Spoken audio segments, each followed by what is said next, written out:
All right. Oh, it's 2:30. I made it just in time. And that was rough. Trying to get everything ready by 2:30.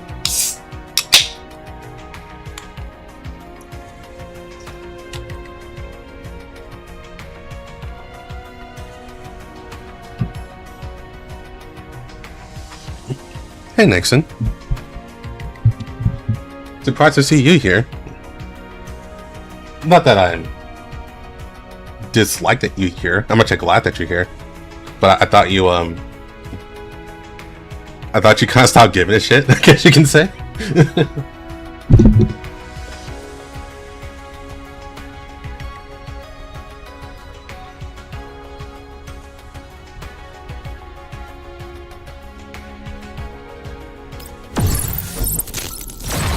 There's one you can't miss. Yeah, so it's also been an hour and a half.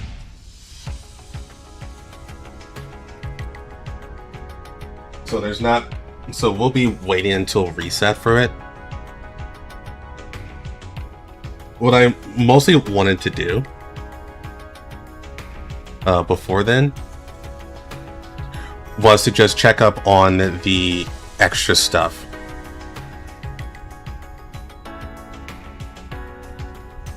So that's stuff with the crew deck and stuff with the background information.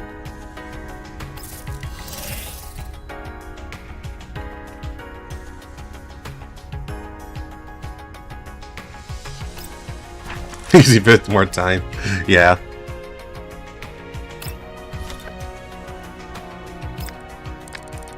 Oh, wrong place. I always mess this up. Here it is. Thanks for the jewels, Warlock.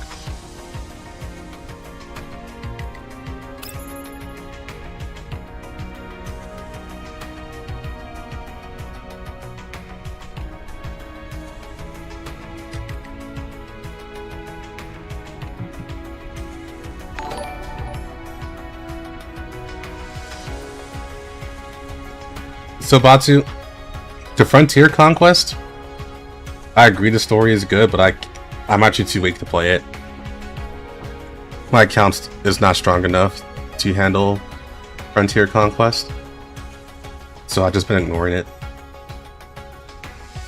Nixon, yes, SF was introduced in part 1.5.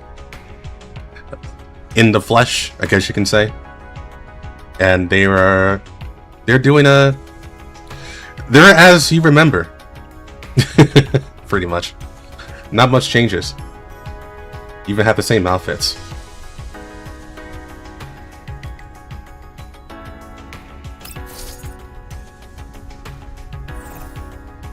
Oh, this is part 1. Did I?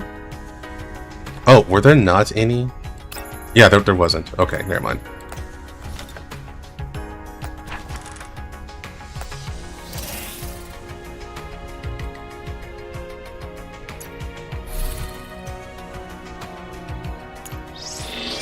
What do you mean a playthrough? What is there to play?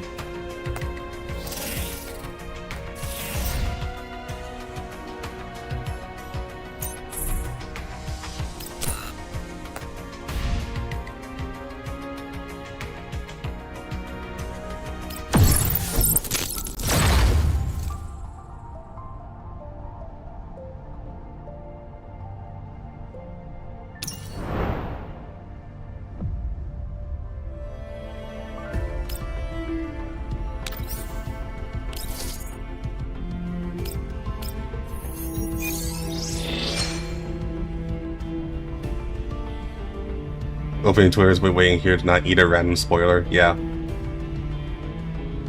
Ghost Online Twitter hasn't gone. They have not been very considerate.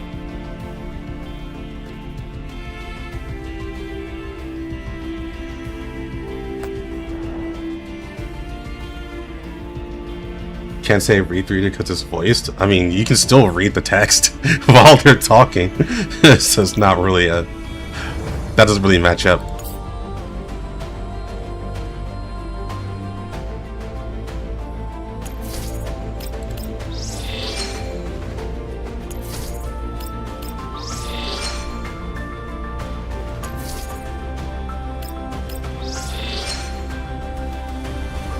You didn't miss anything. We got an hour and a half remaining before we actually get started.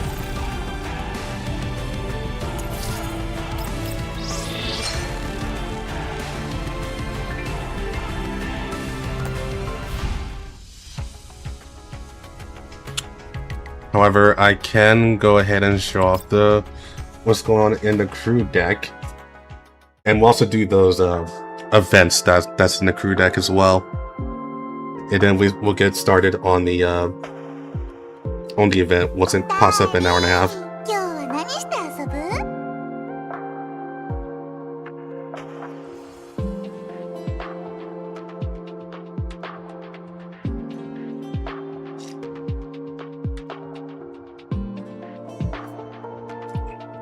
Yeah, that's a server we do data mining on. Yeah, I figured. Because people that they have like, they find that shit and they're like, oh, did they just throw it in there? Throw it on Twitter, where everyone can see, because I don't know, the algorithm's like, hey, this looks interesting to you, right? And everyone's like, yes, but actually no. Screw you, Twitter.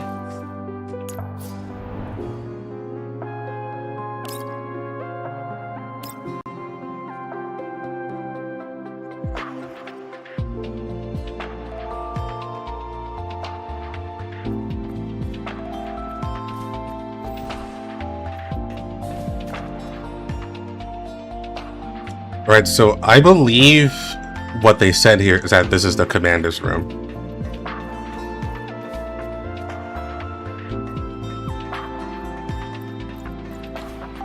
And it got thrashed once, it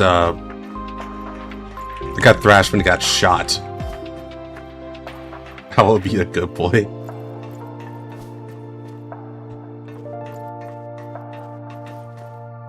You did not miss anything. It starts in an hour and a half. So at the moment, we're just going to chill in crew deck and do some of the stories there. It just seems like goes true.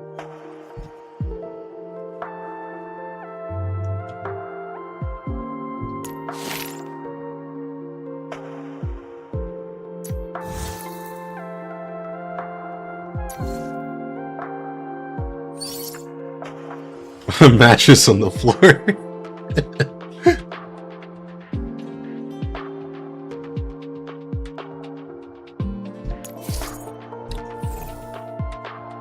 Yeah, I've only interacted with this once, so I'm trying to remember how do I grab the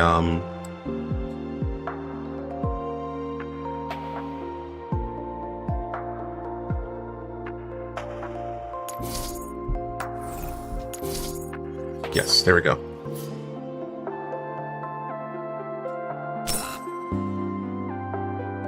Insufficient alloy. Where did I get these? Oh, yeah, they're right here. That's what it was.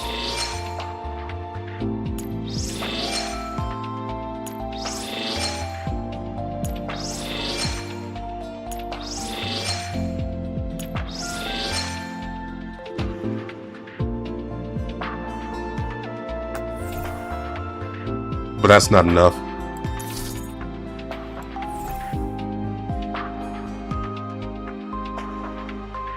So this is the bottleneck here, huh? But yeah, so we can't do anything here because I don't have enough stuff. So we're gonna do the Sori instead.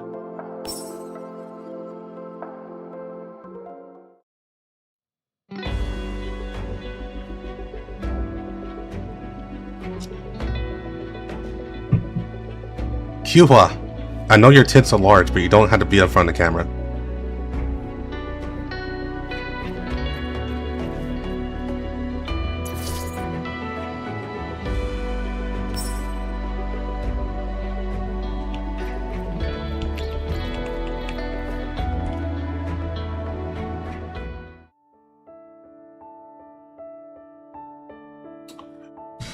Alright. Springfield's efficiency is really high. The water bar has already been cleaned spotlessly. Thanks to the help of Racy and the others. After all, when we were at Zucchero, everyone often did this kind of work too. Is there any equipment that needs to be added to the water bar? They're because they produce milk. As for equipment, I want to order a coffee machine with a faster extraction rate and a batch of coffee beans along with it. Is that okay? A coffee machine? Okay, no problem. But speaking of which, I remember Springfield prefers pour over coffee, right? That's true. But when the commander is busy, there always needs to be a cup of hot coffee that can be served at any time to refresh them. There were many nights before when the commander would drink coffee while reviewing documents. Because of being too tired, the commander sometimes falls asleep leaning against the bar counter. If we change to better equipment, we can use a more mellow aroma to help the commander soothe his tired nerves. Springfield's really gentle. If the commander feels the sentiment, he will definitely be very touched too. As long as the commander can return safely and sit at the bar counter like before. And say to me, "Today's coffee is also delicious," I will already be satisfied.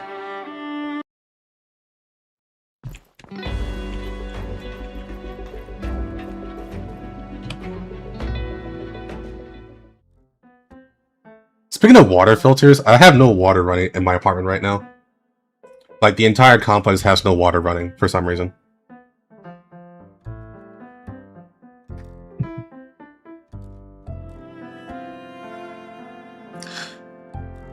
Kuha, Sabrina, is the progress in the kitchen area going smoothly? Oh my, Mei Ling, you're just in time. The cleaning is almost done, and Sabrina and I are thinking about changing to a new batch of kitchenware. Best in drinking water? I'm drinking Monster. That's right, I want to get a new oven. The previous oven heated somewhat unevenly, and the pastries baked always lacked a little bit of heat. When the commander comes back, I want to use the new oven to make new desserts for the commander. And me, I plan to switch to a larger wok. Did you just make fireworks out of nothing? That way, no matter how late the commander is busy, I can immediately serve up a large pot of piping hot food to fill the commander's stomach. Not a bad idea. But if it's too late, the commander probably won't be able to eat too much, right? That's not necessarily true. When the commander gets hungry in the middle of the night, he sometimes sneak into the kitchen and eat the cookies I left behind. Every time I see the commander's satisfied expression with the delicious food, I feel especially happy. Is that so? I think I finally know what time the commander secretly drinks my rice rain. No. Mei Ling, what were you saying? Nothing. Anyway, what Kuya and Sabrina need is an oven and a wok, right? I gotta note it down.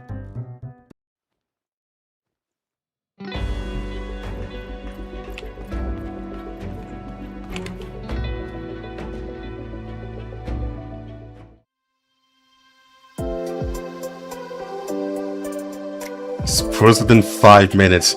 Did you wake up and open Twitter? I know that's like a lot of people's routine. They wake up and then they immediately open Twitter.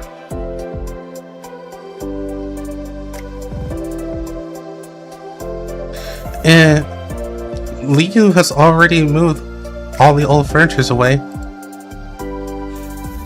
Do you have any idea for new furniture? I might have.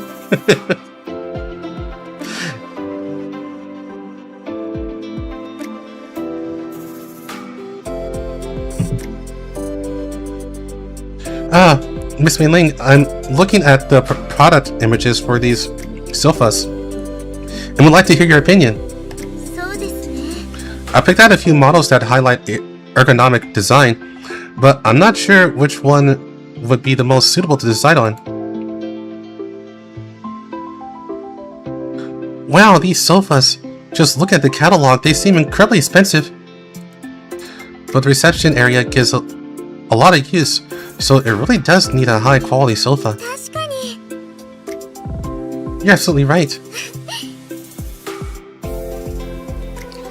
The commander not only often chats with everyone else, but sometimes also leans on the sofa for a short nap.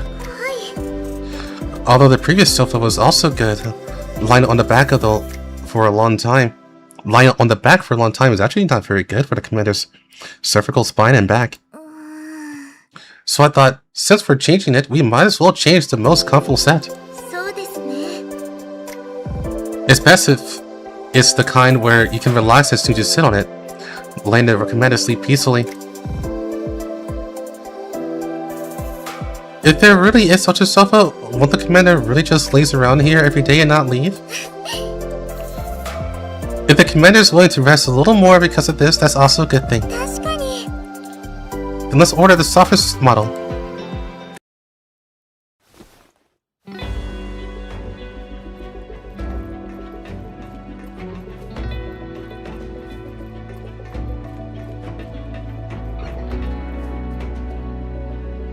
The rest area.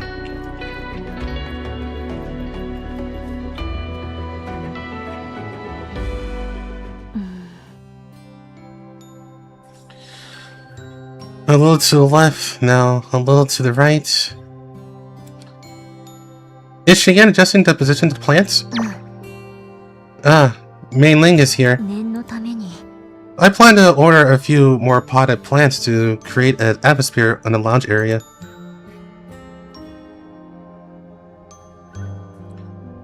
If you're pursuing a sense of atmosphere, softer lighting might be better. Do you need me to order a batch of lighting fixtures? If possible, I hope to install a few more warm light lamps. When the commander rested here before, I took many good photos. You took pictures of him sleeping. The atmosphere captured from this angle is great. It's a pity that the potted plant that was often in the frame with the commander was destroyed in the bombing. So I want to try my best to restore that warm feeling. When the commander returns, maybe I can take a brand new group photo for the commander and everyone at the scenic spot. Whew. Cheyenne, you're making me look forward to it a bit. I'll go order the lighting and green plants right away. I'll definitely let you take the best looking photos. Thank you, Mei Ling. I'm also looking forward to the moment when I can press the shutter again.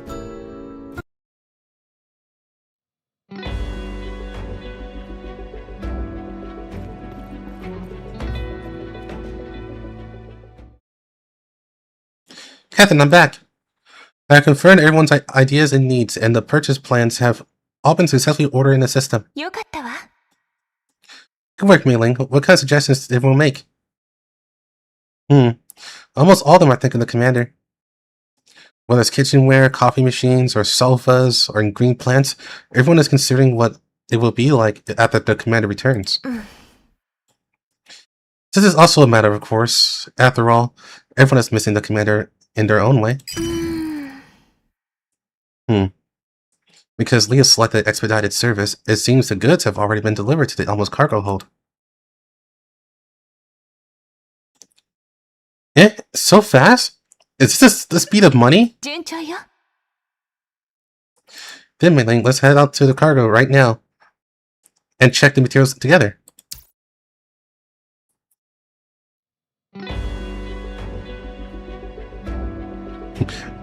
I remember this picture. I can kill you now, or I can let gravity decide this.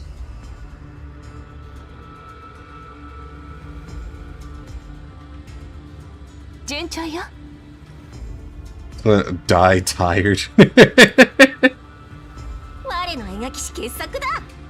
5 Following the brilliant path bestowed by the blazing sun, I have finally found you.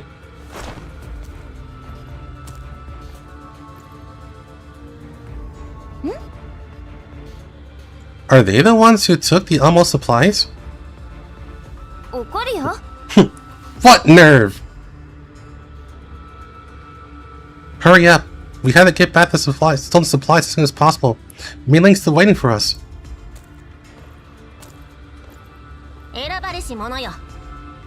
War Master, please wait!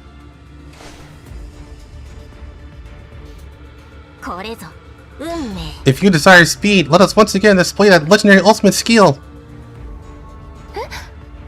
Ultimate skill?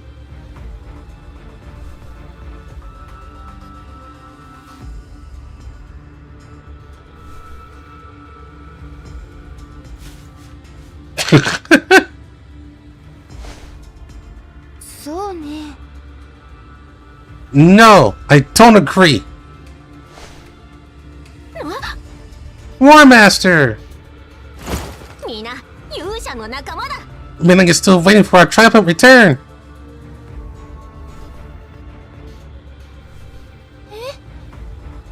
Then only this once, okay? I only agreed because I was afraid everyone had waited too long. Hey, you're not allowed to agree to her! Come on, War Master!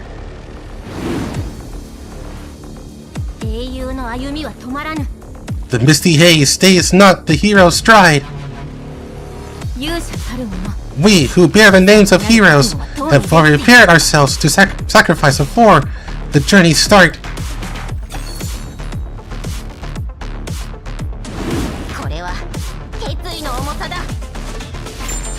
War Master, Whirlwind Cleave!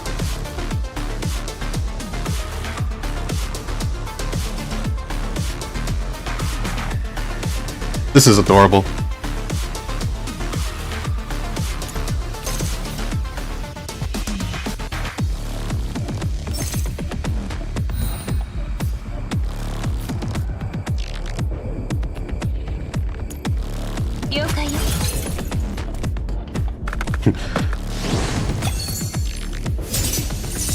A weapon to surpass Metal Gear.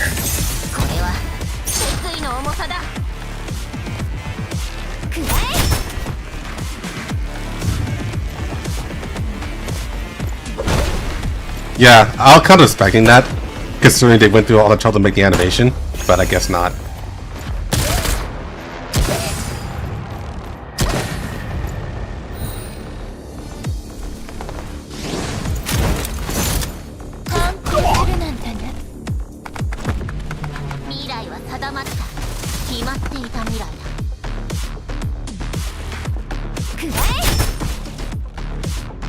Also, I swear to God, Vikers are everywhere, but they're so fucking irrelevant.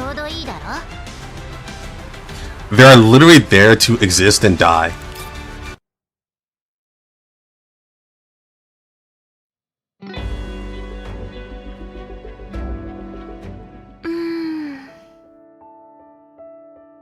The quality and models have all been checked. If the Vikers hadn't come to make trouble just now, it would have been even more perfect. Everyone brought the oven and the kitchenware over. The accessories for the water bar and coffee machines are also in place. Okay. Then wiring modification and equipment debugging will be left in Meiling. Everyone, let's arrange all the furniture according to the previous plan. For the commander, let's all do our best together.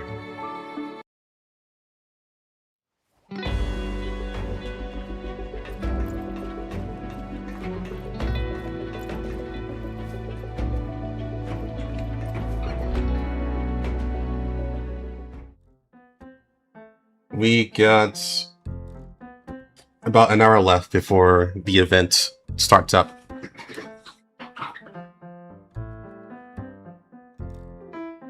Female Varagers? Are there any female Varagers? I've only seen dudes be Varagers.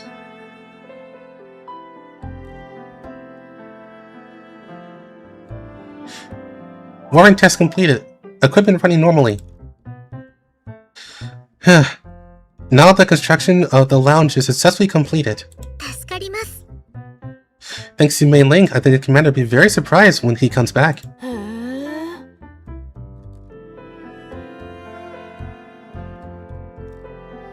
Oh my, look at this brand new countertop and this big wok. My big Lotto can't wait! Shouldn't we fire up right away and cook a dish to see how this new kitchen is? We can't try the ball after the commander comes back. Kuiha does make sense. But if we're going to try out the kitchen area, can I make a first dish for everyone? Eh? You want to cook too? Actually, besides construction materials, I also ordered a batch of high quality ingredients along the way, wanting to try my hand with them. Vaggers are like dwarves. Male and females look the same.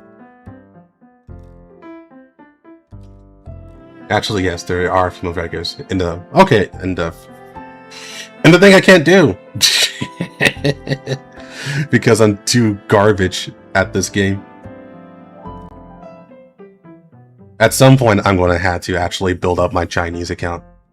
I pretty much stopped playing global account because I'm just too pissed off with not being able to play the characters that I'm really excited for like a year. So I said, fuck it. I'll just stay on China only. But my Chinese account is like a 10% of the way in terms of progress compared to my global account. So it's a lot of work. I also don't have nearly enough characters, enough dolls on Chinese account. There's also a box of pure brewed rice wine of excellent vintage inside.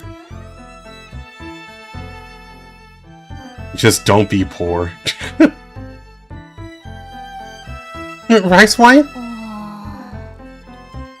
Wait a minute. This is the first dish in this new kitchen. Of course it should be left to a professional chef to know the quality of a kitchenware, right?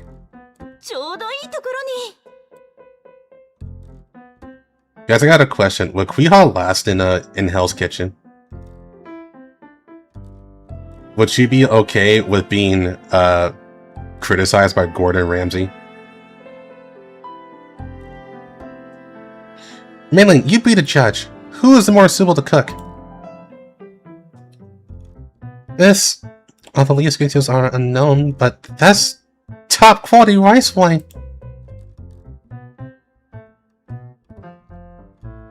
Just more for macchiato.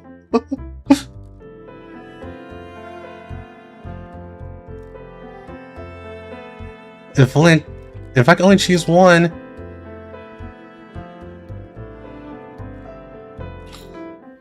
You guys pick. I have no preference. Since we're still fucking around here, waiting an hour, I'll go ahead and pull up a poll.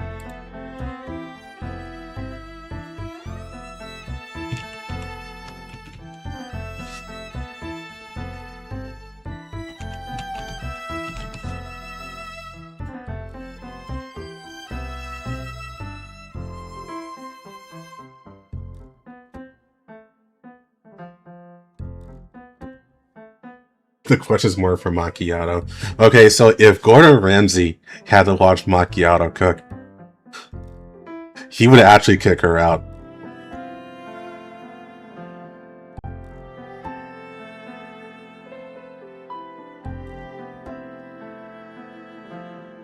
Like, unironically, he would kick her out. On the first night.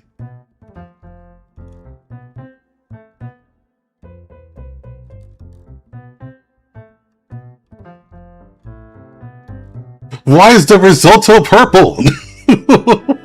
How is that even possible?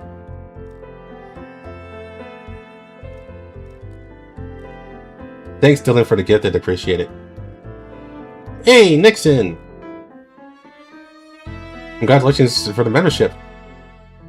Hope you enjoy it.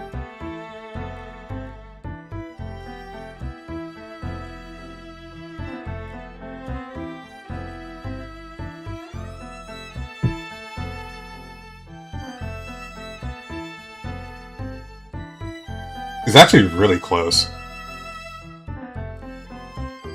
Like, 1 or 2 votes can decide this. I'll give it, like, 1 more minute.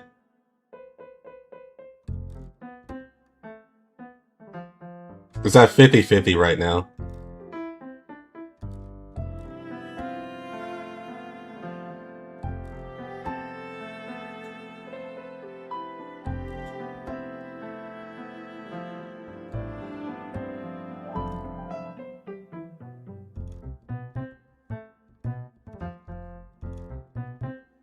Then Sabrina shows up.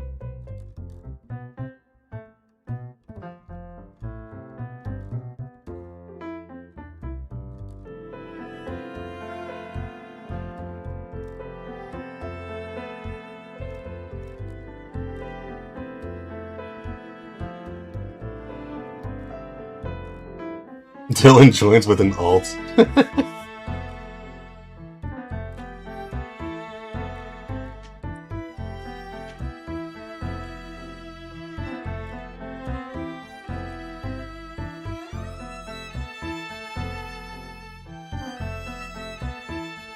Alright, I'm ending poll. So, barely is Liu. Like, actually barely. It was like 2 votes.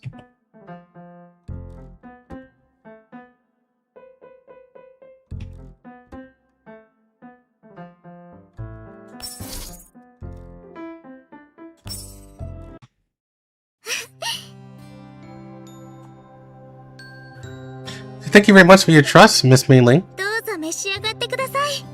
This is my first time trying this dish. Please taste it. This taste! Miss Mei-Ling's expression suddenly become very strange.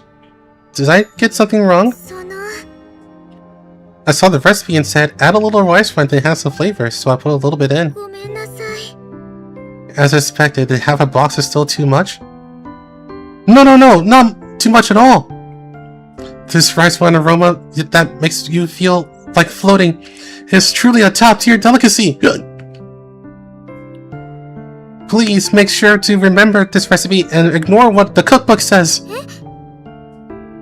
Is it really that delicious? After all, with things like this rice wine, the more the better. Seeing how much you like it puts me at ease. It seems my understanding of a little bit is quite accurate after all.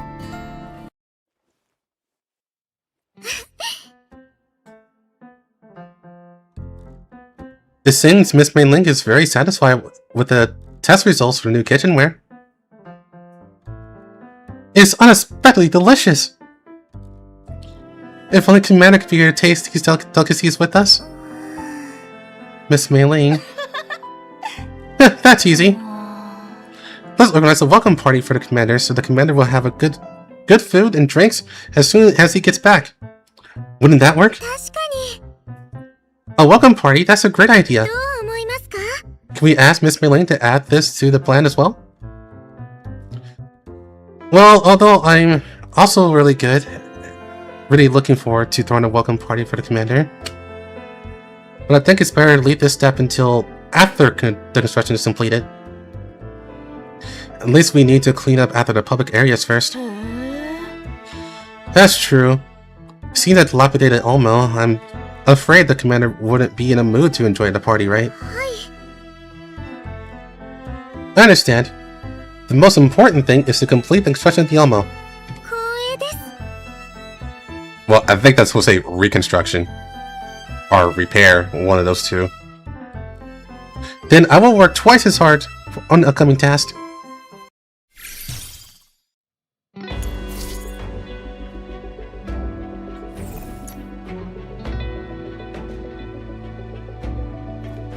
Story continues in 1 hour! Oh my god.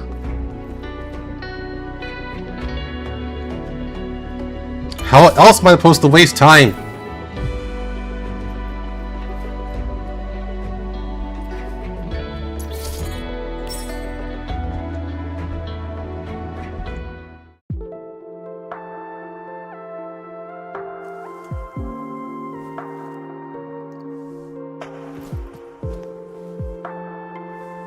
What does it start yet? It starts in an hour. Do dailies. Imagine actually doing your dailies in this time and age.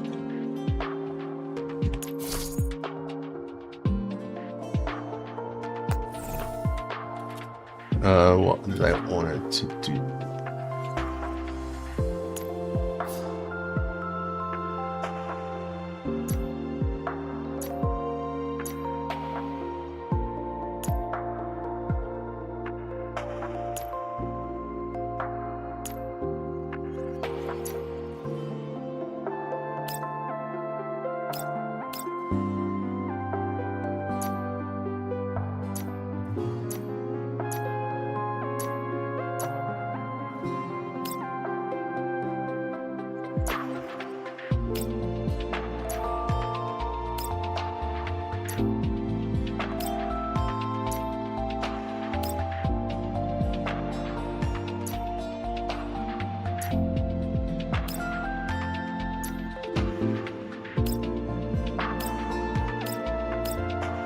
This looks too neon.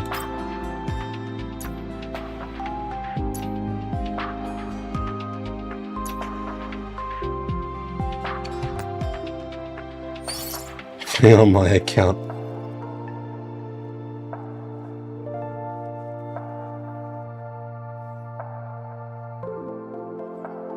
We can tie the entire Leo account in 1 hour. And yeah, Pokey is correct. As long as you do as long as you play it every day, you will always have the ability to get the doll on the banner. Only the doll though. Not both the doll and the weapon. Or if you're some crazy person that only gets weapons, not the doll.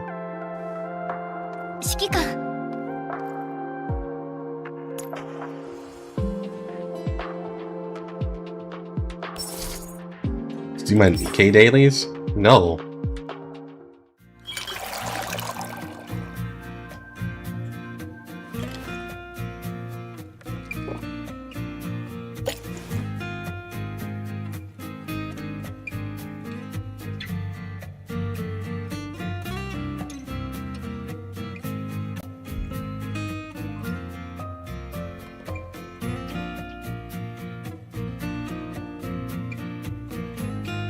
Yeah, I saw the question about Lunacia.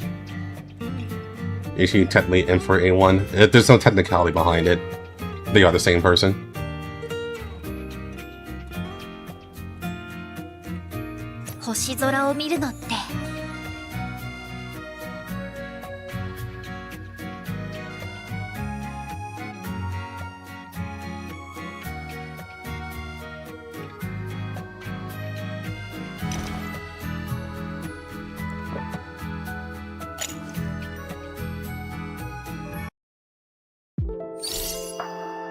Yeah, Dandelion is a derivative of Lunacia.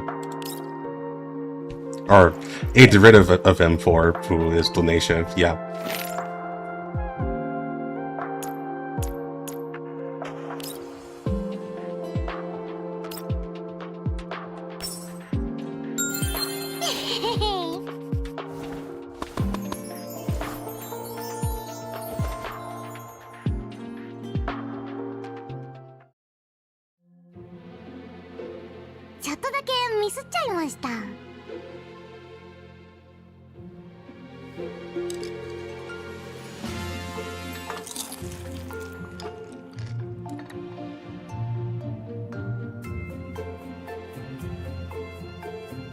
But there's only one.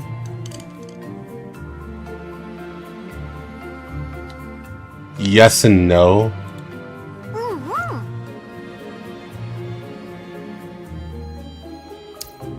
Like, literally, I can only answer that with yes and no. It's complicated.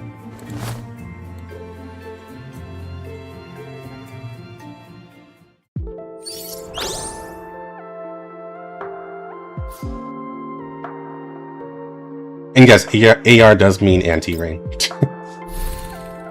Although it is supposed to be a pun on assault rifle, because all of the girls have assault rifles except for RO. But RO technically counted as an assault rifle for a time, I want to say.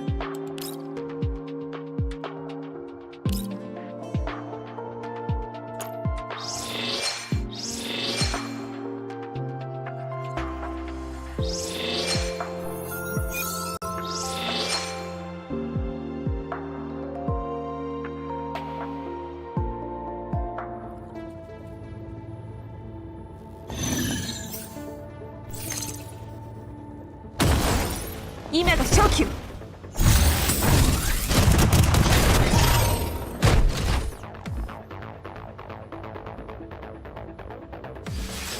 みません。光学迷彩起動。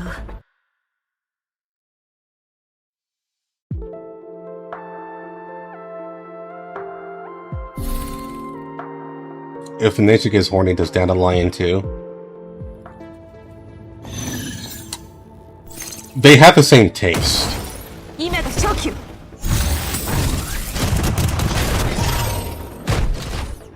What happened there? I died.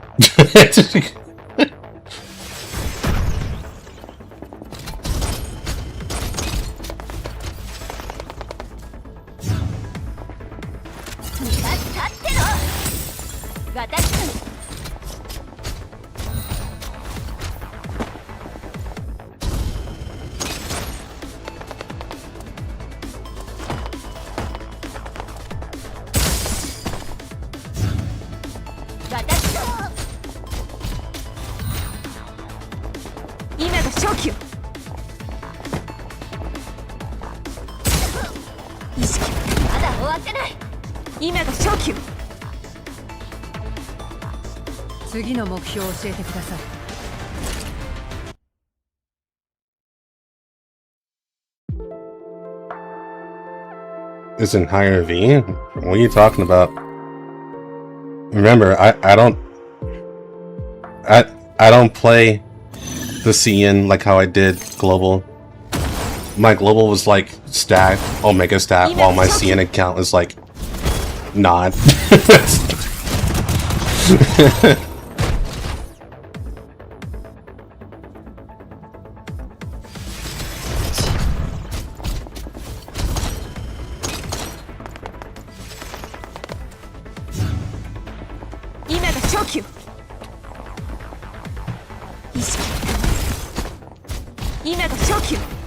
If I'm honest, both of them are V0.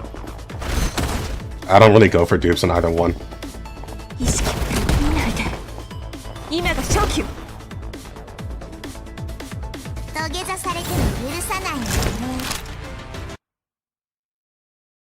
Yeah, ultimates are normal speed, and for whatever reason, Volley's opener is considered an ultimate.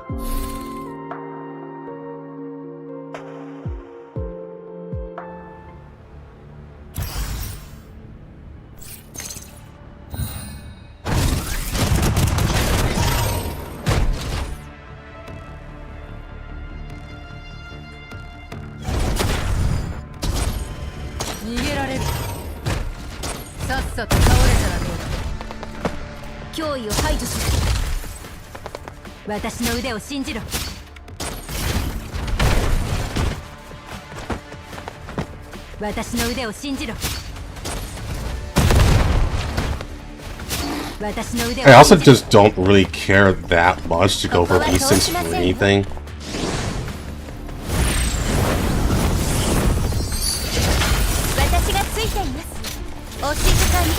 That's way too much money for a game is already too easy. Like, I will only V6 like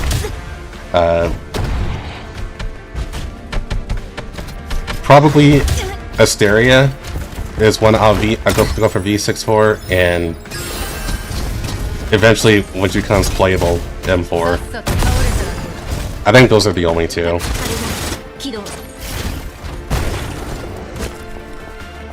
Not just because I love them. That's basically it.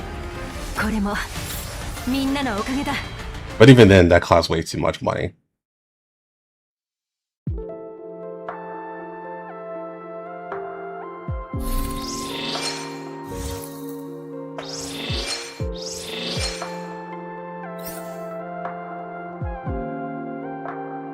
V6 is easy if you skip all the dolls, yeah. If you skip all the dolls, then yeah. Getting V6 is quote-unquote easy. But you also had to skip all the dolls to get that much.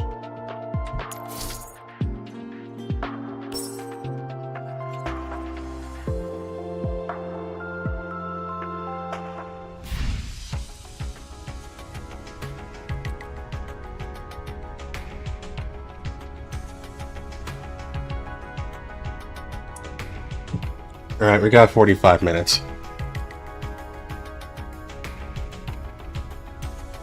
So let's just chat.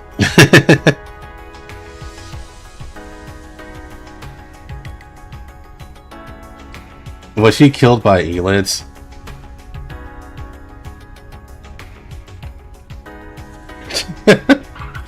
Keith.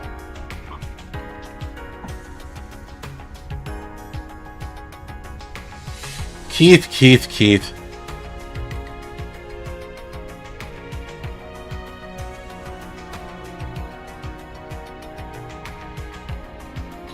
You're probably asked. I'm trying to know the lore, okay? Yeah, you're probably asking that just because of what Alva dreamt of while she had that virus. But no, she didn't die to Elids.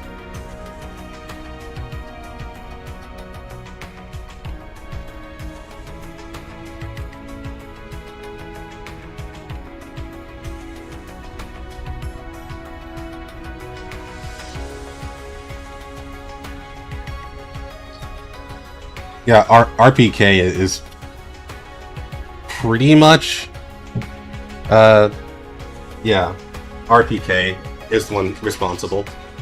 That's what I'll say to that.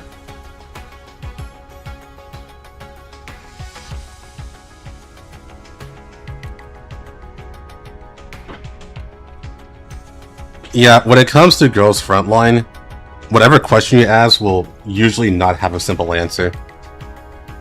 When it comes to the story.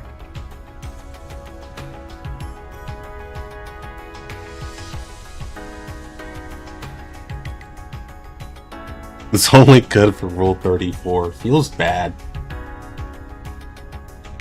Though she's very good at Rule 34.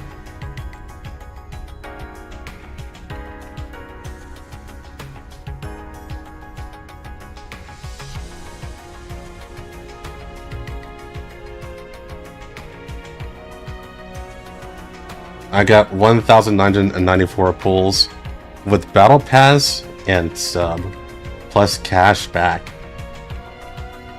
I only skipped 3 units.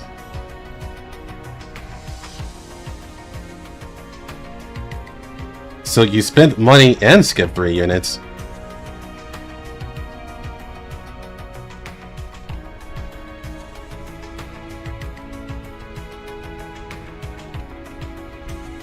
RPKs of getting an end of all problems. Technically no, but she definitely exacerbated them. I guess the main thing you can say about RPK is that if she didn't do what she did, things would have been worse.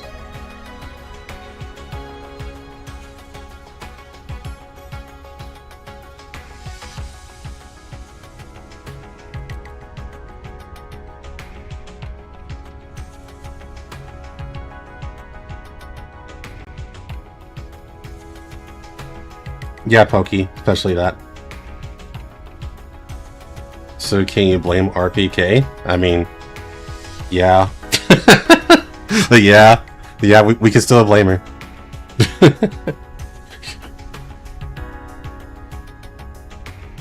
You know that saying, just because you're right doesn't mean we have to like you.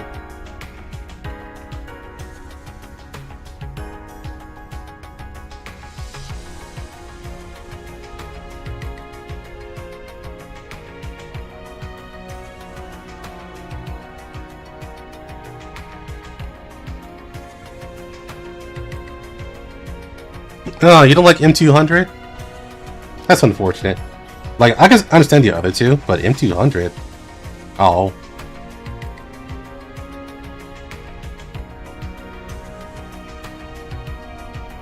Yeah, unfortunately for me, I don't dislike any of the dolls, so I'd rather just have all of them. So I really have no true desire to dupe anyone. Especially when the game is easy.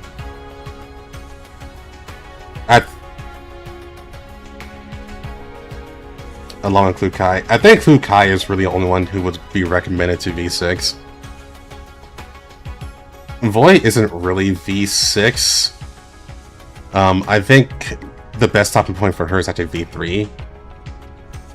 Of course, V6 is always the best.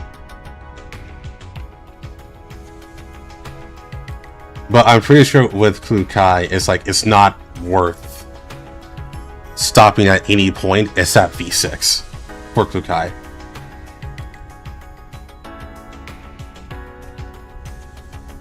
But on hard mode, should I? I mean, that's what I did for a while. I got like halfway through hard mode.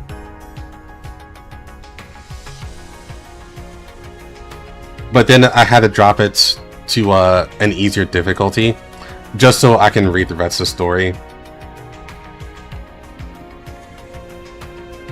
I couldn't go on too long, because I still needed to talk about it on stream and stuff like that.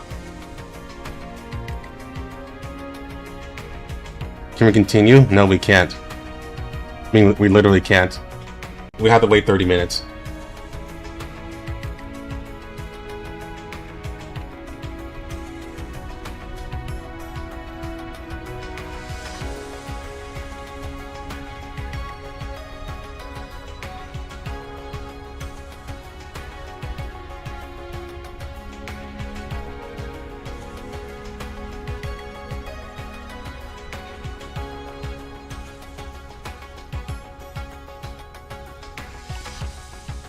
Yeah, I just said 30 minutes. You must listen, my boy.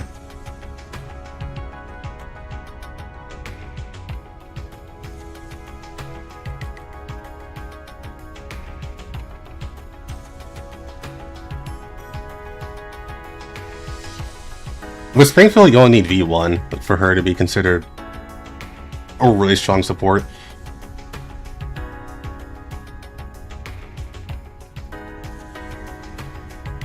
How much stories are in part 3? I imagine is going to be the longest one out of the 2 parts. And the second one was the shorter of the 2. And that clocked in at around, I want to say, 9 hours.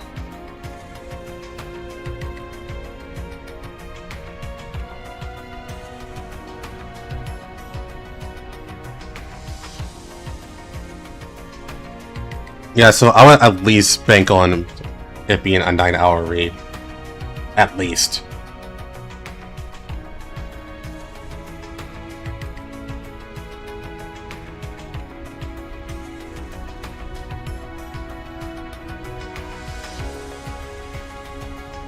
They've already said that Iliad is 3 times as long as Corposant. And Corposant was already the longest story to date in the Frontline series.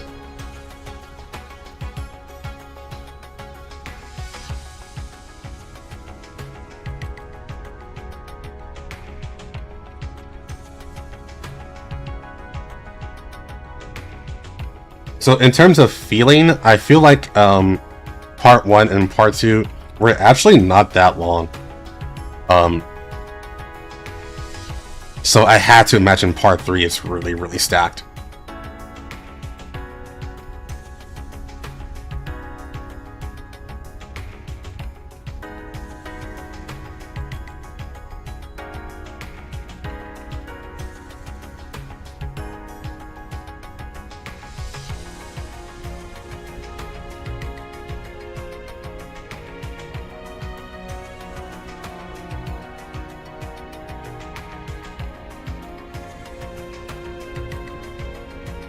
Man, y'all need to stop trying to guess it, because Dylan is going to assume you're trying to do spoilers, and he'll ban you. Our cut. Keith, that's what I'm hoping for too. I really am hoping for all the stops here.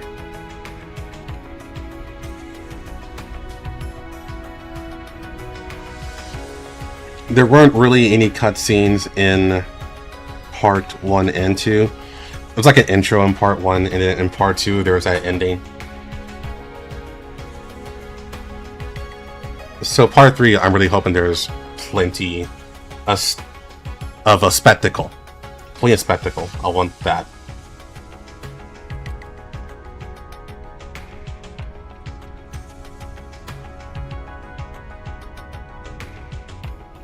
Yeah, part 2 felt a lot like Singularity. I will agree with that.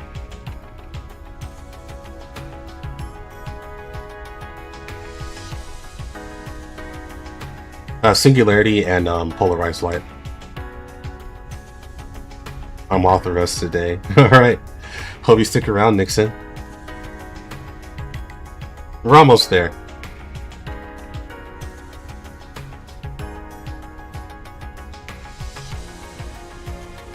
Yeah, I know some people, when we talked about the end of part 2, they were a little disappointed of Asteria's lack of screen time.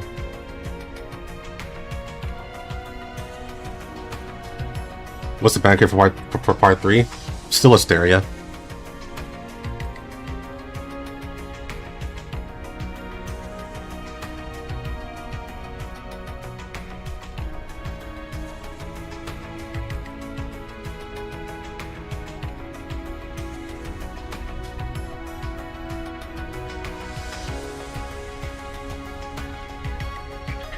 Man, Twitter spoiled everyone, huh? I'm so glad that I've trained myself to just not go to Twitter when I wake up.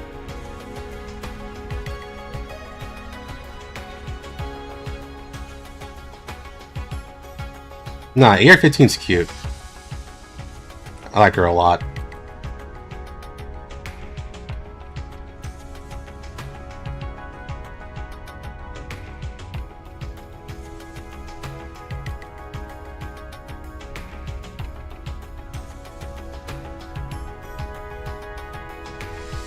My feed is nothing but Blue Archive. Pokey, you just reminded me of that drama, actually.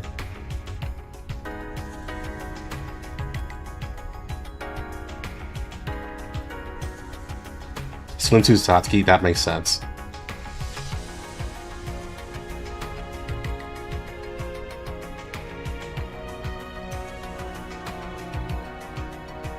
I remember to get out.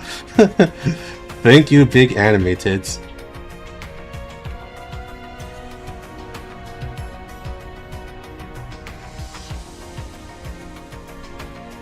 All I did was work and then play Chaos Zero Nightmare.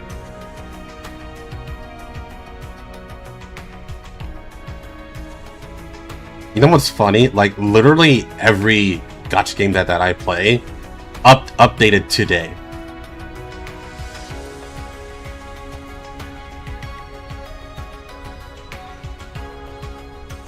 No spoilers happen. Yeah, no one really tried to throw out spoilers. They're trying to guess what happens in the plot.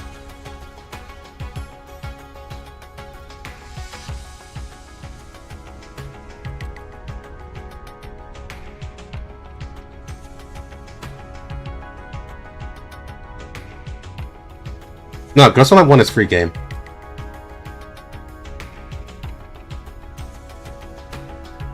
I already talked about it on the channel for Ghost Frontline 1, so if you know about the story for Ghost Frontline 1, you're good. But usually I try to not talk about it because some people, they still want to go back and read it. So I try to not go full context when people ask questions about Ghost Frontline 1. Even though I totally could. Because I'm a fucking nerd. Yeah, I got Remiel and Zenless last night. I just got 2 S ranks in a temple, but the first one was Rena, and the second one was Remiel.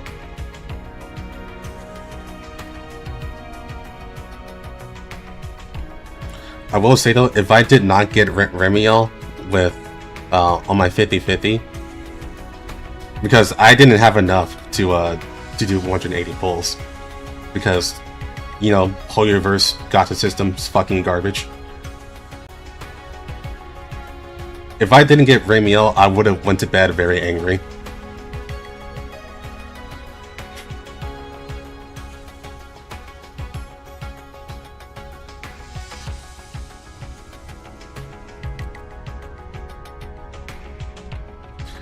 Yeah, The best way to explain Moklian is that she walked up somewhere and died.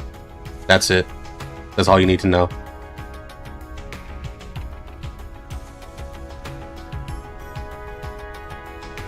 Free 50/50s, that's good.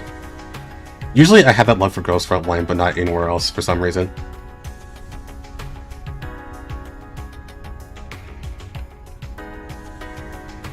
I will not confirm nor deny that, Dylan.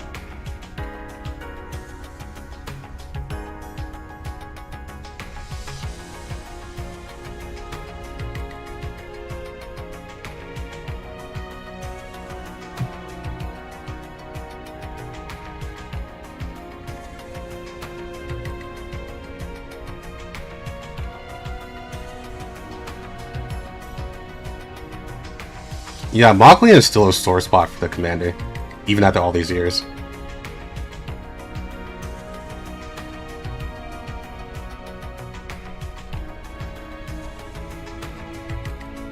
But yeah, Blue Archive, who would have thought that all it took to screw up Blue Archive is EA?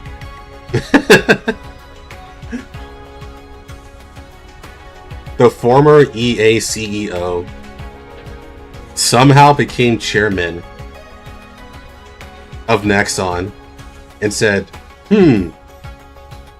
which game should I fuck up today? Let's pick this one with all the lolies.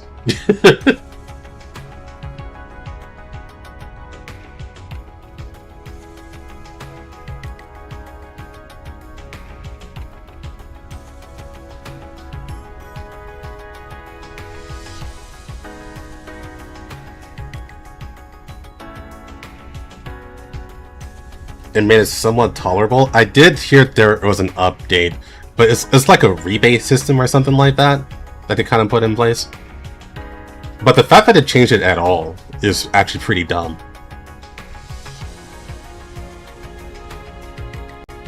They were already making insane amounts of money. Why screw up a good thing?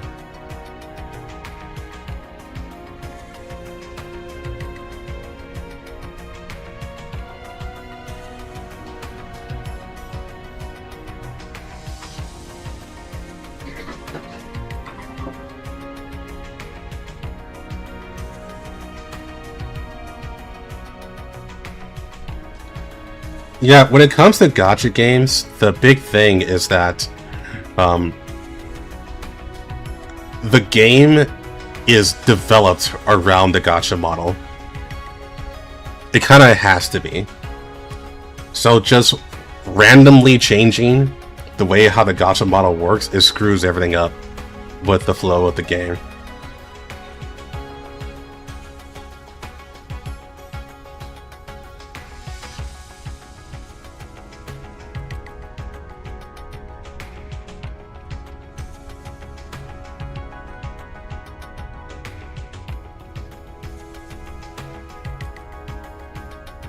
Like, even with Girls Frontline 2, it says so that you always have enough to get a single doll. A single rate-up doll. Even if you lose your 50/50, you will always have enough per banner.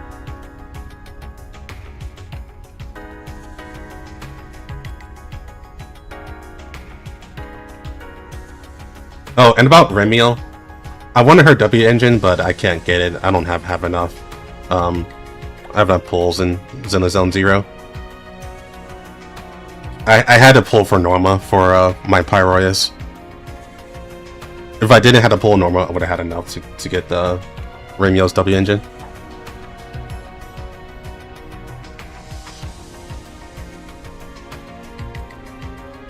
Yeah, NT Bruin, that's... You can't just delete the gacha system, and that's another way to do it, but then comes the business side of the problem, which is, how do we make money? Yeah.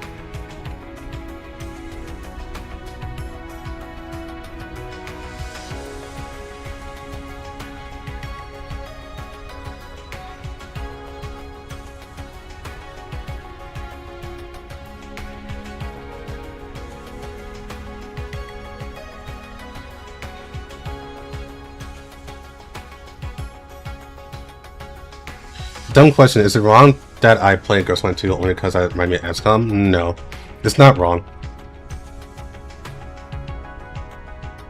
It's XCOM football on your team. Honestly, XCOM is a good blueprint for Ghost Frontline 2, but Ghost Frontline 2, it's taking a very long time to take advantage of it. Because they had to dumb the game down so much in order for it to be accessible, and now the only people who are playing the game are the hardcore players, not really casual players. Much miss? Nothing. We gotta wait 25 minutes.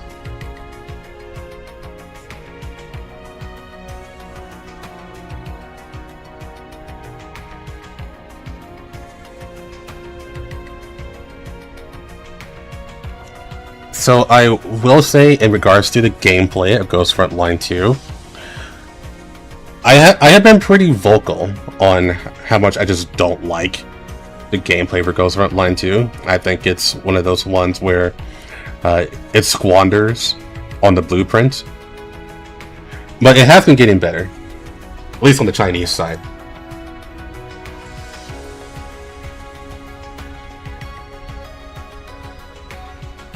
I think Frontier Conquest is a very good blueprint, and I hope they improve it and continue improving it.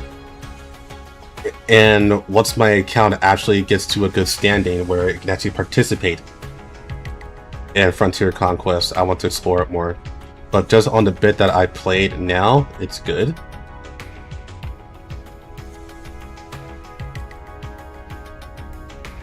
Yeah, waiting for the new Tarkar mode. I think that's going to be pretty good.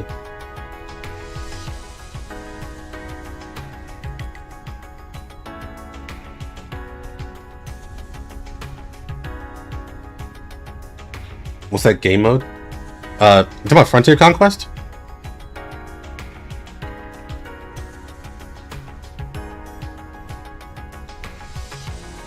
Looks too much like Ghost Frontline 1. It's only really the map. The gameplay is still Ghost Frontline 2.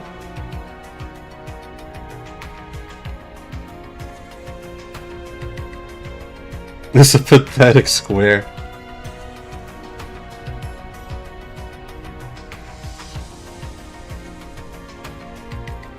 The tower mode I can't say I'm a fan of. Primarily because you can use crystals, or collapse crystals, to be specific, to get more turns. And I think it would have been a lot better if they didn't do that. Make it far less pay to win. So due to that alone, I highly disagree with tower mode and the way how they built it. And yes, tower mode being time gated is also really fucking stupid. But it's not as stupid as you being able to spin crystals in order to get ahead.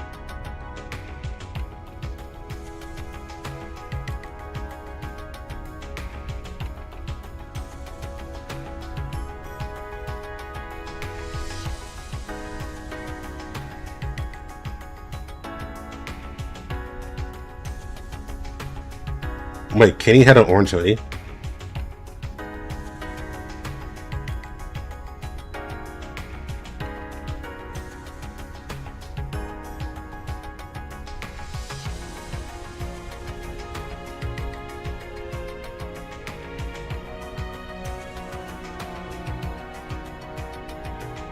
Oh! South Park. Yeah, I get it. I get it. That was not in my mind.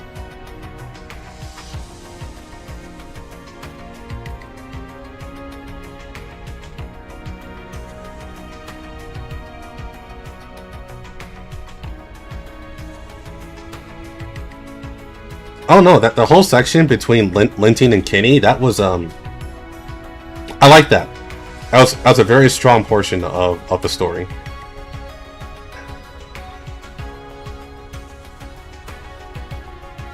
My only real critique about that section is that it kind of comes a little late to establish their full-on relationship like that. Now, obviously, it's supposed to come as like a shock.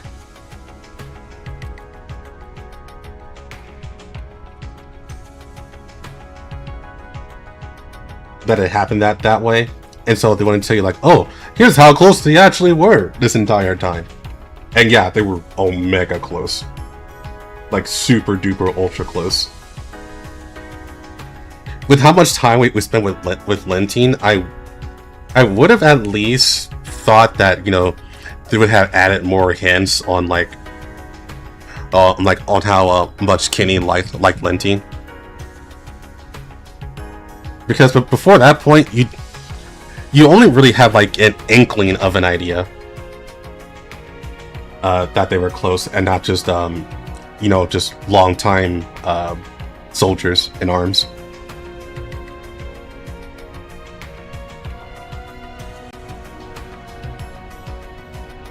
Yeah, but what really got me was that Kenny was just like actually genuinely a good guy. Like genuinely just a chill and good guy. Had a little sister, had a good parents. He was providing for them. And they were all cheering him on to marry Lentine.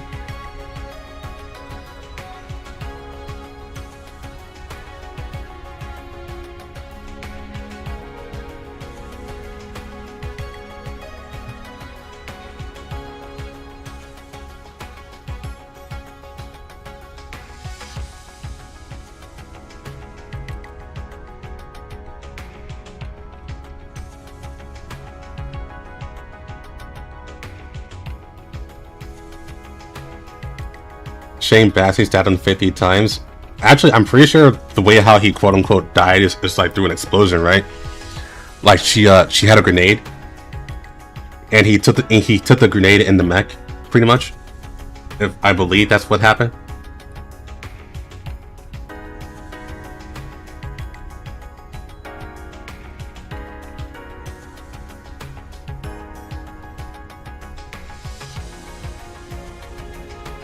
Yeah, Lentine was just really obsessed with the commander. That's like her biggest downfall.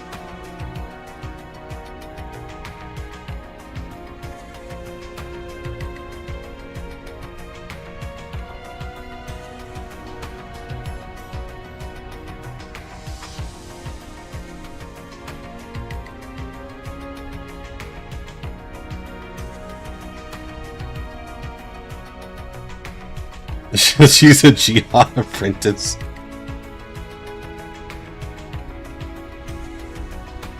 No, actually, a lot of characters blew themselves up in part 2. Even Team B, Squad 404, they blew themselves up in order to stop Igla, but that didn't work because Igla can regenerate.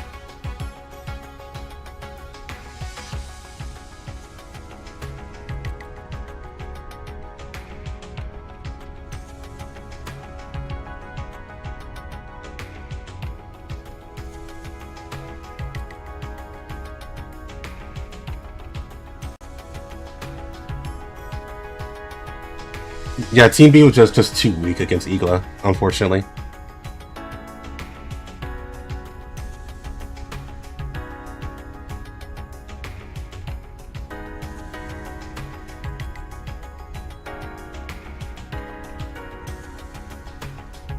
Yeah, and that quote-unquote final battle against Ataraxis.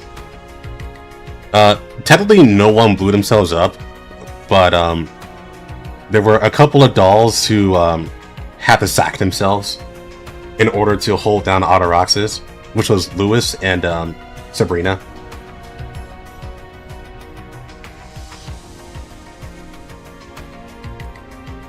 I do believe Sakura blew up with her truck. I want to say that.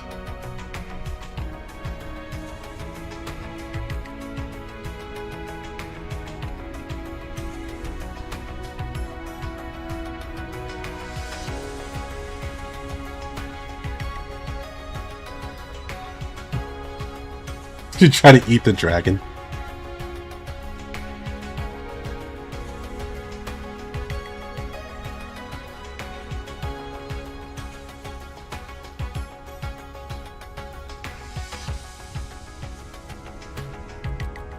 It may have been too spicy.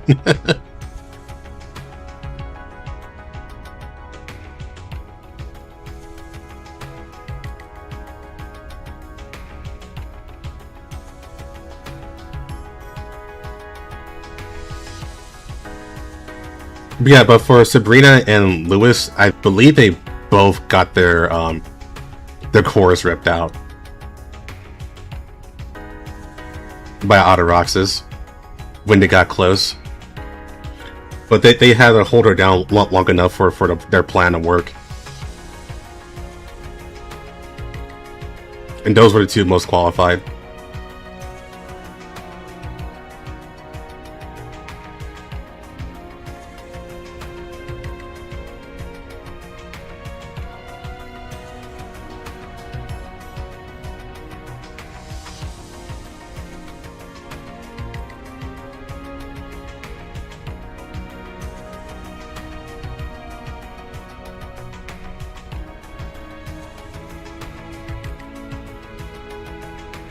Yeah, Chuck Coons is a female voice actor. Yeah.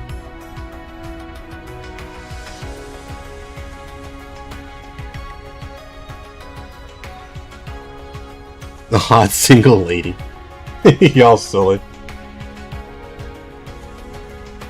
You never liked Chuck Coon?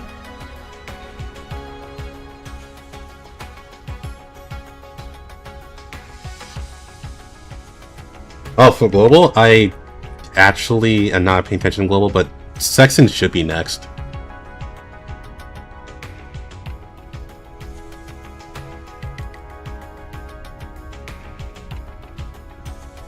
Because y'all skipped, or not skipped, but y'all squeezed in Liu.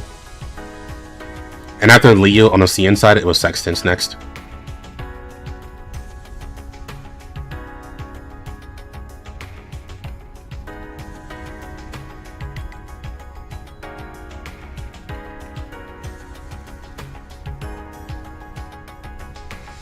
I noticed there's a change, but that might not be a different voice actor. That could just be the voice editing, or the audio being messed up on her end, and they didn't fix it.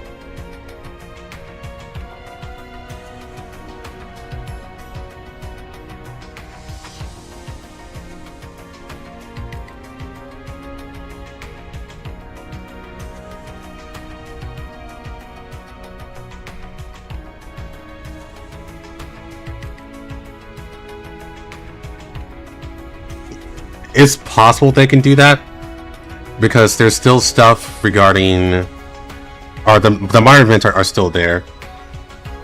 The thing is, there are heavily tied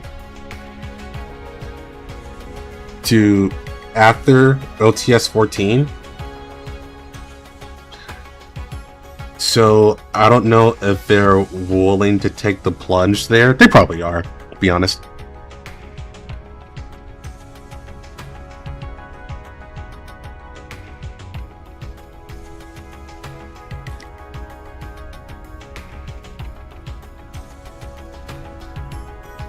It's hot.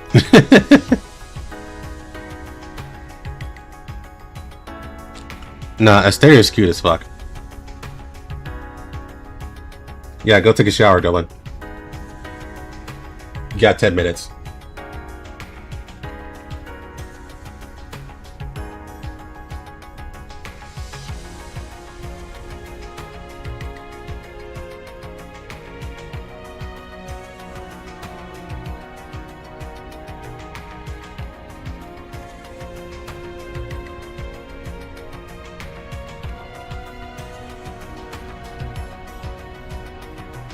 You know what's funny? They're never really consistent with AR-15's chest size. Because in the anime, she's stacked.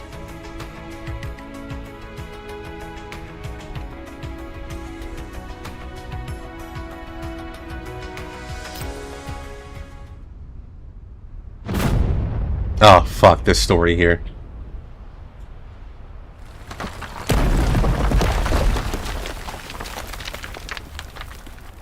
Accompanied by a huge noise, the already rugged hill shook violently, At the same time, some rocks fell from nowhere, causing bursts of floating dust. Commander! That supernova we observed seems to be violently exploding. In the gap where Tololo stared at the observation instrument and said this, Asteria had already firmly shielded me underneath her. However, the situation seemed to be quite different from the ideal. Why? Mei Ling, who was protecting underneath me, let out a faint struggle after the noise calmed down. Why are there so many dolls in the commander?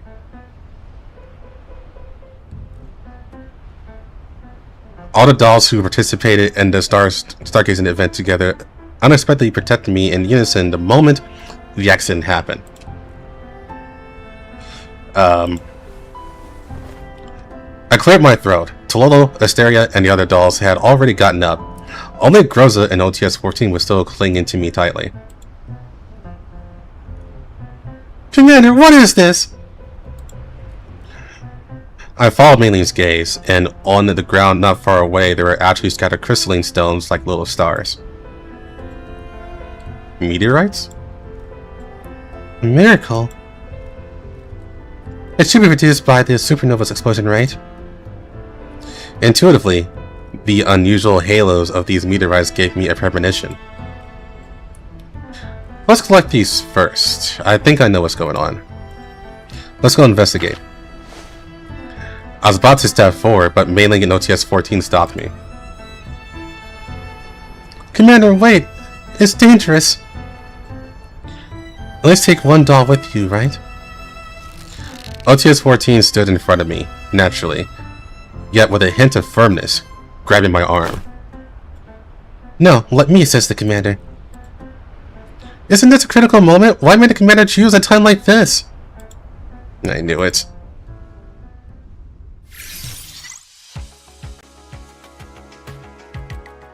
Damn, it's not close.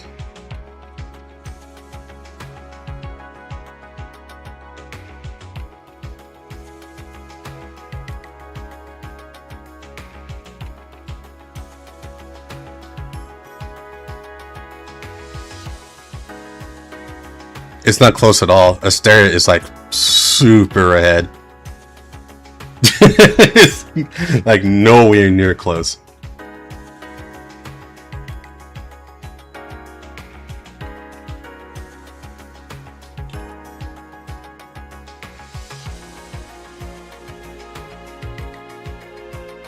Rigged?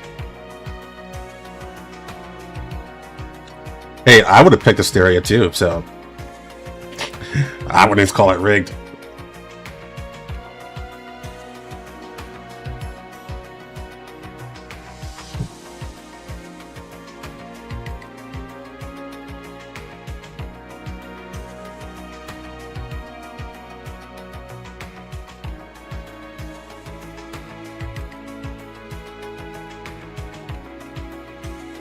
You know what I find weird? Phelan and Meeple being in the top 5.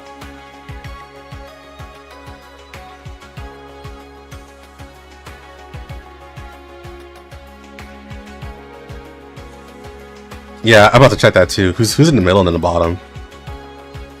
Voy is down here. That's interesting.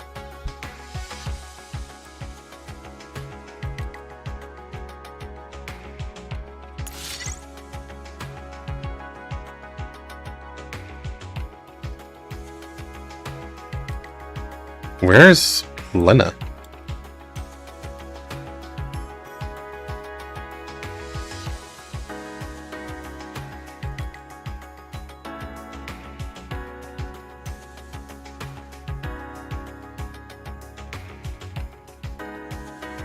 Damn, that's a big jump.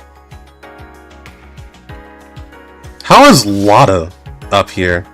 Maybe this thing is rigged. What the fuck?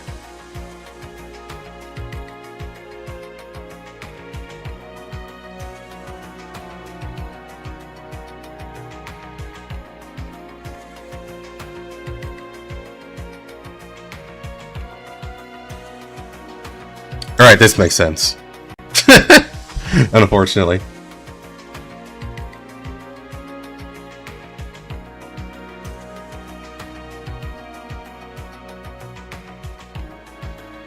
Poor Veppy down here. Actually, Nemesis being down here is actually pretty surprising.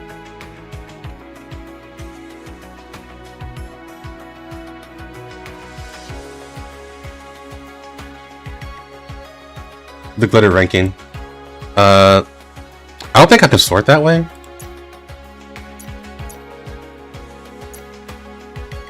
Here it is. Alright, that makes more sense. So go by popularity, she's still at the top.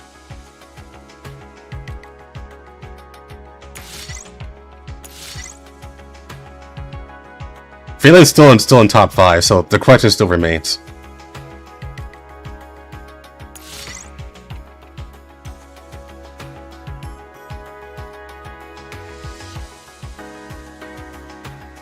Yeah, and Asteria is still mogging. She's still destroying everyone up here.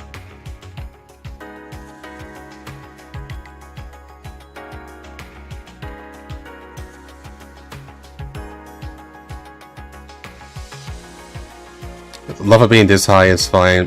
Void being that high makes sense.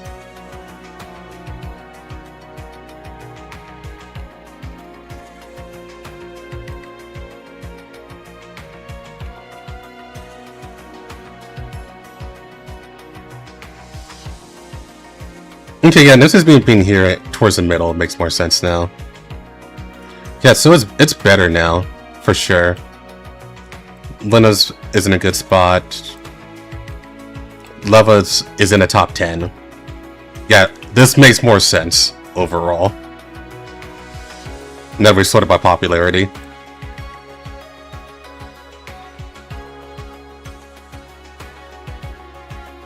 Frida being this low is saddening. I like her a lot.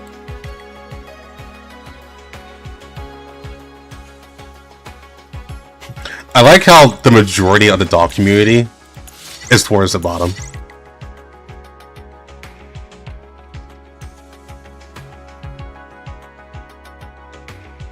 Haro is still too fucking low.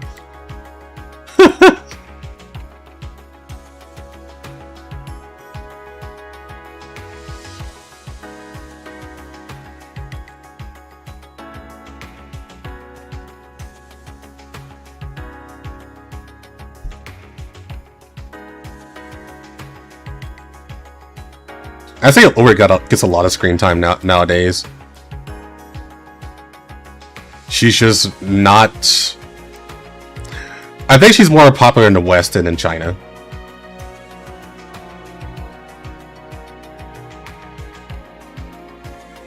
Well, OTS 14 was a fucking yandere. So yeah, of course she's gonna be up here. Like, where's normal Groza by comparison?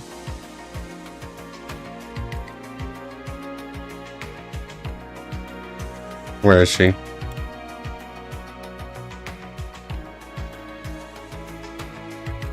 Actually, yeah, where the fuck is Groza?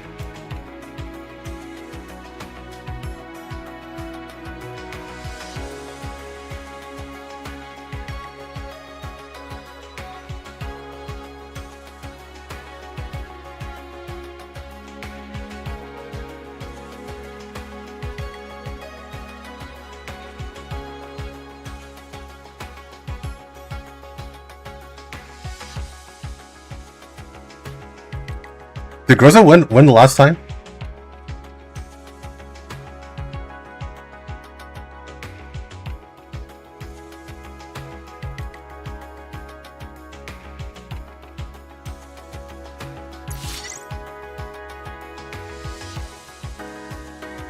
Yeah, I guess I didn't notice that Groza won last time.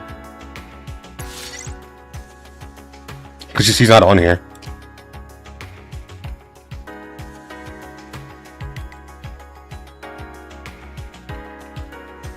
Alright, we're good. Reset happened.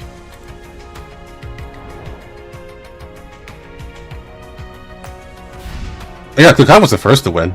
Yeah, she's not on there.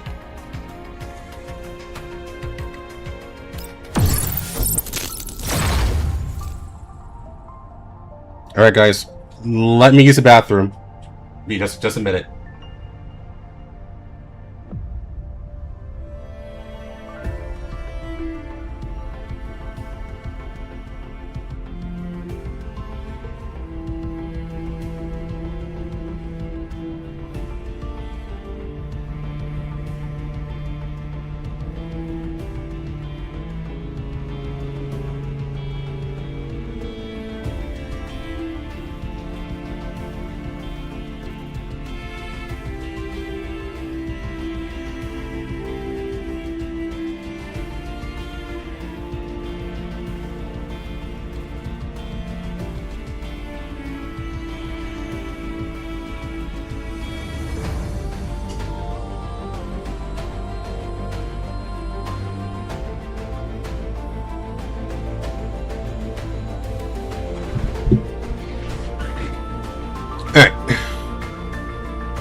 Watch out for the anti-spoiler police.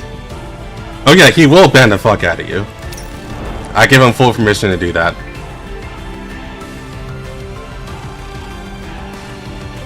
This actually looks short. Well, I should say short, but this doesn't look as long as I thought it would be. I think it's still gonna need 2 days though, just because we had to do it so late. But we'll see. We'll see how much the girth is for each cutscene. 3 hour notes later, yeah. Quick thing, I'm going to continue to not do any quote-unquote narration for any dialogues. I will only do silent dialogue. So, enjoy.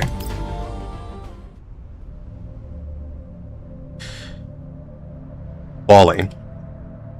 Bouncing up.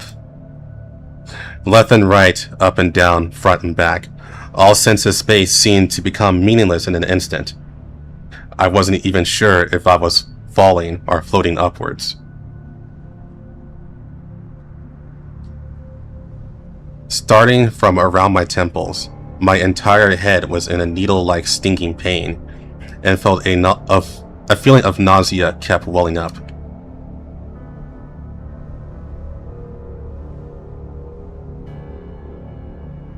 I'll check it after this node, because I'm already in there. I don't even really remember what happened. I only remember flames, impact, and the final fall. After that, there was nothing. It hurts. Every bone in my body felt as if it had been shattered by something. Just opening my eyes exhausted all my strength. Did I fail again?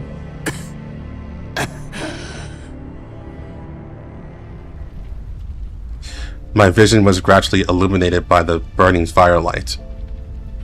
The darkness is dispelled, and what appears before my eyes is Makosh. A ruined Makosh after its fall.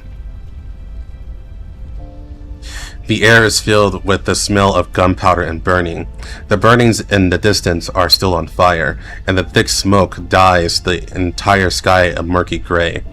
Even the dome that sheltered this city has been destroyed beyond recognition at some unknown time. I stand amidst the ruins.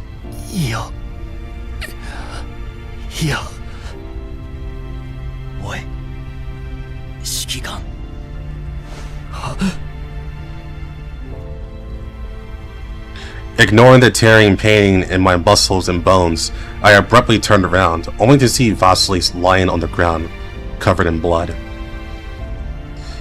His voice sounds like it's coming from far away, intermittent, and every word he speaks is accompanied by the gurgling of blood bubbles in his chest.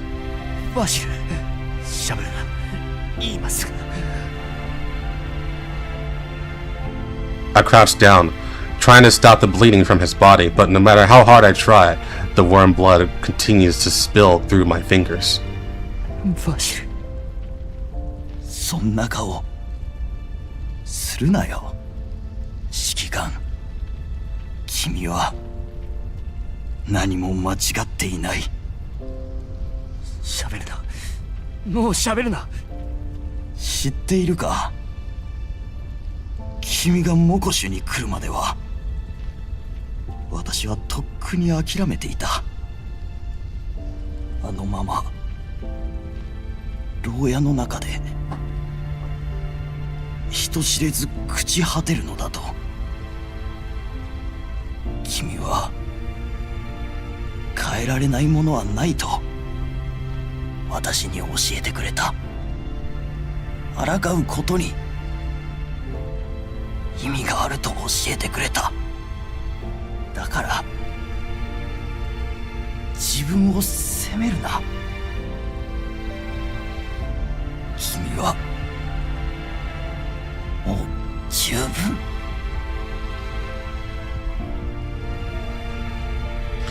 I looked at Vasily anxiously, trying to stop his life from slipping through my hands. But he just looked at me like that, the corners of his mouth slightly raised, smiling, as if he was completely satisfied with everything. Then, his figure began to become transparent, as if being blown away bit by bit by the wind. ダメだバシルこんなはずじゃこんなもっとうまくできたはず I tried to grab his body, but my hands only grasped empty air. Just like my voice, echoing over the desolate and ruined wasteland, eventually vanishing without a trace. The ruins of Makosh along with Vasily's figure shattered together, turning into countless tiny specks of light that were swept into a new darkness. My body began to fall once again, and this time, from the darkness, countless hands grabbed me tightly, as if trying to tear me apart and peer into my flesh and blood. I can hear them, those voices. I can see them, those endings that were ultimately smeared with filth. ありがとう、指揮官。 That's my wife. あなたがいなければ人形コミュニティもここまで来ることができなかった。いや違う私が君たちを巻き込んだんだ私のせいで君たちをこんな戦争に巻き込んでしまった。いつまでも子供扱いしないでください、指揮官様。自分が何をやっているのか。違う君も本来もっといい人生を。ありがとう。 Oh, that hurts. That hurts a lot.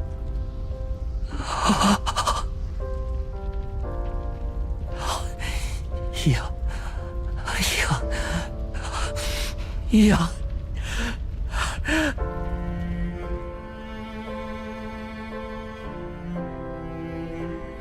Darkness has no weight, and sound has no physical form. But I am still crushed, breathless by an invisible weight. And in this endless abyss, a familiar voice slowly emerged. She is very close to me, her movements light, as if pulling me into her embrace, gently stroking the top of my head and whispering softly into my ear. ねえ、そういうところなんとかならないの？ A warm palm covers my eyes. 自分だけでも大変なのに他の人のことまで背負い込もうなんて。エレネ先輩。 Marina? That's his sister. ここはお姉ちゃんって呼んでくれた方が嬉しいな。私はなんでそんな顔するの？嬉しくないの？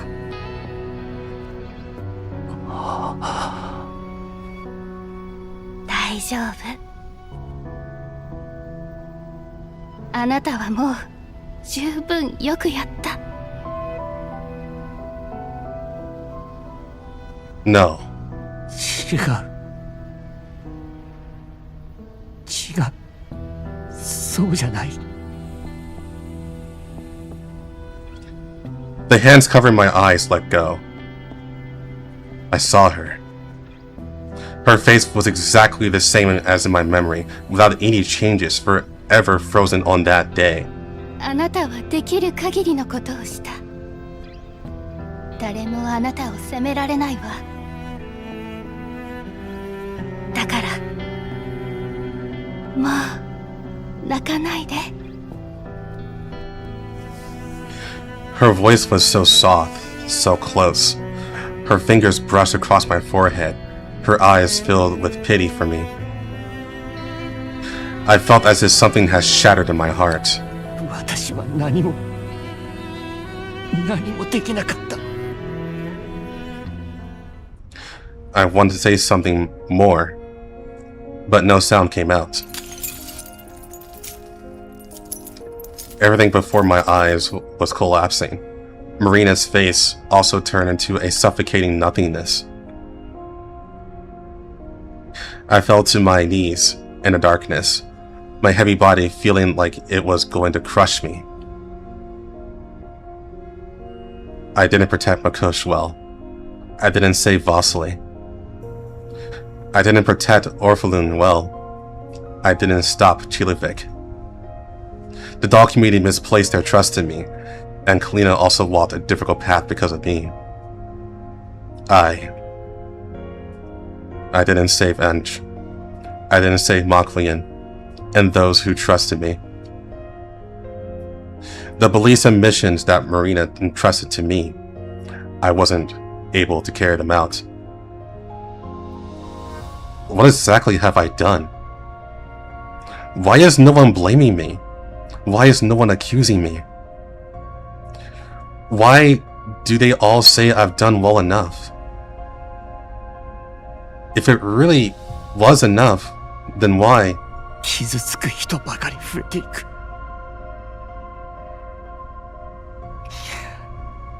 みんないなくなっていくのに、なぜ私だけが生き残る？ With my whispers, the darkness also began to continuously shrink. My consciousness is being swallowed by some massive void. I feel an intense exhaustion constantly welling up. So tired. This time, it seems it's really going to end. まだ終わっていないわ。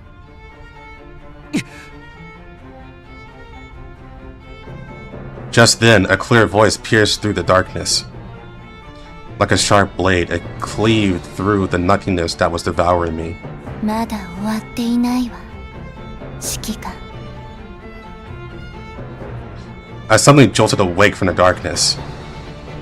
Threads of light extended beneath my feet, weaving into countless intersecting tree shadows. She's right there. After the familiar voice was a familiar figure, standing right in front of me. Her eyes reflected a certain radiance that didn't belong to the mortal world, but the way she looked at me was incredibly warm and incredibly real. 指揮官。 M4。 I clutched my chest with lingering fear, my consciousness still unable to recover from the trance. It wasn't until this moment that I finally recalled what had just happened. ゴシはエルモゴみんなどうなってる？焦らないで。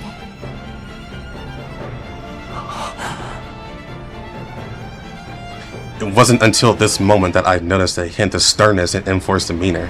全部見ました。指揮官の見たもの、あるいは指揮官が恐れているもの、全部見ました。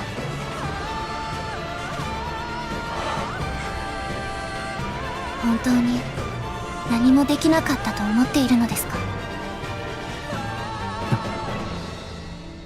モコシュもエルモゴーもカリーナさんも、今まで死んだ者たち、そして今も戦っている者たちが全部自分のせいでこうなったと思っているのですか？自分は感謝にも尊敬にも値しないと思っているのですか？自分が何もできなかったから。私は指揮官。 Her voice wasn't loud, but the power it contained made my words come to an abrupt halt. 聞いてください。モコシュはまだ落ちていません。バシルさんも生きています。衛兵隊たちはまだ戦っています。あなたのためではなく、自分たちのために。あなたがモコシュに来るまで彼らは抵抗する勇気すらなかった。でも今の彼らは戦う意味を見つけました。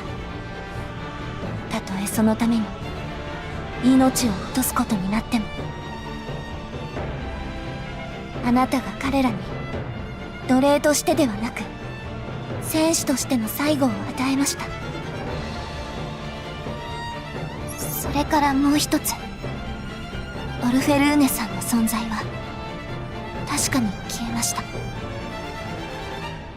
それでもあなたがいなければ彼女は利用されるがままの人生を送ることになります。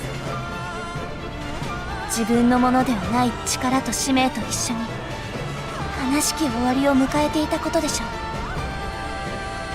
あなたのおかげで彼女は過去の過ちと向き合って自分の責任を背負うことができました。彼女の犠牲は彼女自身の意志であり、誰かの命令によるものではありません。アンジェリアさんと同じように恐怖も後悔もありませんでした。誰か自分と同じようにこの道を進み続けてくれる者がいると信じているから。指揮官、これでわかりましたか？彼女たちだけではありません。今日この時まであなたはすでに数えきれないほどの命を救ってきました。人形でも人間でもあなたの手によって光を見つけた一人一人があなたの成し遂げた証明になります。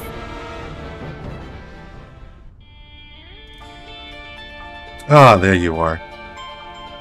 The distant divine-like radiance in her eyes faded away, replaced by the incredibly familiar gentleness that belongs only to M4A1.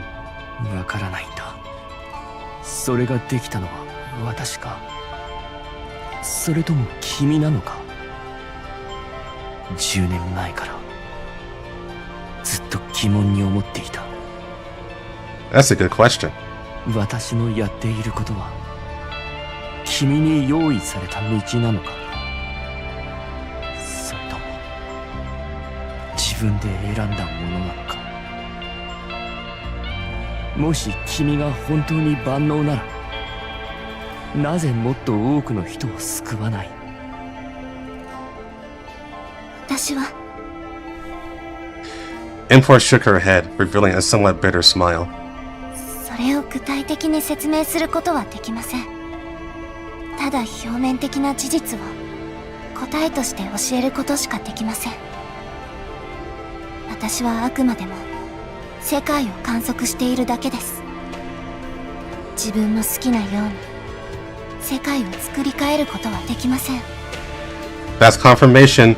She hasn't rigged a goddamn thing. もし私にあなたの未来を作る力があるのなら、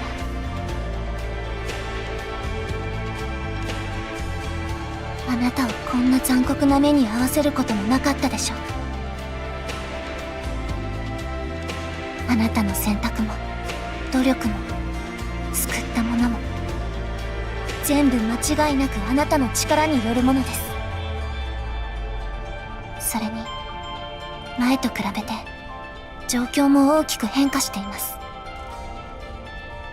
どういう意味だ？観測ができなくなっています。できなくなった？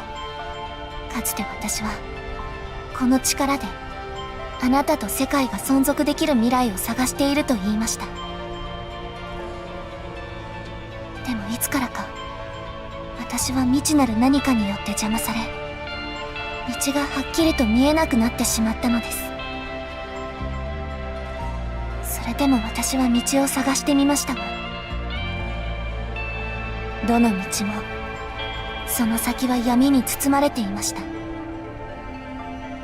そんなことは今までありませんでした。何かを終わらせるものではなく、ただの虚無に近いもの。Yeah, that sounds like reverse collapse, but we'll see. We'll see if that's what they're going with this. 遺跡の力と拮抗する虚無の闇。おそらくアンカーポイントに何か変化が起きたからこのような闇が生まれたのでしょう。 What anchor point? 指揮官、もう分かっているはずですよね。これからは私の力でもあなたの運命を左右できません。あなたはあなたの助けてきた者たちと同じように自分のために戦わなければなりません。あなたの戦いはまだ終わっていません。まだあなたの帰りを待っている者たちがいます。それにあなたは決してこんなところで倒れる人ではありません。そうでしょう。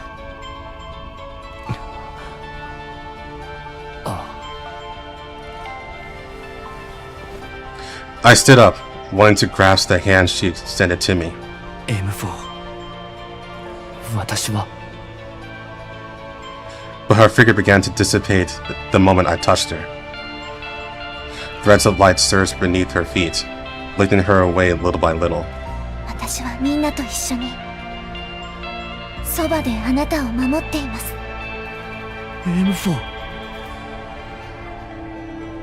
My hand passed through the threads of light, grasping nothing. Hug her, damn it! He tried. He actually tried.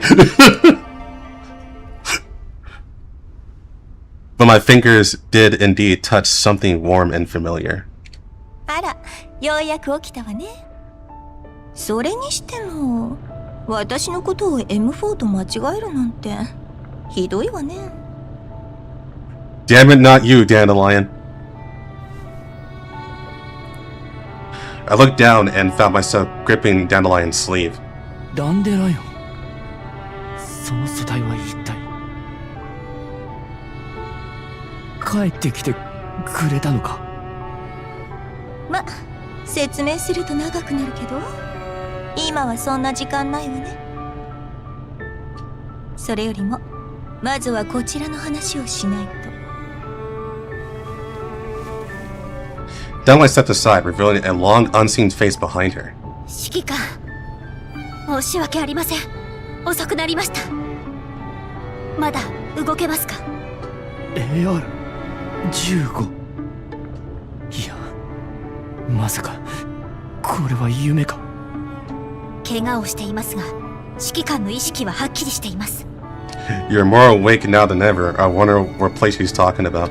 私です。 AR15 今はアステリア。ただいま帰還しました。おかえり。今までどこに行っていたんだ。あることを調べるためにいろんなところに。指揮官も分かっているはずです。 M4 絡みのことか。指揮官のこともいろいろあってすぐに戻ることはできなかったのですが、やはり私がいないとダメみたいですね。いや帰ってきてくれて嬉しいよ。とりあえず分かったことを教えてくれ。分かったことといっても指揮官ほど深く踏み込んでいないかもしれません。 M4 は私に全てを教えてくれなかったから。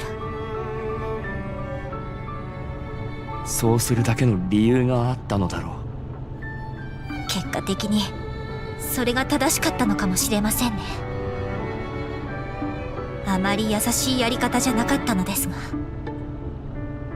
この10年間私は M4 の後を追って指揮官とは違うやり方で調査を進めていました。 Alright, plot. Let's go. そのおかげであることに気づきました。指揮官たちの敵の正体です。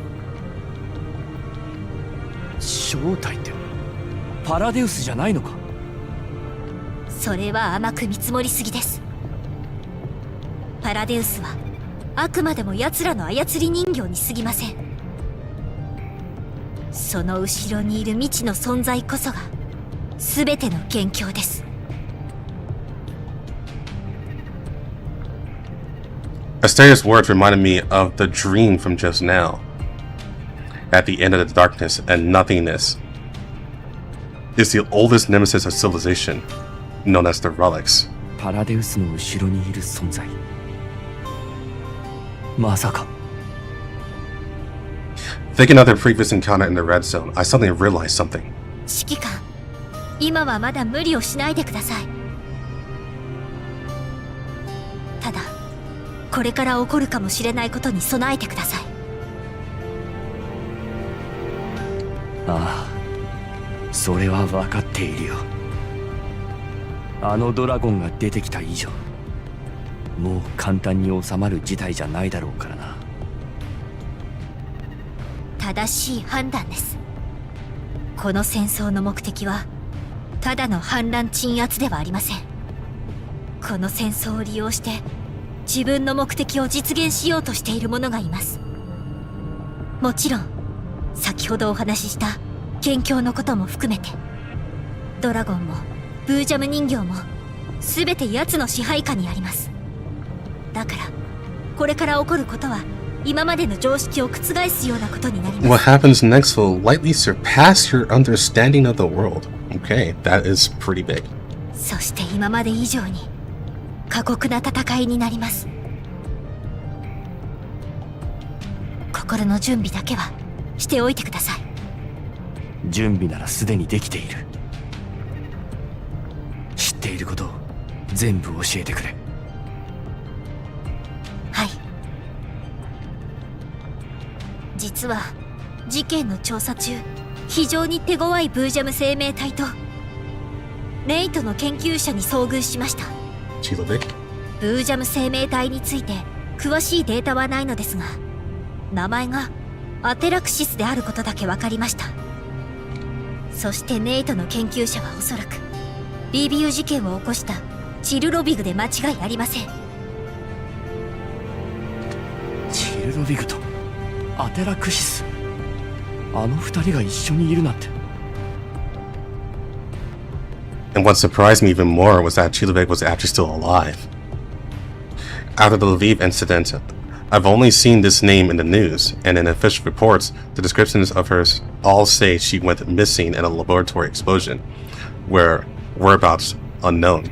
あの二人はどうやら指揮官とエルモ号で彼岸を開くつもりのようです。そんなことは決してあってはならないと思い、急いでここに帰ってきました。やはりエルモ号が狙われたのはそういう単純な理由じゃなかったか。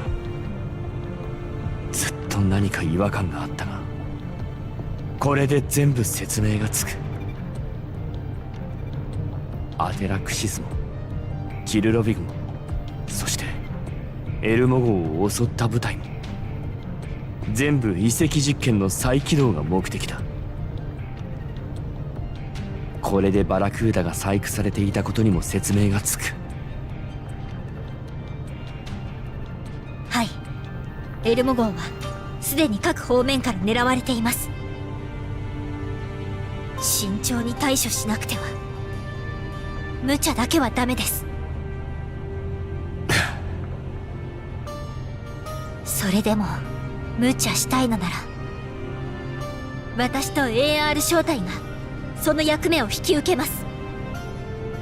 指揮官は命令するだけでいいです。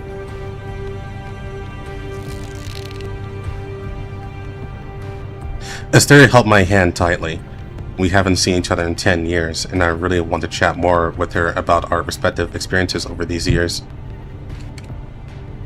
But right now, there are more pressing matters before us. そういえばアステリア、君はいつ着いたんだ？みんなはどうしている？ Not great! Asteria's silence raises an ominous premonition in my heart. 指揮官、モコシュ陥落後、イエローエリアの封鎖はより厳しくなっています。私が着いた時、エルモ号はすでに砲撃を受け、みんなは私はダンデライオンと一緒に怪我した人形を回収してできる限りバックアップを復元することしか。それでもバックアップ？どういう意味だ？なぜバックアップを？ダンデライオン。もうそんなの私に答えさせないでよ。アステリアの言った通りの意味よ。状況は自分の目で見た方が早いかもね。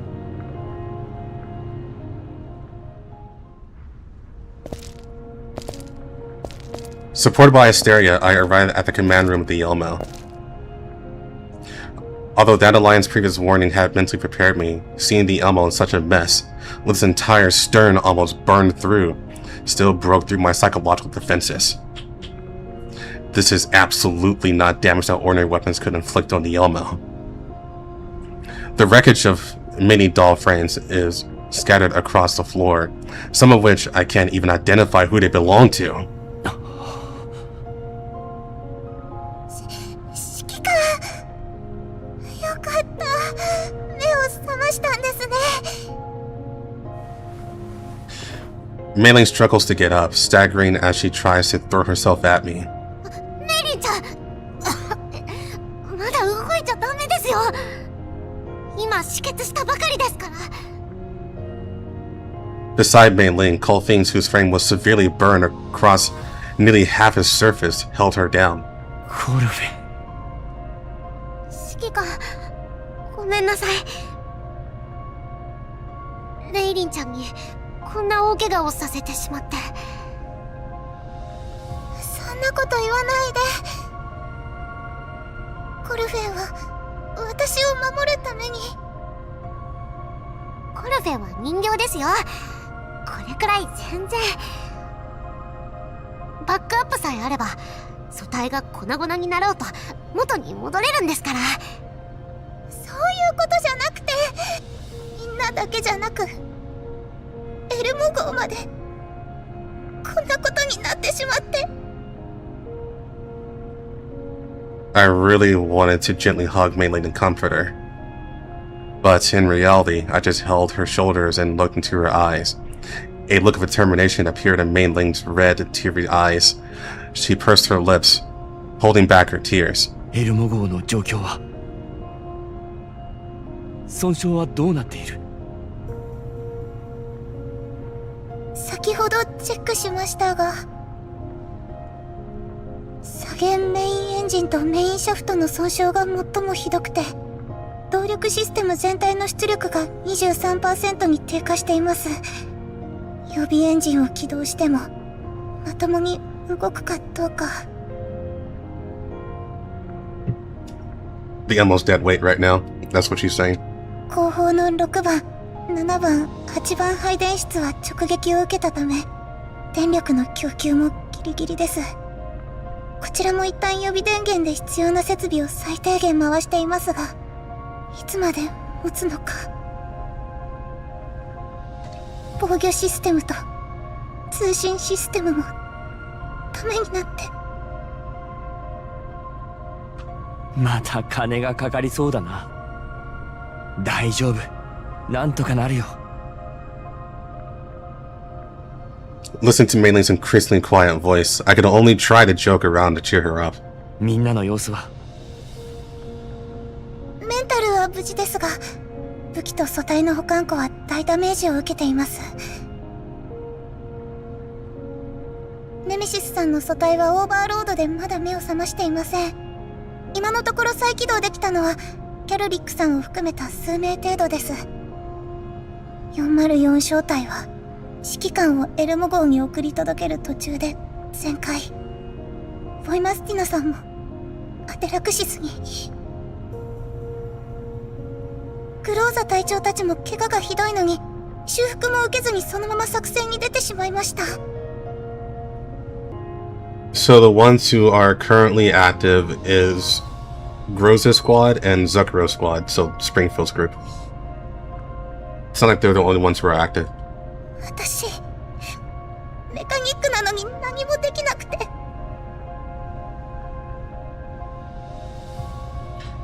Looking at mainly his heart and appearance, I know that I absolutely cannot show any weakness right now.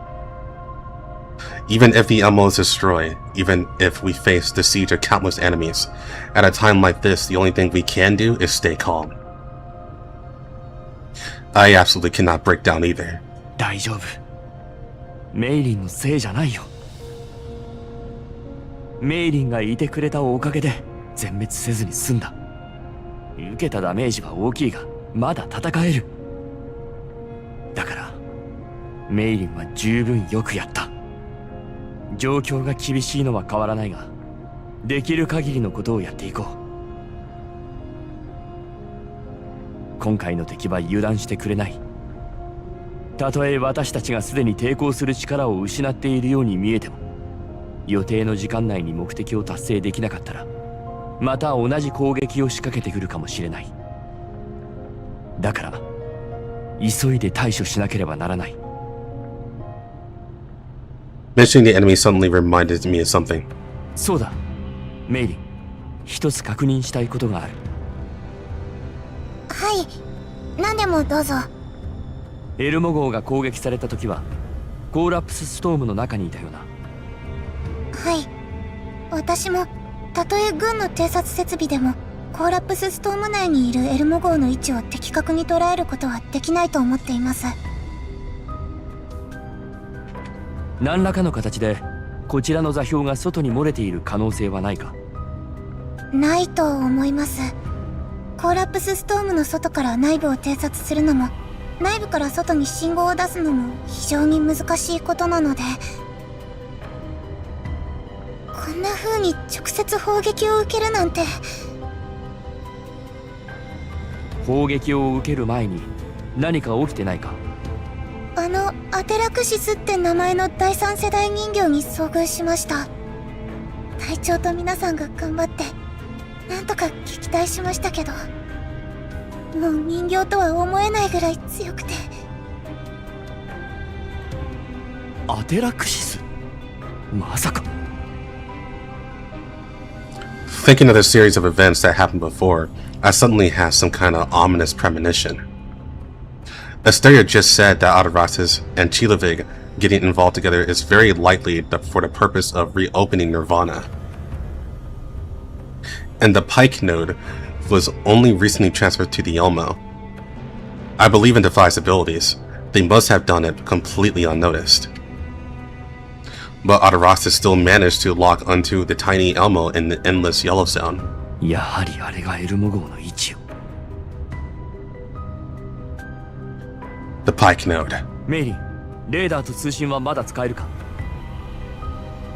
損傷がひどいので今は一部の機能しか。特に通信システムは物理的なダメージとコーラプスストームでほぼ使い物にならなくて。わかった。ダンデライオン、メイリンと一緒に引き続き損失確認をしてくれ。メンタルデータの保存を最優先に復帰できる人形を探して。そういうことなら任せて。リモートだとコツコツデータを集めることしかできなかったけど、現場でならいくらでもできることがあるわ。アステリアにはしばらく副官をやってもらいたい。通信が使えない以上、外で戦っている者たちと連絡を取る方法が必要だ。わかりました。みんなの信号を集めて通信チャンネルを作ります。それから指揮官、メラニ、ヘレナを。Seeing two small figures rushing towards me, my tense mood finally relaxed a little. I hold them in my arms and gently stroke their heads. 無事でよかった。指揮官、彼女たちヘレナとメラニーを助けてくれた。I look up and see OTS-14 and Section standing not far behind them. They were also covered in scars, seemingly having spent a lot of effort to crawl out of the bombed ruins. ありがとう。いえ、大したことではありません。ちょうどその場に居合わせただけです。指揮官、大丈夫だった？今すぐ検査を。大丈夫、心配するな。それで先ほどの砲撃は何ですか？私の知る限り財団もマグニセキュリティもあのような兵器を所有していません。となればやはり軍の戦略兵器である可能性が高いな。軍か。まさか。何か気づいたのか？ええ、確かに一つだけ心当たりが。指揮官もよく知っているはずよ。They're using the old artwork. They could have at least drawn a new one. Oh well. After OTS 14's reminder, the guess in my heart suddenly becomes clear. After all, back in Griffin, I commanded Doll Squads to dismantle it more than once. 列車砲、ジュピターか。そんなものまで持ち出すとはな。前回の攻撃からどれぐらい時間が経っている？だいたい30分よ。時間がない。ジュピターのチャージはもうすぐ終わる。次の攻撃に備えなければエルモ号は再び危険にさらされてしまう。今のエルモ号は動けないから、本来なら通常戦力で来た方が効率的なのだが、そこにエルモ号とみんなをかけるわけにはいかない。まずは動力を復旧させなければ。でもジュピターがある限りエルモ号は常にその危険にさらされてしまう。逃げるにしたってエルモ号の位置はなぜか敵に筒抜けだから。別の作戦を提案するわ。別の？しかし指揮官、ジュピターの対処法はグリフィン時代のあなたがすでに教えてくれている。周りのエネルギー供給設備を破壊すればジュピターは射撃に必要なエネルギーを集められなくなる。Hey, they're using the map trick, or rather what you need to do on the map, where you basically had to like send like 3 squads adjacent to the Jupiter cannon in order to disable it. No one did that. They just ran up to it and tanked it and killed it. そうなればジュピターもただの邪魔なお荷物でしかないわ。方法を分かっていても一人でそれをやるのは無茶だ。私も行きます。2人いれば途中の敵にも十分対処できるでしょう。指揮官、私も。Helen, I used you to tank those shots, okay? Helen was covered in scars, but still had her weapon and requested to join the battle. エルモ号はダンデライオンさんがいれば十分でしょう。私はグローザ14さんたちの電子戦支援に行きます。でもそのダメージでは。平気ですよ。指揮官のために戦うのが私たちの幸せです。指揮閣下、ご決断を。命令をください。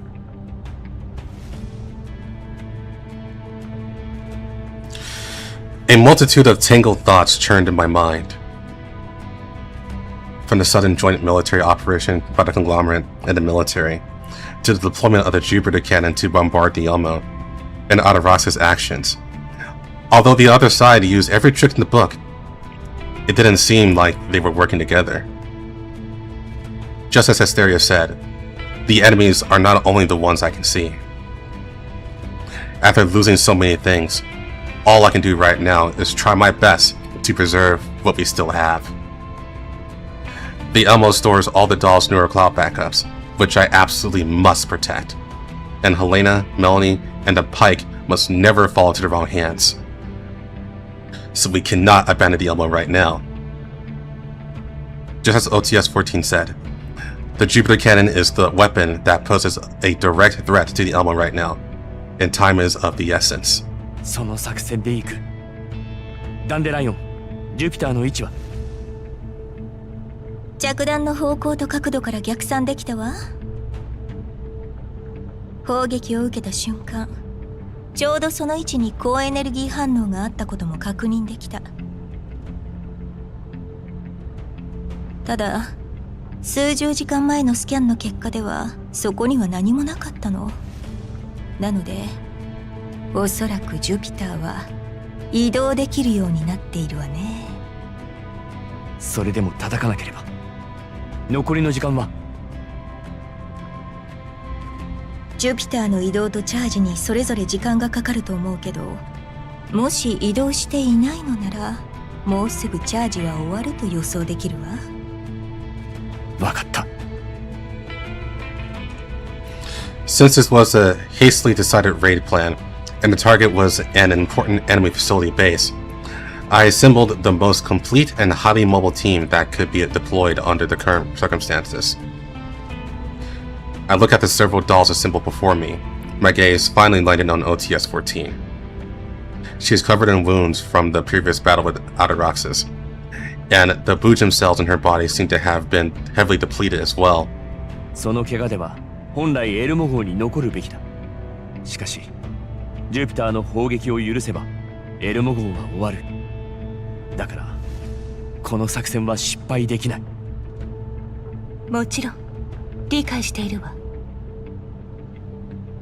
私も行く。 Although Krolak had just finished rebooting not long ago, she had already participated in the battle to defend the perimeter of the Elmo at the first opportunity. At this moment, she casually tossed aside the temporary weapon in her hand, which already had somewhat chipped edge, and neatly swapped to a new equipment. キャロリック、あなたは残ってエルモ号を守りなさい。 Krolak didn't look at OTS-14, but looked straight at me. 指揮官、敵は一時撤退したわ。そして敵の本陣に突撃するのなら白兵戦担当も必要でしょ。ネメシスのやつもまだ起きてないし、私はその分まで頑張らないと。わかった。ただグローザ14の指示に従ってほしい。分かったわよ、隊長。ありがとう、キャロリック。突撃部隊の隊長はグローザ14が担当する。ジュピターへの接近はドローンでサポートする。君たちの目標はただ一つ、ジュピターのエネルギー供給設備を破壊することだ。エネルギー供給パイプを一つでも切断することができればジュピターは強制冷却に入る。了解。頼んだ。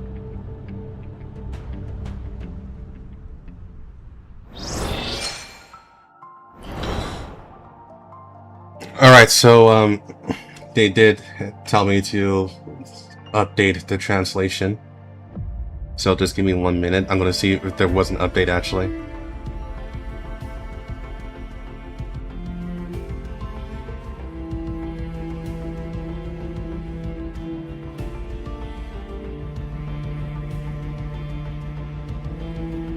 There was. Okay. Alright, I'm gonna pull out the game for just a minute.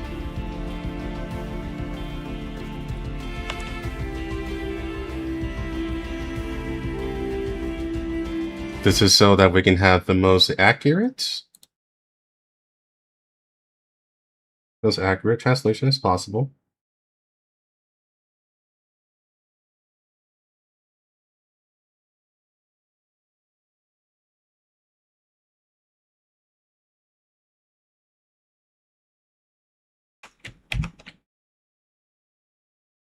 Doors Frontline 2 Exilium.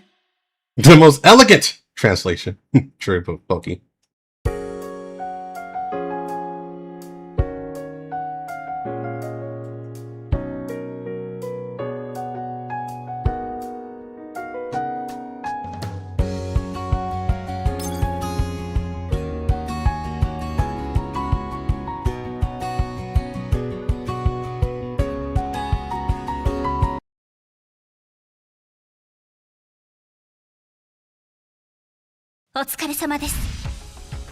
Damn, you're right. That node was 50 minutes. What the fuck?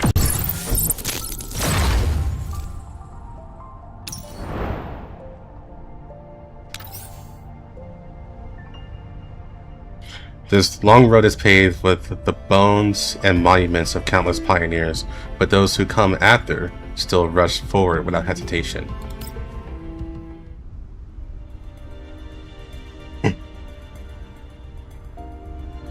"16 Lab, Persica's laboratory was unusually quiet.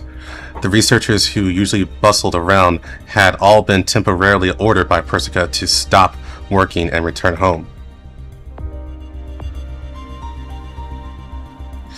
On the giant screen in the main control room, countless data streams cascaded like a waterfall.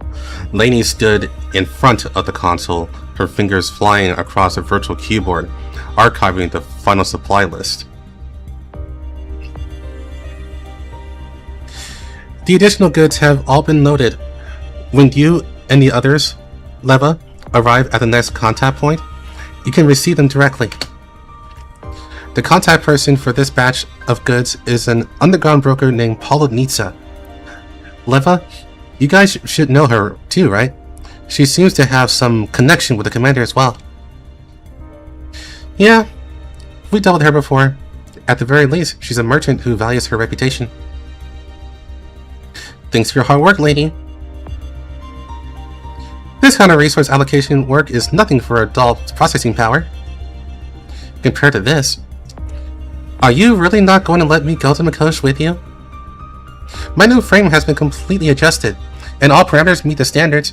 There's absolutely no problem with me serving as direct combat power." "Alright, now we need someone to stay in the absolutely safe rear to provide us with stable intelligence relay and logistical support. However, and more importantly, we need someone trustworthy enough to stay behind and protect Persica." "That's true. But I already agreed to the commander before, and yet I still haven't been able to officially report to the Elmo. I just feel a little unwilling. Securing the rear is also an important part of combat. Don't worry, Leva and I will work hard for your share too. Although I don't think those people will make a move on the white zone, it's never wrong to have an extra backup plan.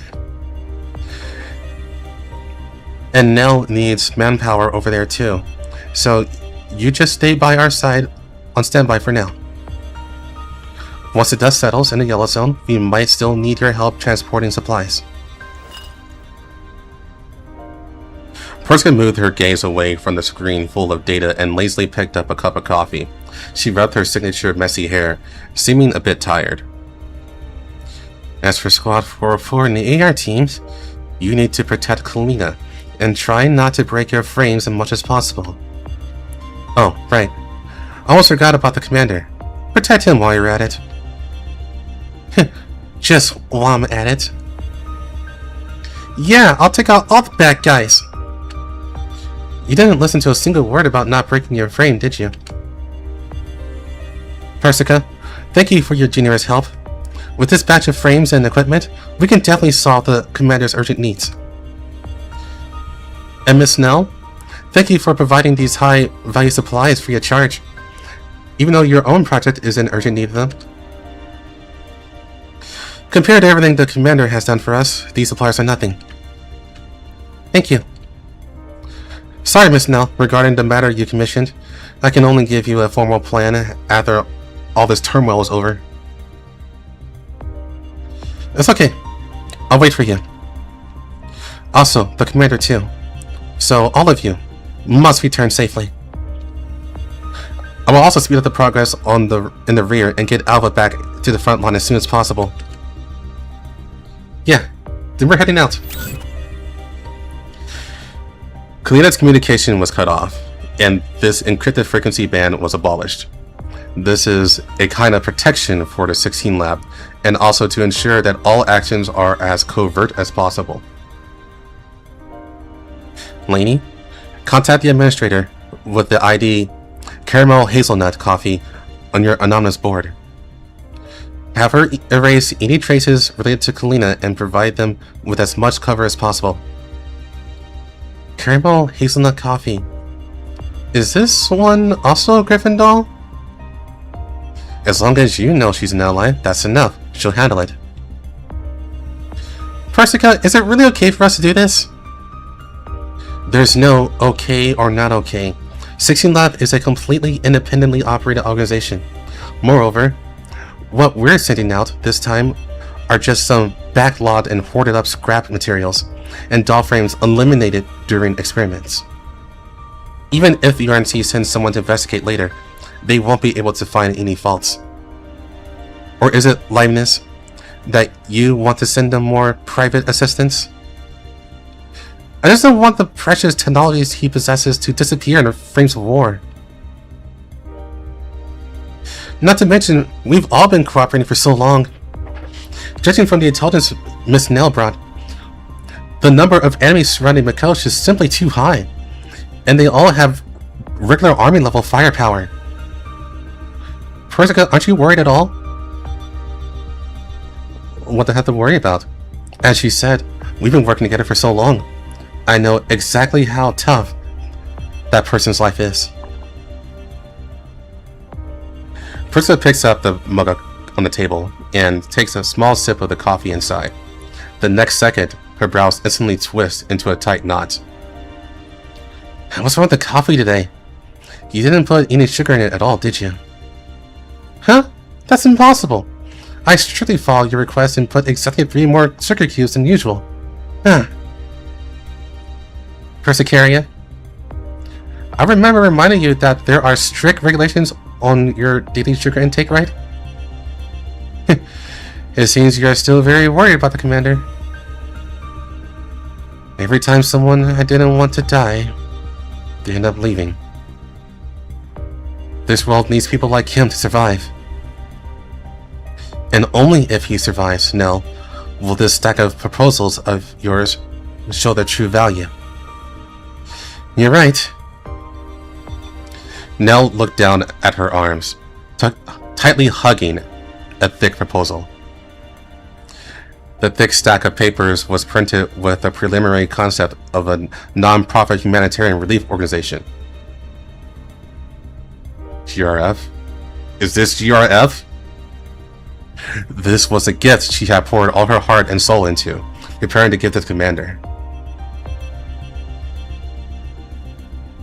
A project proposal for a humanitarian relief organization, and even the operational authority. You're basically planning to hand over your entire fortune to him. Because I know very well that if I were to take the lead on this, it'd be impossible to have the same appeal and cohesion as a commander. Whether it's his past identity as a hero, or what he can achieve in the Yellow Zone now, I believe that entrusting this power to the commander can bring more hope to this world. A very pure and good idea. Likeness, after hearing this, are you interested in jumping ship and checking it out over there? Although it sounds very appealing, currently your research, Persica, is more attracted to me.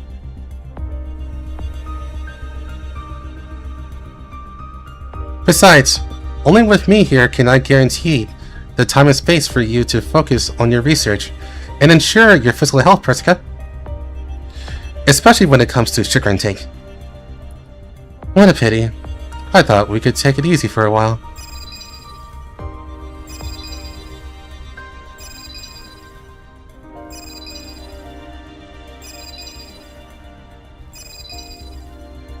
A sharp emergency communications tone suddenly blared in the laboratory, interrupting their conversation.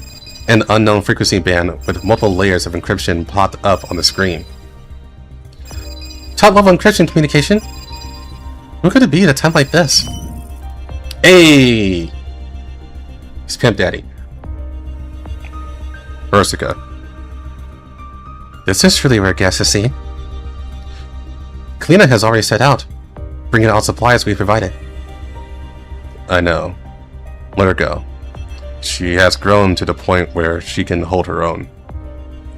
I'm taking the risk to contact you because of something else. I need you to help me send some people away, ensuring they can leave the Green Zone while avoiding UNC surveillance. You really are prone to disasters. I understand. Laney will be responsible for the reception.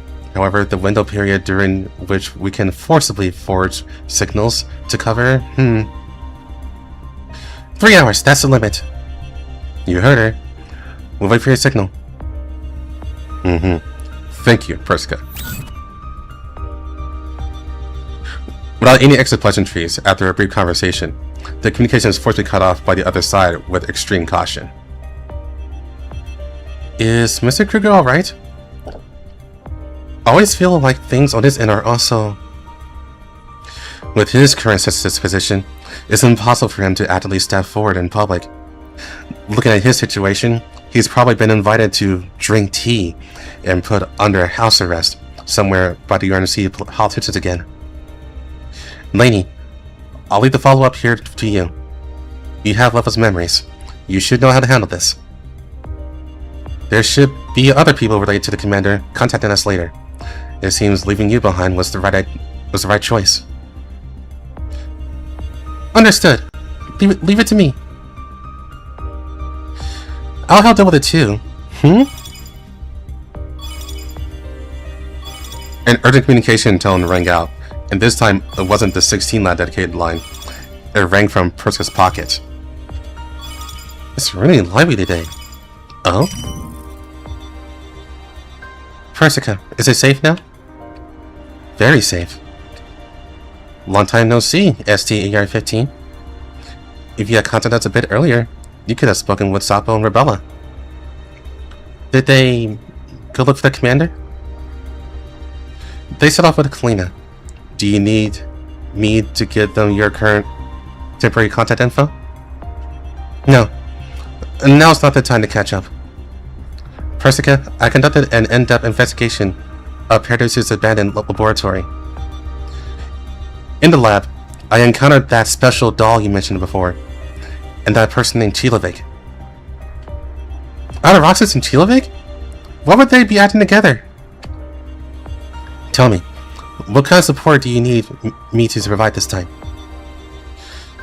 Vehicles, ammo supplies, including the sheriff for M16 and the others. It seems you already secretly contacted her. Has your relationship eased up a bit? That has nothing to do with the mission. By the way, I also have a convenient matter here that I need you to handle on our way. To be precise, someone specifically requested you to go.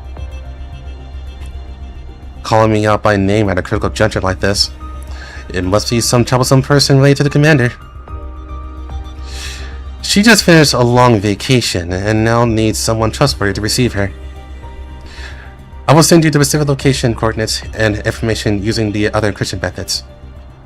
I'll leave the commander to you. I look forward to the moment your AR team reunites.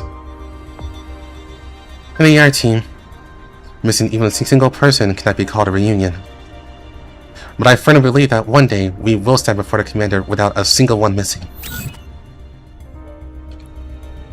The static on the communication abruptly stops after Stereo unilaterally closes the connection. Listening to her resolute declaration without a trace of hesitation, the corners of Persica's mouth finally uncontrollably curl into a gratified smile. Persica? Is there some good news? Seeing those children have all grown, I feel happy too. I just don't know where the commander gets the charm to kidnap all these kids. Persica picked up her coffee again and took a sip with a slight smile. Even if it's for those who follow you, those idealists who want to walk the same path as you, you must overcome this predicament, Commander. I wish you luck.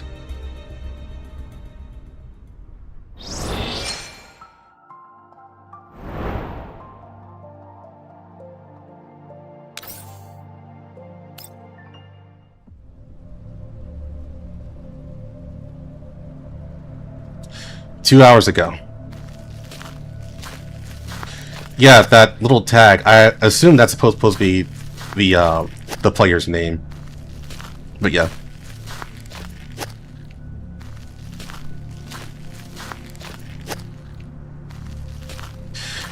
Chilovic walks forward alone, following the tracks left by the Elmo.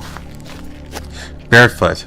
Why she's barefoot? She leaves a trail of deep and shallow footprints in the sand. もう私だって飛んで行きたい。風が直接当たってよく揺れるけど歩くよりは楽なんだよね。でもあのお嬢様もケチだよね。席空いてるのにさ。She's barefoot because she's evil. She doesn't complain all the way like this. Although she didn't have a travel companion by her side, even talking to herself made the atmosphere exceptionally noisy. ん？何あれ？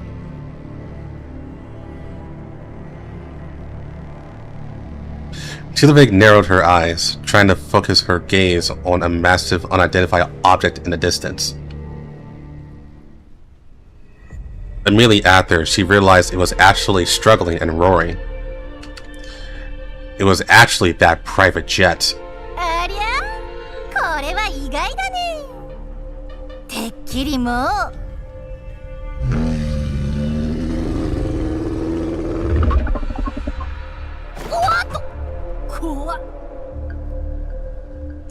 Chilevik is startled by the giant dragon's roar and jumps back a large step. Only after discovering that Gravezard was firmly pinned to the ground by steel cables did she tiptoe closer to it again. おやおや、誰があんたをこんな風にしちゃったの？ああ、言わなくてもわかるよ。どうせあの騎士さんとお姫様たちでしょ。それにしても、これは研究しがいがあるね。こんなブージャム、今まで見たことないよ。なんか、新しい発見がありそう。Chilevik extended a finger and tremblingly pulled at the dragon's scales. この手触り。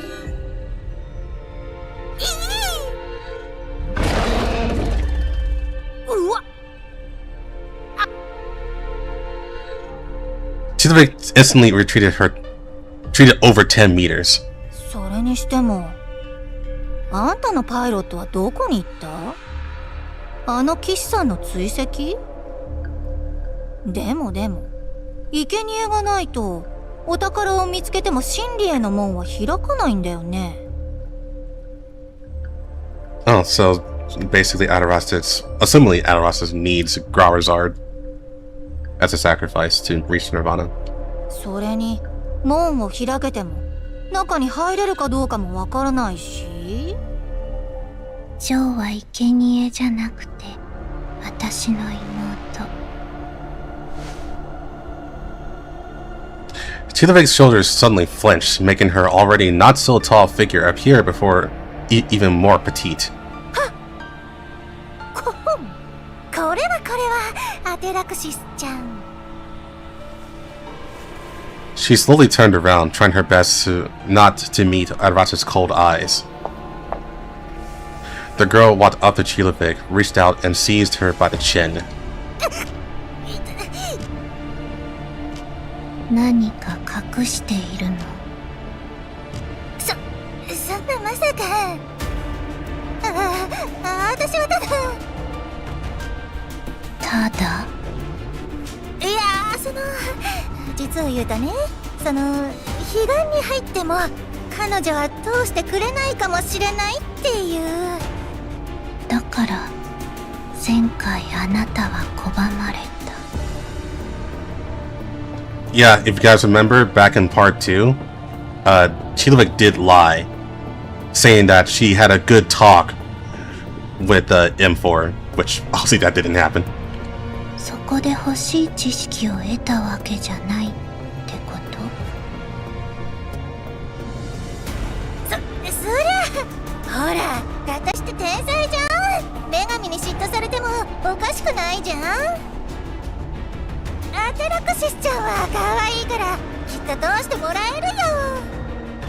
彼岸では女神が通すものを決める。でも女神はあなたが門を開くのを止めなかった。だって別の世界だから法則も全然違うというか。ちょっとアーテラクシスちゃん、そろそろ話してくれる？彼岸は私を拒むかもしれないってお母様は言っていた。スカーレット先生はいつもそうなんだよね。念入りに準備するのに失敗しても気にしないなんて、そういうところがいい。お母様を見くびらないで。理念の違いなだけだよ。どんなに失敗を重ねても一回でも成功すればそれで十分ってお母様は言っていた。彼岸に入るのも目的ではなくステップの一つに過ぎない。仮に私が拒まれてもお母様はまた別の方法を試して別の子を生み出すだけ。でも私はお母様に教える。私は拒まれない。そうそう、私もそういうつもりで言っているな。アーテラクシスちゃんならきっと無理やりでも門を破ることができるから。Chidwick felt the strength in Adarasa's hand slightly relaxing. そうだよ、アーテラクシスちゃん。私は味方だよ。もしあの日私が門を開いていなかったらあんたは生まれることもなかったし、実質私もアテラクシスちゃんのお母さんみたいな。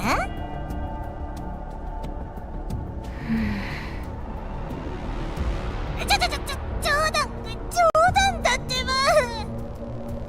あなたの知識が役に立つから保護しているだけ。でももし私に嘘を教えているのなら。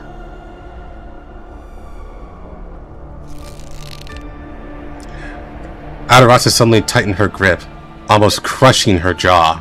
先生のところに送り返してあげる。やめて。Chidwick squeezed out a word through her teeth with all her might. Immediately after, Adarasa finally let go of her hand.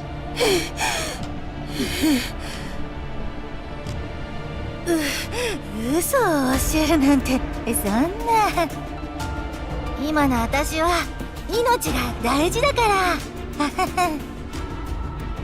それで追いかけるの？私が相手でもあの人たちは最後まで抵抗するって分かった。Adarasa waved her hand, and a fleeting long blade flashed, easily slicing through the towing cables on Gravazard. The dragon slowly turned around, resting its head on Adarasa's arms, accepting the girl's comfort. Adarasa's, showing a loving expression, seemed to radiate a beauty that could serve as a totem of human faith, even in Chidwick's eyes. And unconcealable resentment and jealousy flowed from the depths of her eyes. Adarasa might have noticed, but she didn't care.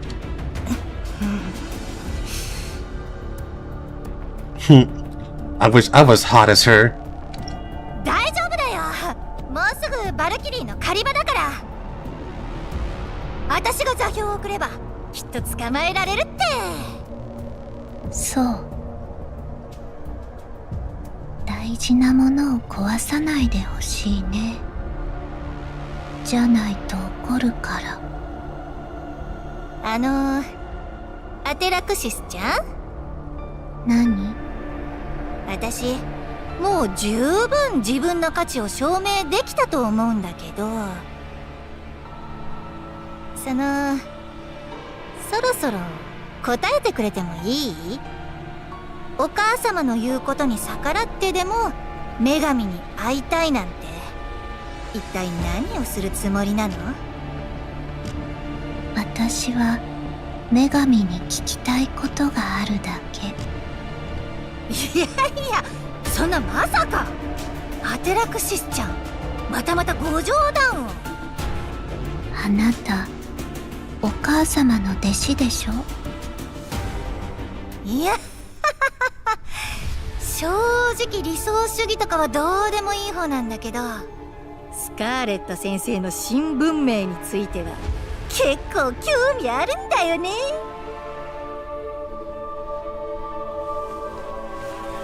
Suvik hugged her thin shoulders under her sleeves, revealing a somewhat nostalgic smile. Using relic technology as the starting point of a new civilization rather than the end point of an old civilization. To this end, it is necessary to subvert all existing human systems and forms, and even humanity itself must change. It is said that before colluding with Paradis, Caldwell Scarlet was once imprisoned in her hometown for her speech. Although she herself didn't care much about it, it gives a glimpse of her unorthodoxy. Not long ago, she gave a new speech at a science summit. Although the content was much more restrained, it still encountered a lot of criticism. If it weren't for the strong protection of the URC higher-ups, she might have been expelled from the list of researchers. その新文明の基礎が彼岸なの。お母様は新文明のすべての個体が彼岸の恩恵を受けるべきだと考えている。でもあの女神は知識とは呪いなんて言ってた。どうやら先生もそこそこ呪われてるみたいだね。それにそもそもの話なんだけどさ、全員がその呪いにかかっちゃったら実質誰も呪われてないみたいなものじゃん。じゃあどうやってみんなに力を貢献させるの？競争者がいればいい。競争は殺し合いではなく進歩と統一の原動力だってお母様が言っていた。二つの種族、二つの文明、人間と人形、人間と生きむくろ、あるいは人間と未知なる種族でもいい。お互いに拮抗し合う競争になればそれでいい。闘争が生命の本能である以上、闘争に意味を持たせればいい。じゃあ先生は誰と誰を競い合わせるつもりなの？人間嫌いなのはみんな知ってるけど、人間全員ぶっ殺そうってほどイカれてるわけじゃないから、その人間の相手をさせるのは私だよ。私はお母様の最も完璧な作品。あらゆる方面において最も完璧。だから私は人類の敵にふさわしい。もう一つの文明を率いてお母様の望むように人類と競争する。やっぱイカれてるじゃん。あいつらと比べて私ってもしかしてお利口ちゃんなの？ By other one, does she mean William?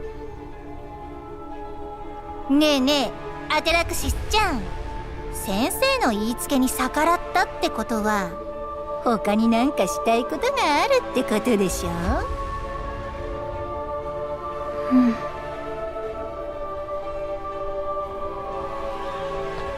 Adoraxis paid no mind to Chilevik's question. She gazed into the distance, where a light was gradually gathering. That was the spear of destruction cast by human technology, aimed at someone who could be called a hero of this era. That's me, capable of piercing the heavens.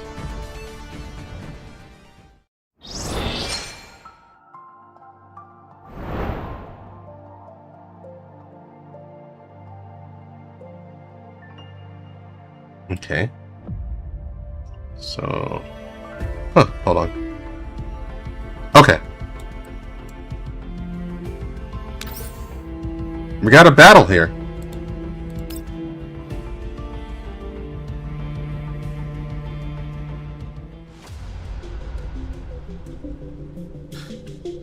The Yellow Zone Desert, where sandstorms raged. Everyone left the Ummel on drones, speeding through the Yellow Zone in the direction Dandelion pointed out. Actually, there was no need for a special tracking radar anymore. The scorched bombardment plan left by the railgun strikes on the air and the ground was very conspicuous. They only needed to follow the trail of destruction to track down the location of the enemy's weapon. あれか。これ本当にデータにあったやつと同じもの？サイズが倍くらい違うわよ。There's that new drawing that I was suspecting. On the originally empty Yellow Zone Desert, a giant mobile base comparable in the size to the Elmo sprawled across the ground. Several towering energy pylons were loaded onto giant transport vehicles, ready to mobilize at any time alongside the main cannon they were connected to. Because the energy pylons required a safe distance between them, they were distributed around the perimeter of this temporary military base. The Jupiter cannon above was in a dormant state, its rails gleaming with cold metallic light as they slowly reset. It was more than twice as large as the model from 10 years ago, resembling a metallic mountain rising from the ground. The massive and thick twin railgun barrel pointed straight at the sky, casting a shadow that covered half the position. Just standing there, it exuded an astonishing sense of oppression. The blazing white beam that once tore through the sky has completely dissipated, and the energy towers surrounding it are emitting a low rumble, recharging it again. とても量産型のものとは思えませんね。このレベルになるといくらロレンでもそんなに数を保有していないはず。もしこれがモコシュへの攻撃に使われていたらどんな防御も意味がなかったわ。でも実際はエルモ号に使われた。またこれの攻撃を受けたらひとたまりもない。こんなものをどうやって破壊するのよ。私らだけじゃ数日かけても無理でしょ。爆弾を持ってきましたが、これでは意味がありませんね。もともとレールガンは爆発に強いように作られていますし、昔も破壊よりダッシュする方が主な戦術だったわ。しかしこの人数では制圧するのも難しそう。このような兵器を持ち出したということは、それだけ閣下を脅威とみなしているのだろう。そんな敬意を向けられても困る話だが。それを言うなら。They're like, yeah, they really want the commander fucking dead. This is overkill. So they're basically saying. このレベルの兵器を与えられるのは軍の中でも精鋭中の精鋭だけです。そして与えられた部隊は自分たちの戦闘スタイルに合わせて手法に名前を付けます。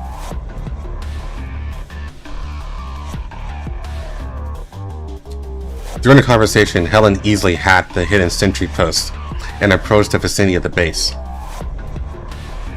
Everyone lands on the ground to begin operations, arranging for drones to continue providing cover from above.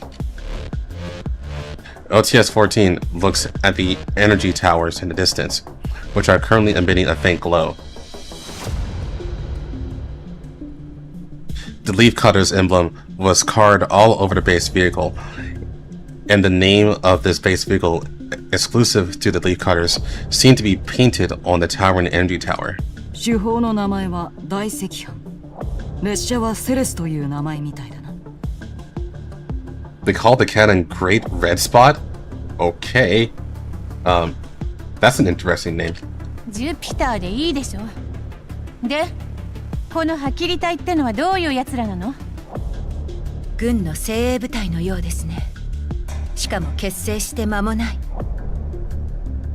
規模は昔とだいぶ違うけど、基本構造はそんなに変わらないはずよ。膨大な出力を支えるために複数のエネルギー供給ラインが用意されているに違いない。それを一つ一つ破壊していくしかないのか。Okay, but when I think Great Red Spot, I think of a period. 本体の破壊よりは簡単でしょうけど、全部は無理ね。ではやはり一番オーソドックスな作戦でいきましょう。供給塔のどれか一つさえ停止させれば全体のエネルギー供給に支障が出るはず。その供給塔もかなりの戦力によって守られているがな。バリアーグのような有象無象ではなく、正真正銘の精鋭部隊だ。それでもやるしかないわ。他の敵に気づかれないように供給塔を一つ渡し、ヘレンにハッキングのチャンスを作る。簡単そうに言うが、他に方法はないのか？残念だけど、これが一番簡単な方法ね。エルモ号に来てからは退屈しないな。何？怖いの？冗談はよしたまえ、ウサギ。Just standing there is enough. 総員、最終チェック。作戦開始。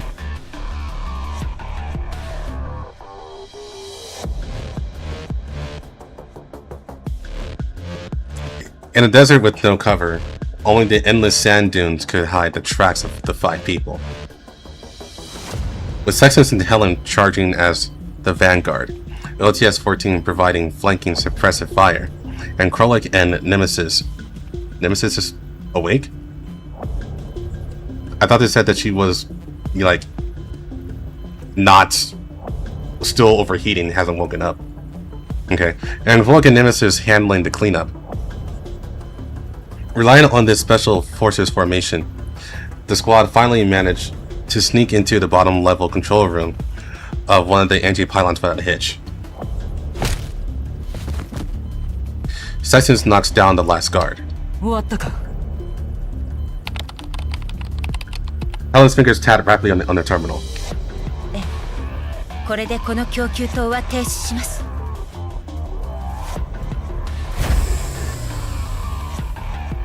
As Helen's voice fell, the energy pylon at their location let out a muffled depressurization sound and slowly ground to a halt. やったか。しかしこんな塔一つにここまで戦力を回すなんて、こいつらはどこまで本気なの？閣下はグリフィン時代、ずっとこんな奴らの相手をしていたのか。よく今まで生き残れたものだな。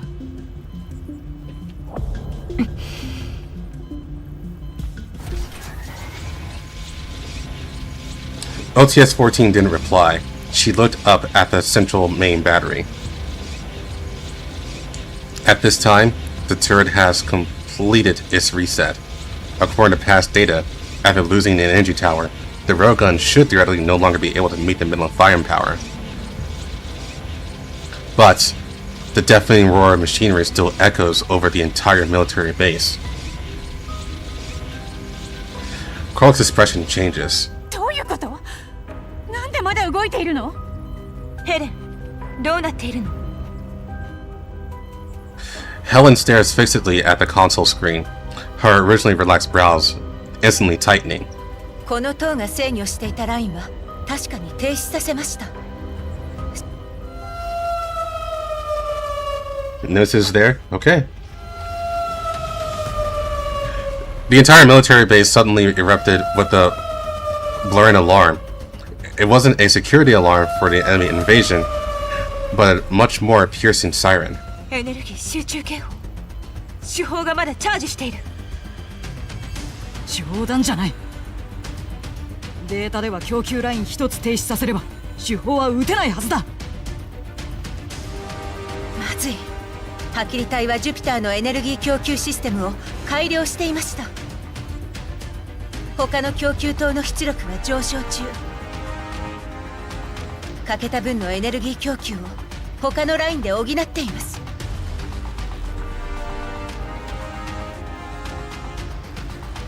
Helen stared at the light dots on the screen, calculating rapidly.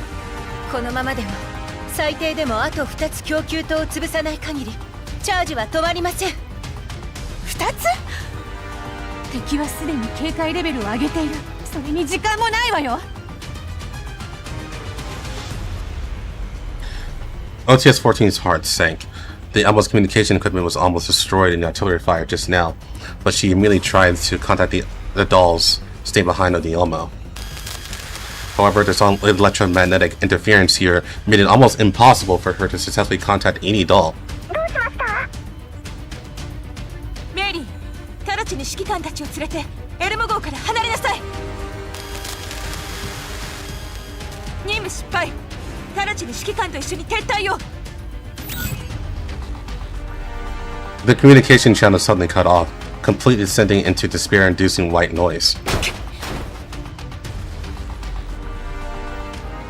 OTS-14 punched heavily through the console panel.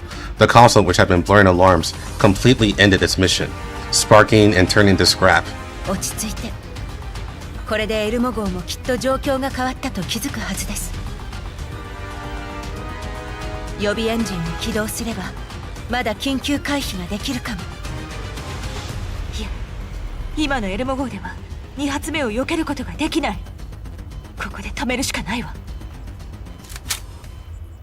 OTS-14 pulls the bolt of her gun, her cold gaze sweeping over the squad. 作戦変更。これより強行突破を行う。目標2つ目の供給塔。 She said, "Fuck it, we ball."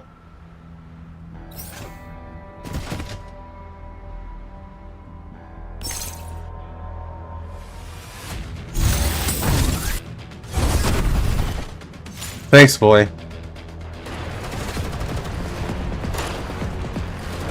Despite their best efforts, the dolls, who are at an absolute numerical disadvantage, are still unable to break through the Leafcutter's brigade defense line. The dense network of fire firmly suppresses the assault squad behind cover. Although OTS-14 can make a breakthrough for a short time, with the opponent's continuous reinforcements, it is very difficult for the dolls to break through the third entry tower again. 手強い。もう囲まれそうになってる。一人一人の連度が高く、連携も申し分ない。ハッキング対策も強化されています。これは物理的な回線で接続しなければ。まだ諦めちゃダメ。エルモ号が待っている。OTS-14 picked up Helen with Bujin's arms and looked at the other two dolls. ヘレンは引き続きハッキングを。私は突破を試みる。分かったわ、隊長。私とセクスタンスが援護するわ。どこまで持つかは分からんだな。The dolls leap out of cover. Just as Kulik said, they provide a full cover of OTS-14, forcing a breakthrough. But even with Krolik and Sexton's quick reactions, they eventually become riddled with wounds under the hail of bullets. They barely manage to escort Helen to the entry tower. Facing the continuous suppression from the military's armored forces, the squad quickly falls into a perilous situation where they are overwhelmed and can only rely on OTS-14's power to cover Helen. At the end of their line of sight, the Railgun's main gun has begun to flash with a blinding white light. This means the launch has charged to a critical point. ヘレン、まだなの。手法が発射されるわ。あと少し。軍のセキュリティレベルが高すぎて。待って、どうしたの？システムに何かが割り込んできた。指揮官の支援？違います。これは全く別のプロトコル。しかもこのやり方、相手は私よりも軍のシステムを熟知しています。ハッキング速度が異常に速い。何ですって？ Helen's people shrank sharply. まずい、みんな遮蔽物の中に早く。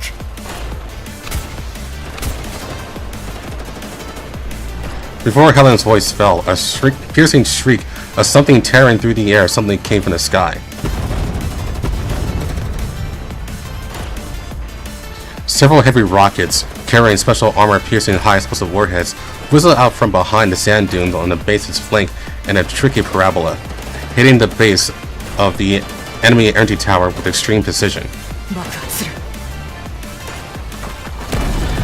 The energy tower collapsed rapidly, but it didn't cause any secondary explosions. Instead, it extinguished and fell to the ground. Korlik lifted her head from the sand. 信号を識別できない。どこの部隊だ？ As the third energy tower is forcibly blown up, the blinding white light on the railgun's barrel let out a hoarse crackle of energy, as if being choked, and rapidly weakens. The system can finally no longer provide it with energy supply. Taking advantage of the military forces being thrown into disarray by the bombing, several agile black figures charged into the battlefield at high speed under the cover of gunpowder, smoke, and blowing sand. They completely ignore OTS-14 and the others who are locked into a bitter struggle, and instead, with extremely professional coordination, split into three groups and dive straight for the railgun's remaining outer energy arrays. Behind these figures follow a large number of extremely familiar mechanical creations. They flooded into the base like a tide, engaging in a slaughter with the military force. All the mechanical creations have the same chilling logo painted on their shells. Sanguis Ferry.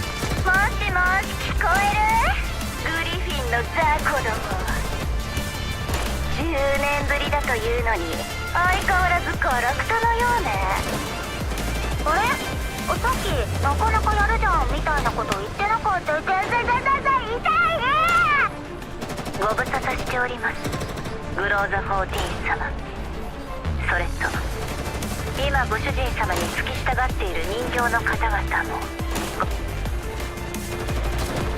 LTS-14 looked at the figurehead in shock. 融合勢力。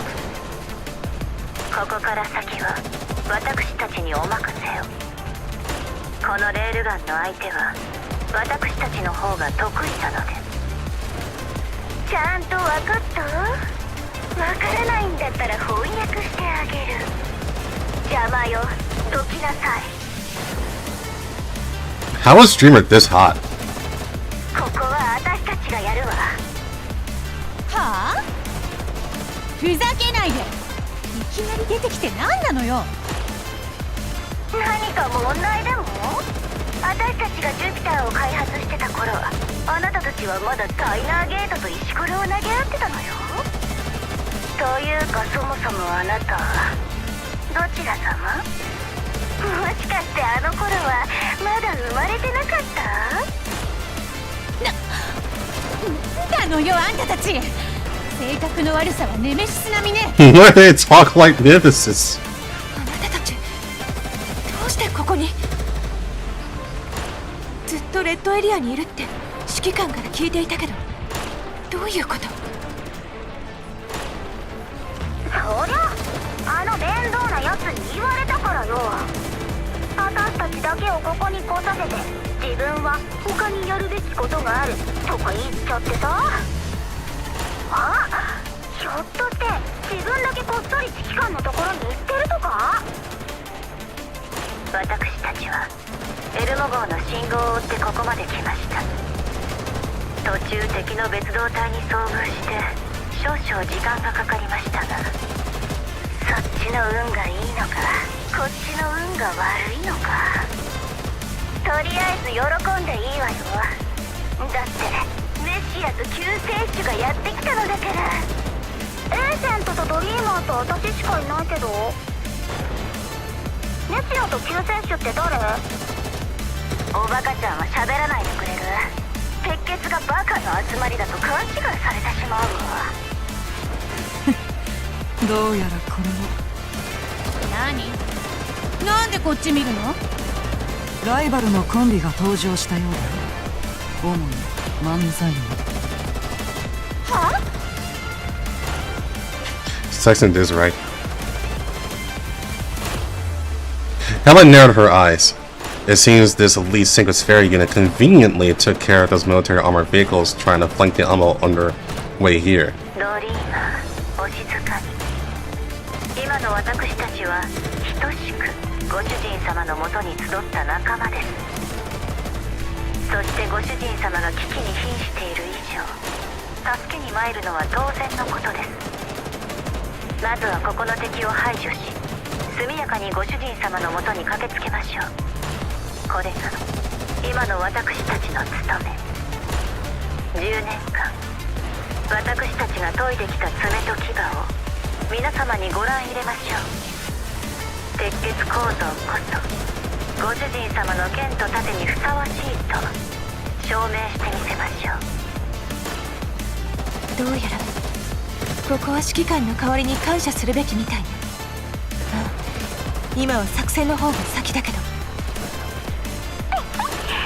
う言われると指揮官の困りに困った顔が見たくなってしまうわ。さあ、とっとと片付けるわよ。They all want to get married again. Damn, we risked up Agent Good.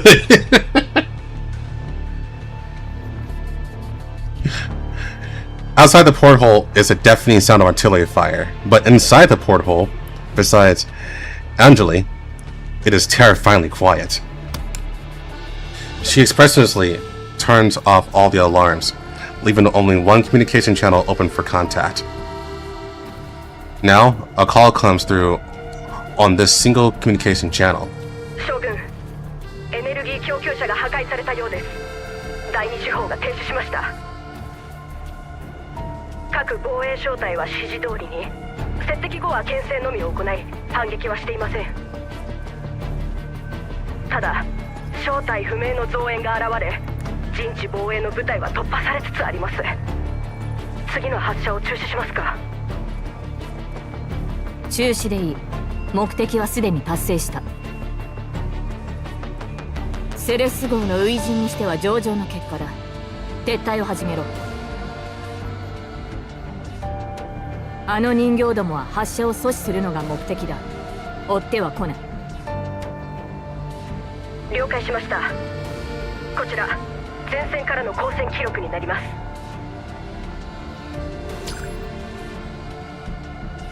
Angeli clicks on the sent footage.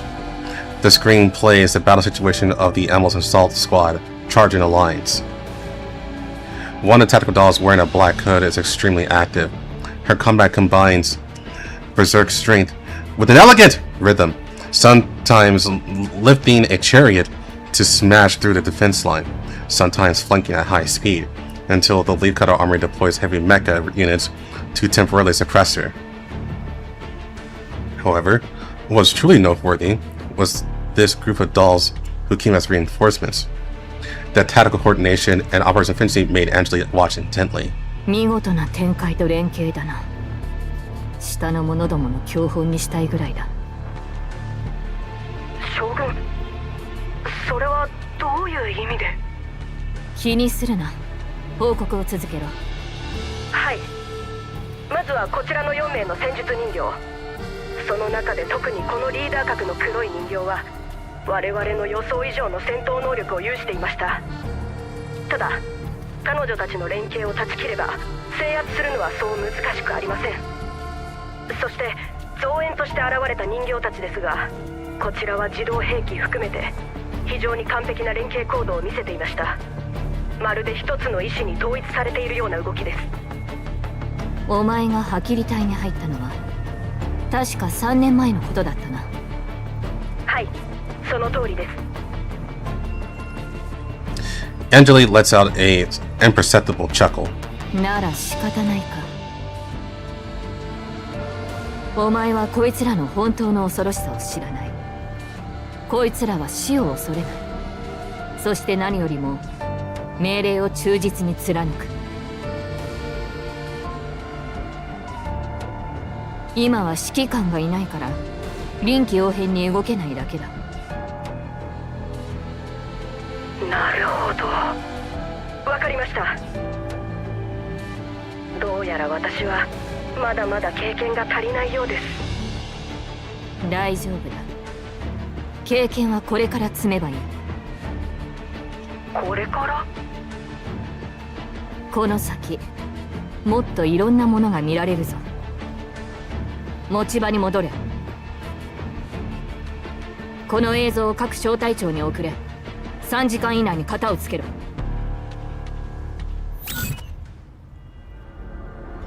After issuing all the orders, Angeli cut off the final communication channel as well. She slowly turned around and walked down the command room's gangway in her military boots. To the military, this was nothing more than an ordinary military strike mission planned for political maneuvering. Under the guise of assisting Mongi security in quelling the internal rebellion in Makosh, they would conveniently wipe out the restless forces led by the commander. Now, the situation in Makosh had been completely muddied, and the military strategic objective had been achieved. As for whether they could flatten the Elmo with one shot, it wasn't crucial to her. Furthermore, even if that most important thing is truly lost at this critical juncture, the blame wouldn't fall on her head. Angeli walks to the window, gazing at the smoke-filled Yellow Zone battlefield in the distance. She is indeed very curious. In this dead-end situation surrounded by heavy sieges, what kind of trump card can the commander, who hasn't watched by everyone, still pull out next? But for now, her game of chess is finished. Angeli chuckles softly. 運命の歯車は動き出した。余興は時間に任せるとしよう。指揮官のそばに立っていいのは私だけです。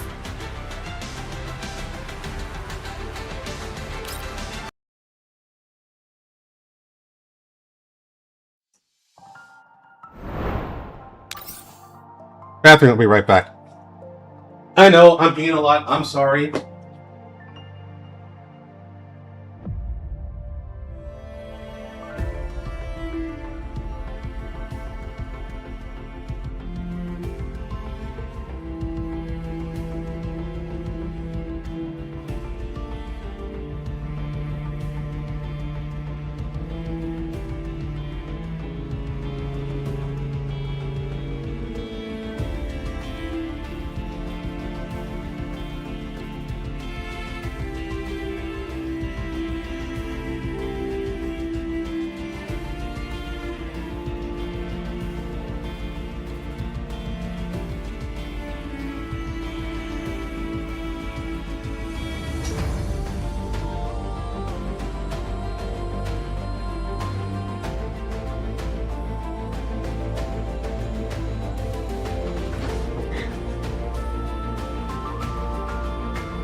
Alright.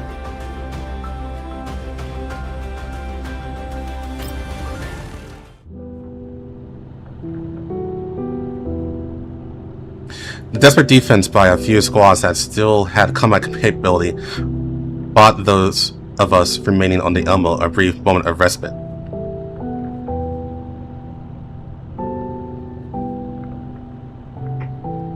Mainling and I hurried to restart the Elmo's engine in the engine room using backup power, but since that shot destroyed about 1/3 of the Elmo's area and took many systems offline, the restart was not going smoothly.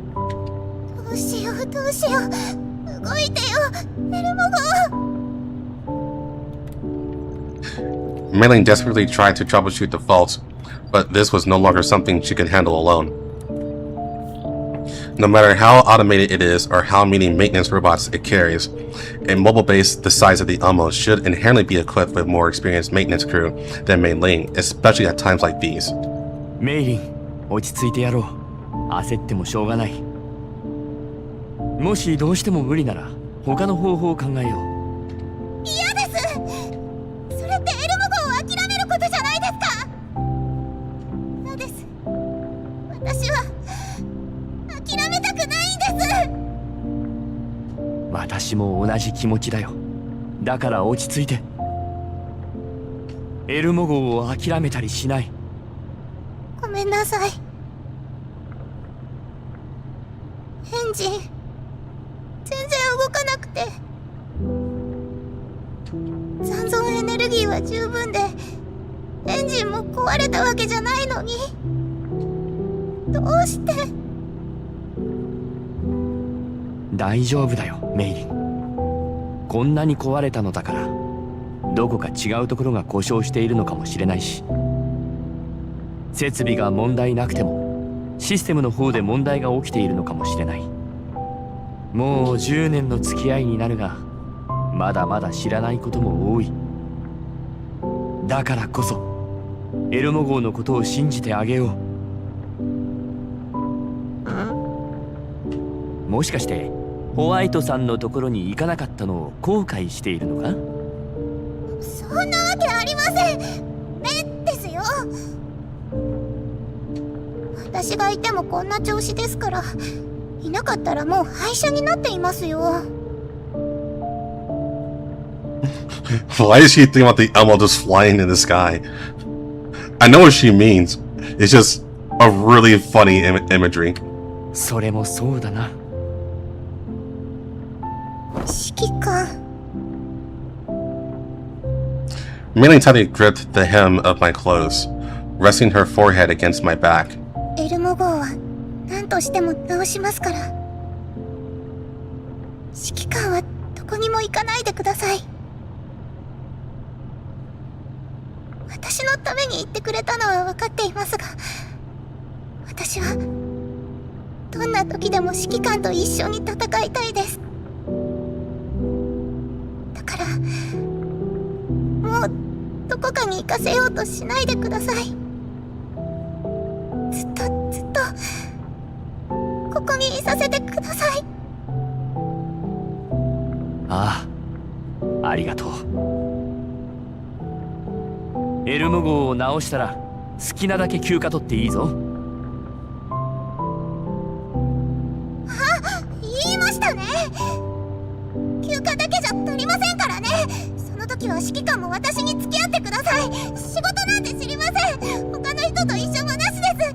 私と二人きりで遊んでください。そう約束してくれるならいいですよ。わかったわかった。約束するよ。Mei-Ling's body is trembling slightly. I turn around and hug her comfortably. Her small head rubs hard against my chest to wipe away her tears, blows her nose on it, and then looks up. スターターがダメになってるかもしれませんから、他の方法でエンジンを回せれば、もしかしたら起動できるかもしれません。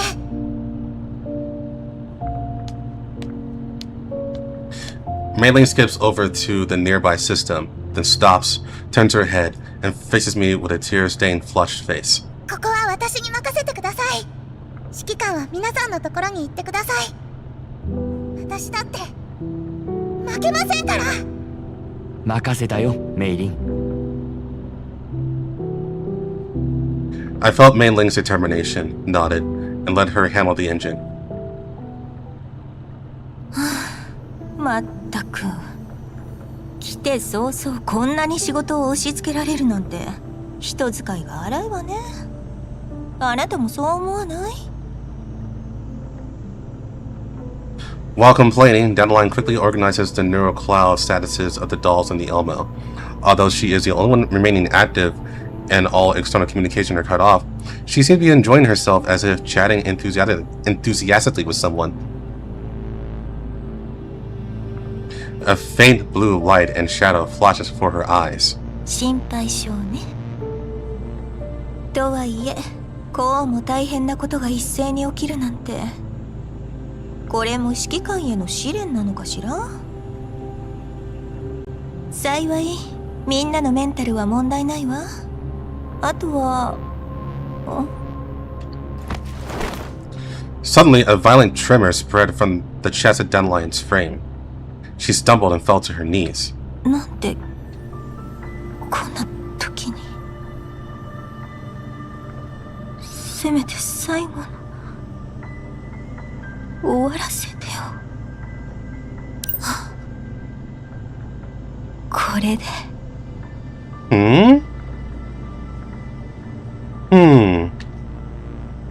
Struggling to reach out and press the confirmation button for an automatic frame reboot, Dandelion reveals a bitter smile.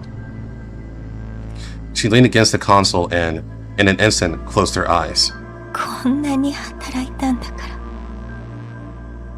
ご褒美が欲しいわね、指揮官。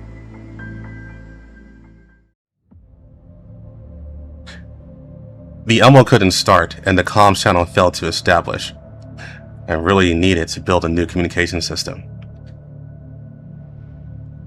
Although Dandelion was also there, Mainling and I had her take charge of rebooting the dolls and preserving their neural clouds.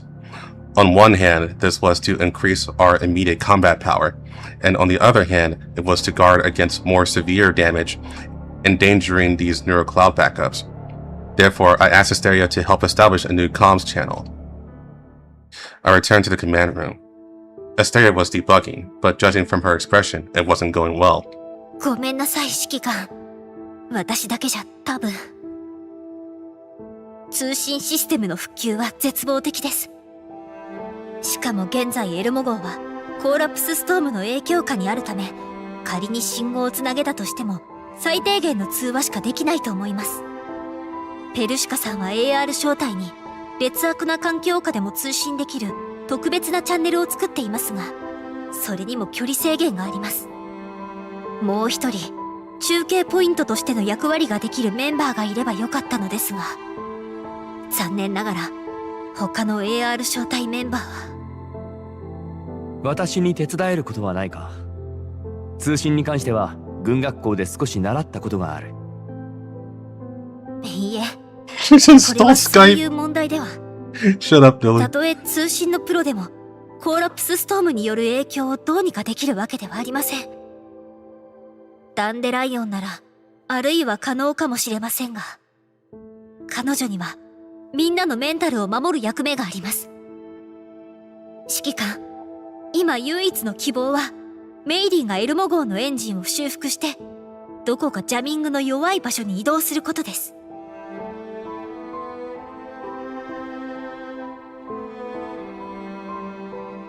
Although we experienced many setbacks, this time is completely different from the past. In the past, no matter what desperate situation we fell into, I knew that at least on the Elmo, my family, the people I wanted to protect, everyone could live safely.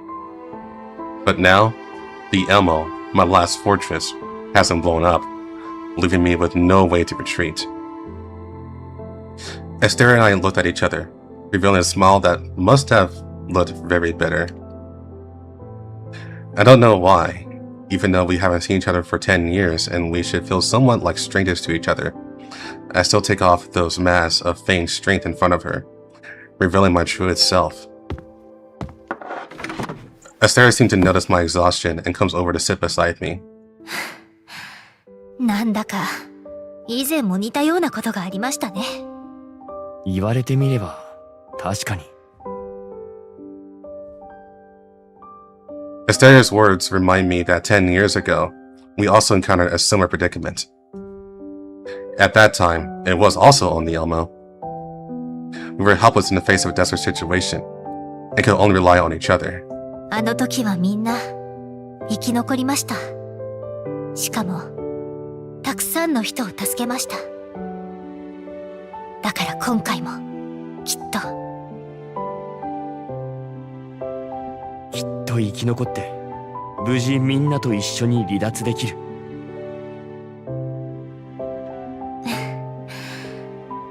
やはりあの二人と違って指揮官は安心させてくれます。Esther leans on my shoulder. I don't know if dolls feel fatigue, but I think, at this moment, with the other members of the AR team scattered everywhere, she might have found these past 10 years somewhat unbearable. The hand reaching out to me as if searching also seemed to convey her eagerness. I interlock our fingers, confirming the slightly scratched texture of the covenant ring on her finger that has weathered the years. At least for now, we can still rely on each other, relying on that little warmth, a little encouragement to give each other the final faint hope. 指揮官。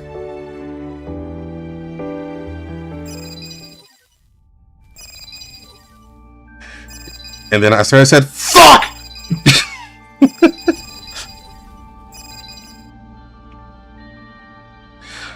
A rhythmic signal sound, comes from somewhere unknown.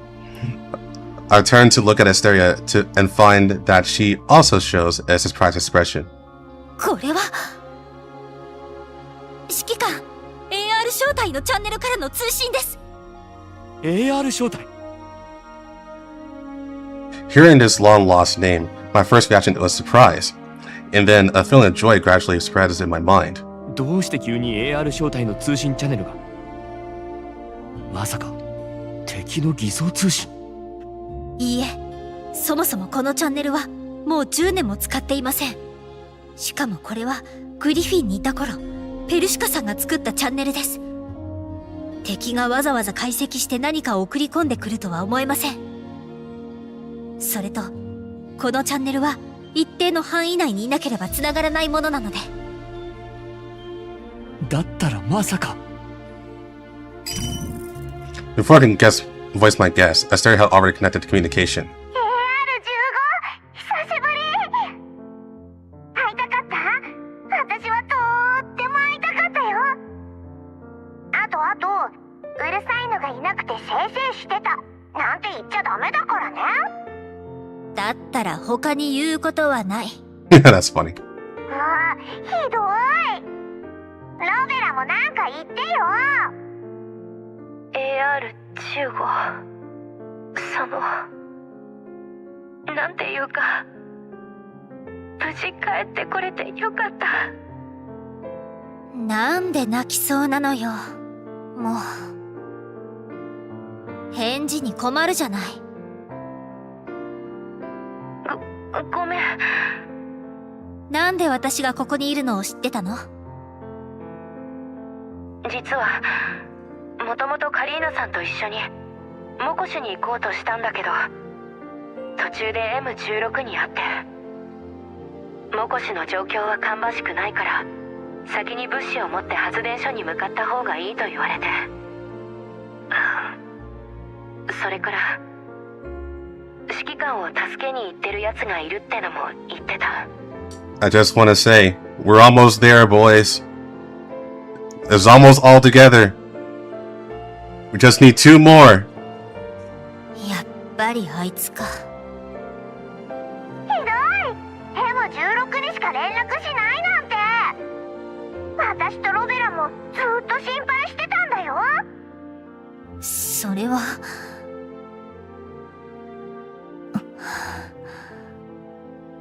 いや、なんでもない。聞こえたね。何が？私もみんなのこと心配してたって。AR 招待はお互いの心の声が聞こえるんだよ。そんな機能あったっけ？ペルシカさんに騙されてない？ Before Asteria could finish, I saw Sappo waving at me exaggeratedly. 指揮官、無事だった？いい知らせがあるよ。ちゃんとカリンを安全なところに送ることができた。カリン？それに M16？ My brain was a bit confused. Although it was also related to my recent exhaustion and injuries, I thought the AR team and Kalina appeared in the Yellow Zone at the same time made my conscience a bit dazed, as if pulled back to a certain moment in the past by fate. 指揮官、あなたを追いかけるためにカリーナさんも私たちもずっと立ち止まることはありませんでした。そうか、ありがとう。今はまだ状況がはっきりと見えないから、カリンをちゃんと安全な場所にいさせてくれると助かる。大丈夫です。カリーナさんにはリバさんとレナさんがついていますので。彼女たちを送った後、すぐソップとこちらに向かいました。そちらの状況はどうですか？ It's kind of fucked up. あまり良くないのはわかりますが。Rebella seemed to have seen the ruined scene on the Elmo through Asteria's vision. 良くない。とても。軍がジュピターでエルモ号を砲撃して致命傷は回避できたけど、エンジンが停止して移動できず、外と連絡を取ることもできない。だけどこれで助かった。もしかして。はい。2人がいれば AR 招待の専用チャンネルで通信網を構築することができます。2人には通信網の中継ポイントになってほしい。なんだよ、せっかく来たのに中継ポイントだなんて。まあ、それでも役に立てるってことだよね。そうよ。今あんたはエルモ号を救う鍵だから。これからセカンダリーレベルに接続する。ソップは私の信号を待ってて、ロベラは周りの信号監視を。そして必要ない。Oh. Hi. A figure suddenly appeared behind us, and in her arms was Dandelion's unconscious body. The girl was like a ghost stepping on the Elmo's ruined deck. No one knew when she appeared. Even the usually alert Asteria didn't notice the slightest abnormal intrusion. Until she just appeared behind us. ダンデライオン。ダンデライオンに何をした？何も。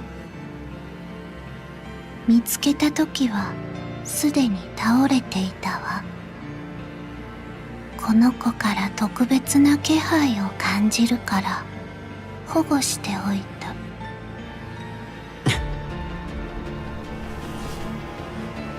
Adirasis walked up to me. I had Asteria stay on guard and reached out to take Dandelion's frame. Her eyes were tightly closed, but her body was accompanied by a slight, unnatural tremor. This fragile posture was something I hadn't seen in recent years. The fact that Dandelion would fall was already very unusual. Indeed, Adirasis possessed combat power surpassing Dandelion's frame, but there was truly no damage on her body, not looking like she had been through a battle. And for some reason, I felt that Adirasis wouldn't lie. こいつ、よりによってこんな時に。確認終わった。もう一度言うけど、状況さえ許せば、私はあなたの部下を傷つけるつもりはないの。これはあくまでも、そういう面会に過ぎない。ここはエルモ号よ。あなたのことは歓迎していない。This is our the Elmo. God damn it. あなたも彼女と同じ気配がある。そういえば、ジョーを落としたのはあなた？あのドラゴンのこと？確かにやったのは私だけど。Yeah, I shot that bitch. AR15、もうすぐそっちに行くから指揮官を守って。なるほど。AR15、私を止めるにはあなたたちが一番ふさわしいのかもね。Just a reminder, Adirasis is actually a fangirl of the AR team.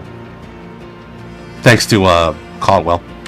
それでは AR15 ル正体の諸君、お会いできて光栄ね。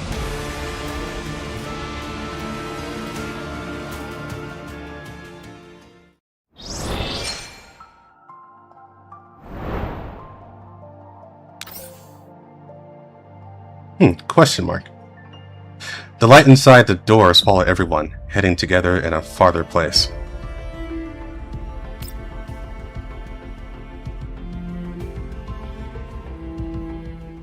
何をするつもりか知らないが、エルモ号から出ていけ。Gale force winds poured into the Elmo through the blasted opening. After being bombarded, the air tightness of the various rooms on the Elmo had significantly decreased. Standing in the corridor, I could even smell the faint scent of the Yellow Zone wind. Adarassus in front of me didn't move, just quietly looked at me. 指揮官、私を選んで。Choose you? 意味がわからない。私はもうある意味お母様を裏切っている。セクスタンスお姉様を引き取ったのだから私もいいでしょう。お母さん、パラデウスを裏切ったという。全然面白くない冗談ね。本当だよ。お母様は私に意識を持つブージャムのコアを食らわせて彼岸に適応した姿になってほしいのだけど、私は他の意識と同化したくないの。第三世代人形もジョーも私は食べるつもりはない。それだけならお母様も許してくれるけど、私は彼岸に入ってルニシアに会おうとしているから、お母様の計画を壊してしまう。だからいくらお母様でも私を許さないと思う。Adarassus clasped her hands in front of her chest and spoke to me sincerely. I suddenly realized she was proposing conditions, negotiating with me. Without a doubt, this was perhaps her first time doing such a thing. 指揮官、私ならモコシュを奪還することができる。そんなに難しいことじゃないから。お母様以外の敵なら私が全部倒してあげてもいい。Dylan, calm down. 彼岸の門を開いて彼女に合わせてくれれば。それはない。Given the power Adarassus displayed earlier, I know she isn't truly seeking my permission. Rather, at this moment, she seems more intent on convincing me, proving the correctness of her actions, like a child craving an adult's affirmation, confirming that she hasn't done anything wrong. 指揮官、あなたは偉大だけど自己中心的だね。ここまでの神殿を持ちながらそれを奇跡に変えようとしない。その肉体で生命の進化を阻み、すべての答えとなる奇跡をこの平凡な土地に葬ろうとしている。奇跡。Nah, he has something to say about that. どいつもこいつも奇跡を求めて。でも誰もその結果を考えていない。私はそれを知らないから拒んでいるとでも思っているのか。奇跡のことは私が一番よく知っている。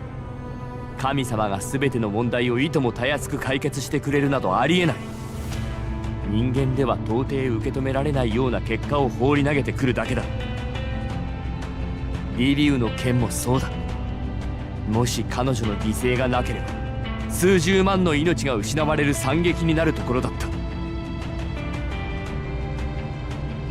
人間では受け止められないのかもしれない。でも私は違う。指揮官、私は強い。あなたも私の力を見た。私には彼岸の知識をすべて受け止められるほどの力があるってお母様が言っていた。裏切ったんじゃなかったのか。そう。だから私はお母様が望むように人類の敵にはならない。私はAdaraxis reveals a somewhat melancholy expression. For some reason, her figure no longer seems so intimidating. For a moment, she seems to feel somewhat doubtful and uncertain about her own answer. Thinking about it carefully, her birth was not that long ago. The goal instilled by Caldwell is the reason she believes she was created. In this regard, she is no different from dolls acting according to their underlying logic. I can only explain to her with words. In the past, in Frankfurt, one man's madness ultimately led to the death of millions. The struggle over the power of the relics and Nirvana is essentially just a continuation of the struggle for power. Even if Adaraxis has no subjective malice, it cannot change the desires of her creator and others. Although I don't reject relics to such an extreme degree, there is one thing I'm certain of. We in this era are absolutely not ready to open it yet. Furthermore, I don't believe for a second that Caldwell's creation can open that door without paying a price, like she did. Even just considering the collateral damage her forced entry into Nirvana might cause to the real world, I cannot agree to let go. 今ならまだ君は引き返せる。残念だけど、その優しさは私を救うことができない。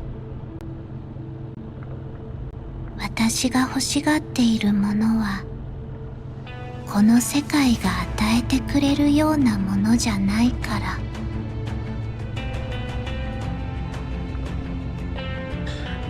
Adaraxis shook her head, interrupting my admonition. In the end, how many people would be sacrificed, and how much suitable living environment humanity would lose, was simply not worth mentioning in Caldwell's thoughts.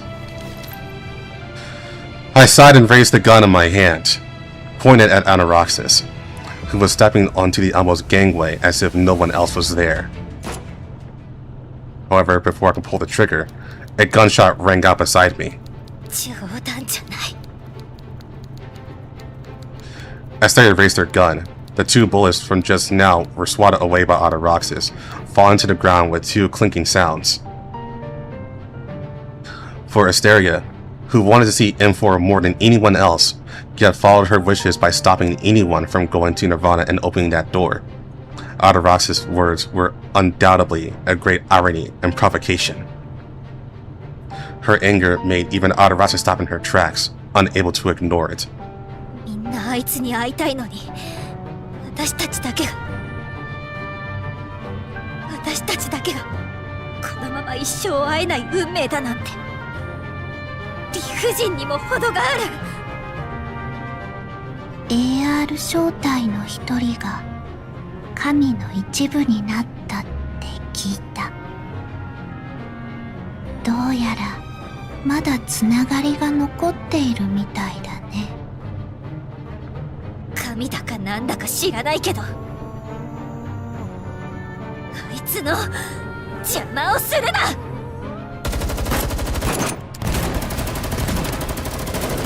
The bullets fired by Asteria traced an arc in the air, heading straight for several vital points on Adaraxis' body. At the moment the bullets were about to hit the target, Adarasa swatted them away like shooing insects. 無意味なことはやめた方がいい。背中のそれを使ったら。うるさい。Asteria raises the Avengers mark, that sounds better, on her back, and white light accumulates at the muzzle. Adarasa appears behind her and presses down on the barrel with one hand. Unexpectedly, Asteria immediately turns around, and the white-hot energy about to be fired turns into a blade and swings upward, cutting off a few strands of the other's hair and leaving a wound on Asteria's waist. やっぱりそれは彼女からもらったものだね。あなたみたいなやつを倒すためにね。The deployed energy shield was torn apart like paper. Adarasa didn't confront it head on. She raised her right hand and smashed a punch into the ground beneath her feet. The heavy special steel plates emit a violent sound of tearing metal.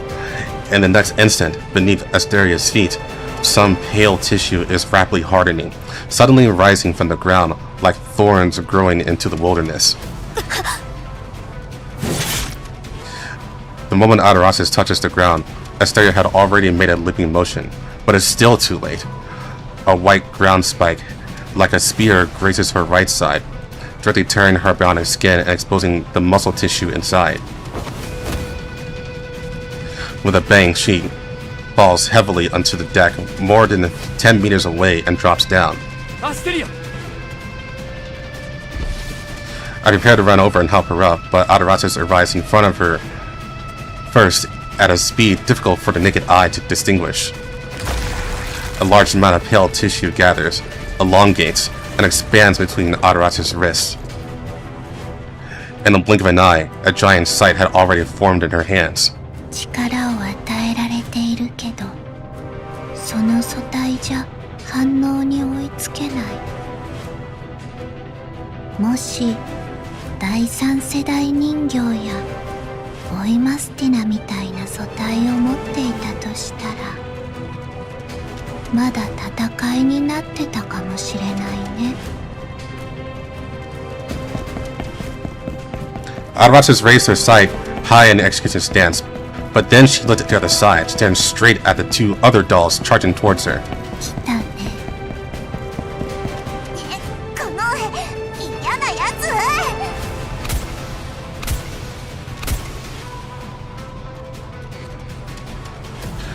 Three high explosive grenades, trailing smoke, smashed precisely into Adarasa's landing spot. Deafening chain explosions erupt on the deck. The violent shockwaves mixed with scorching shrapnel instantly sweep their surroundings.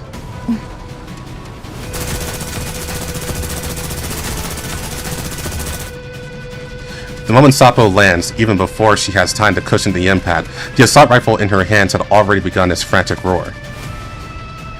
The container representing the remolding pattern continuously scattered light and gas. Even without saying it, Sapo knew how dangerous the person in front of her was. ストップ。そのまま制圧を。AR-15 捕まえて。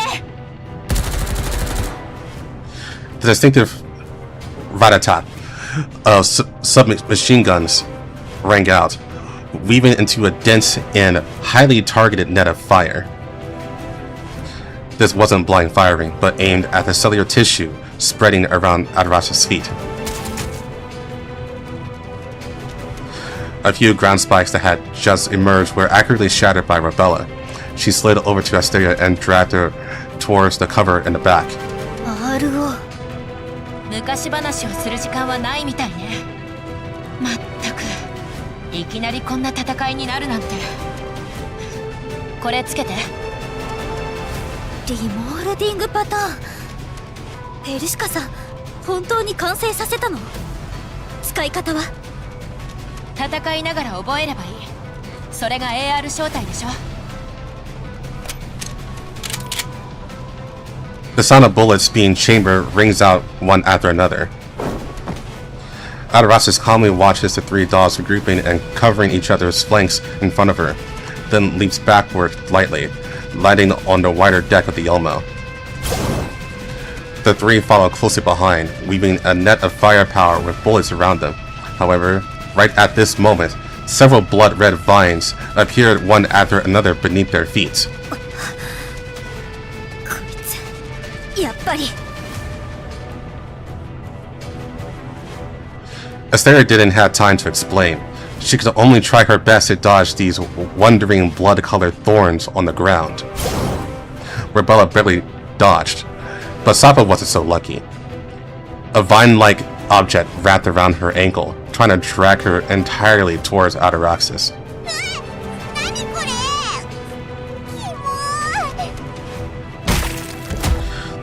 Sapa swung her gun stock, trying to smash the things that kept slithering towards her. But these blood-red thorns seemed to have infinite regenerative power, their wounds healing rapidly. Soon Sapo was entangled by these vines, unable to move. 手伝うわ Rebella fired several bullets at Sapo's feet, trying to help her out. However, Ataraxis had already arrived in front of her and casually raised her left hand. A warblade mixed with dark red patterns appeared in her hand, instantly slashing Rebella to the ground.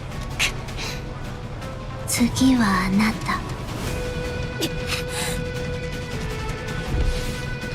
As if it were just the next second, Astera felt Ataraxis' power appear behind her. She reached out and lightly pressed against her chest. Those blood-red thorns immediately spread around her, firmly pinning her to the deck. 指揮官、これでわかったでしょ? She ignored the bullets continuously fired from the pistol in my hand and came straight to me. 力において、あなたとあなたの人形は、私にとって同じくらい無力なの。あの二人を渡してくれる？それは無理な相談だ。そう。じゃあ自分で探すしか。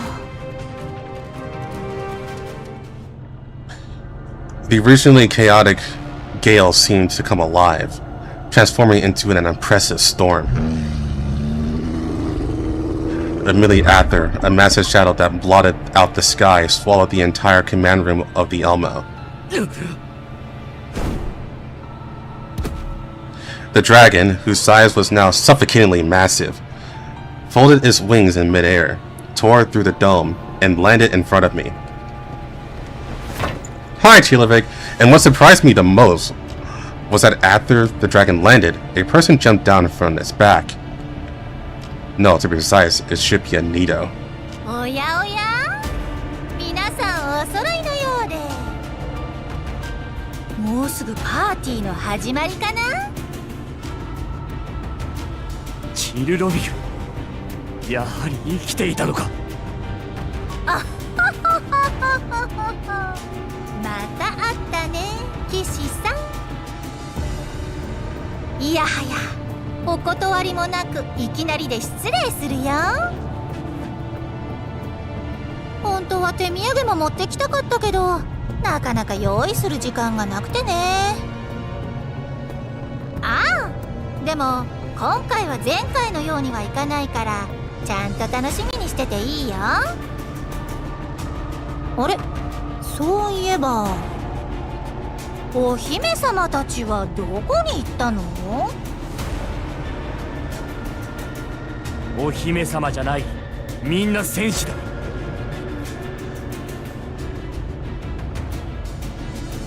またそんなこと言っちゃって。Bad influences. 要はおもてなしの準備はまだできてないってこと？じゃあ手伝ってあげようか。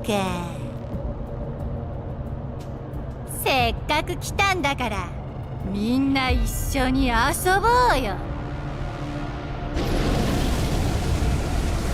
Chilovic looks at the giant dragon.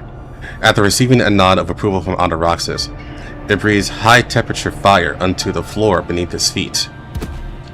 After melting more than half of the floor, the giant dragon tears it open with its claws, reaches its long, slender neck inside, and pulls back with a massive box in its mouth.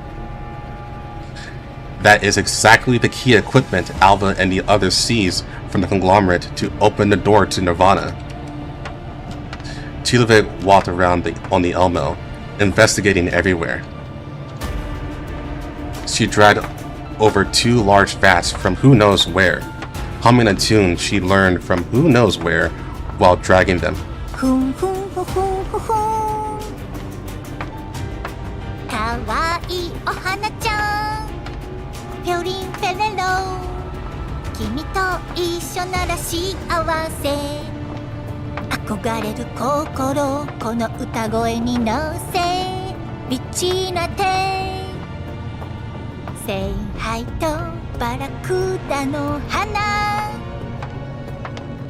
hitotsu hitotsu hitotsu, zenbu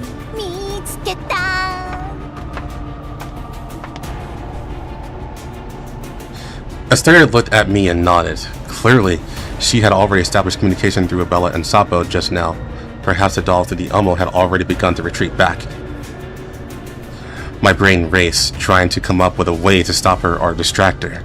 あの時ボイマスティナは実験室を丸ごと爆破したはずだ。どうしてまだ生きている？もういきなり恥ずかしいこと聞かないでよ。まあ岸さんがそれが気になる理由もわかるけどさ、本当に知りたいのはあれでしょ。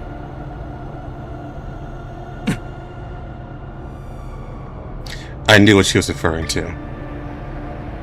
During the previous Lviv incident, that erased timeline that only exists in my memory. Orphalune.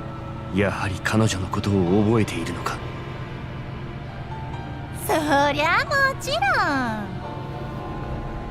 あのどうしようもなく無知で無能でどんくさい愚かな女。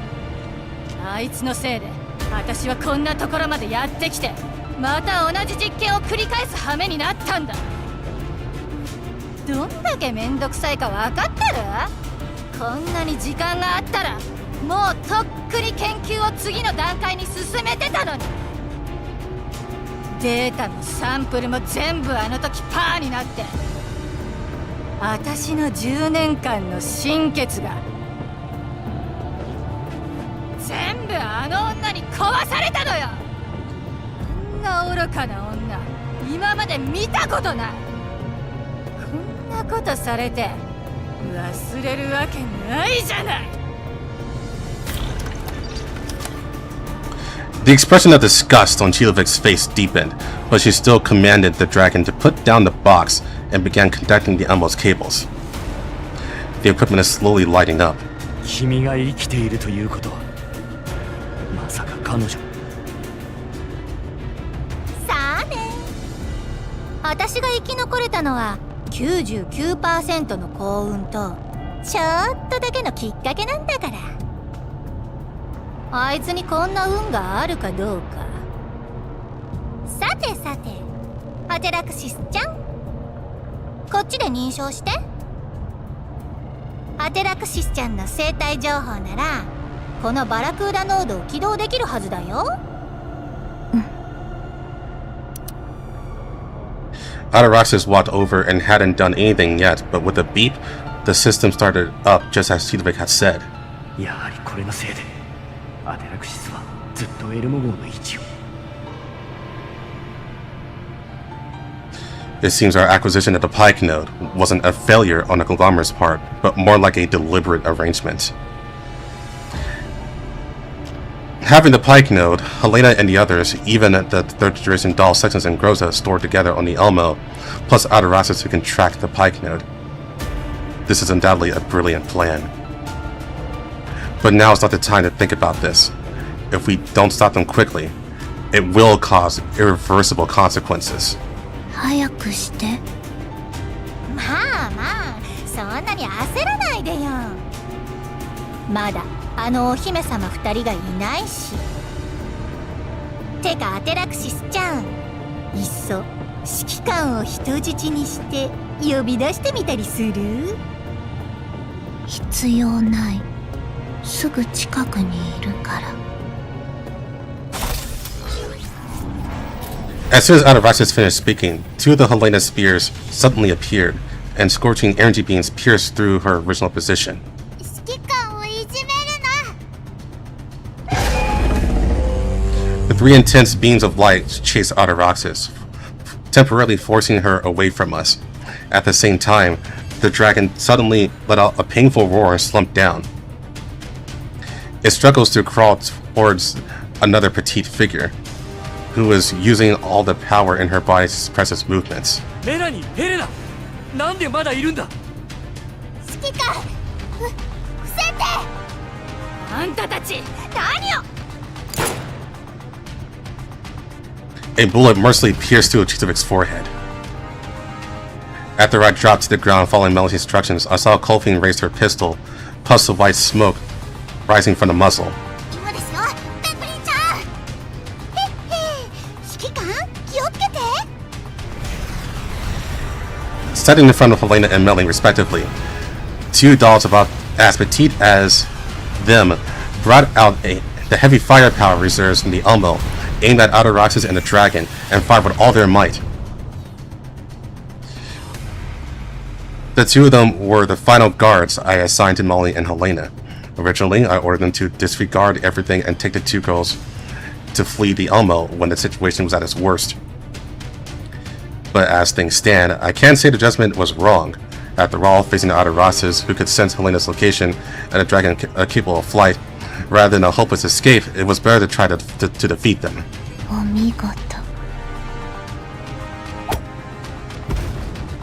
Ataraxis waved her hand and released a pale dart, easily detonating the rocket fired by Vepli, but she had to concentrate her energy to defend against the beam erupting from Helena's three spears. That was the maximum output Helena had ever used so far. Pushed by the energy beam, her bare ankles slide back 2 steps, but she ultimately blocks the beam. さすがお母様の残した武器。そしてここまで使いこなせるあなたもまた優秀。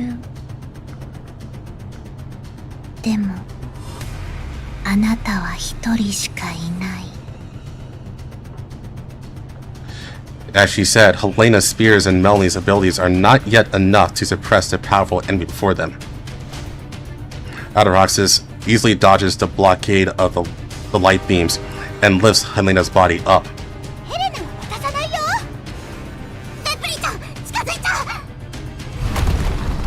Before Kolfin could finish speaking, Vepli, who had grabbed Ataraxis to snatch Helena, was kicked away, embedding directly into the wall of the Elmo. 一人だけでも。 Kolfin emptied her magazine into Chilovig on the ground. Quickly reloaded and continuously fired again. Chilovig's limbs danced a twisted dance on the ground, riddled with bullet holes. However, before Kolfin could empty her second magazine, Ataraxis, holding Helena, kicked Kolfin away as well. 私は大丈夫です。それよりも早く逃げて。 I looked at the pike device, harboring a sliver of hope. If Chilovig died, at least before she resurrected, no one could control this, but Ataraxis in front of me was walking step by step towards my direction.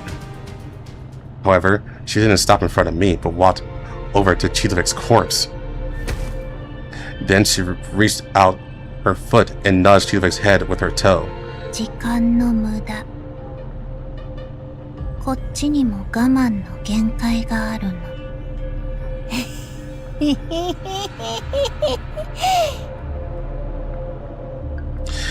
Chilovig's corpse suddenly began to writhe unnaturally. Soon, a layer of skin on her exterior twisted, deformed, and peeled off as if melting, until it turned into another appearance. Oh. Okay. Yeah, that looks familiar. She stood up twistedly, revealing a creepy smile. うわ、黒い。あれ、私なんかやっちゃった？どうやってこの姿を披露するかずっと考えてたんだよね。あんた名前なんだっけ？まあいいや。とにかく私の華麗な初披露に協力してくれてありがとう。後でご褒美あげるよ。どっか行け。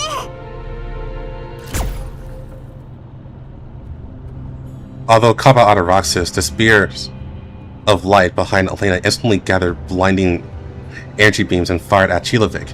However, the latter simply dodged the attack with a quick sidestep. うわうわ、怖い怖い。そんな武器をこっちに向けないでよ。また死んじゃうじゃん。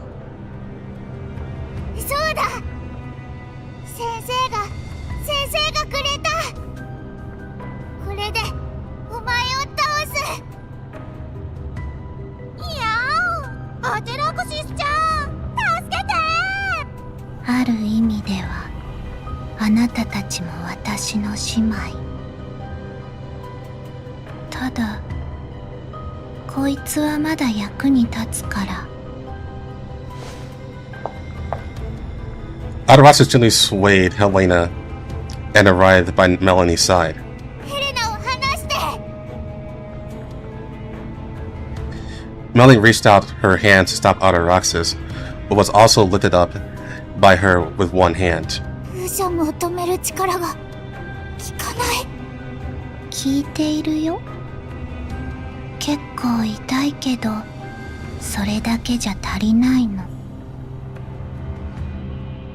あなたたちのような子があと20人ぐらいいて、さらにその球体もあれば。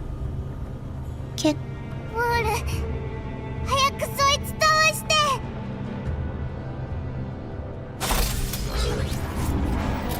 Ignoring the risk of being caught in the crossfire, Helena tried to gather an energy beam again, but it only flashed with a faint light. The energy from just now was probably already the limit of her efforts. 始めよう。はいよー、お嬢様。Chilovic threw Helena and Melanie into the two vats she had just dragged in, respectively. As the equipment started, a strange liquid was injected into the two vats. Helena and Melanie struggled desperately, but as the liquid was injected, the resistance gradually disappeared. チルロビグ、全てを覚えているなら分かっているはずだ。こんなことをしても何もいいことはない。悲願がもたらすのは滅びだけだ。もう一度死ぬつもりか。その体じゃもうこれ以上改造は受けられないだろう。岸さんさ、分かってるでしょ。この世には生まれつき何かの使命を果たすための存在がいるってことを。人は生死を超えるとその後ろにある答えを探したくなるんだよ。私は死ぬのが怖い。だから改造を受けてずっと生きながらえてきた。それでも私がここに来たのはその答えを探すため。仮にその答えを求める過程で死んだとしてもそれも本望でしょ。怖いのは死ぬことじゃない。怖いのは好奇心が満たされないこと。だからこのチケットは遠慮なく使うよ。さあアテラクシスちゃん、こっちに立ってバラクーダに接続して。それから真理を受けるためのブージャム媒介は。 Chilovic looked towards the dragon on the distant deck. もう準備できてるみたいだね。Chidovic's hand rested on the button. Her face bore an expression of extreme excitement, even more crazed than the last time I remember seeing her. Suddenly, 3 bullets fired from nowhere accurately struck Chidovic's hand, instantly sending blood splattering.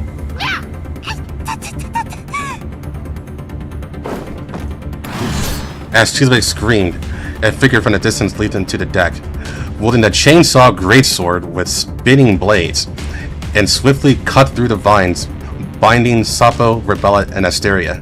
悪い、遅くなった。どうやら私が最後みたいだな。Took you long enough. Truly a kept you waiting on moment.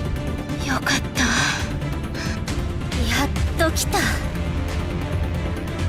相変わらず遅い。途中で厄介な奴らに絡まれて遅れたんだ。ギリギリだがなんとか間に合ったようだな。RO、ここからどうする？私？ AR 招待の隊長代理はお前だろ？ RO、指示を。分かった。突入して指揮官とみんなを助ける。Seeing the simple 4-member AR team, Adorasis waves her hand again. The dragon roars, flapping its wings on the deck, but facing Asteria and Sapo, it is clearly somewhat reluctant. チルロビ君、始めて。はいよー。今回はもう慣れているからね。それじゃあまずはブージャム媒介と意識に共鳴をしようか。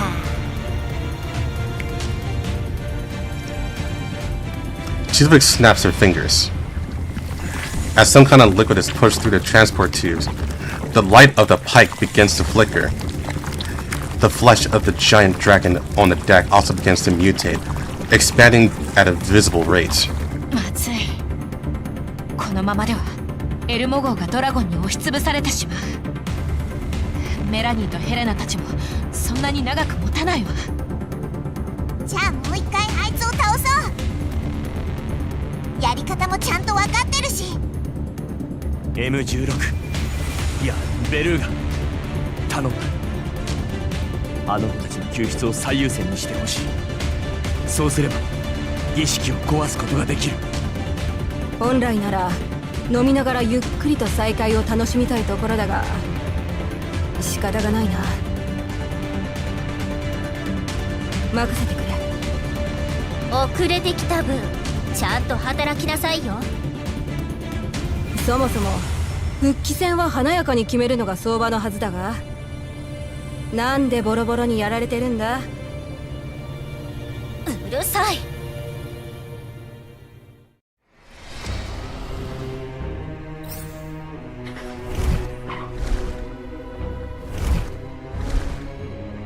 Okay, due to popular demand, I will take Voy out of this battle and just leave it to just these 3, because it's no Beluga, so.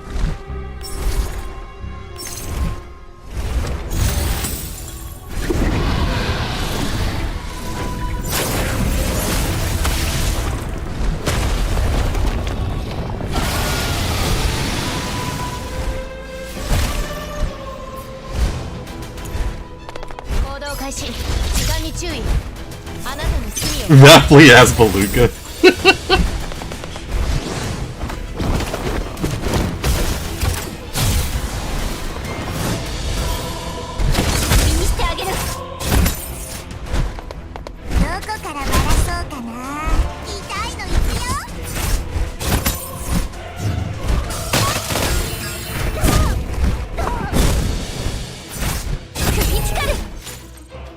We're done.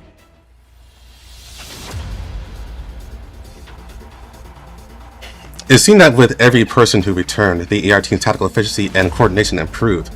After Beluga appeared, Adarax's responses became more cautious and lethal, as if she too felt some kind of threat. The chainsaw sword clashed against Adarax's energy shield, biting through it with an astonishing momentum. Adarax swung her long blade to deflect Beluga's continuous slashes, and her counterattack was, for the first time, blocked by her opponents. さすが。政治はいい。死ね。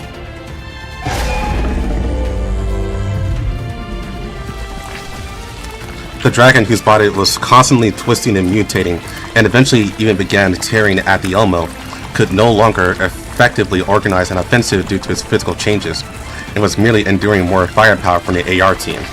予想より進捗が遅い。まさかお花ちゃんがまだ抵抗している？それともあの人形たちのせい？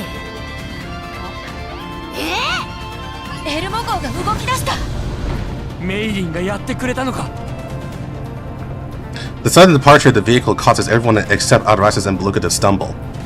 The two of them seem to transcend the effects of Earth's gravity and inertia, exchanging offensive and defensive maneuvers with flowing movements that the other dolls could not even capture. Chilevik lets out a strange cry and grabbed the pike note that had started sliding because it wasn't secured properly.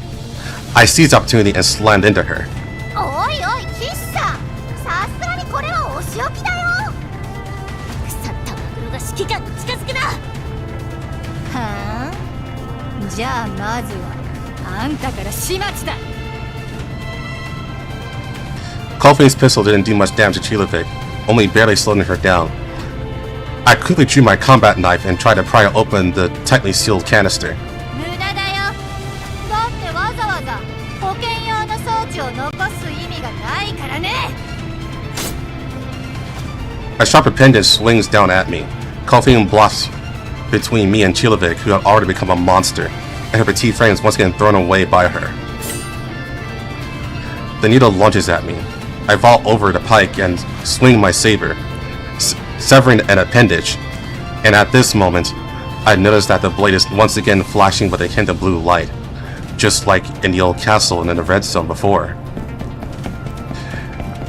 Chilevik cries out in alarm, seemingly intimidated by the weapon in my hand. Then a sudden hail of bullets makes her let out even louder scream of agony.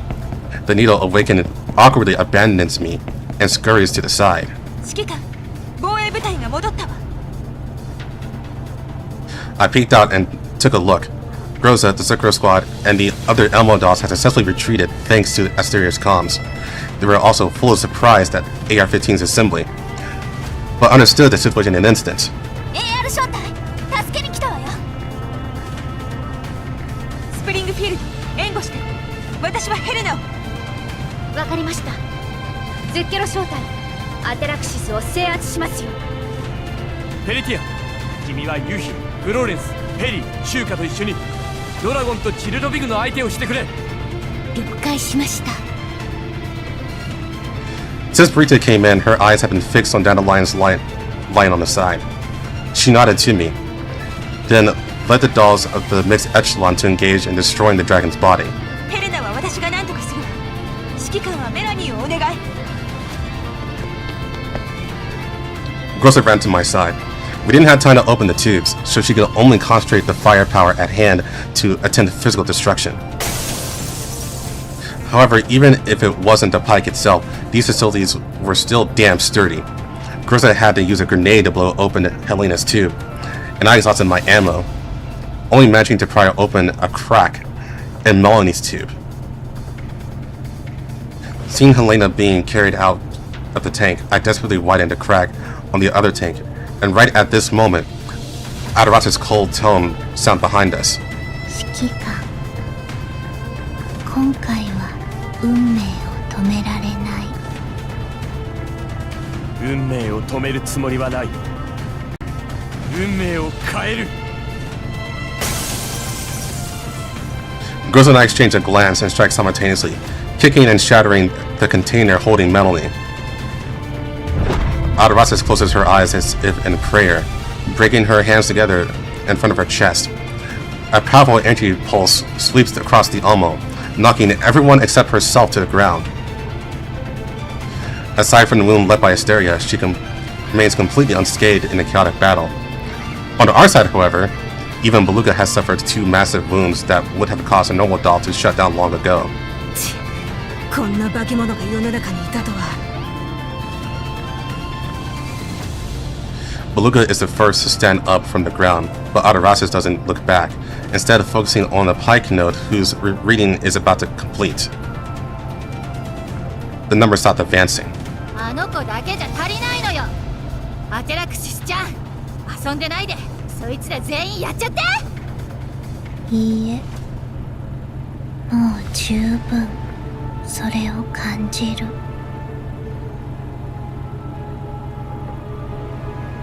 She didn't stop me from pulling Melanie out of the tube, she just walked towards the pike.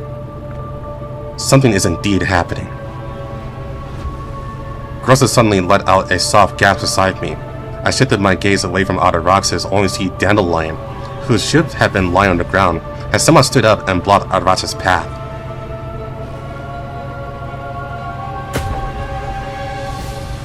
Adaraxis was about to reach out to Dandelion, but was pushed back by the energy erupting from within the doll.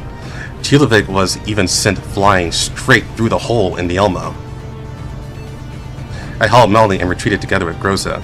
The tactical options still available were extremely limited, and I couldn't grasp the situation unfolding before me, except for two already clear realities. The pike did not start smoothly, but the door is being opened. Adaraxis turned to the dragon, which was no longer in its original form, raised her palm, and injected the energy from her body into the master dragon's body. The mutated and twisted flesh began to restore in a short time, presenting the original form of the dragon. Adaraxis gently hugged his nose, pushed his chin up, and urged the dragon to fly away from the Elmo. ジョー、おとなしく待っててね。戻ったら家族がいっぱい増えるから。A massive pillar of light rose from around Dandelion, fiercely tearing the sky apart. It was an intertwining of myriad colors that shouldn't exist in this world, like an aurora from the realm of the gods, exceeding the limits of human color perception. The deck of the Elmo seemed to be endowed with life, letting out a desperate wail from the gaps of the steel. The originally indestructible metal deck gradually loosened under the massive tremors. The already stalled Elmo suddenly lit up as bright as day, illuminating the faces of everyone present. Adaraxis' eyes were also illuminated by this light. Her face was innocent and calm, with only the brimming anticipation in her eyes, like a spark ignited by a glimmer in a silent forest. The originally familiar mobile base seemed to be moving forward in some strange, silent, and highly vibrant manner, sailing through this infinitely changing sea of light, heading towards some unknown destination. However, when I carefully observe my surroundings and beneath my feet, I am not so sure if I'm truly still on the Elmo, or if I have arrived in some another world. Beneath my feet is a flowing water surface, and around me is a sea of iridescent, ever-changing epithelums. In an instant, it feels as if a massive amount of experiences flows into my mind, making me feel as though my sense of self is washed away, yet also omnipresent. これはなんか変な感じ。なんなの？これは悲願だ。All the past and future, all of this moment and the other side, converge into the same whisper at this moment. I felt countless versions of myself across countless journeys, simultaneously carrying out an endless cycle of cause and effect. My senses were swept up by memories that did not belong to this time and place. Ecstasy, grief, despair, hope, like a waterfall flowing backwards, roughly pouring into my consciousness. I reached out my hand. It was no longer bound by ropes. In my hand, I held a blood-stained knife, a smoking pistol, a black pen, and a beautiful ring. Countless threads of light pass through the barriers of time and space, intertwining in my consciousness, ultimately melting deep into my bloodline. Suddenly, the scenery before my eyes was completely withdrawn, turning into a nothingness that constantly transformed between pale and brilliant. Immediately after, I saw her.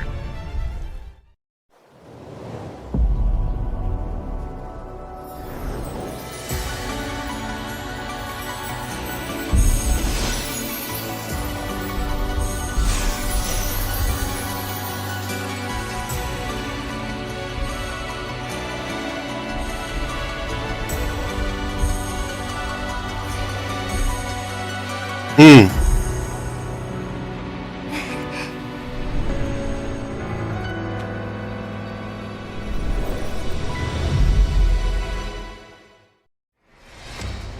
土下座されても許さないのよね。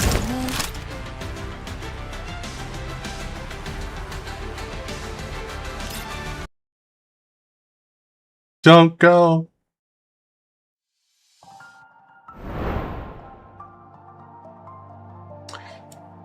Yeah, they really put it on a branching path, huh? Oh wait, no, never mind. This is just a battle, right? Yeah, these are just battles, I think. Let me double check.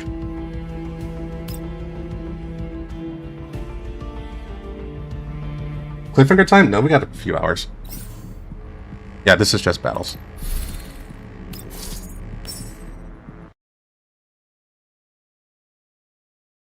No, I can go for 2 more hours. I want to say. Let me see. Hell, I may actually just do the whole thing. Maybe. I'm not sure. I really don't want to stop, to be honest. Like, I really don't want to.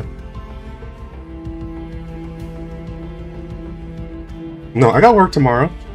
I'm saying I don't give a fuck. Oh, I'll be right back.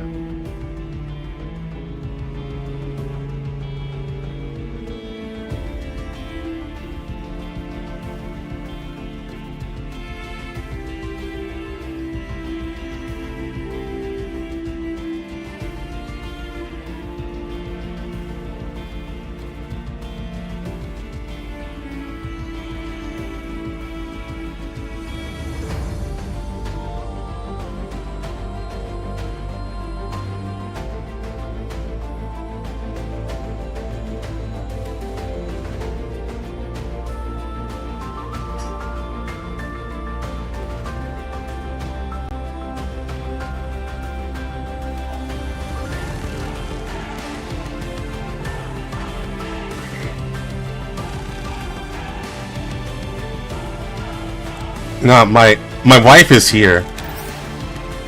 I kind of can't stop.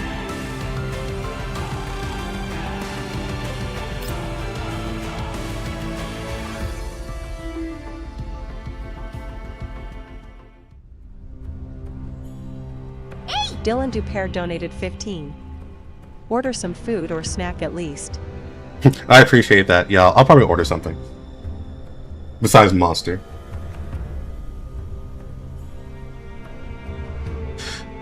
Ever since Iliad announced the commander's battle situation in Makosh, the atmosphere in the dog community has become as tense as a fully drawn bow.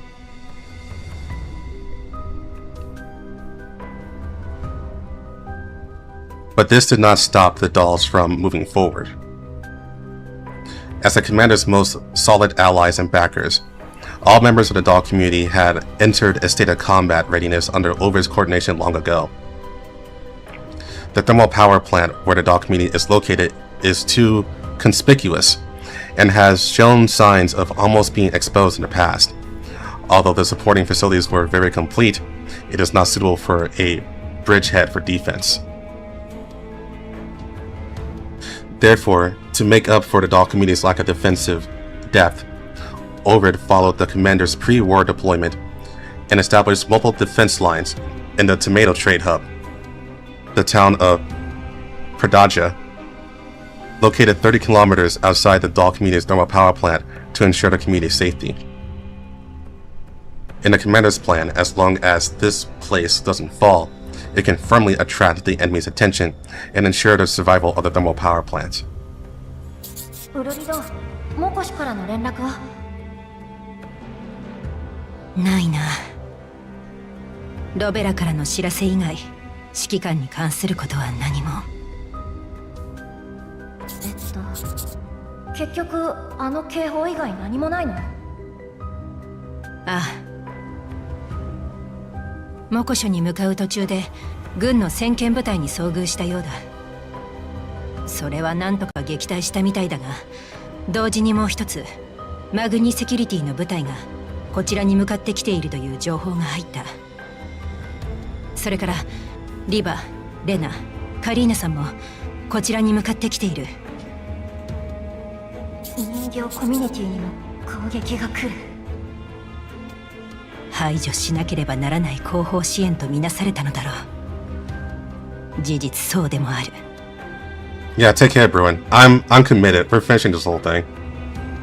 I don't care how long it takes. こういう事態に備えなかった私たちにも落ち度がある。前回マグニセキュリティに襲撃された時も、モコシュの時も。対策する時間はいくらでもあったはずだ。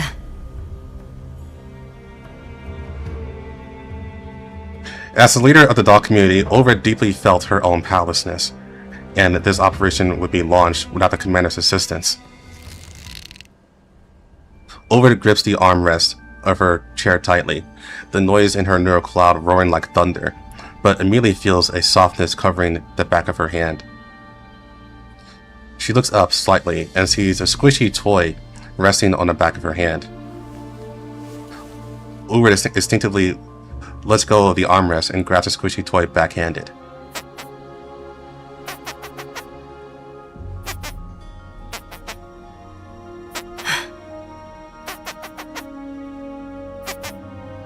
The noise in her neural cloud seems to slowly dissolve into the soft touch of the squishy toy. 被害があったとはいえ、指揮官の指示でここで人形コミュニティのダミーを作れたのは大きいよ。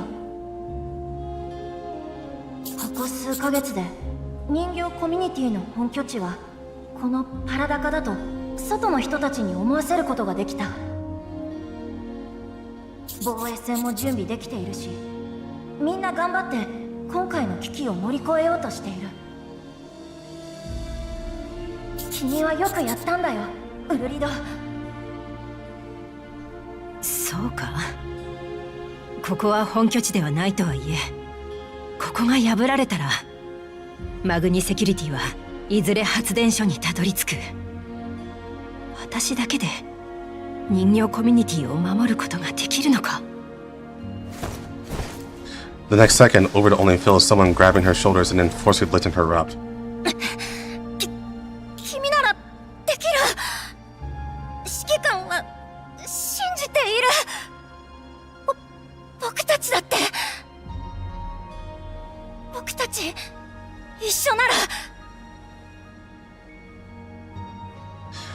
Facing Lidera's firm gaze, Ulrich closes her eyes, and when she opens them again, there is no longer any hesitation. そうだな。この後に及んで何を言っているんだ。指揮官がやってくる前から私たちは一緒に戦っていたんだ。みんなと一緒なら何も怖くない。すまない。また弱気になってしまって。そうなるのは仕方ないよ。でも僕がちゃんと支えてあげるから。さすがリッタルだ。Ulrich smiled and stood up. 行こう。任務はこれからだ。状況はどうだ？お姉様、ポーセリン小隊がすでに町の闇ブローカーと民間人を避難させました。戦闘に参加できない人形たちも発電所に戻って地下のセーフハウスで全ての信号を切るようにしています。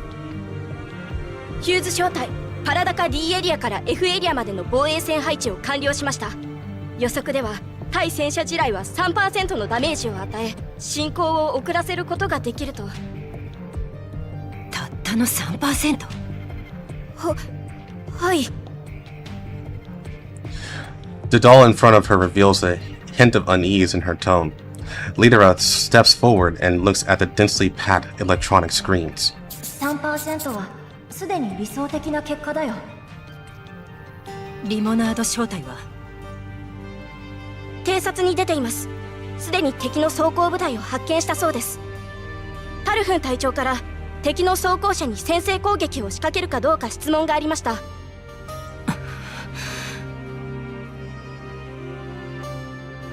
On the screen, the squad icons representing the doll squads are flashing, flickering in Overt's pupils as well. Over remains silent, thinking. ウルリド、もしかして同じことを考えている？攻撃を仕掛ければ敵の装甲車を1台や2台破壊できるかもしれない。しかし平原でそれをやればリモナード正体は間違いなく発見される。 The Limonade squad is the ace anti-armor team in the doll community. If they are rashly consumed here, it is absolutely not worth it tactically. The enemy's advanced force is mainly composed of heavy armored units, supplemented by human troops. Therefore, the layout here must be readjusted according to the strategy previously laid by the commander. Over reached out and pulled up a blueprint named Operation Plan 09 from the virtual sandbox. This was a deployment left by the commander before heading to LocalCache, an interception tactic designed to counter the enemy armored forces attacking Pradaja if LocalCache fell. This map was marked with dense firepower deployment points, perfectly integrating the ruins of the outskirts of Pradaja, naturally formed landforms, and trench fortifications dug long ago, weaving them into death traps capable of swallowing steel behemoths. ここで戦うんですか? Her voice reveals unease. ここで戦ったら確かに被害はとんでもないことになる。 That's right. This was completely different from the war of attrition in LocalCache relying on the dome and solid fortifications.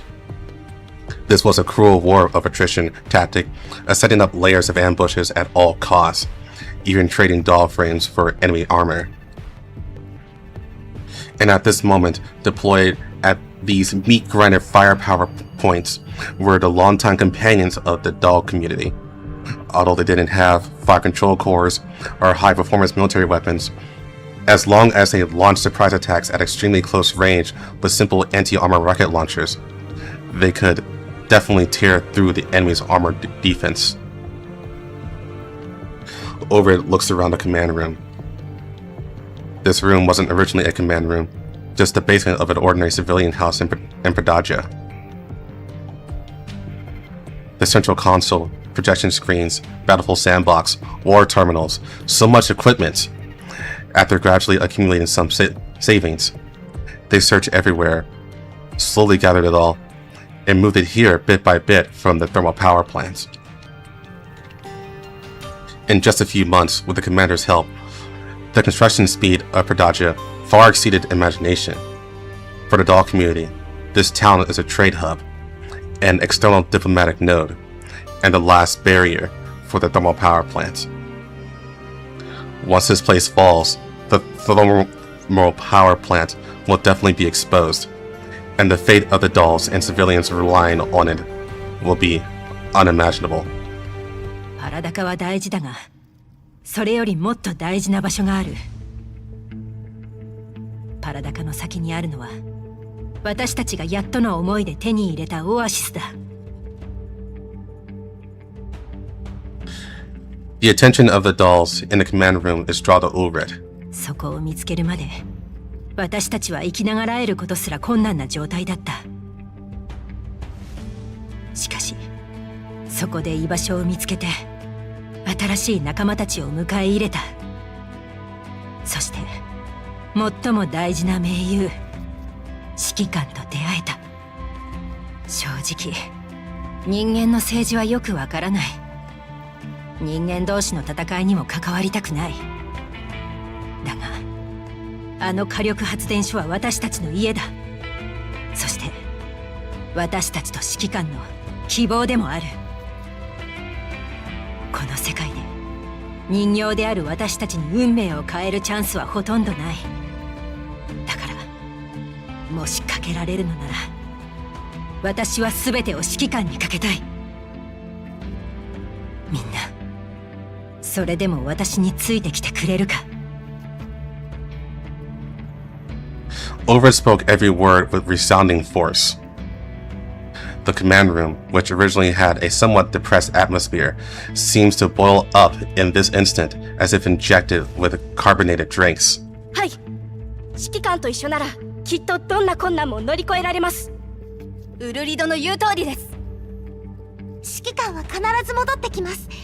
だから必ず人形コミュニティを守りましょう。ここを守りきれば指揮官もきっと喜んでくれる。初めて私たちの畑を見た時のがっかりした顔は今も忘れられません。みんな意義がなければこの町の全てを使って敵を食い止めるぞ。敵の進行ルートは限られている。罠をうまく利用できれば。Suddenly, the sound of alarm rings abruptly in the command room. Red markers representing enemies appear on the map on the screen, flashing with a dangerous and glaring light. 来ました。識別登録なしのユニット多数。敵はすでに災害層のアルファ警戒区域に突入。数は現在集計中。あと20分で対戦車地雷区域に入ります。You know, how nice of the alarms to wait until Overt is done with her speech to go off. 映像を出してくれ。The image of the unknown unit was brought up and projected onto the sandbox.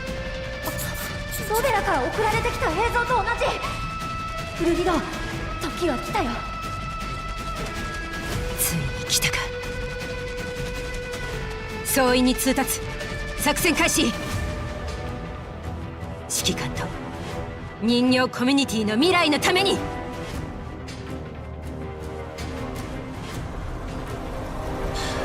Yellow sand swirled as Monkey Security's mechanized advance force formed a standard tactical wedge formation, their tracks mercilessly crushing the parched earth as they slowly advanced towards their target, Paradox.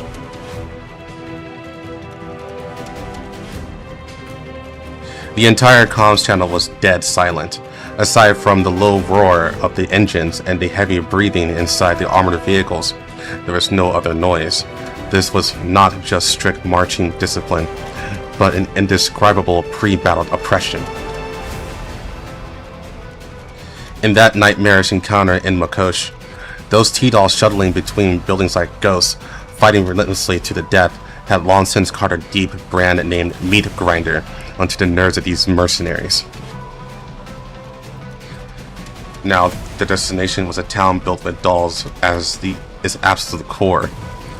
The thought of possibly having to face that kind of terrifying close-quarters combat and house-to-house fighting again made every member of Mod Security feel a trace of fear. Following the orders issued by the Rear Command Center, their tactics as the Vanguard spearhead were extremely conservative. Never blindly advance deep, but simply utilize the open field of vision of the plain terrain, relying on the high mobility and long-range heavy firepower of the armored cluster to implement one-way suppressive fire on that Paradox. However, on the ever-changing battlefield, this excessive caution and hesitation turned into a death warrant of their own making. Whoa! A deafening explosion tore through the dead silence of the wilderness. A blinding crimson fireball instantly erupted from the bottom of the infantry fighting vehicle charging at the very front.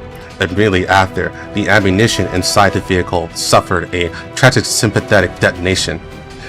The turret was blown several meters into the air by the violent blast wave like a rag, turning into a burning rain of steel and fire crashing down all around. The smoke of gunpowder has yet to dissipate. Below a low coverless, then 50 meters, From the wreckage, a petite T-doll slowly leans half her body out. On her slender shoulder rests a man-portable, recoilless rifle that is completely disproportionate to her size, its muzzle emitting wisps of pungent white smoke. Facing the turning gun barrel of the Monkey security combat vehicle, not a trace of fear flickers in her pupils, only determination to fight the enemy to the death.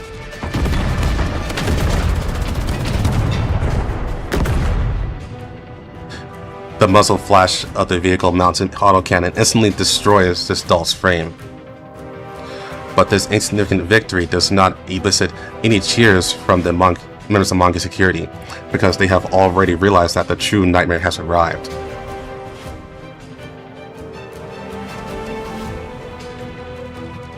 Inside Monkey Security's underground command center, the glaring red battle damage alarms cast flickering shadows on Lintine's face. On the holographic tactical sandbox, the light dots representing the Vanguard forces have all extinguished. To paralyze the 5 heavy combat vehicles of the Vanguard forces, the enemy actually only sacrificed a little over 10 doll frames. They used modified suicide drones, man-portable recoilless rifles, and even directly placed plastic explosives on the chassis and tracks of combat vehicles. With an almost insane exchange tactic, they launched pervasive swarm attacks from every blind spot in the shadows, trenches, natural covers, and ruins, slowly gnawing away the Vanguard forces bit by bit. And the subsequent support troops happened to step right onto the anti-tank minefield deployed by the enemy, destroying another combat vehicle. Lintine stares fixedly at the tactical map, falling into a suffocating silence. She realizes that she seemed to have once again stepped onto a bloody trap that had been laid out long ago. Let alone a dozen doll frames, even 50 of these old frames wouldn't come close to the cost of a single Monkey security heavy combat vehicle. Yet the enemy is using this pure war of attrition to coldly bleed Monkey security dry. Just how many doll frames does the enemy have in reserve? How long will this despair-inducing exchange tactic continue? Anger and unwillingness make the knuckles of Lintine's fingers gripping the terminal turn white. Such a terrifying battle damage ratio, such tactical execution. No one other than the commander could have formulated this. And the biggest problem is whether he is actually here or not, and whether her counter-tactics can be effective. After thinking it over and over again, Lintine takes a deep breath. The apprehension in her eyes gradually fades, replaced by a cold sneer mixed with madness and ruthlessness. Rather than sitting and waiting for death, it's better to take the initiative and attack. Cope and Seed. Ha! 子供騙しみたいな抵抗だな。この程度ならわざわざここまでの舞台を出すこともなかっただろうに。余裕余裕。気をつけろ。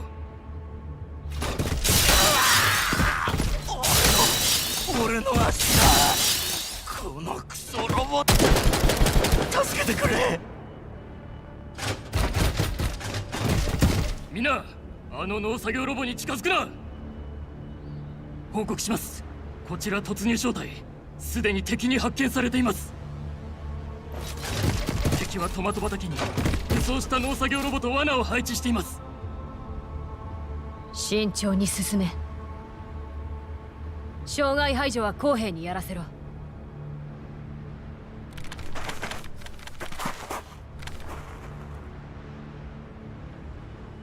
うちの農作業ロボ、ここまで過激だったっけ？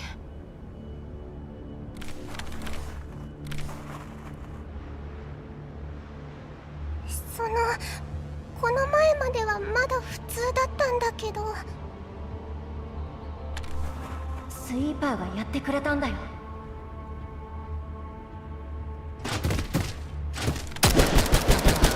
このエリアを死守することだな。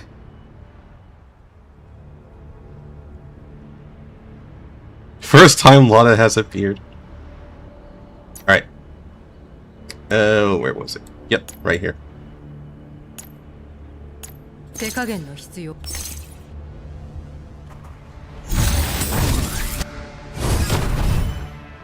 Thanks, boy. 敵の攻勢がますます強くなっている。このままではパラダカの中まで。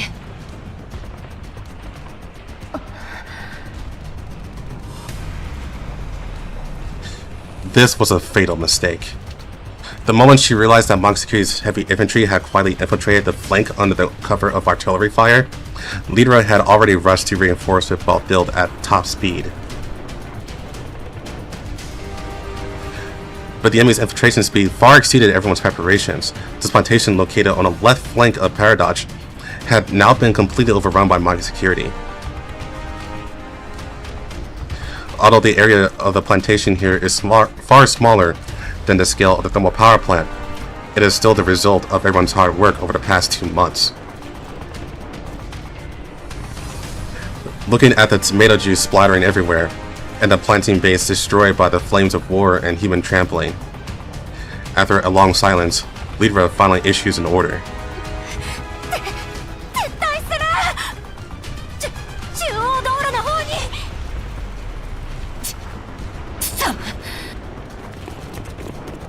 As the dolls withdrew from the planting base, one after another, Lidra, who was responsible for bringing up the rear, looked once again at the Paradox experimental field that the dolls had poured their hearts into building.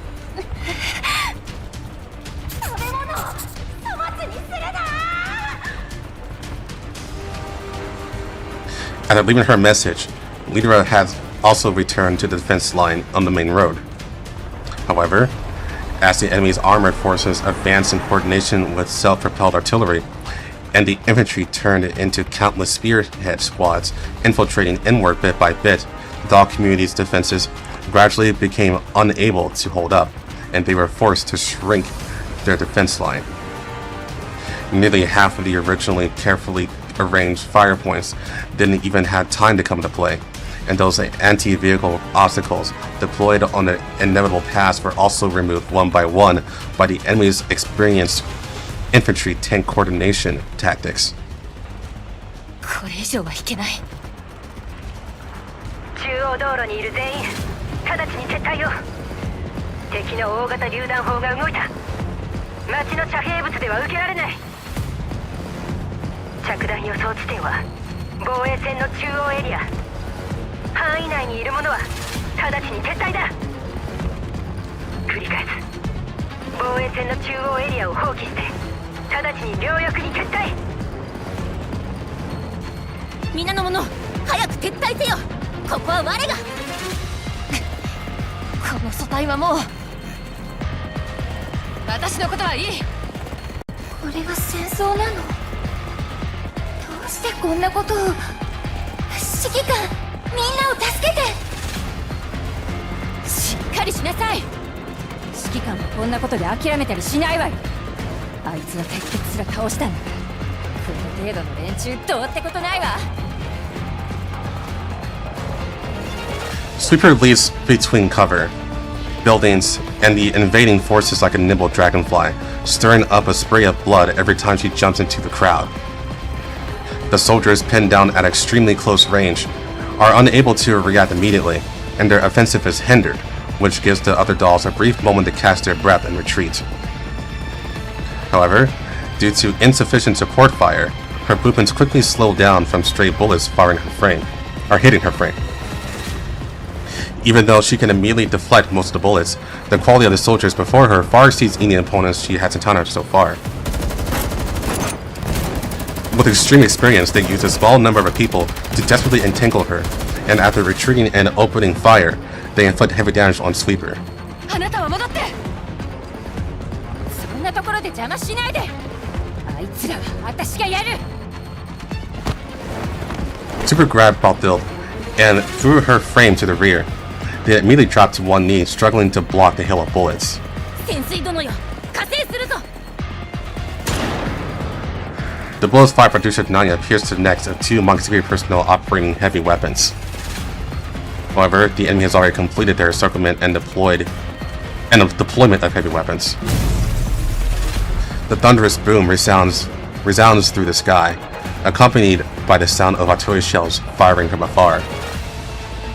The dolls evacuating from the defensive line are hit by pursuing bullets and fall. Whether it's the path forward or the retreat route, everything is completely blocked. Even the sight of Dusevdanya being flipped over by artillery fire seems to become a despair-inducing slow-motion shot.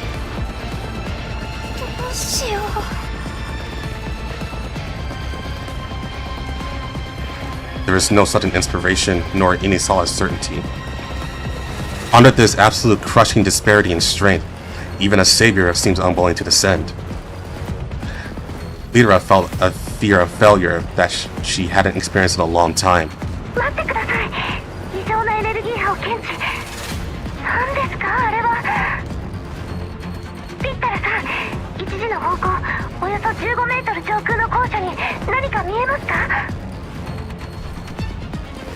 Lyra looks in the direction Suomi indicated through the earpiece. A speck of white light appeared at that place, blinding and intense, completely unable to blend into the natural light.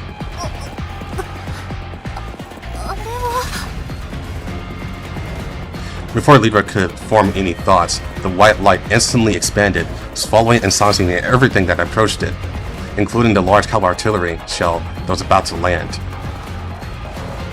After the light faded, shadows followed. The massive existence that emerged from the white light and blocked everyone's view gradually revealed its true form.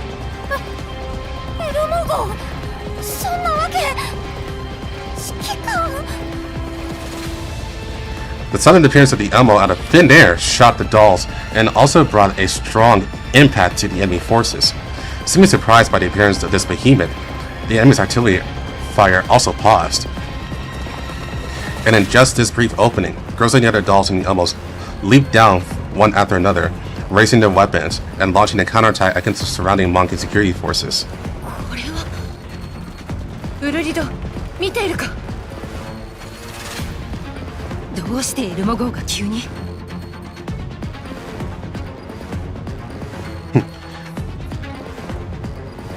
Yeah, it's that reverse collapse teleportation. Over still couldn't believe the authenticity of the images on the monitor. Although it temporarily slowed down the enemy's offensive, the supernatural phenomenon still caused her processing power to overload a bit. 指揮官に一体何があった？いや、そもそもエルモ号の状態がまずい。ソミ、今すぐエルモ号と連絡を取ってくれ。ポーセリン小隊、ファブリック小隊、スペクトル小隊はエルモ号の援護を。パラグライダー小隊とヒューズ小隊は煙幕とチャフでエルモ号を守れ。はい。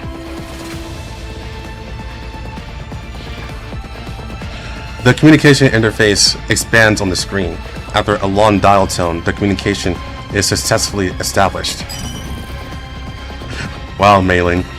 A somewhat haggard image of Mei Ling appears on the screen. メイリさん。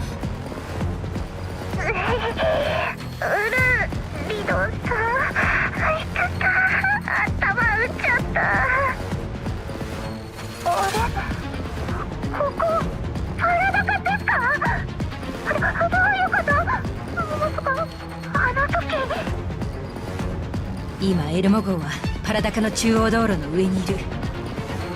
しかしどういう状況なんだ。指揮官はいるか。とりあえず増援を向かわせたが。指揮官はいません。あの時ドラゴンのブージャムと戦って、そして突然ドラゴンが光って、その後は安心してって指揮官が言ったような気がします。それからはIt didn't seem like the scenario that could be understood in a short amount of time. Or rather, Ulrich realized that Mei Ling didn't seem to explain this current situation in detail either. その話は一旦置いておこう。エルモ号は動けるか。今すぐその道路から離れてほしい。バチルダたちも支援してくれる。はい。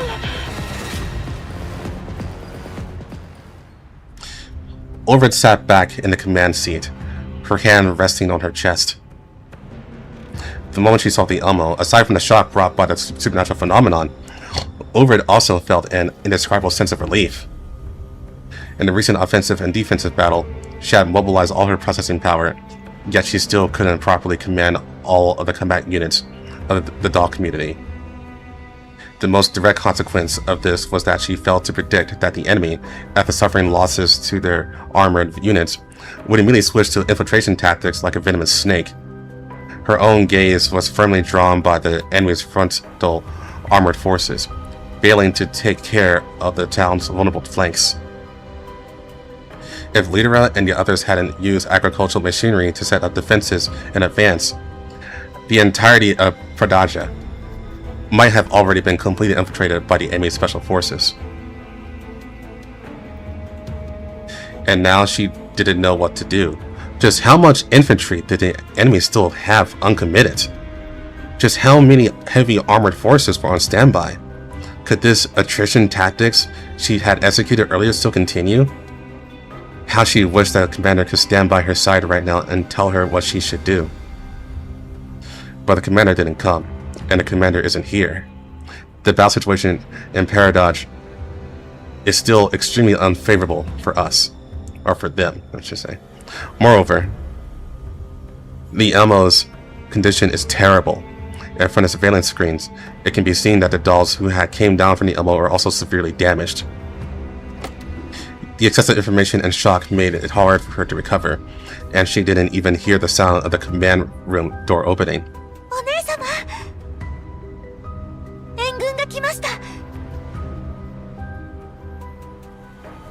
It pushed Nether out of her daze. She looked up and saw Swami and behind her. お姉様、こちらはカリーナさんです。指揮官の仲間ですよ。それと、リバさんとレナさんです。やっほー！助けに来たよ！今のところ私たち3人しかいないけど。今のところ？そうよ。後から他の援軍もやってくるから。他にも援軍がいるのか？何人いる？どういう奴らだ？ちょっと言いにくいんだよね。ただ強くて頼りになるのは間違いないかな。頼りになるか。Orvid had heard the names of these three more than once in documents and rumors. Although they had never met, she had more or less had indirect contact with them after the commander's arrival. But even if they are the commander's past companions and people Swami absolutely trust, can she herself trust them without reservation? Can they be accepted by everyone in the dog community fighting on the front line? Can the reinforcements with sensitive identities they speak of truly be trusted in this desperate situation? Orvid shakes her head vigorously. She knows she is weakly considering unnecessary and self-consuming problems again. わかった。さて、リバさん、レナさん、あなたたちには他にやることがあるでしょう。交渉は私に任せてください。はーい。終わったら連絡してね。Faced with the urgent situation, even Leva had less leeway, and without any delay, she leaves the command room together with Lena. ウルリドさん、まずは秘密通路を教えてくれておかげで敵に遭遇せずに済みました。あの状況では敵の IFF を使ったとしても物資を届けることができませんでした。こちらの戦況とエルモ号のことはすでにスオミさんから聞いています。Swami standing behind Kalina shoots a reassuring glance. こちらこそ助けに来てくれて感謝する。そういえばエルモ号の状況について何か知っているか？それと指揮官のことも。申し訳ありません。私もよくわからないんです。スオミさんの話を聞く限りとても現在の科学技術によって実現できるようなことじゃありません。強いて言うなら何かの奇跡としか。奇跡？はい。ただ指揮官様はきっと無事だと信じています。Kalina bit her lip. She was also worried about the commander, but perhaps the commander had now gone to a realm she couldn't step into at all. ウルリドさん、一つお願いがあります。パラダカの指揮権を私に任せてくれませんか？それは。現状パラダカはもう他に打つ手はありません。戦術人形一人分の戦力でも欲しいのです。そして人形コミュニティで最も戦闘力のあるウルリドさんはもっと必要とされているポジションにつくべきです。Then he said, "Look, you're a fighter, a really fucking good one. You should be out there." カリーナさん。Ulrich felt some hesitation. It wasn't out of an attachment to command. On the contrary, what she was thinking was exactly the same as what Kalina had said. Whenever she saw the dolls being attacked on the monitors, she wished she could have been there in person to protect her comrades.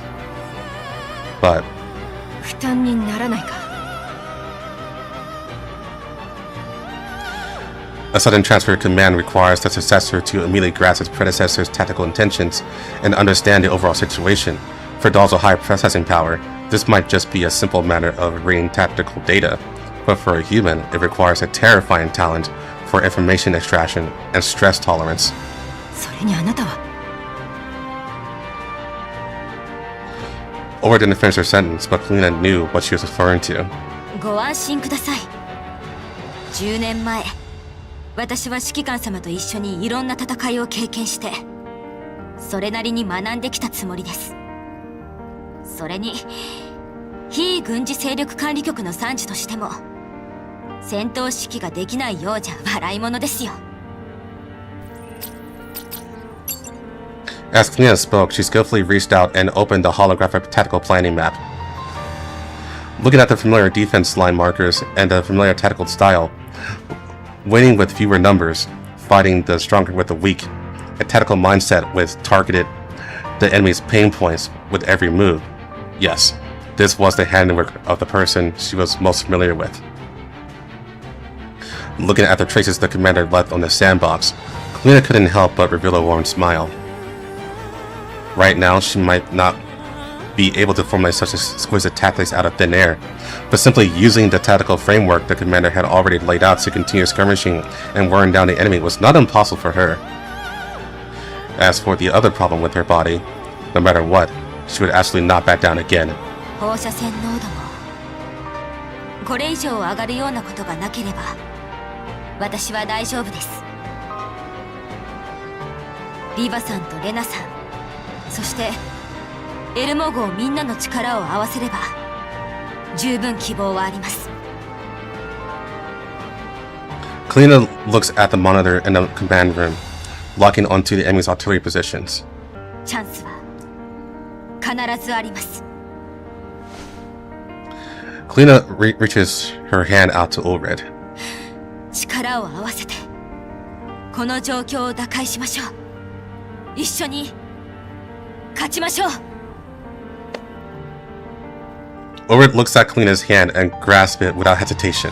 分かった。あなたにみんなの指揮を任せる。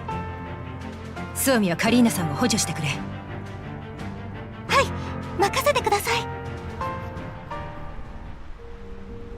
グローザ、どういうこと？どうして指揮官がいないの？指揮官と AR 正体はどこに行ったの？ While searching for a suitable sniping position in Paradox, Macchiato vented her dissatisfaction and confusion over the comms. それはダンデライオン、いえ、あれはダンデライオンじゃなく。落ち着いてください。ここはまずパラダカを守らないと。パラダカが落ちれば人形コミュニティも危ないことになります。も指揮官だって今ピンチかもしれないじゃない。 AR 招待もダンデライオンもチャンネルにいないし。ダメよ、やっぱり探しに行かないと。 Facing the agitated Macchiato before Springfield could speak, a steady, slender hand gently pressed into her shoulder. ご主人様が不在の時はその言いつけを守って帰りを待てばよいのです。今までと同じように。センターレイシー、私はご主人様を信じています。マキアト、あなたも同じでしょ。ごめん、私つい。これもあのバカのせいよ。いつも心配させて。マキアト。グローザさんも元気を出してください。今の私たちにできるのは指揮官を信じることだけです。 I just imagine OTS-14 just rampaging, just killing a bunch of Magi security, just screaming, "Where the fuck is the commander?" メリー、できる限り早くクルカイたちを再起動して、それからネメシスのこともお願い。他に動ける人形は全員私についてきて。わかりました。指揮官がいなくても必ず皆さんと一緒にエルモ号を守ります。あのエルモ号はどこから現れた？偵察班は何をしていたんだ？敵が接近してきたのに気づかなかったのか？ The imminent victory is abruptly interrupted, and the Vanguard troops suffer an enemy attack without receiving an early warning. Lintine's anger was palpable. She immediately demanded that the team confirm the enemy's route of advance and grasp their movements. その各班の視点を確認してあらゆる可能性を考慮しましたが、いきなりそこに現れたとしか。向こうも状況を把握しきれていないような動きをしています。今はお互い混乱しているというか、例の補給小隊はおそらく外周を巡回している味方の小隊を撃破して、今外周を巡回しているはずのいくつかの小隊と連絡が取れなくなっていますので。装甲部隊の損失は？エルモ号から降りてきた人形の戦闘力は凄まじく、第一部隊の損耗は 50% を超え、すでに撤退しています。突入部隊もエルモ号の人形部隊と交戦中で、これ以上の前進は難しいようです。何が起きたか急いで調べろ。リバティ、混成機構部隊の第3第4部隊はこっちに回せ。それからリサにモコシとトゥルルの戦力もこっちに回すよう伝えろ。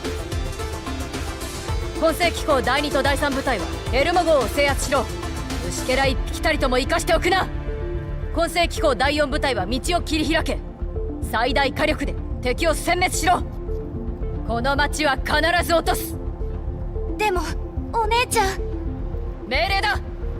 はい。貴様がどこにいようが結果は変わらない。こんな町一つ24時間以内に落としてみせる。次の目標を教えてください。That's a long one. Don't continue. We should have some side stories, or one side story to go through. Yeah.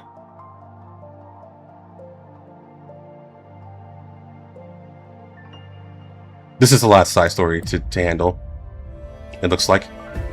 Or maybe not. No, there's two more at the end here. Okay. Can you second? I'm gonna order some food.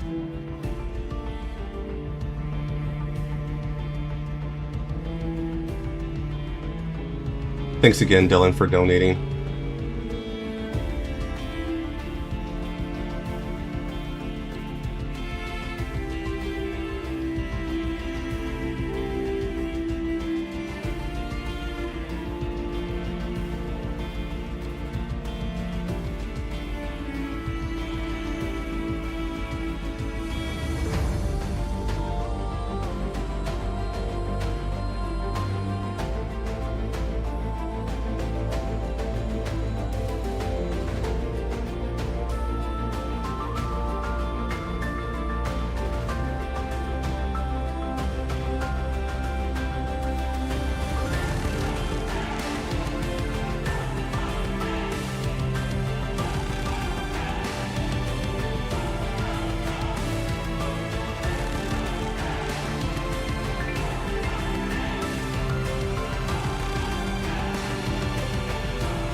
Almost done. This, I hate how laggy this website can be.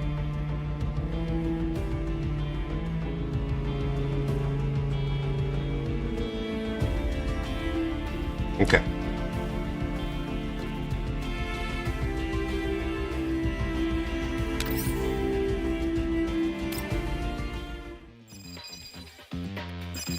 How would I rate it? A little too close at the moment, because right now I'm saying 10 out of 10, so I need time to think about that once it's all done.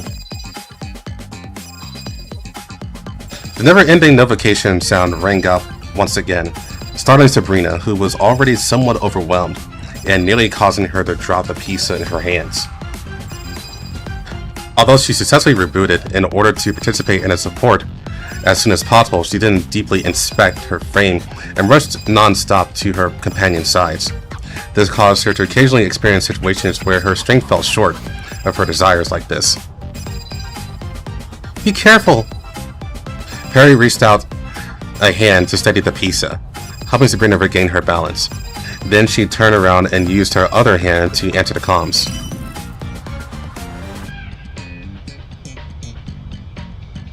Hello, this is Pradaja Express Delivery Hotline. How can I help you?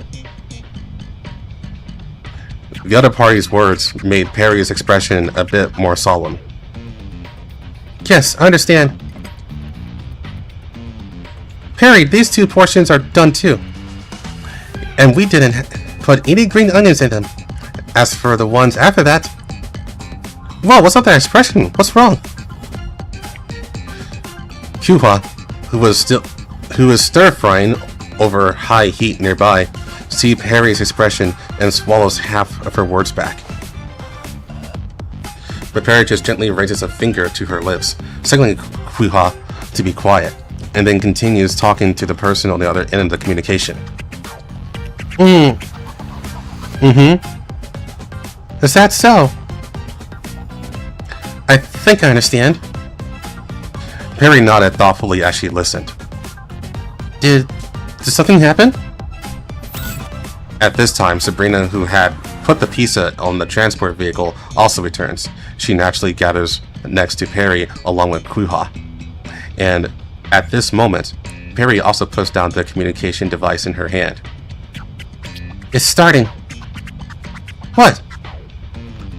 Let's set off then. Why suddenly? Perry, however, takes 2 steps at a time and jumps into the vehicle they originally used to transport food. No time to explain. Right now, we're going to save the Pradaja defense line. Eh? But didn't the commander say that place was originally...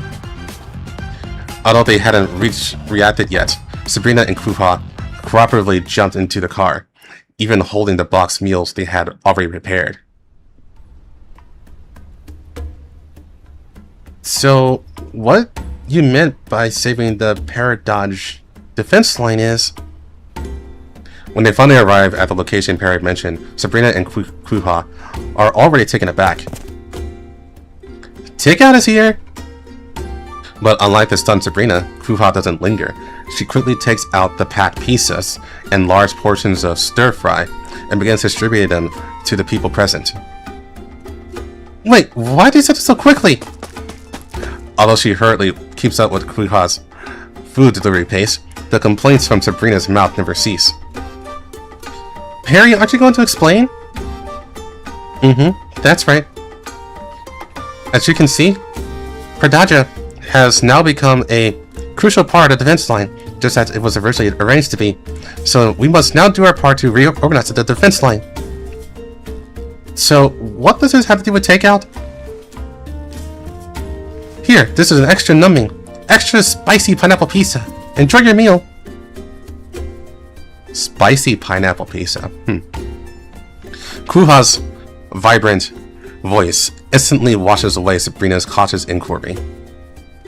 What on earth are you doing while I'm not looking? Oh, thank you. This is my first meal in 2 days.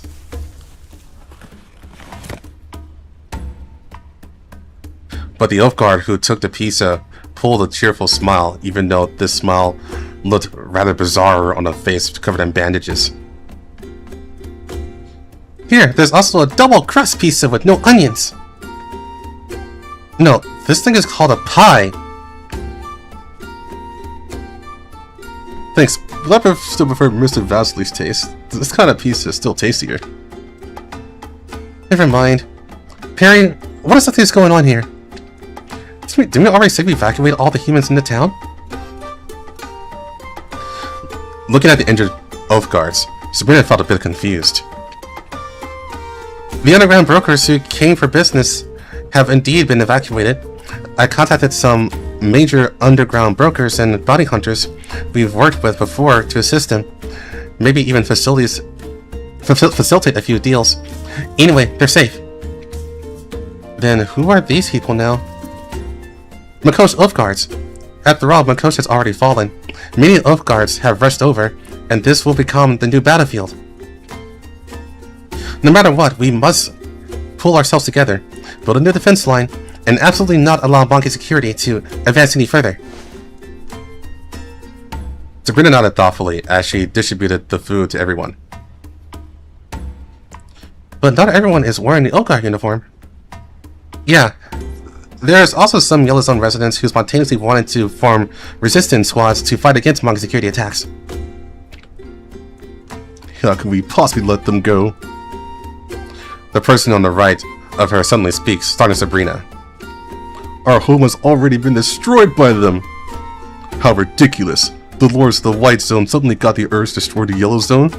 And the reason is just because we managed to feed ourselves with tomatoes? I really can't let them off. Even if I die, I'll make those bastards pay the price. His voice grows more and more agitated until Quihop places a steaming box of food in his arms. Scallion oil pasta. Here, eat slowly. Quihop showed the same smile as before, full of encouragement, optimism, and vitality, making Perry, who couldn't help but start wanting to make Quihop the poster girl of the Pradaja delivery hotline. Yeah, if we really were to open a delivery shop? However, Sabrina's expression didn't look so optimistic. I've been wanting to say this since just now. Why are all these weird things my favorite dishes? You're still throwing a tantrum over that tomato sauce, Gubaro, from last time, aren't you? Huh? What tomato sauce, Gubaro? I have no idea what you're talking about. Stop playing dumb! Innovation's a good thing, but you can't make weird things like that. Weird things? You're the one making weird things. Here, one portion of century egg and lean mean risotto. You're completely wasting food! And don't pretend you can't hear me talking. Alright. Perry looked at the two who were arguing more and more fiercely and immediately squeezed between them. She could because she was flat, creating some distance between them. Stop arguing, you two. If you want to argue, go back to the kitchen and do it. Anyway, you all understand the current situation right now, right? That goes without saying. The injured should take in more nutrients. I promise to prepare well-balanced meals for them. And the people fighting alongside us must not go hungry either. We have to ensure they have plenty of stamina. Also, we can't let everyone's good mood get any worse, right? So no more arguing, okay? During the conversation, the meals prepared on the vehicle this time have been distributed. Everyone's mood doesn't seem too low. Maintaining morale at a time like this is also very important. How about it? My smile delivery service is somewhat effective, right? If it's only a smile, with a cooking like that, isn't it still... Ah, there's one portion of tomato pasta bread left on the cart. Fuha's soft exclamation interrupts Sabrina once again. How many times have I told you, you can't add pasta to tomato bread? You don't even like this kind of food yourself, do you? Honestly, how would anyone even eat this? If we're going to share with everyone, I should add some more. Sabrina somewhat helplessly opened the only remaining lunchbox, seemingly intending to modify it into an edible meal. No. But the sight that greeted her surprised Sabrina a little. Inside the lunchbox, a delicate and beautiful piece of garlic tomato bread was neatly arranged. The aroma of garlic wafted out, garnished with fresh tomatoes and basil. You didn't put any pasta? I forgot to put it in. Sabrina pulls out a small piece of tomato bread into her mouth. With a crunch, the slightly hard, toasted crunch of the bread breaks apart in her mouth, followed by the grainy texture of raw garlic and cool, refreshing, moist tomato juice spreading across her palate. Sweet, sour, and salty flavors swirl in her mouth simultaneously. Even Sabrina, who was accustomed to fine food, feels a hint of the happiness brought by food at this moment. How about it? Are you captivated? This kind of thing, I'm sick of eating it. You should just eat it yourself. Sabrina also fed a piece of bread into Kruha's mouth. It really is just average. He seems to not used to eating this kind of food. What'd you say? Speaking of which, Perry, who notified you to deliver this food? About that. Perry, having just finished cleaning up the mess, jumps back into the vehicle and waits for her two companions, who are sharing a meal, to get in. It's Florence. She said she had already treated the wounded in this area and wants to order another, comforting yet stimulating takeout for them. No wonder those wounded were all properly treated just now. So she was the one who did it. Does that include a person covered in bandages? His injuries shouldn't be severe. It's probably Miss Florence's special treatment method. I still don't quite understand. Didn't you tell us to prepare the meals a long time ago? Did you know we were coming to deliver food? Seeing Sabrina and Kruha both seated in the back, Perry started the car. I guess so. Wouldn't you learn prophecy from Nemesis? Rather than prophecy, this should be called intelligence, right? Have you stopped being an haven't you stopped being an information broker a long time ago? Well, this time it's different. I had to go all out. First, I contacted the underground brokers as logistics to stably provide us with supplies and resources. Then we set up the Pradaja hotline and had the other doll squads leave our communication signals banned for human supporters in need, so they could call us for help at any time. Whether it's food and water, necessary firearms and ammunition, or even enemy intel, I can provide it to everyone. What an incredible underground broker.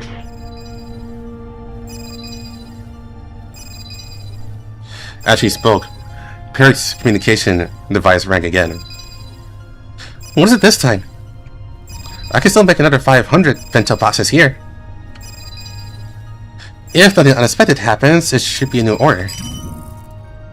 Perry pressed the answer button and greeted before the other side of communication could make a sound. Hello, this is the Pradaja Express Delivery Hotline. How can I help you?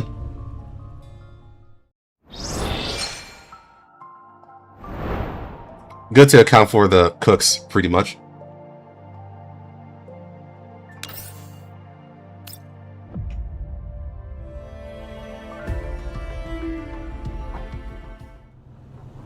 I will say though, I have never eaten spicy pineapple pizza. That sounds weird. Anyways, the same feeling as in Lviv struck.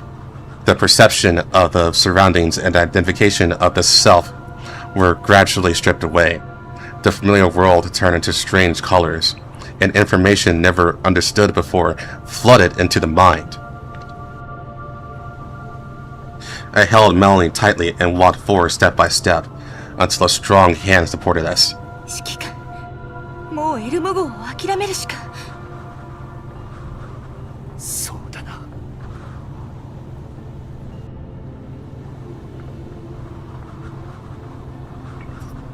We were out of options in every situation. At least we managed to rescue Helena and Melanie. No human or doll should stay here. However, it might already be too late now.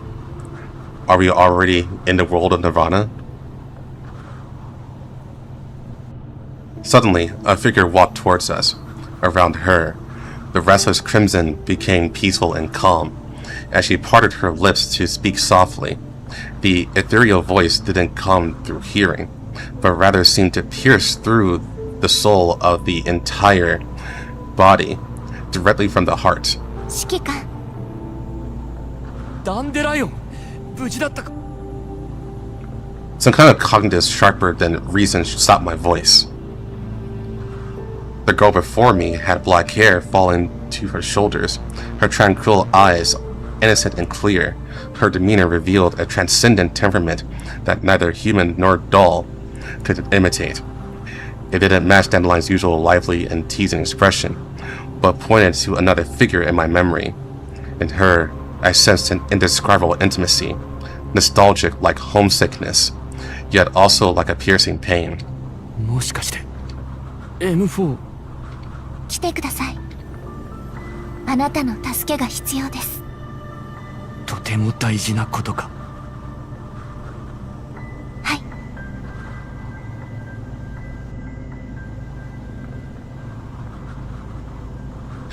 At a time like this, the request she made of me is undoubtedly a huge test. The Elmo had suffered heavy damage. Makosha is under siege. Various parts of the Yellow Zone are engulfed in war, and Paradise and the Conglomerate are beginning to bare their fangs. There are still so many things waiting for me to complete, and so many people have placed their high hopes on me. Even a momentary dereliction of duty would be a massive failure. On the other hand, she has never made requests of me before. I have already witnessed all of that. The scenes in Nirvana that far exceed common sense and subvert all past concepts are closely related to this world. Although I don't know what kind of effect I can have, I know I have no choice. クローザー、ここを少し離れる。その間は君に全てを任せる。エルモ号と人形コミュニティを守って、モコシのみんなを助けてやってほしい。それからメラニーとヘレナを安全な場所に連れて行ってくれ。I walked towards Groza and placed Melanie in her arms as well. Although she and Helena were still unconscious, compared to how Helena looked last time in Lviv, they seemed much better. Perhaps because Adorasis and the dragon were too powerful, or maybe because someone was here. 指揮官、どこに行くの？ Groza shuddered, revealing a sorrowful and panicked look. She suddenly turned to Dandelion, and then looked at me again. In her glossy, moist eyes, I saw my own body. It seemed to be undergoing some kind of change from being pulled into Nirvana. Obviously, she couldn't wait any longer. The time left for me to say goodbye was only a tiny bit. これは多分とても大事な任務だ。でもすぐ戻ってくる。信じてくれ。そこまで言うほどの任務なのね。分かった。あなたを信じるわ。私はエルモ号と一緒にいつまでも指揮官を待っている。Burning emotions dried the tears in her eyes, and Groza gave me a firm salute. She turned around and brushed past 4 other dolls approaching her. ダンデライオン。違う、ダンデライオンじゃない。まさか本物？リコーラップス。いや、違う。この匂いはもしかして本当に？みんなごめんなさい。話は向こうでするね。As soon as Dandelion finishes speaking, the deck of the Elmo and the entire world fall away beneath my feet, and I seem to be sucked into the sky, ascending endlessly. When my feet touch solid ground again, what meets my eyes is a suffocating darkness. In this dimension known as Nirvana, there is no flow of wind, no refraction of light. Everything seemed to be sealed in absolutely still amber. Time, space, and even the weight of life itself are stripped completely bare in this nothingness, becoming meaningless. I closed my eyes, following that faint yet omnipresent voice, using it as the sole standard to anchor the concept. Discarding pure senses, I used my consciousness to sculpt the chaos before me into the appearance I saw the moment the door opened. 指揮官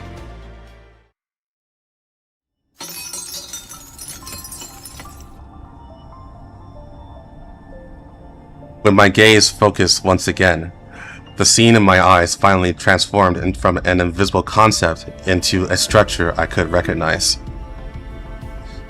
The smell of gunpowder first stimulated my sense of smell, followed by the crimson sky and war-torn earth invading my vision. No, these aren't important. I looked around, wanting first to confirm the figures who had fought alongside me on countless smoke-filled nights, only to be scattered time and again in a torrent of fate. メンタルの中に何か。ソップ、どこにいるの？こっちだよ。みんないるよ。でもここはどこ？彼岸だ。そう。あんた。Asteria is not distracted by anything from the very beginning before we entered this domain, and after we entered here, her gaze and line of sight have never left that person from start to finish. As if she's worried she might vanish like a bubble at any moment. And following her voice and gaze, we all hold our breath in unison, locking our eyes firmly on the dandelion before us. 久しぶり。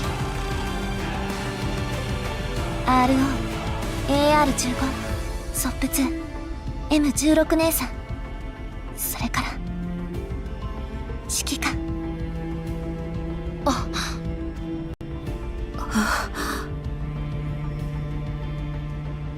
The appearance, clothing, and even the curve of the falling hair of that body have not changed at all, but the light flowing deep in those eyes, and the serene temperament that has settled after crossing countless dimensions, are announcing the arrival of a miracle. This beautiful illusion, like a revolving lantern, made me and everyone in the AR team afraid to blink easily, for fear that this really was just a fragile morning dream. Without a doubt, she is M4A1.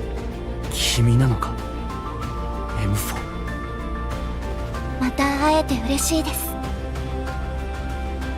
はい、私です。M4 です。 The curve of the girl's lips was as gentle and warm as in my memory. She slightly lowered her eyes, folded her hands, and gave me a slightly reserved yet impeccable bow. Her graceful movements were like a butterfly that, after weathering storms, finally folded its wings on the tip of a leaf in its homeland. Even though my brain had rehearsed this millions of times, the moment I truly saw her, my breath still caught for half a second.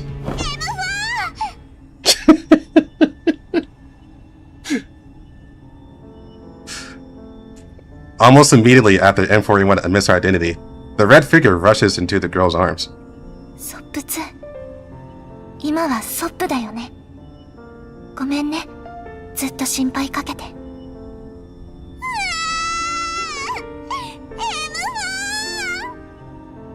うん、ここにいるよ。Beluga, who had been keeping her guard up against the scene before her since just now, seems to understand something in this instant. She finally drops her tense expression, becomes relieved, and restores that smiling face that I am familiar with. どこかで見たようなシチュエーションだな。あんな勢いでぶつかられたら結構痛いぞ。痛くても我慢しなさいよ。特にあなたは。ん？なんだ？どっかに行ってしまったのは私だけじゃなかっただろう？確かにいなくなっていた時間は M4 の方が長いけど、あれはしょうがなかったってみんな分かっているの。それに M4 はずっと自分なりの方法で私たちを見守ってくれた。いつも急に現れて急にいなくなるような誰かさんと違ってね。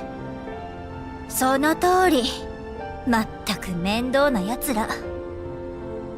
あなたも同じよ。AR15 She's fucking Rebella's like, no, you'll get out as either. もう3人しかいないのにいつも勝手な行動をして、結局私とソップだけが残されて、一番面倒だったのはあなたの方。はあ？私はそんなつもり。こっちだってしょうがなかったんだから。Fuck.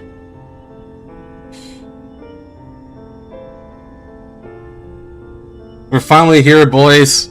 All 5. Technically 6. Together.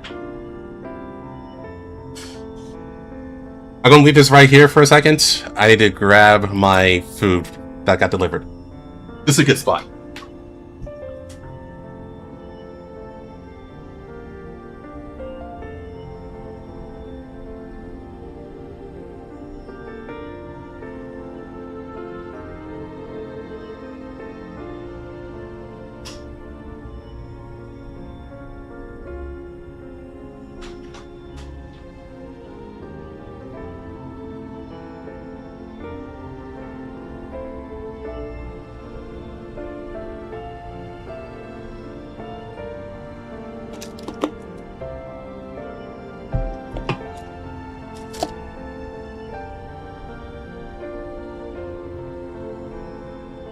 Grabbing food equals crying.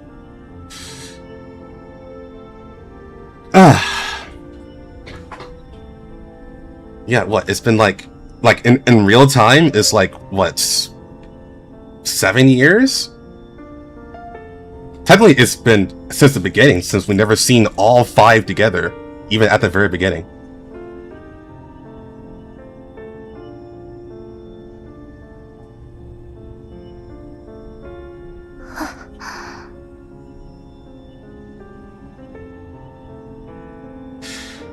Without needing any orders, the members of the AR team spontaneously tightened their formation, firmly guarding M4A1 and me in the very center. Their usual calmness and restraint were completely thrown to the wind at this moment. All that remained was the pure joy brought by reunion in their neural clouds and hearts.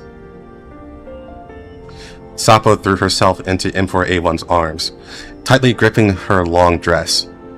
Like a puppy that had finally found its owner, she greedily buried her cheek against her chest, rubbing and howling continuously, as if trying to vent all the loneliness and grievances of the past 10 years all at once. M4 gently stroked the top of Sapo's head while patting her back to soothe her emotions. She looked tenderly at the somewhat noisy other 3, the softness in her gaze showing that she had been waiting for this moment for a very, very long time. Faced with Rebella's accusation, both Beluga and Asteria seemed a bit awkward, but didn't know how to refute it, or perhaps there was no need to refute it at all. At this moment, they were simply using this kind of conversation to try and calm their agitated feelings. ごめんね。結局、みんなが離れ離れになったのは私のせいだから。M16 姉さんもアステリアも私のために奔走して、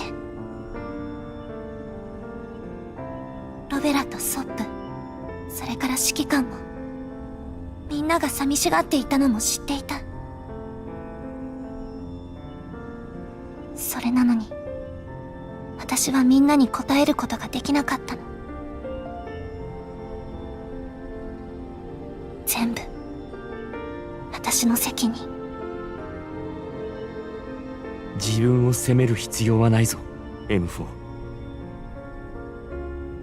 そんなこと今はどうでもいい。言う必要はない。今ここにいることが一番大事なのだから。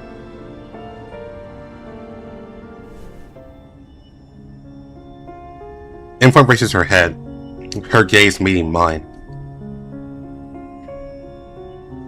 She looks at me gratefully, her eyes filled with a complex mix of emotions.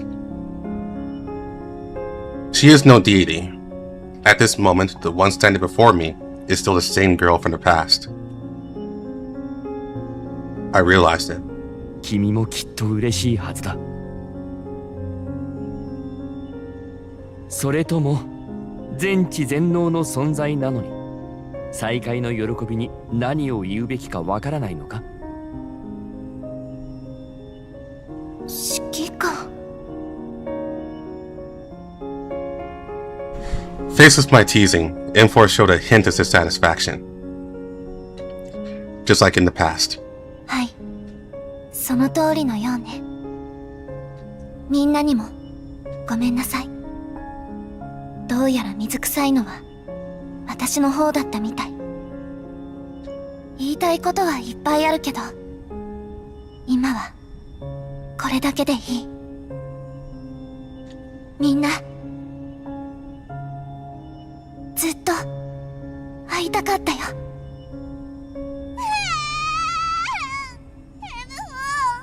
指揮官 AR15 M16 みんないてよかった。ソップ力入れすぎ。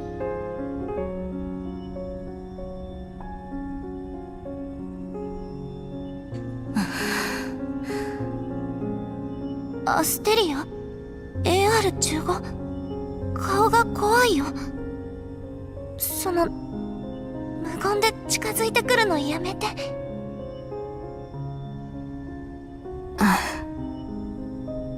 M16 姉さん。また戻ってしまうのか、彼女のところに。いや、今聞くようなことじゃないか。なんて情けない。今はそうだな、私も会いたかったぞ。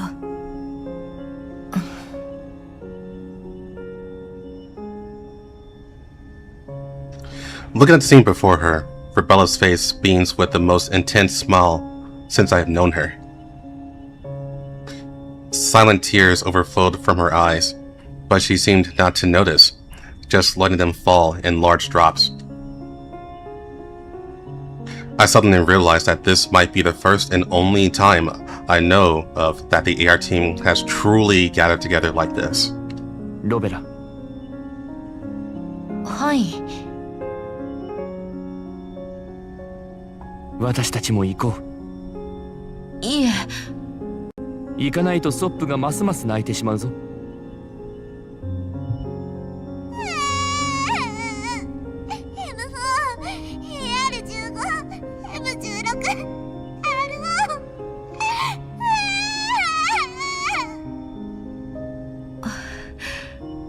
はい。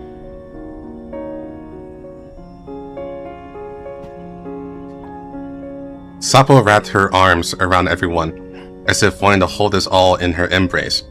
We skied together like a tightly packed dumpling. I remembered that I had seen a scene like this before. Only this time, it was more complete. Perhaps to make up for the last time, and all the regrets of the past 10 years, the AR team tightly embraced each other like this. In this brief moment, I also reached out, trying my best to embrace them, commemorating this rare time. M4 and Asteria leaned quietly against my shoulder, crystal tears slid from the corners of M4's eyes, instantly turning into brilliant fireflies, scattering in the void. みんな指揮官、私大丈夫。無理して何か言おうとしなくてもいいの。そうだよ、 M4 のせいじゃないもん。全部アステリアと M16 が悪い。特に M16 が。おいおい、そこまで言うか？それだけ信用がないってことね。そもそも一番最初にいなくなったのはあんただし。はあ、まあいいわ。これはこれで悪くない。それにまだ他にやることがあるでしょ。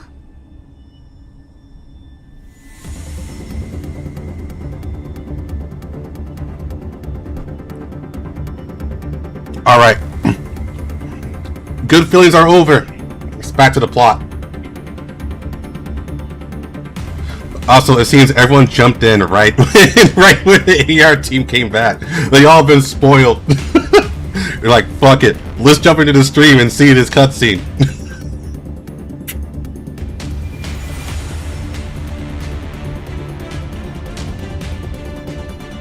Following Asteria's suddenly chilling gaze, we finally force our attention onto the most dangerous anomaly in this space.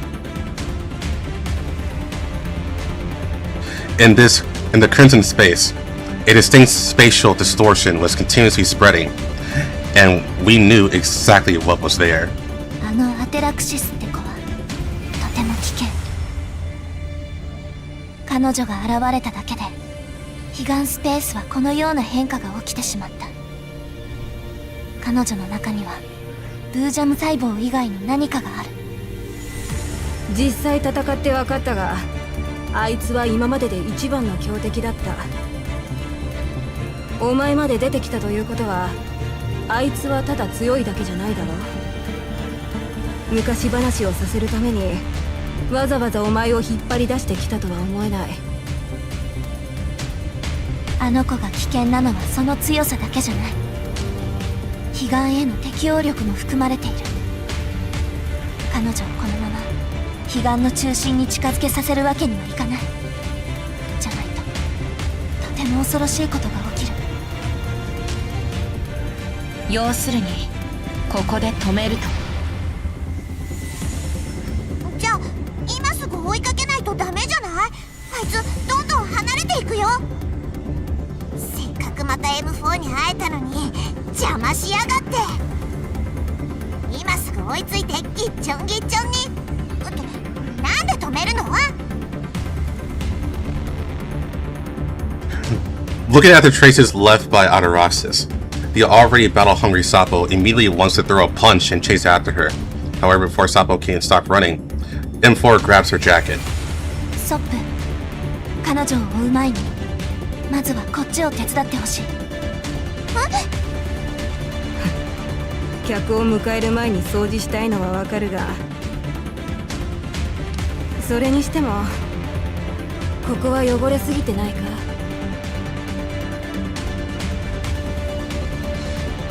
M16 gazed into the distance. At the end of her line of sight, above the war-torn land, more strange colors that didn't belong here appeared. Bizarre creatures like thick ink dropped into clear water, twisted and deformed, leaving spots of stains in this alternate space. There were hunched figures that looked human but weren't, with numerous limbs, floating creatures made of multiple spheres, and constantly shifting, writhing polyhedral shadows. 何がいてもおかしくないとはいえ、これはこれでひどいわね。Those phantoms kept writhing, exuding a dangerous aura. I even had a premonition that if I got too close to them, even I would be assimilated into the same existence. I instantly understood the reason why even M4 was worried of them. just by existing in Nirvana, they could cause unpredictable harm. あの子はまだ彼岸に受け入れてもらえていないけど、体内の細胞は適応するために進化し始めている。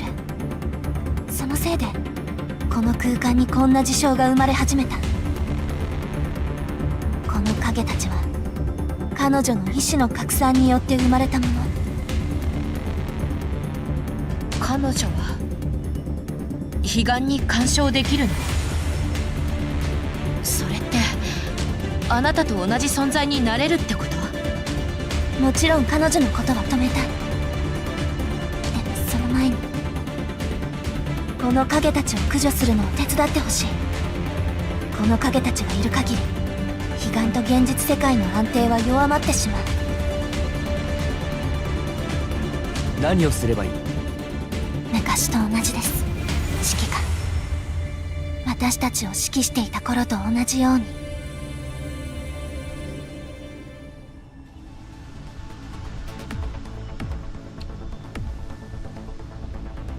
M4A1 slowly raised their arms, palms facing upwards, accompanied by a faint blue streamer, the exclusive assault rifle that had accompanied her through countless hellish battlefields completed its physical reconstruction in the air. She lowered her eyes, her fingertips sliding over the cold handguard and worn rails one by one. Finally, her 5 fingers suddenly closed, gripping the handle tightly. With the crisp sound of the bolt locking, we all smiled in unison. 要はいつも通りでいいってことか？彼女ならまだしも、私の場合はこの方が一番しっくりくる。悪くないな。再開した後の初任務にしてはまあまあ上等だ。よくわからないけど、あいつらを全部ぶっ飛ばせばいいってことだよね。数はざっと1対200ってところだけど、あいつらは攻撃してくるの？影に意識はないけど、攻撃したら反撃してくると思う。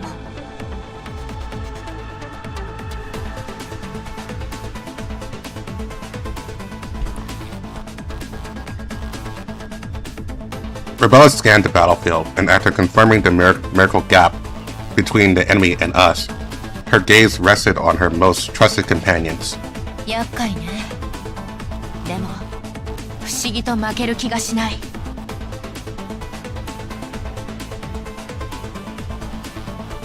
And these trustworthy companions also showed relaxed expressions one after another. 私たちなら誰にも負けないでしょ。 AR 正体と指揮官がここにいるのだから。10年前、私たちが必死に修羅場をくぐっていた時、こいつらはどこで何をしていたんだか。だから指揮官。なあ、ちょっと待った。 Saba waved her arms, making a big X sign. 急に何なの？だって AR 正体の再結成だよ。こんな時に何を。まあわからなくもないけど。だからといってそこまで素直に同意するのも。いや、そうか。ここは彼岸だからそうなってしまうのかもな。ソップ？ああ、私は何も変なこと言っていないよ。笑ったのは M16 とロベラだよ。もう分かったから、とりあえず黙りなさい。 M4 指揮官、助けてよ。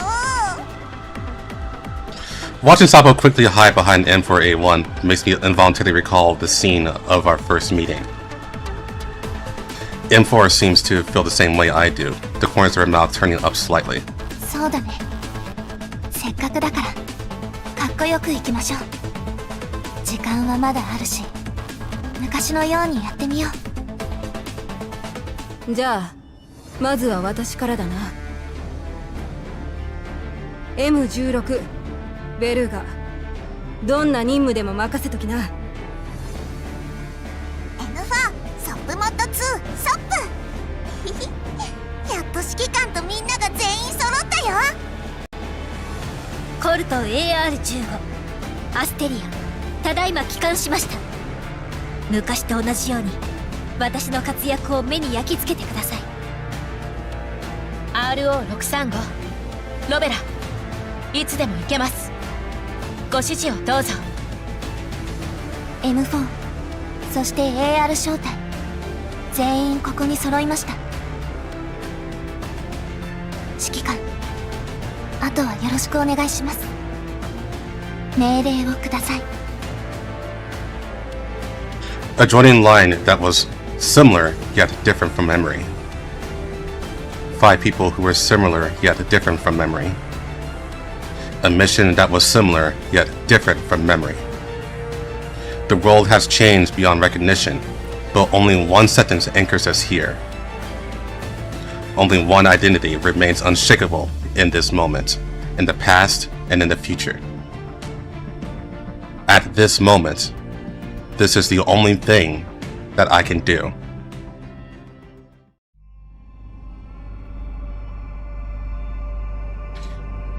I'm fanboying so hard right now inside.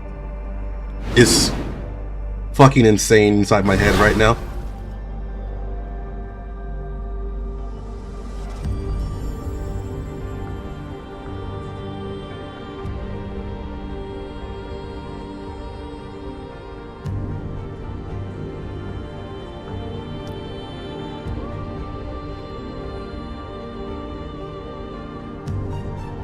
Yeah, AR team only. I know that's gonna be the request. There's only 3 though.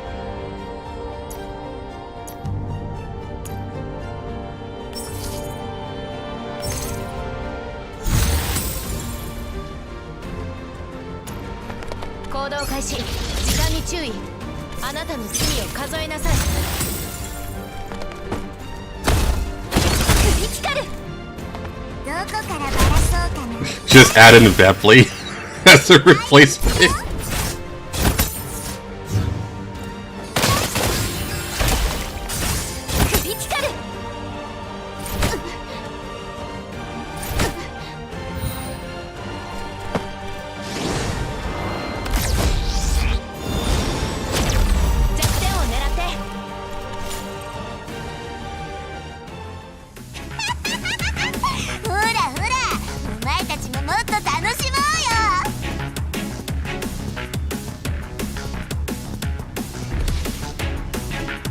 Sapo charged like a sharp arrow towards the shadows wandering in nirvana, her sharp claws and fangs easily tearing the twisted monsters to shreds.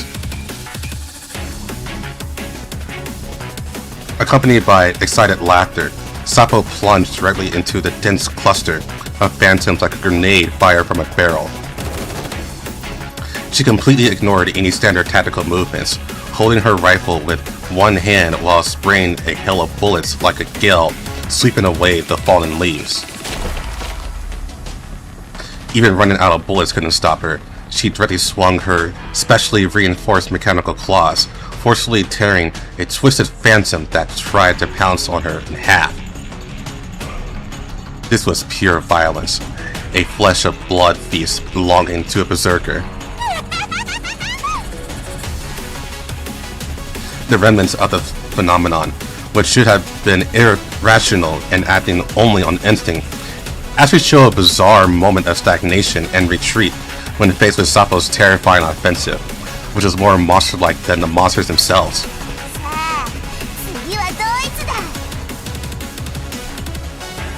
However, this wide-open and wild combat style was destined to be accompanied by extremely high risk. Sapo, pushing deep alone, was soon cut off by a tide of phantoms and fell into a heavy encirclement. Just as the phantom's claws were about to reach their blind spot, a faint blue glow turned into fluttering butterflies, blocking the attack for Sapo. At the same time, accompanied by a burst of high-frequency electronic noise, a black and yellow figure cut into the battlefield from an extremely tricky angle, fighting back-to-back with Sapo. 少しは視覚にも注意して。みんないるから私はまっすぐ行くだけでいいじゃん。からのメッセージ。よし、わかった。あのでかいのを狙えばいいんだね。ロベラ、周りのやつらはお願い。ああ、もういつも以上にめちゃくちゃじゃない。Rebella sighs helplessly, but her body steps in front of Sapo without hesitation. The two of them turn into a sharp knife, forcibly tearing a gap through the swarm of phantoms. In stark contrast to their storm-like assault, on the other side of the defense line are Beluga and Asteria, who are eager to utilize every single bullet and tackle movement to the absolute limit. あいつもうあんなところまで行ったのか。心配ならついていけば。そこは大丈夫だろう。ロベラも一緒にいるしな。さて、新しい指示か。これは随分と私たちのことを買ってるようだな。どうする？合わせてくるか？足を引っ張ったら酒を全部没収するわよ。Asteria doesn't wait for Beluga's response at all. She raises her rifle and slowly advances towards the target defense line. Her combat style is cold and precise. Every time she pulls the trigger, she is guaranteed to hit the target. よく言うよ。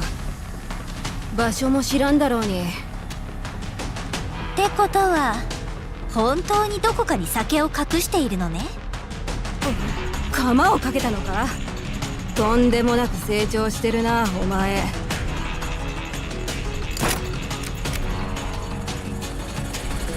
The crisp sound of the slide locking back on the empty magazine was particularly jarring on the noisy battlefield, allowing the restless monsters to seize opportunity to attack. A massive phantom had already swung its sharp claws toward Asteria's head. The 3-round burst from the burst fire passed over Asteria's shoulder from behind, easily piercing the phantom's head. フォーメーション B で交互に射撃する。了解。 In a split second, Asteria had already completed an extremely smooth tactical reload. The two cooperating on battlefield don't even need eye contact. Sometimes alternating fire, sometimes covering back to back, they executed tactical movements like precision gears, methodically pushing the front line forward under the watch of the blue butterflies. 指揮官、全員の座標を確認しました。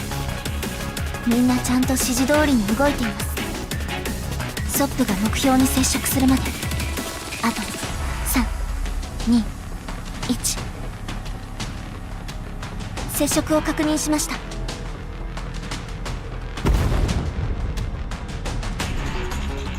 Muffled explosions and the roars of a giant beast come from a distant battlefield, a signal that Sapo and the others are engaging the target. こっちもデータを確認した。あとは君の力を試させてもらおうか。はい。Faint blue streams of light rise around M4A1, transforming into countless shimmering blue butterflies.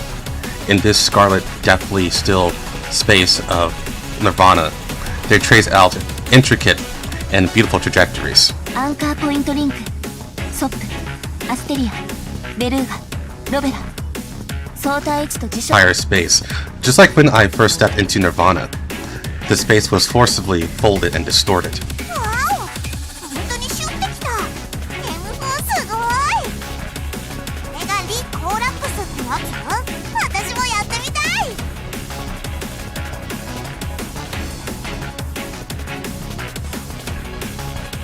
The light dissipated, and the 3 mountain-sized phantoms that were originally wreaking havoc in the distance, along with the other 4 members of the AR team, were instantly and forcibly teleported right in front of me and M4A1, gathering scattered strong enemies to a single point. This is an annihilation operation planned using the fastest and shortest method. Ugh! This group of frenzied behemoths clearly sensed the lethal threat emanating from M4. They immediately abandoned their original opponents and turned their massive bodies and locked their murderous gazes firmly on me and M4. But as they were about to pounce, 3 scorching tongues of fire lit up simultaneously from different directions, accurately hitting their eyes and the weak spots on their bodies. どこ見てんの？ほらほら、新しい目を開けてやるよ。制圧完了。奴らはもう動けない。アステリア、撃て。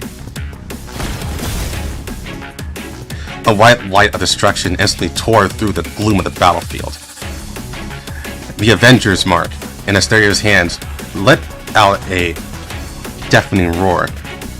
The energy-gathering railgun pierced through the throats of 3 large phantoms, simultaneously without any resistance, instantly evaporating their massive bodies into a sky full of ashes. 目標殲滅。これで門は安定した。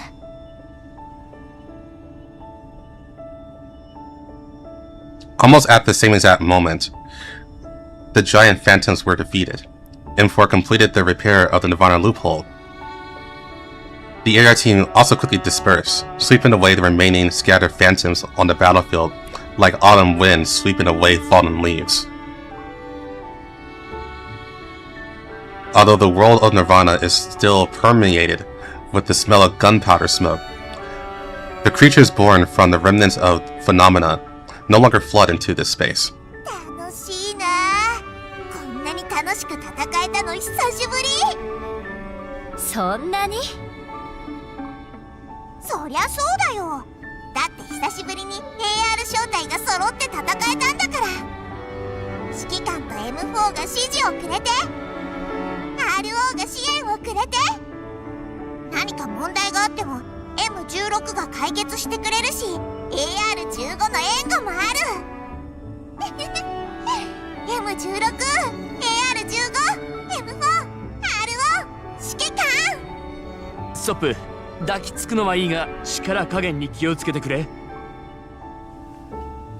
Looking at Sapo, whose eyes were shining with excitement, I hurriedly reached out before she could launch her dull, self-propelled headbutt missile, and vigorously rubbed her messy long hair as a reward for her excellent performance. And she leaned against me with a look of enjoyment, relishing this reward. とりあえず AR 小隊再結成後の初戦にしては上々の結果だ。自分と M4 をおとりに、さらにこの世界での M4 の力まで借りたのか。使える手は全て使う。さすが指揮官だな。うん。こうして一緒に戦えるのは久しぶりだから、私もちょっと張り切っているのかもしれないね。なんか言うことない？わかったから背中ツンツンするな。今度飲むときおごるから。それにしても戦い方が随分と変わったやつもいるな。新しいおもちゃを使いこなしているようじゃないか。誰かさんのアクセサリーになるよりはマシね。 True! Asteria retorts coldly, while carefully checking the cooling module of the Mark of the Avenger. After confirming the firearm is in good condition, she skillfully stows this heavy weapon back into its box form. でもさ、次は自分で届けに来てくれる？こういう時は素直になってもいいのに。いやいや、こいつ今超嬉しいから。なんだよ。黙れ。それを使ってくれているのね。武器としては使いやすいから。敵を倒せるし、守りたい人を守れる。ただそれだけ。だからそんな顔しないでよ。そこは一緒に世界を守れるようになったっていうところだろ。ほんと素直じゃないんだから。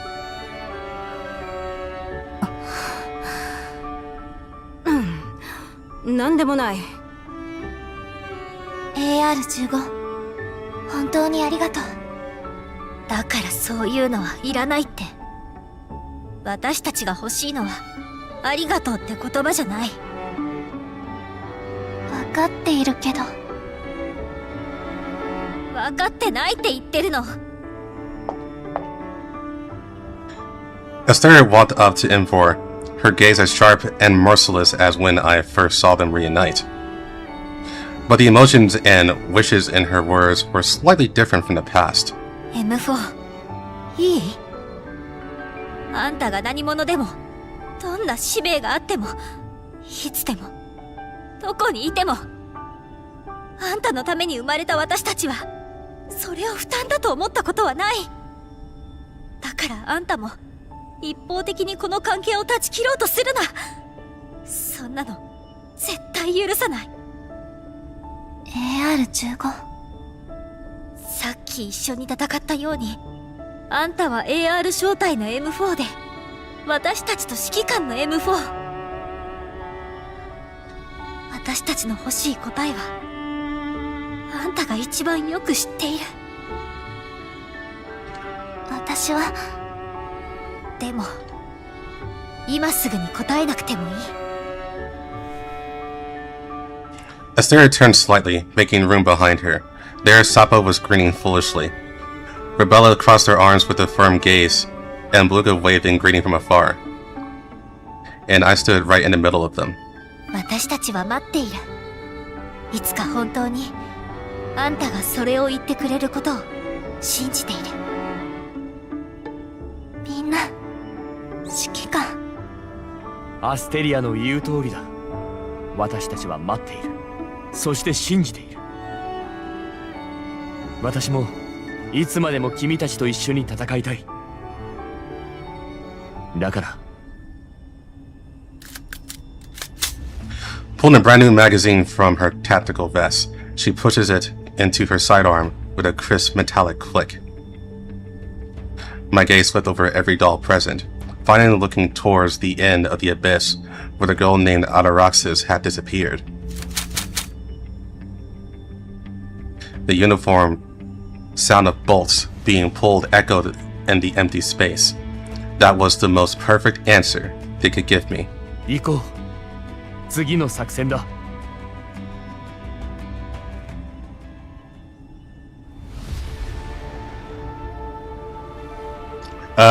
Somewhere. In front of her, there was no door as Chilovic had described. Only two distinct, infinitely extending existences that could even encompass the entire universe. One is the crimson left behind her, and the other is the wholly pure white before her eyes. Tunisia. 私を拒むの？それなら私にも考えがある。Ataraxis stepped forward as if accepting a challenge. Then she felt as if she was endlessly spinning high above the sky. This was already nirvana. She had stepped into the place where gods once played and observed. No matter how powerful she was in the original world, here she felt she was merely an imperceptibly small existence in a drop of water in the endless pure white sea. A part of herself within her body resisted this space. That unprecedented stinging pain made her comprehend a brand new instinct for the first time since her birth, a sense of unease. She was not accepted, not permitted, and thus bore a sin that was about to be punished. No matter how strong her physical body was, it absolutely could not withstand such punishment. Similarly, those sharp senses were no longer effective. Ataraxis heard a small amount of whispering, which also sounded like chanting, but it was not among the hundreds of languages she had mastered. Countless hands were tearing at her body, while electric currents, extreme heat, and freezing cold took turns stimulating her nerves. This torture forced her to gradually shut down all her senses, reverting to a newborn state, floating in amniotic fluid, wrapped in the membrane of the world. Here, she was both fragile and blind. 触覚、収穫、味覚、聴覚、視覚、温度感覚、バランス感覚、空間感覚。で、なるほど。今まで私が重ねてきた進化は、ここでは何一つ意味がない。それでも私が自我を保てているのは、お母様のコールドウェルの人間の遺伝子を持っているから。最初からやり直さないと。私を構成する細胞が受け入れられてい She る really does talk slow, holy shit. 悲願自体が私を拒んでいるわけではない。私がこのすべてを理解できていないだけ。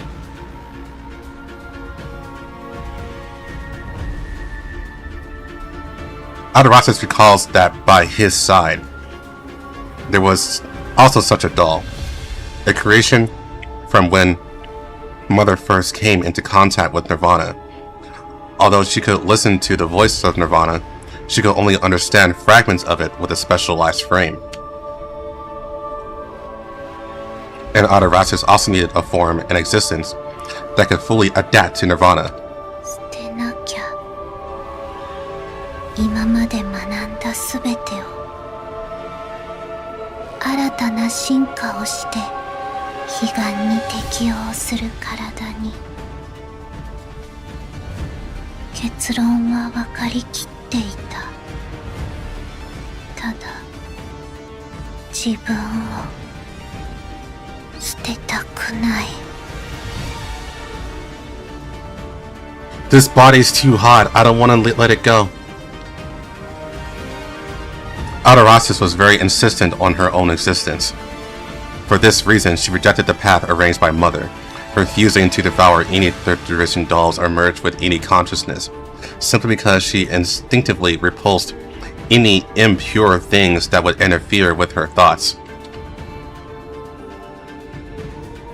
But if she wants to achieve her original goal now, if she wants to see Lunacia and gain the qualification to speak with, her, she has no other choice. 悔しい、怖い。これが不確定性による恐怖。これが生きている感覚。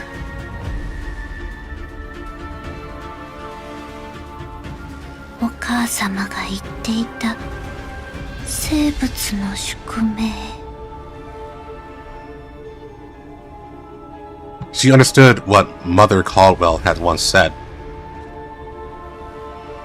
Unfreedom, I guess that's what it's saying, unfreedom is the essence of life's struggle. And that is the root of why the mind grows strong. Life was initially confined to the water, but gradually advanced towards the land beneath the atmosphere. At some point, it conquered the sky, then honed its intelligence, and could even leave behind the planet that nurtured it. But for an individual, facing a world that is always changing and requires one to adapt, facing the inevitable end that will eventually come, how unsettling must that be? Since her birth, Adorasis finally understood such feelings. At the same time, another thought crossed her mind. 指揮官は Adorasis briefly recalled their encounter at that time. The human who rashly intruded when she was bored in the empty castle. Facing a situation with no chance of winning, that human not only stood up to face it, but even wanted to protect those dolls who were stronger than him. Incomprehensible, but also impossible to look away. これほど脆く、これほど勇気がある。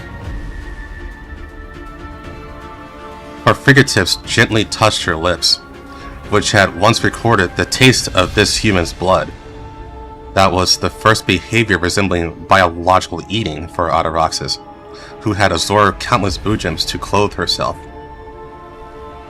For some reason, even in this nirvana space, the burning sensation in her chest was so distinct. After encountering the commander, she gradually developed respect for humans, whom she had previously dismissed. それが生きている感覚なんだね。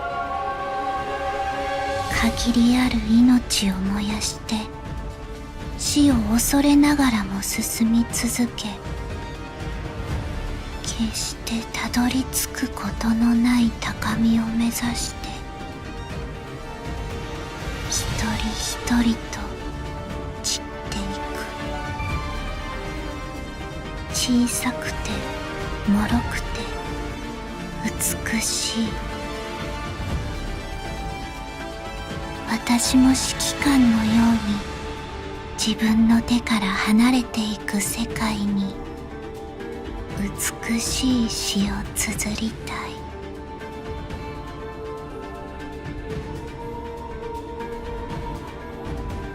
It was from that moment that Ataraxis developed a desire. Originally, from the beginning of her birth, she only wanted to get close to that perfect creation, destined to open the door to nirvana after becoming the apex of the world. Whether this was a homing instinct or something else, she wasn't clear. As the ultimate holy grail created by Caldwell to conquer nirvana and become the deity of the new era, she merely accomplished this mission. But after meeting the commander, the motive to see Lunatia became blurred. Compared to the final result, the process seems to have become more important. Compared to achieving this result, for what purpose seems to be more important. あなたが自身の消滅も恐れず進み続けられるというのなら、私もできる。理想のために唯一無二の自我を捨てられるのなら、私はあなたに負けない。人類には負けない。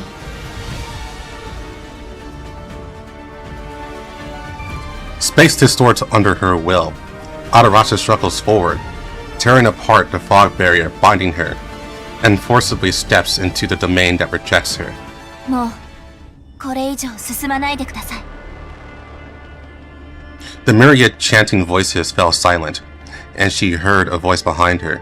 The speaker had not existed here a moment ago, simply because in Nirvana, movement does not rely on feet or vehicles, but one's own will. Black hair fluttering melodiously, a beautiful young doll, the shadow of Lunatia could faintly be seen on her face. That was the soul of the ART, and also a fragment of Lunatia. あなたがルニシア。 Ataraxis revealed an unprecedentedly bright smile and turned to the pursuers behind her. She was even a bit shy and constrained, like a clumsy girl stepping into a social occasion for the first time. 残念だけど、アテラクシス、私はその人じゃない。そしてあなたもここに残る資格はない。どうぞお引き取りください。土下座されても許さないよね。Damn, that was all the first note.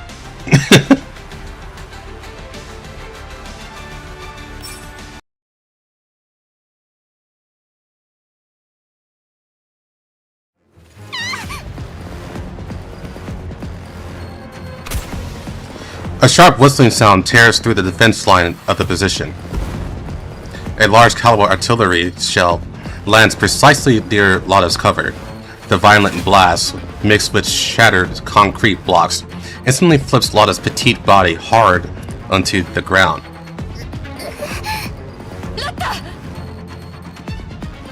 Seeing her companions fall, Bathilde leaps out from behind cover regardless of the danger, raises the light machine gun in her hands, and holds down the trigger lightly, at the enemy heavy armored vehicle crushing the ruins as it approaches. A dense hail of bullets hit the armored vehicle's reactive armor, sparking a series of ineffective flashes. This was undoubtedly a suicidal decoy tactic, but she successfully attracted the attention of the vehicle's fire control system. The heavy turret emitted a teeth-grinding mechanical friction sound. The moment the cold muzzle locked onto Batil, the shell was already fired.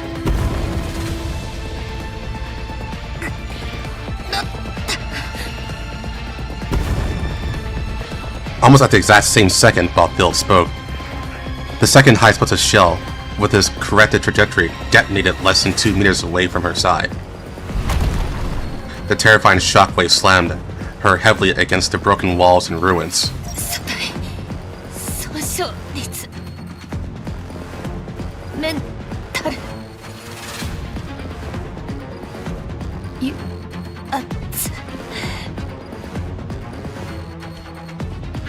Glaring red garbled code constantly surfaced in Batil's neural cloud. She gritted her teeth, desperately trying to raise her weapon again, but her severely damaged mechanical skeleton could no longer support the weight of the machine gun. Accompanied by a despairing snap, her left arm joint completely broke. Batil used her visual module, which was constantly flashing with static, to glance at her ruined arm, then desperately searched for Lotta's position through the smoke.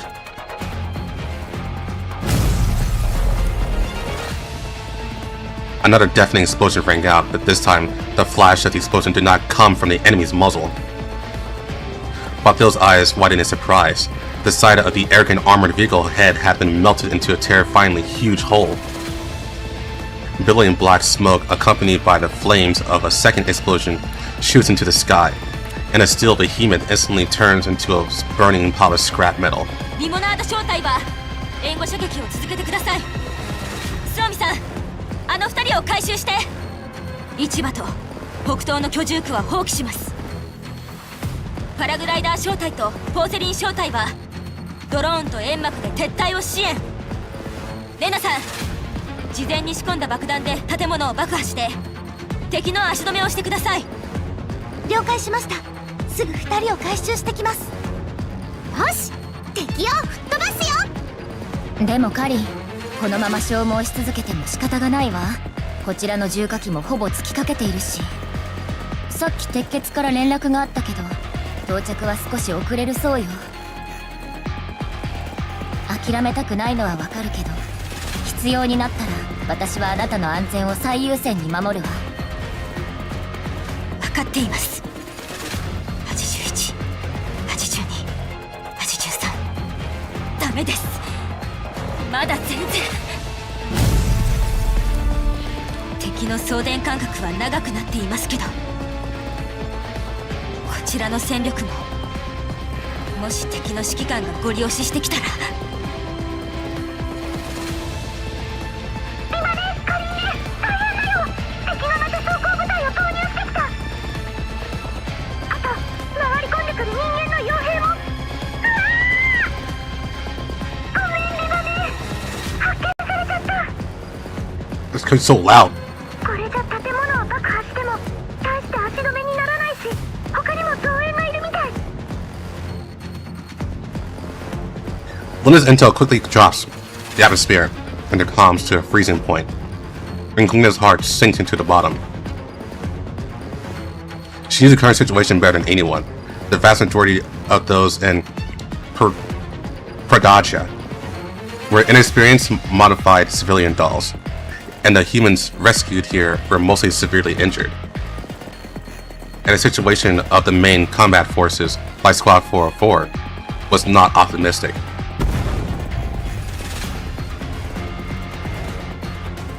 Another close-range artillery strike hit, the explosion landing just a few meters away from Kalina's cover. カリー、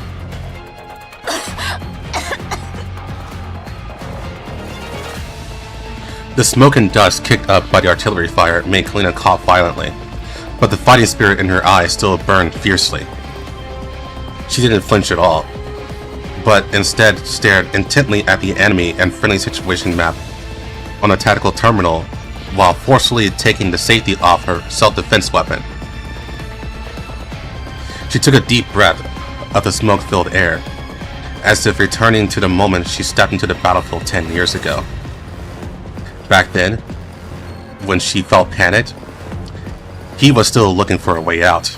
指揮官様、やっぱり私じゃ。カリー、もう行くわよ。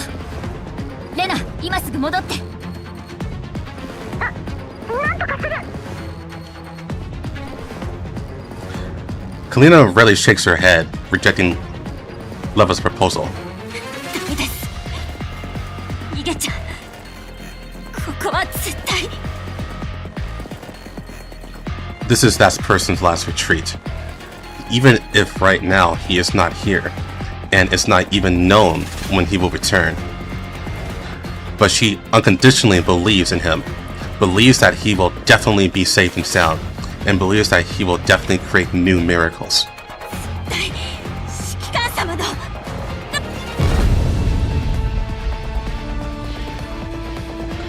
Another earth-shattering explosion. However, this time he's supposed to line up behind the enemy lines. レナ、何があった？報告しなさい。敵の後方から誰かが来た。あれは鉄血？それとあれはあの旗はグリフィンだ。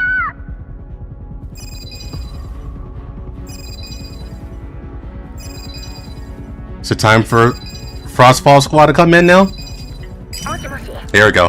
隊長つながったよ。チータ、いきなり突っ込むなよ。何？通信は私が？まあいいけど。めんどくさ。ということでカリーナさん、隊長の代わりに私が通信するよ。走行招待、ただいま到着。走行招待。エリアンさんと隊長はずっとあんたと指揮官のことを心配してたよ。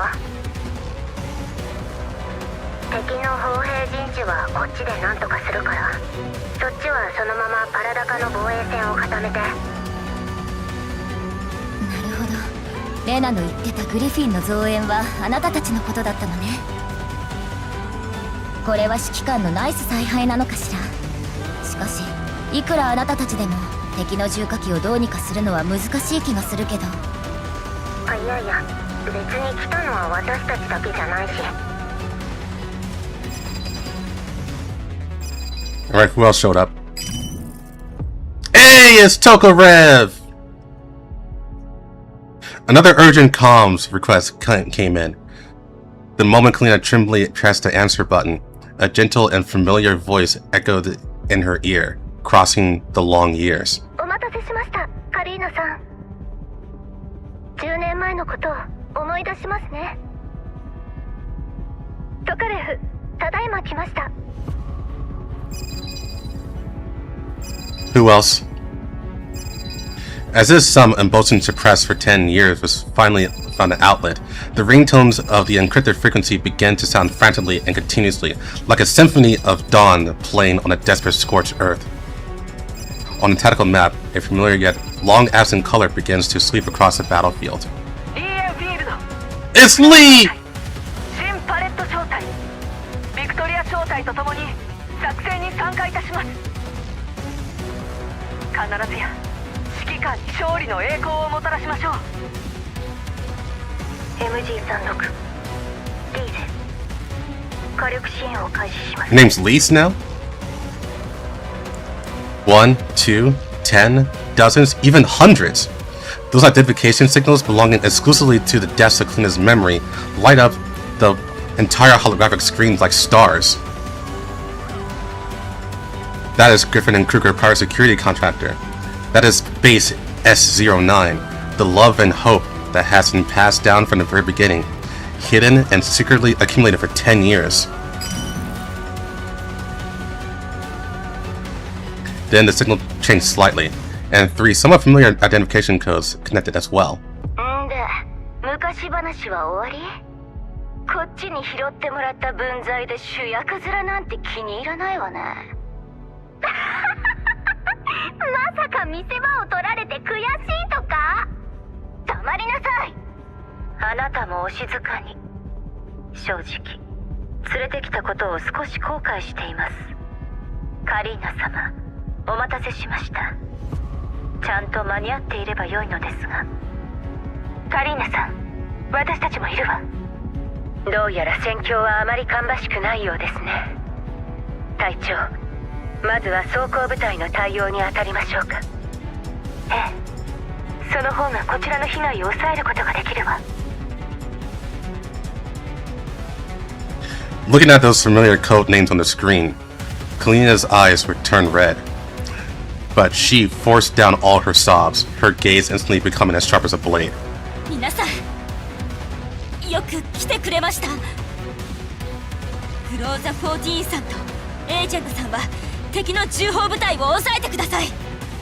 そしてトカレフさんとリーさん、一つ特別な任務があります。はい。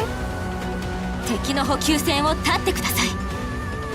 グローザさんたちの情報によると、敵の部隊はエルモ号を追撃するためSorry, Lin team, you will not win this.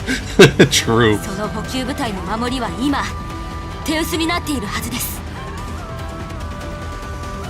先ほど数えた装填間隔から敵も今弾薬が尽きかけているはずです。なのでその補給線を断つことができれば敵も撤退せざるを得ません。敵の補給に弱点があるということですか？カリーナさん、それは本当ですか？ Kalina wiped the dust off her face and revealed a confident smile. 私、元グリフィンの広報幕僚ですよ。A seemingly irrelevant answer, yet it was the reason that all of Griffin dolls absolutely believed it. そうでしたね。わかりました。リーさん、いけますか？任せてください、トカレフさん。補給線の切断、必ずや遂行してみせます。リーエンフィールドの名に誓って。これより一切敵の陣地に補給が届くことはありません。それを聞けば安心です。お願いします、リーさん。では私たちは正面から敵の主力に突撃し、その陣形を崩しましょう。カリーナさん、しばらくゆっくり休んでいてください。ここから先は私たちグリフィンに任せてください。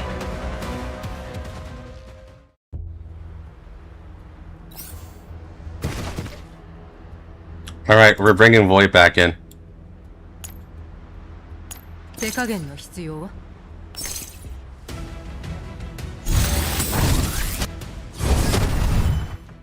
Thanks, boy. The most intense firefight of the entire battle was located on the main road area of Paradox. For Monkey security, as long as they broke through the defense here, they could suppress this town in the fastest way. After deploying multiple combat vehicles and heavy firepower mech, as well as the hundreds of military dolls and automated weapons, Paradox fire joints and defense equipment have been completely destroyed. Nanya, Sweeper, and the Zerkuro squad that came to Rendezvous became the last barrier here. Precisely because the battle was so intense, they didn't even have time to pay attention to the news of reinforcements arriving. Their battle frames were only delaying the time of fall as much as possible. 指揮官よ、我に皆を守る力を。ドゥシェーブのイさん、無理をしないでそのまま援護してください。スプリングフィールド、シャークリーの方がヤバいみたいだからそっちへ行ってくる。いいえ、あなたはシャークリーさんと一緒に制御室に撤退しなさい。鉄鋼弾もすでになくなってるのに。私が行きます。Although the dolls are brave and skilled in battle, when a lineup of heavy mechas appear before them, they are forced into a desperate situation of powerlessness. And a turning point happens at this moment. As 3 dark figures crash into the battlefield like thunder, Monkey Security's formation is instantly torn apart in the eyes of the dolls. 失礼。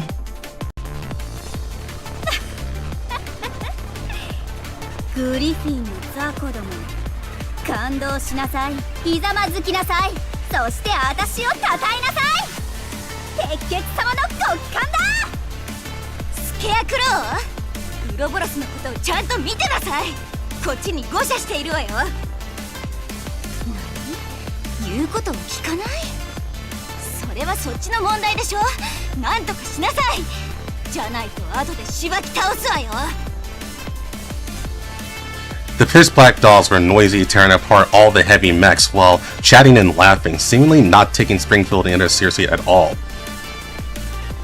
Only one dignified doll, who could only be described as elegant, walked towards them.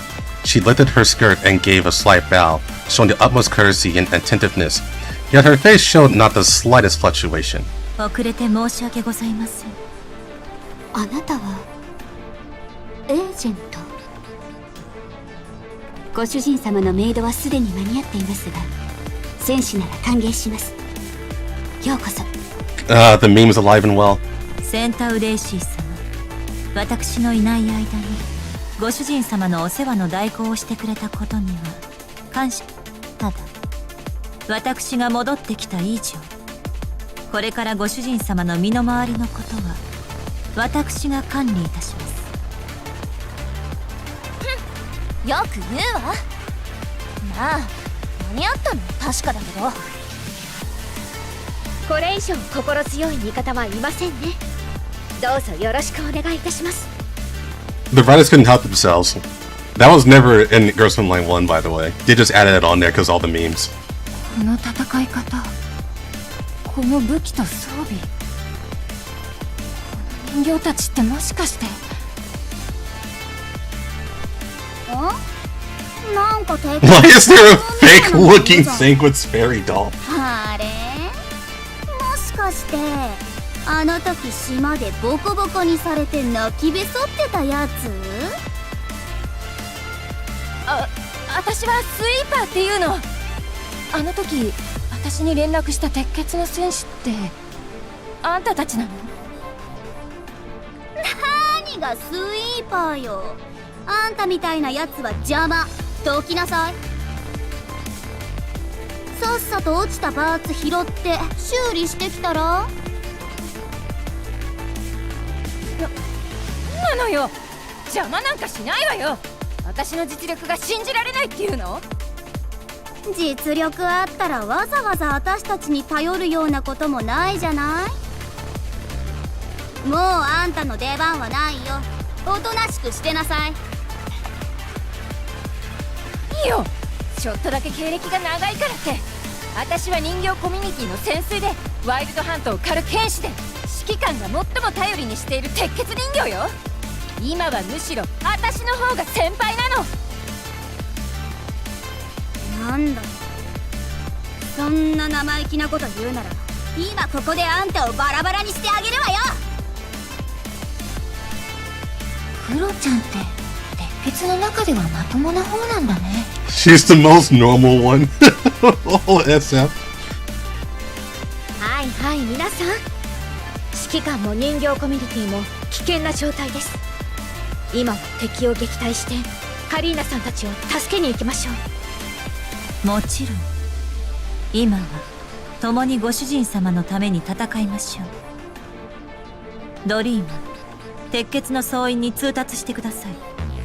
人間どもの心に鉄血の恐怖を刻むように、そして世間に知らしめてあげましょう。鉄血が帰ってきた。 On the battlefield, where the noise had tripled, the situation was shifting. More and more Griffin dolls and Sanguine's Fairy entered the battlefield. Although the former military contracting company had been disbanded for years, their tactical skills and weapon-related experience completely returned to them in an instant. From then on, Monkey Security could no longer achieve the slightest combat result. Lentine frowned deeply, staring intently at the tactical terrain in front of her. The battle, which should have already been wrapped up and declared a victory, was now bogged down in a bizarre quagmire. The light dots representing friendly forces are extinguishing in swaths of a highly unnatural speed.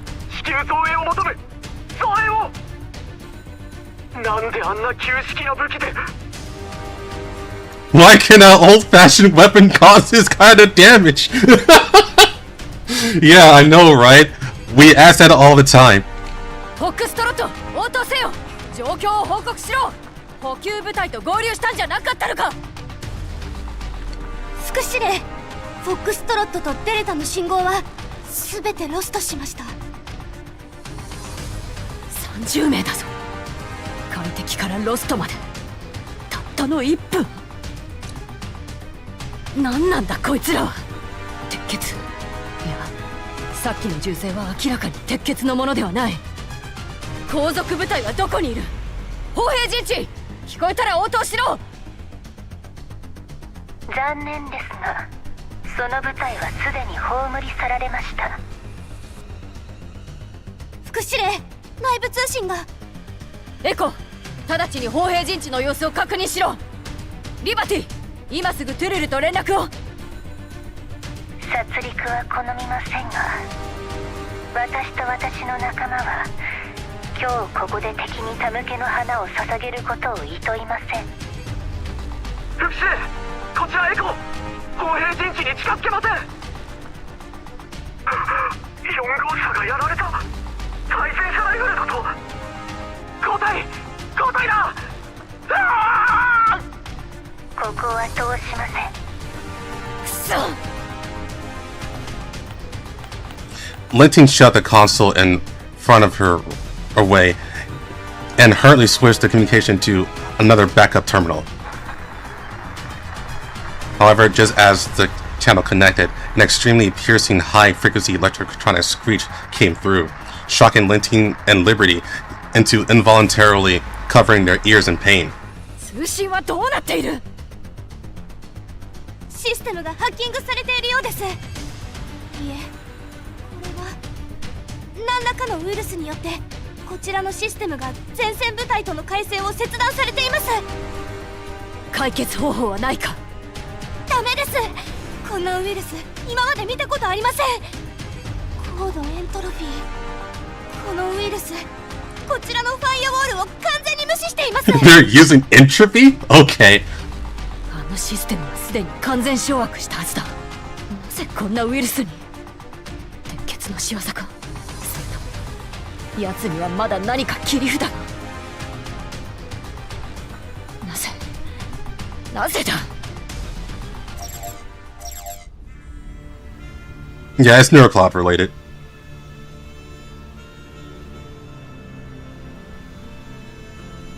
On the holographic screen, glaring red error pop-ups cascaded down like a waterfall, mixed with a desperate SOS signals from the Frontline troops.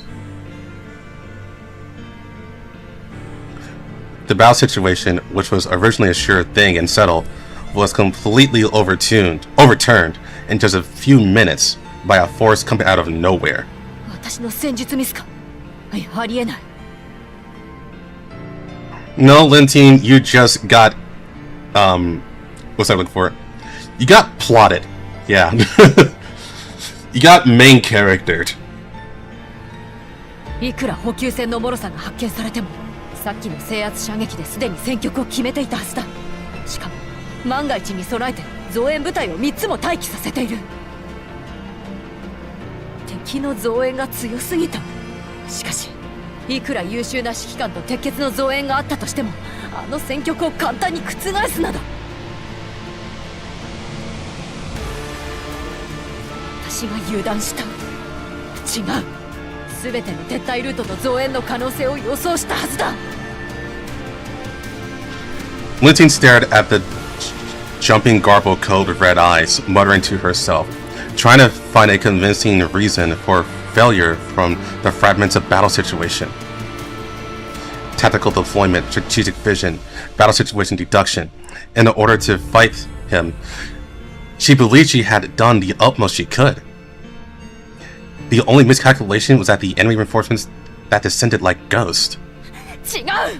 これは決して予想が外れたわけではない。私がやっとの思いで手に入れた力を、あいつは最初から持っていたというのか。I haven't even seen him yet. Why am I losing? そんなにグリフィンの人形たちに信用されているのか。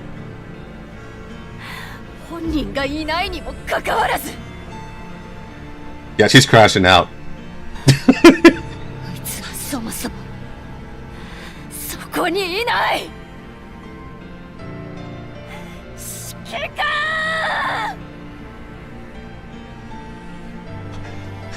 Lentine's lips trembled violently from extreme unwillingness and anger. She bit her lip hard until a few sweet scarlet traces of blood seeped out.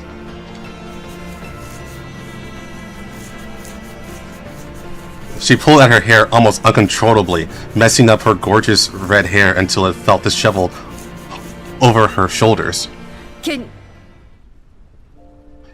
then she calls for Katie again, the double whammy!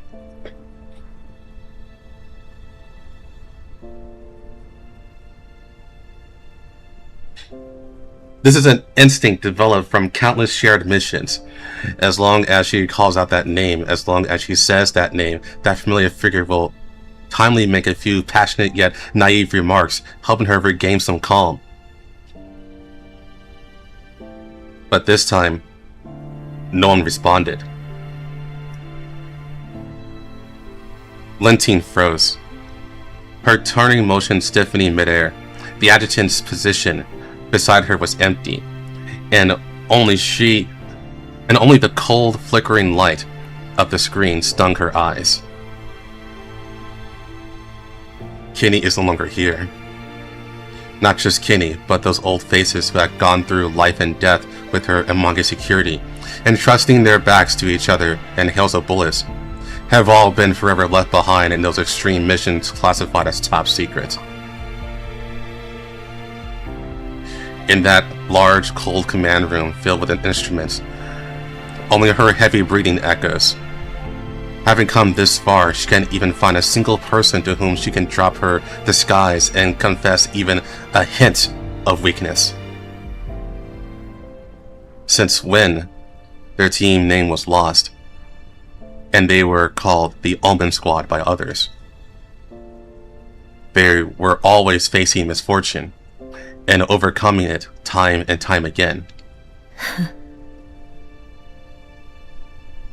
Lentine stared intently at the battle casualty list on the screen, suddenly pulling a mournful smile that was uglier than crying. And now, misfortune has finally swallowed everyone, leaving her alone in this command room that was like a mausoleum. She had finally completely become a true omen. お姉ちゃん。 Liberty's timid voice barely called back Lentine's sanity, which was on the verge of collapse. She suddenly closed her eyes and took a deep breath of cold air filled with the smell of gunpowder smoke. The person who could act as her tranquilizer is no longer here. She must force herself to swallow those weak emotions along with the blood, forcing reason to regain control of this body.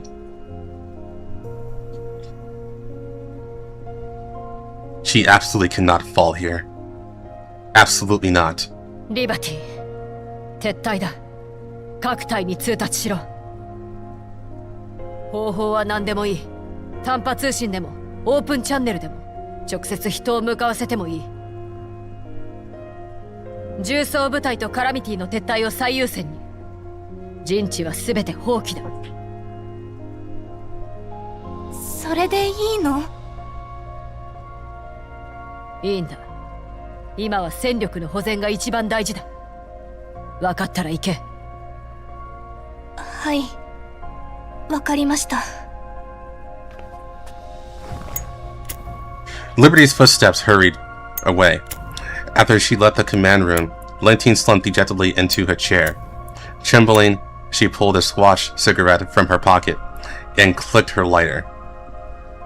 but she didn't bring the cigarette to her lips. Instead, she quietly held it between her fingers, letting the crimson glow flicker in the dim room, until the scalding cigarette ash fell, leaving a stinging red mark on the back of her hand. She jolted awake and took a deep breath.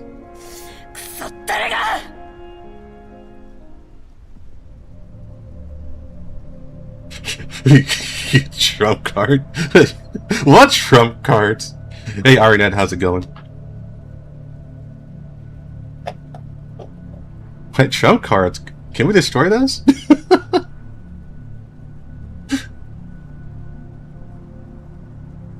The stench of rust and blood intertwined and hovered over the battlefield.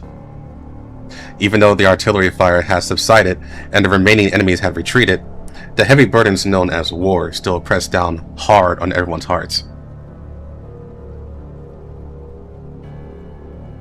In the center of the devastated paradox, the bright yellow behemoth that had shielded everyone from the wind and rain countless times in the Yellow Zone, the Elmo, now lay lifelessly in the ruins. The terrifying hole pierced by the enemy's main cannon at the rear of the vehicle, along with the spiderweb-like scratches and craters on its surface, silently declared that the steel behemoth and the companions it carried had been pushed beyond their limits. エルモゴメイリンちゃん、休んできた方がいいんじゃ。ここはコルフェンたちに任せてください。Looking at Mei Ling, who was covered in grease with hollow, exhausted eyes, Colfine couldn't help but speak softly. Words of comfort seemed so pale and powerless in the face of such tragic battle damage, catching in her throat. Mei Ling seemed not to hear Colfine's words. She walked to the huge hole, as if she had lost her soul, gently stroking the almost broken and cold metal shell, and mechanically pulled out repair tools from her waist. But her hands trembled, and she gestured with the wrench on the fuselage for a long time, unable to find a place to start repairing. ごめんなさい。必ず直しますので。必ず直して指揮官の帰る場所を。指揮官の私たちのエルモ号に。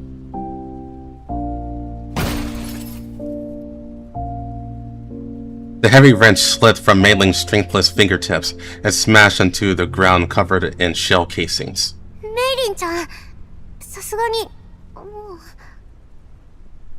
ダメ。まだ直さなきゃ。コルフェンの素体もすぐ直すから。Someone needs to trank her. Just give her a tranquilizer. Dragging her body that was almost falling apart, Mei Ling bent down and stubbornly picked up the heavy wrench again, trying to force the severely twisted and deformed metal plate back into its place.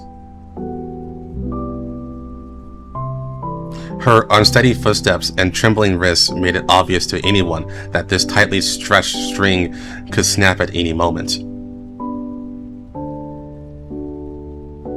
It was also at this time that a touch of gentle orange extended a helping hand to the girl. メイリーさん。 A gentle yet undeniable hand firmly grasped Mei Ling's arm in midair. A bright touch of orange appeared in Mei Ling's red and swollen eyes. Before this, he had never truly met in reality. But she knew this person, from the commander's countless nostalgic mentions, and from the voice that matched the one on the comms channel. She immediately recognized the identity of the person before her. And Mei Ling also knew that the other party had long been aware of her existence. カリーナさん、話して。私は大丈夫です。仕事ですから。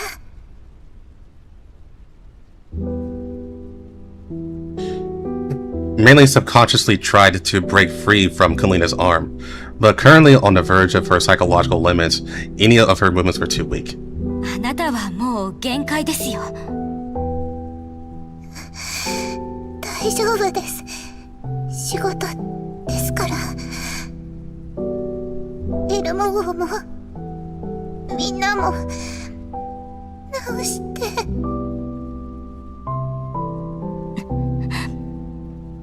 その気持ちはわかります。何でもいいから何かをして、自分を限界に追い込んで、そうすることでしか心が楽にならないような、そんな気持ち。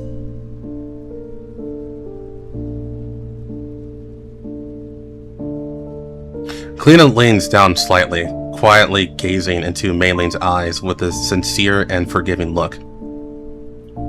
As if through these eyes full of panic and despair, she saw the shadow of that young logistics officer who had struggled in pain countless times 10 years ago. でも、あなたの戦いはまだこれからです。今こうして自分を追い込む必要はありません。指揮官様が帰ってきた後のためにも、あなたは今休むべきです。ここは私とグローザさん、グリフィンとエルモ号、それから人形コミュニティの皆さんに任せてください。メリーさん、もう無理をしないでください。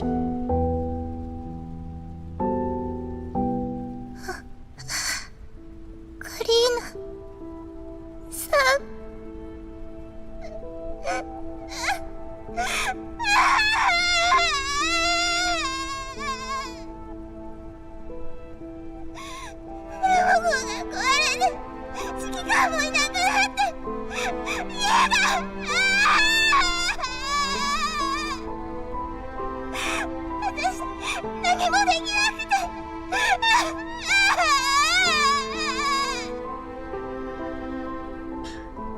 That strong defense line, which had been forcefully supported by a sense of mission and meager willpower, completely collapsed at this moment. The long-suppressed torrent of emotion broke through the girl's throat, turning into heart-wrenching cries that echoed across the empty ruins. Kalina didn't say anything more, just hugged Mei-Ling tightly, gently stroking her trembling back, letting her vent all her tears and despair onto her coat. 大丈夫。指揮官様ならきっと大丈夫です。あの人はいつも私たちの想像できないような困難から無事帰ってきます。だから信じてあげましょう。信じる。信じる。指揮官ならきっと。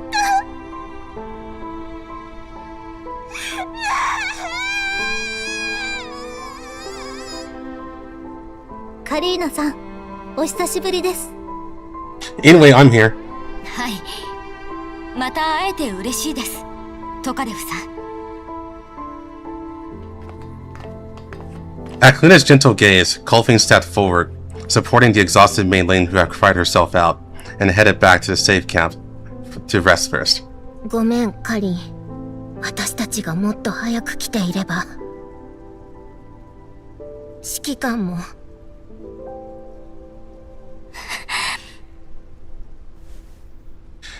Kalina gently shakes her head, stopping Len's self-blame. 大丈夫。指揮官様ならきっと無事です。それよりも今は防御体制を整えることです。あと連絡がつかない各拠点にも。スオミさん、今のうちに小隊を集めて通路に残った障害物を取り払ってください。バリケードとして再利用できそうなものは残しても大丈夫です。ズッケロ小隊は負傷者を安置できるエリアの確保をお願いします。ただここは人形コミュニティが作った街なので、人間と人形の適切な距離感に注意してください。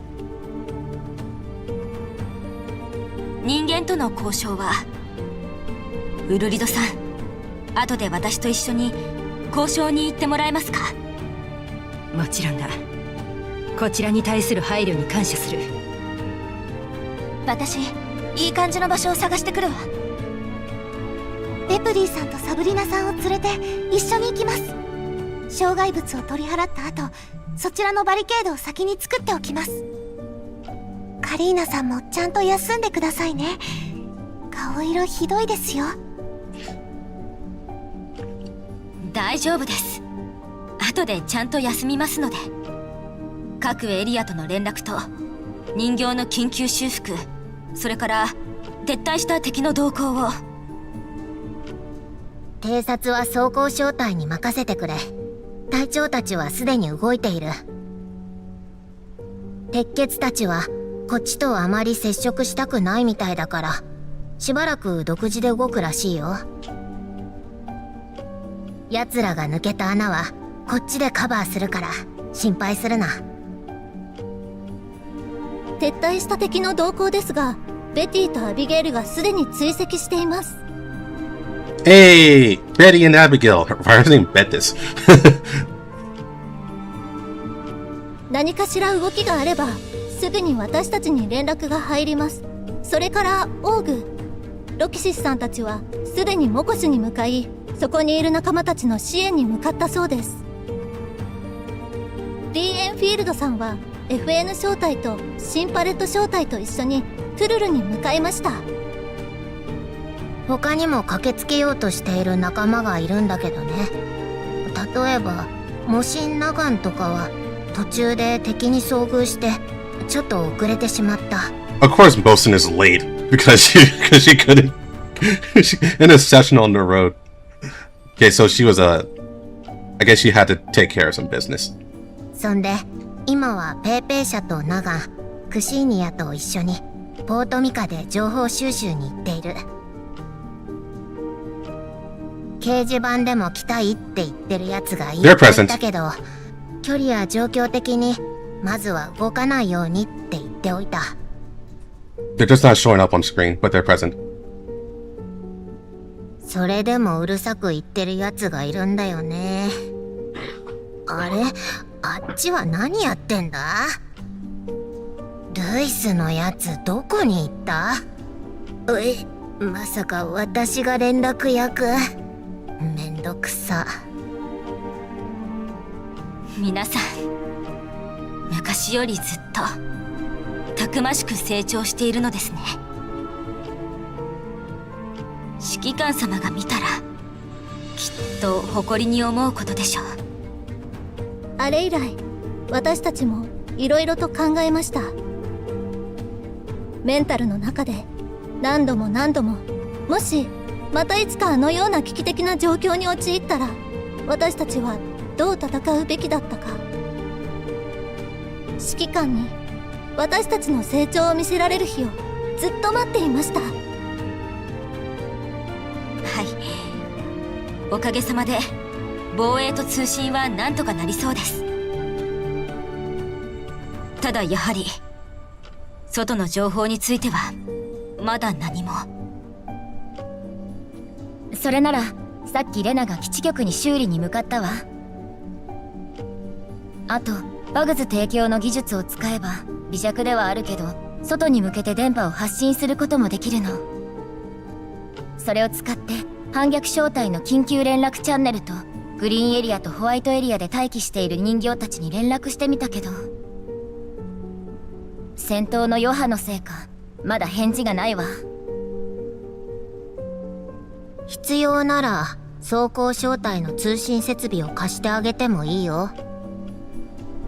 昔のグリフィンのチャンネルはまだ敵に目をつけられていないだろうから、中継として使うにはちょうどいいかも。ヘリアンさんもカリーナさんからの安否の連絡をずっと待っているし、それからクロがずっとメンテナンスしていた掲示板と配信システムのサーバーも使えるかもね。ああのサーバーは位置も信号もかなり特殊だから、ロレンのシステムでもそう簡単にキャッチできないはずだよ。やってみるわ。カリー、あなたはとりあえず休んでて。メイリンと同じぐらい限界なんでしょ。戦いはこれからなんだから、そのためにも休んできなさい。トカレフ、カリンのこと見ててくれる？もちろん、喜んでお引き受けします。The dolls quickly dispersed after receiving their orders, methodically executing their respective instructions, even though at this moment they still couldn't meet the person they cherished the most.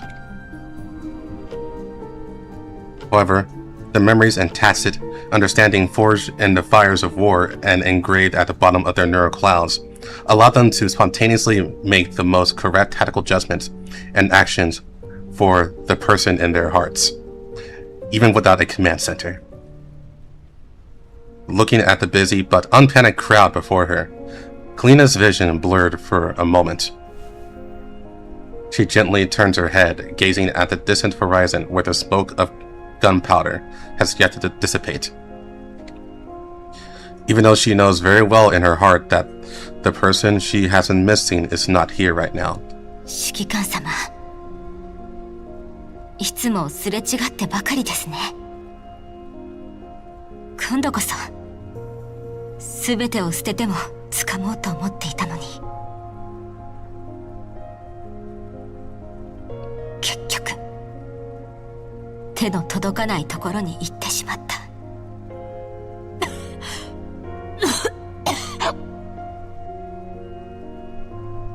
Covering her lips, Kalina suppressed the sudden discomfort in her body.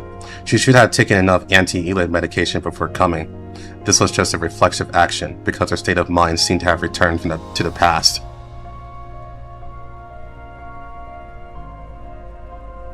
It should be said that it stirred up memories of a certain period. She tried her best to hold back her tears, not wanting the dolls to notice her loss of composure. ひどいですね。絶対無事に帰ってきてください。お願い。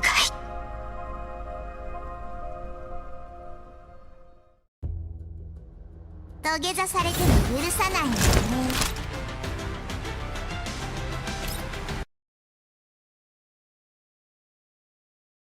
Alright, hold on. I think we have scenes? Nope, one more. Oh, actually, nope, yes we do. Yes we do. Okay. So we gotta do these silent ones first. Yeah.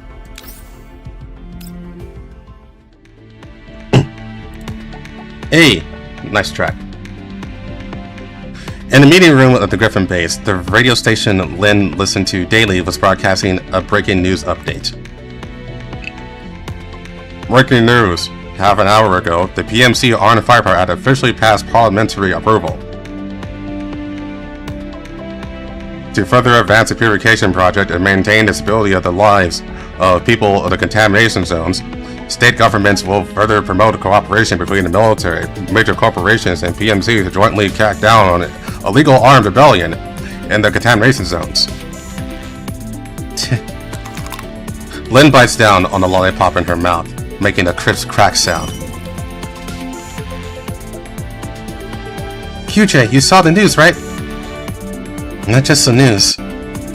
Now there's also some uninvited guests around our base. You too? Is this frequency safe? Cheetah leans against the window, casually sucking on a lollipop, but her gaze is firmly locked on the street opposite. Very safe. It's just that there's a squad squatting on the 5th and 10th floors of the apartment building opposite monitoring us. The newly moved in neighbor next door is acting suspiciously, and there are a few more rookies at the entrance who keep pressing their hands on their earpieces from time to time, that's all. But I haven't detected any listening devices, and Lynn and I have triple encrypted the frequency. At least for a short time, this frequency is still safe. How's the situation on your end? Sania is currently leading those unknown tales in circles around the commercial district. I have about 10 minutes of communication redundancy time on my end. Jointly combat illegal armed rebellions in contaminated zones. QJ, the current situation is even more sinister than when we were forced to disband Griffin back then. Conducting the personnel changes within the URNC, the implementation of the PNC Act, and these suddenly appearing informants is only one possibility. They're going to make a move against the commander, as well as all the Yellow Zone factions connected to the commander. Tololo put down the high magnification binoculars in her hands and recorded what she had just observed on a paper map. The streets that just passed by seem to be transporting large caliber ammunition. Over the past 2 days, a large number of heavy vehicles with Manga security livery have appeared on the main roads in the city. Judging from their march route and supply distribution, the target should be Makosh in the Yellow Zone. Springfield left a secret code on an anonymous board. She used the encryption method we had back in our Griffin days. She sent several coordinates. Besides Makosh, there are also a few surrounding nodes: Mikaport, Turul, and Norland. These should be the areas the commander wants us to keep an eye on. He needs our help. How long is this garbage news going to loop? So annoying. I've already contacted many comrades who have been operating undercover in the Yellow Zone for a long time, and they're started gathering at the target coordinates. However, our comrades in the Green Zone and White Zone seem to have encountered a similar predicament to ours, being closely watched by StateSec, excluding those who simply can't make it due to geographical distance, removing those who are tied down by various factions and unable to get away, and finally subtracting the teams responsible for confusing the public and drawing fire in the open. I think, this time, at least 10 squads can respond quickly and immediately rush to reinforce Makosh. How do you plan to act? Sania, Papasha, and Nagan are all with you, right? We expect to create a little accident to get away in the next couple of days. To be honest, it's relatively easy for the few of us to shake off these tails. But it's different for you guys. After all, you're still carrying the Griffin banner even now. You're the most conspicuous guardians. QJ, I want to say, no matter what, you must be careful. Your identities are too sensitive. You can also choose to stay in the Green Zone and hold your ground. I think that's bait to confuse the enemy. I know, but we already decided. Most of Nagant, good luck to you all. Yeah, I hope we can reunite by the commander's side. The faint sound of static after the communication was cut off echoed in the conference room. QJ sighed softly and turned to look at their team members. Looks like it's time to find a new place to sleep. If we don't leave now, once the RC's official restriction order is issued, we won't be able to leave at all. Fortunately, our evacuation route was planned long ago. I've already packed the luggage. We can evacuate any time. In that case, let's get ready to head out. Are we gonna wait for Hellion? She rushed off to see Mr. Kruger. I wonder how things are going. It's better to say goodbye to her in person before we leave, right? Can we take out those annoying spies outside of Royale? They've been wandering around across the street and my hands have been itching for a while. Absolutely not. We must keep it as low profile as possible this time. The less the enemy can figure out our movements, the more we can act as a surprise force to assist the commander in the Yellow Zone. Catch them off guard, attack when they are unprepared. As for Hellion, the less she knows the better. Our unannounced departure will immediately bring huge trouble to her and the current Griffin, which is also a kind of protection for her. Leaving a bunch of unexplainable messages to me and just walking away, can this really be called protecting me? The electronic door of the conference room suddenly slides open, and Hellion walks in with a tired expression, holding a thick stack of documents. Hellion, welcome back. How was that meeting with Mr. Kruger? Absolutely terrible. Hellion slammed the document heavily onto the desk making a muffled bang. Is it worse than that mixer you attended last month where the tables were flipped by a Viagra gang shootout? Cheetah, just a joke to liven up the atmosphere. So, what exactly is the situation? I just returned from Mr. Kruger's residence. Unfortunately, just 10 minutes after our meeting ended, Mr. Kruger was invited by the UNC insiders to vacation at a resort hotel in the White Zone. Forcefully transferring Mr. Kruger away from the center of power at a crooked juncture like this? Isn't that just blatant house arrest? Hasn't our former boss been caught a bit too many times? Is this some kind of fine tradition? It's even worse news. I just received an official commission document from the UNC. The hotel where Mr. Kruger is staying is about to host a chess competition. In order to ensure the safety of the competition and Mr. Kruger's personal safety, the UNC requires the well-known PMC, Griffin, to dispatch his most elite forces to the White Zone for round-the-clock protection. The mission lasts a whole week. The wording between the lines in the document almost shout the words "refusal is not allowed" right in my face. Helly's message instantly cast a shadow over the faces of everyone in the Frostfrow squad. Isn't it just this guy's order for us to obediently listen? And incidentally put us under house arrest in the White Zone too? Hellion, you didn't actually agree, did you? Yes, I agreed inside the document. Huh? Didn't I say it? The document gave us absolutely no room to refuse. QJ's face darkened as she slowly stands up straight, looking directly into Hellion's eyes. Miss Hellion, I'm sorry. Forgive us for being unable to follow such instructions. Since we confirmed the commander's in danger, we can't possibly stand by and watch it in the White Zone. Even if it means taking the huge risk of openly disobeying orders and directly opposing the UNC. It wasn't bad. QJ's gaze is clear and firm, without a single trace of hesitation. And behind her, Tololo, Cheetah, and Lin also step forward in unison, expressing their absolute support for their captain with sudden actions. Thank you, Mr. Kruger, for always taking care of us. Please rest assured, this is entirely an arbitrary defection by our Frostfrow squad. Just like we discussed a long time ago, after we leave here, you can immediately classify our actions as rebellion and report it to the UNC Security Department. Cut all ties between the new Griffin and us completely as possible. Hellion gazed at QJ for a long time, her eyes sweeping over these four girls with vastly different personalities, yet sharing the same resolve at this moment. Having spent so many years together day and night, Hellion knew very well that this was the first time in 10 years he had shown so much murderous intent and determination in front of her. Mr. Kruger just told me that Kalina has already sent off. Kalina? She went to the Yellow Zone?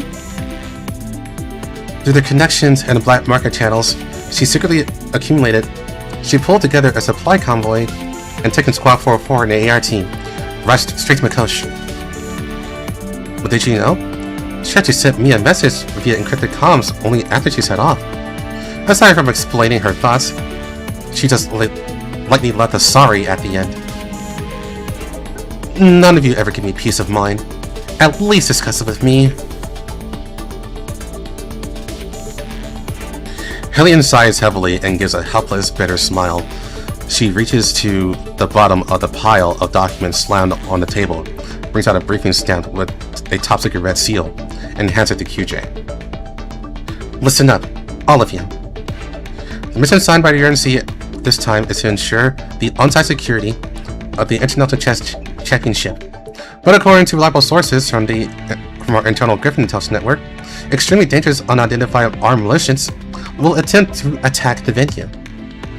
Therefore, as the Supreme Commander of the security mission, I have decided.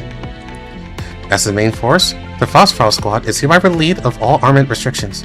You may use and deploy all weapons and equipment in your armory without limitation, including heavy firepower. Wow, we can take any weapon? Then I want to set up the demolition equipment. Wait, even if we empty the armory, With so many spies outside, we can't take it away. Are we supposed to fight our way out? Hellion pulled the application from the documents, the corners of her mouth curling into an imperceptible slight arc. So I just submitted an emergency outsourced maintenance request to 16 Lab. The reason for the request is Phosphor Squad's frames were damaged in the last operation and are suspected to have been infected by an unknown electronic virus. To ensure that the upcoming security mission is foolproof, before heading to the White Zone, Phosphor Squad will go to 16 Lab for a comprehensive frame update and neural cloud maintenance. A classic bait and switch. How much time do we have to transfer under 16 Lab's cover? 3 hours. Not only will 16 Lab provide cover, to avoid delaying the itinerary and ensure safety, the Phosphor Squad, along with the highest security level maintenance hibernation pod, will be personally escorted out of the city by me and delivered to the destination. Hell yeah, that's too dangerous.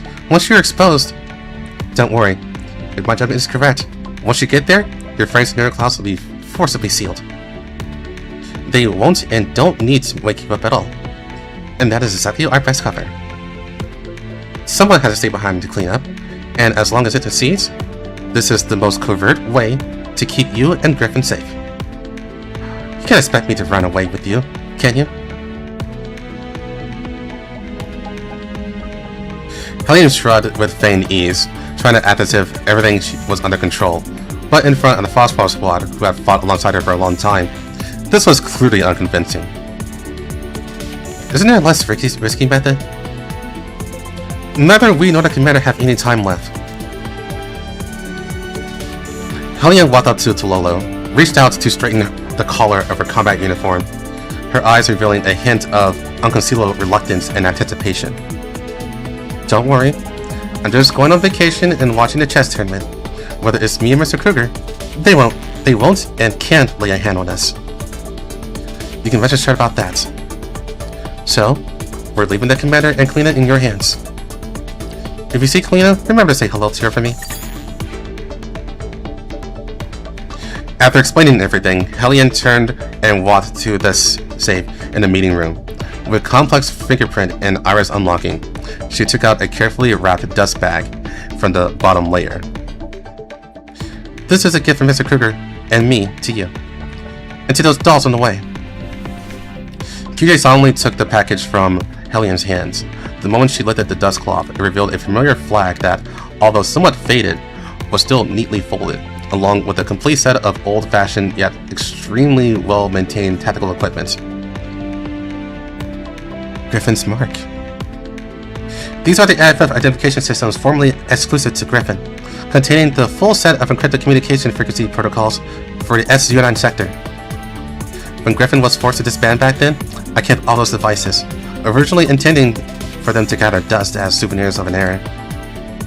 Take them and use them, not in the name of the current Griffin that is controlled by others, but carrying the edge that has been passed down from the past to the present, to do what you believe is absolutely right.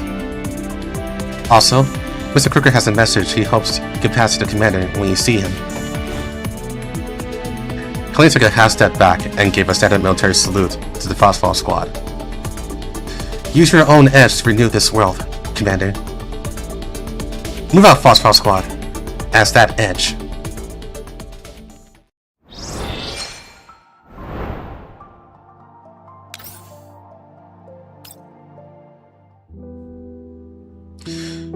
Sometimes Tokarev feels that a sunny day is exceptionally suitable for saying goodbye.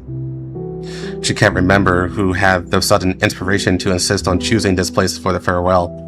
The thick clouds and bright sunlight in the sky seem to act as a buffer isolating sadness, making the parting seem less gloomy and rainy, and preventing those left behind from losing their dignity. Yet, it is now the final stage of Griffin facing complete dismantling and reorganization. Soon, this legendary PMC that changed the fates of countless people will completely cease to exist. Tokarev, I'm ready to head out. I checked, and not far from here, there's an Italian food restaurant hiring an intern chef. I think this position is practically tailor-made for me. As long as it makes you happy, then it's the best choice. Please be sure to stay safe on the road, Miss Past 12. Also, please don't rush when tasting delicious food. Be careful not to choke like before. They can choke? Okay. I will. Goodbye, Tokarev. Goodbye. Have a safe trip. Watching that always energetic back disappear into the distance, the curve of Tokarev's mouth stiffened slightly. Perhaps she is naturally bad at goodbyes. Even a simple goodbye feels exceptionally heavy for her to say. Tokarev, I'm leaving too. I want to temporarily leave this industry and pursue the dream I mentioned to the commander before. When the day of my debut comes, I will definitely send you tickets to my first performance. I will always be looking forward to it, Miss K12. Or K2. The way you shine on stage will definitely be even more dazzling than on a training ground. If you encounter difficulties, please don't push yourself too hard. Of course. However, it would be great if the commander could sit in the audience and watch my debut performance. Talk about this is a bit heavy. Anyways, goodbye, Tokarev. Goodbye. Stay calm. Maintain your composure. Maintain a final shred of dignity. She absolutely cannot let everyone who has made up their minds to step into a new life leave with worries. The firewall set up by those URNC guys is like an iron turtle, prohibited from actually contacting the former commander through any channel. Are you kidding me? Don't underestimate the power of a legendary cyber media streamer. A mere firewall, believe it or not, I'll find a cybersecurity assistant to tear it down later. At least secret codes in those streams links and hidden posts right now. Only our people will be able to understand them. The commander will definitely see them. Miss MDR, please don't do anything too dangerous. The URNC's protocols are not child's play. If you are tracked down due to illegal operations, it will not only bring you huge trouble, but also betray everything the commander did to protect us. I know. I'll switch to a more covert method. You just worry too much normally. Take care of yourself. If you run to unreasonable employers like after leaving, remember you can always find me on the dark web. And remember to flood my stream. The world's #1 streamer, Kuro, is back. Bye bye.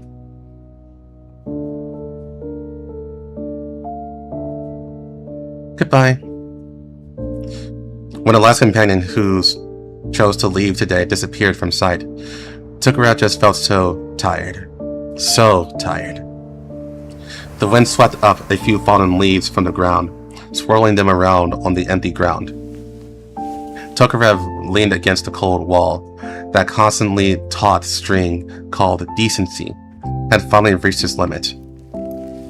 She slowly slid down to the ground, curled up her body, and buried her head deeply in her knees. Goodbye, all my friends from Griffin. But where should I go now? Yes, she knew better than anyone that this day would come. Ever since the agreement protecting them took effect, everyone in Griffin had become completely free. Choosing to go their separate ways is only natural. This is the best outcome for everyone, and is also the final gift that person gave them with all of his might. A crisp terminal notification sound rings abruptly, pulling her back to reality from the suffocating loneliness. Makarov, Miss Lee has made her decision. She will officially leave Griffin next week, and tonight we will hold an internal farewell banquet for her. If you have time, Tokarev, come join us too. Yeah, even Miss Lee is leaving too.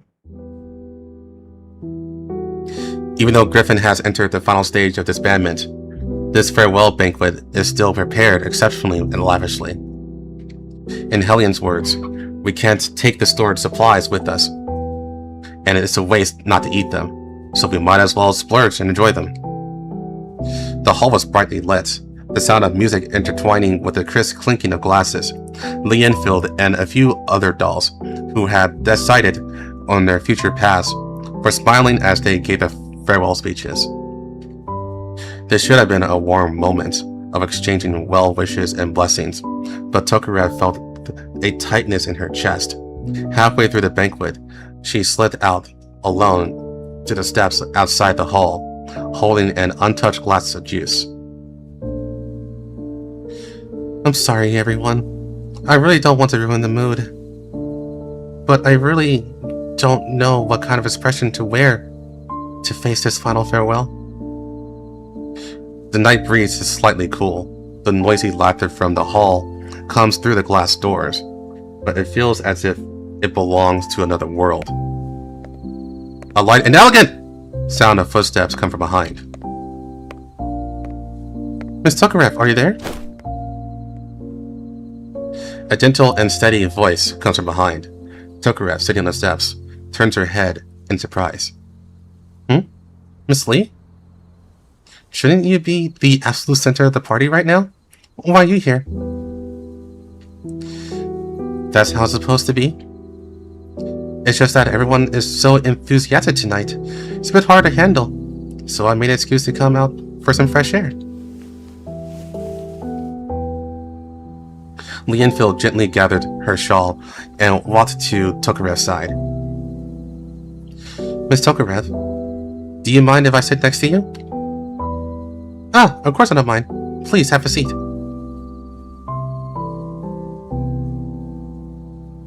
Tokarev quickly shifted her body, making room for half a seat. The moonlight, like water, quietly spilled over the two of them. Miss Tokarev, are you alright? I noticed you seemed a bit down at the banquet just now. Did I make things difficult for you by presumptuously having Makarov invite you? No, please don't think that way. I'm very honored to be able to attend your farewell party. I'm actually very happy. Look. Toka tries to turn her head to show Lee Enfield a standard radiant smile. However, the sadness in her eyes cannot be hidden no matter what. That forced smile is so stiff that it makes one's heart ache. Under the other's gentle and tolerant gaze, Tokarev finally gives up her disguise, her shoulders slumping slightly. I'm sorry I shouldn't have deceived you. I just am not good at saying goodbye. Griffin is the most important place for me.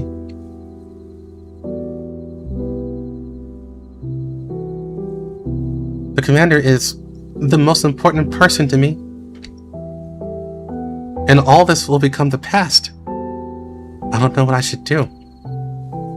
Miss Lee, watching everyone leave so decisively one by one, am I being too weak?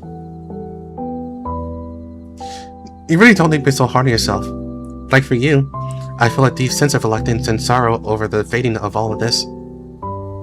Your emotions are completely normal and reasonable. In front of us, you don't need to pretend to be strong. Not just you and me, but everyone who left with a smile, they're all the same. Frankly, hearing you let your guard down and speak your mind like this actually makes me feel relieved. MDR and K2 specifically contacted me before they left. They've actually been very worried about you. Everyone, well, I'm sorry. There's no need for that. We are all dolls under the commander's command. We are comrades, companions, and also family without blood ties. If you are willing, could you tell me your true troubles right now? After hesitating again and again, Tokarev slowly spoke of her deepest worry buried in her neural cloud. I am full of reluctance to leave Griffin, but at the same time, I also feel anxious about my own incompetence. Actually, I noticed long ago, whether it's Miss MDR, Miss K2, or everyone else who left before, they have all found their own paths. They all seem to have inherited some kind of power from the commander, and following that path, they firmly stepped into the next stage, believing that by following this path, they will definitely be able to touch the commander again. But what about me? Even though I saw the commander at that final moment, I am still so at a loss right now. I've heard of your deeds. I didn't expect that while everyone was forced into dormancy, Ms. Tokarev could assemble a temporary team, assist the commander, and participate in the final battle. You did very well. Thank you. However, upon hearing Leonfield's words, Tokarev did not smile. Thank you very much for your praise, but in the most critical battle, I didn't help much. It was Miss Dandelion who fought to the end. I merely lent out my frame. Anyone could have done that. You're too strict with yourself. In a situation where the commander needed it most, it was you who used your own power to help him.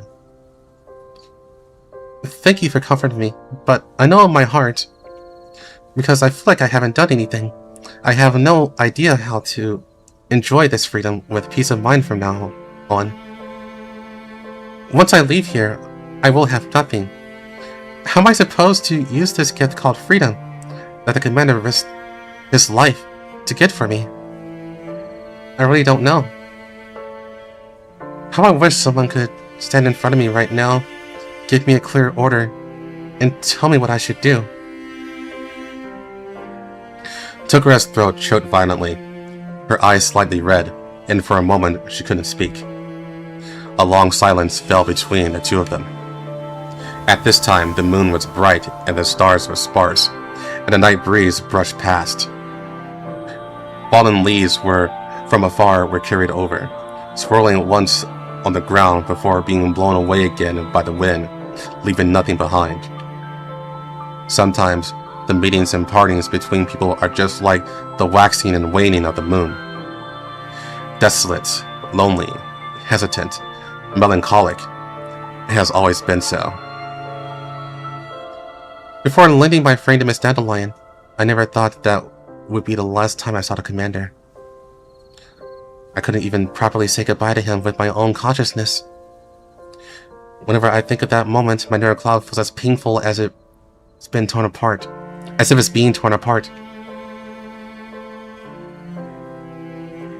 Miss Tokarev. The Cramp Griffin is the same. Every time someone leaves, when everyone says goodbye, they always smile and say we'll reunite somewhere sooner or later. But when exactly is that day? Who can guarantee that it's not a lie for self-comfort? Everyone's scattered all over the place. The white zone, green zone, yellow zone.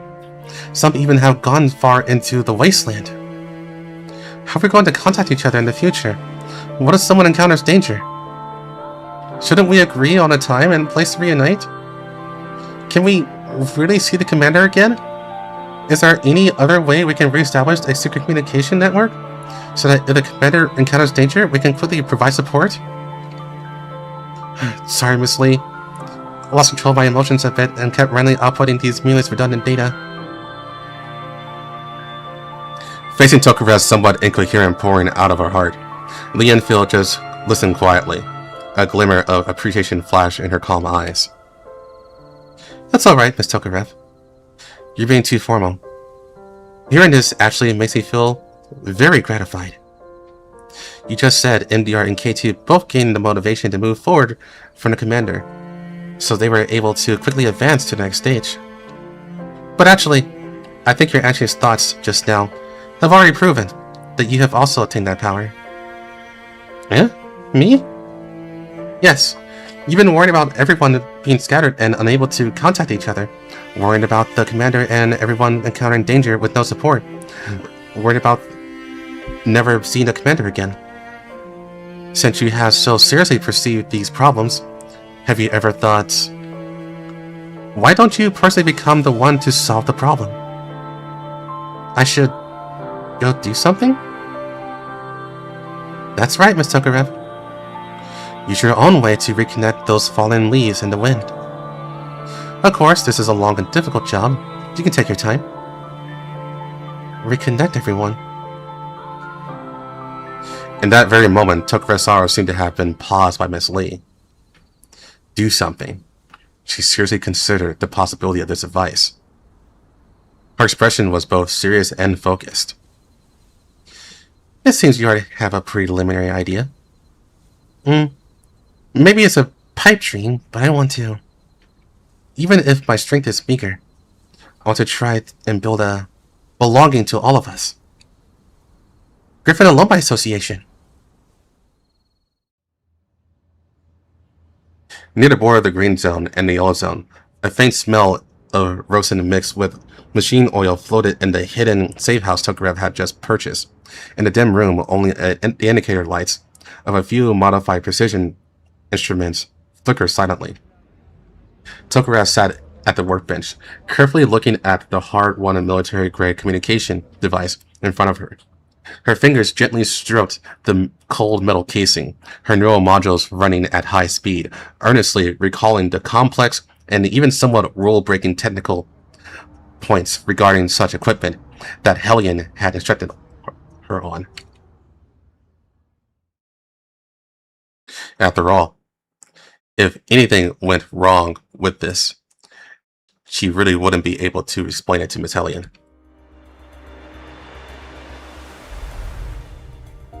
I understand your request, Tokarev.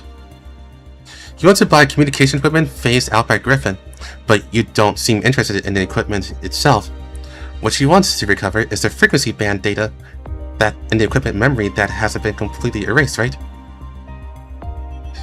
You want to reactivate the old Griffin frequencies to contact everyone scattered across the world. 10 minutes ago, Tokarev came to Hellion's office and submitted a written request to purchase Griffin communication equipment. But this matter seems to be a bit trickier than Tokarev anticipated. Yes, you're right. Hellion expressionlessly takes Tokarev's written agreement and then feeds it into the paper shredder right in front of her. Miss Hellion! From an official standpoint, the disposal of Griffin's assets requires review by the UNC, and they are absolutely not allowed to flow to unqualified secondary contractors or individuals. Submit this application to the higher-ups who will immediately put you on a key watch list, and those adults who have already left Griffin will be heavily monitored by local UNC governments. I'm sorry, I didn't expect the consequences to be so severe. I thought about things too simply. Miss Hellion, I was too reckless and caused you trouble. Tokarev bowed in shame. Raise your head, Tokarev. Eh? Hellion sighed. She walked to the window and pulled the blind shut, completely blocking the view from the corridor outside, and the light in the office dimmed. I said all I needed to say on the surface. What comes next doesn't belong to any word category. Just listen carefully. After leaving this room, I won't admit I ever said it. Oh, okay. Griffin is currently undergoing reorganization. With limited funds, they indeed need to sell off a large amount of assets. The URNC is keeping a close eye on things. Any procedure will go through strict scrutiny, and no one can escape it. However, the above statement has a prerequisite. It applies to assets that are explicitly registered and confirmed to be held. You also know that Griffin has suffered quite a bit over the years. After fighting so many years, a massive amount of equipment has accumulated in the warehouses. How much of this equipment has an unknown whereabouts, how much was accidentally destroyed by artillery fire, and how much was registered as unusable junk assets for inexplicable reasons. Who can say for sure? At least I can't. Hellion revealed a smile. Oh, I understand, Miss Hellion. Hellion made a shush gesture to her, then pointed somewhat helplessly at the paper shredder. Don't leave any traces of this kind of thing in the future. Understand? Even I don't know how many pairs of URNC eyes are watching us. Miss Hellion.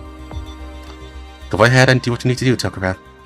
If the commander you always follow were here, he would definitely support you in doing so too. You're a smart child. You know how to hide in the dark and protect yourself. Of course, if you encounter any unsolvable dangers outside, remember to contact me or Kalina at any time. Understood, Miss Hellion. Thank you for your guidance. Tokura took a deep breath, pulling her thoughts back to reality. Following the method Hellion had hinted at, she repeatedly checked the communication device in front of her that had undergone physical scrapping. After ensuring all hardware connections were correct, she solemnly pressed the power switch. If I remember correctly, I should first go through these springboard nodes to forcefully connect those old frequency bands Griffin used to use. Then inject the double-layer encrypted communication protocol, set up a dynamic IP address to prevent reverse tracking.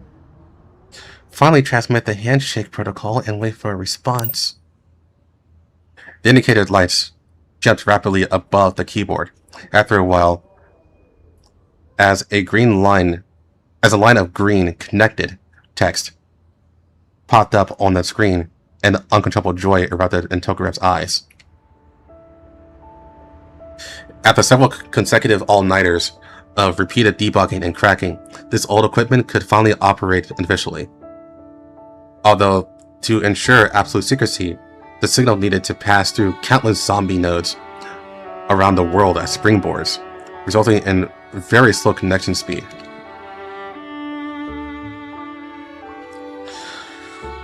But as long as they were dolls who once belonged to Griffin, as long as they still retained their past memories, they would definitely be able to receive and connect to this hidden frequency. Done! I had to notify everyone quickly. Today is... Tokura glanced at the calendar, barely able to contain her joy and excitement. Today is the first official exchange of the Griffin Alumni Association. The clock on the wall ticked away the seconds, and the agreed time finally arrived. This was a day Tokarev had agreed upon after asking Miss Springfield to pass on the message a few days ago. Although, due to the restrictions of the agreement, everyone has long since gone separate ways, scattered far and wide. Even Springfield, who has the widest network of contacts, cannot quickly contact everyone in a short amount of time. But even if she can connect with 10 people, no, even if only Springfield can come online today, that'd be good. As long as she can hear everyone's voices, as long as she can confirm that everyone is still alive and safe in this world. Everyone, can you hear me? In the silent electronic channel, Tokarev's voice is the first to sound. However, several minutes pass, and not a single person responds to her. What's going on? Didn't everyone receive the news? Can anyone hear me? Could there be a problem with the equipment? That's impossible, I just checked it. I'll reboot and check. The excitement that had just surged in her neural cloud vanished instantly. Tokarev frowned, unsure for a moment what went wrong.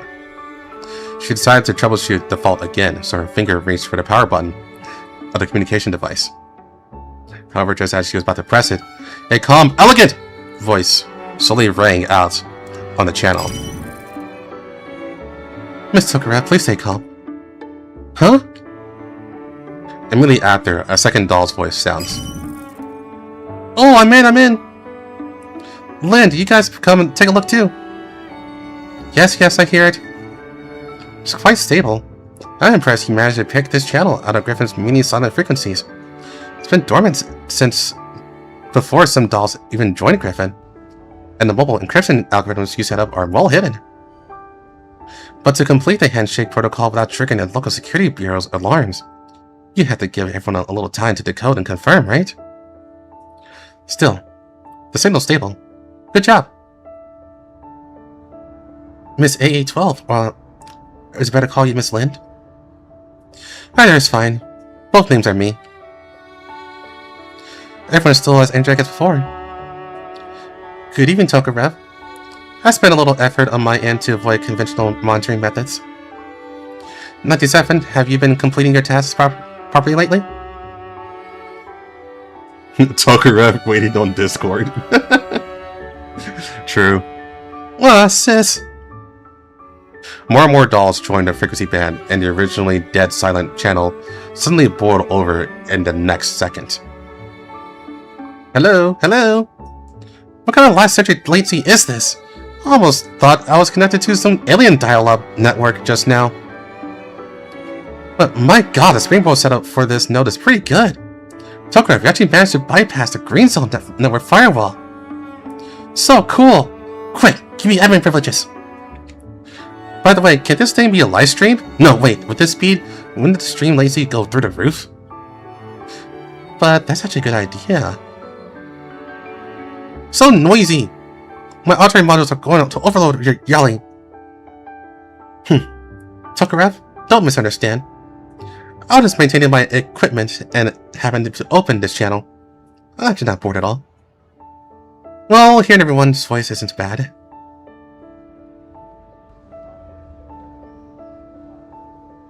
Listening to the chaotic complaints, greetings, and bickering in the channel, Tokarev's eyes uncontrollably well up with tears.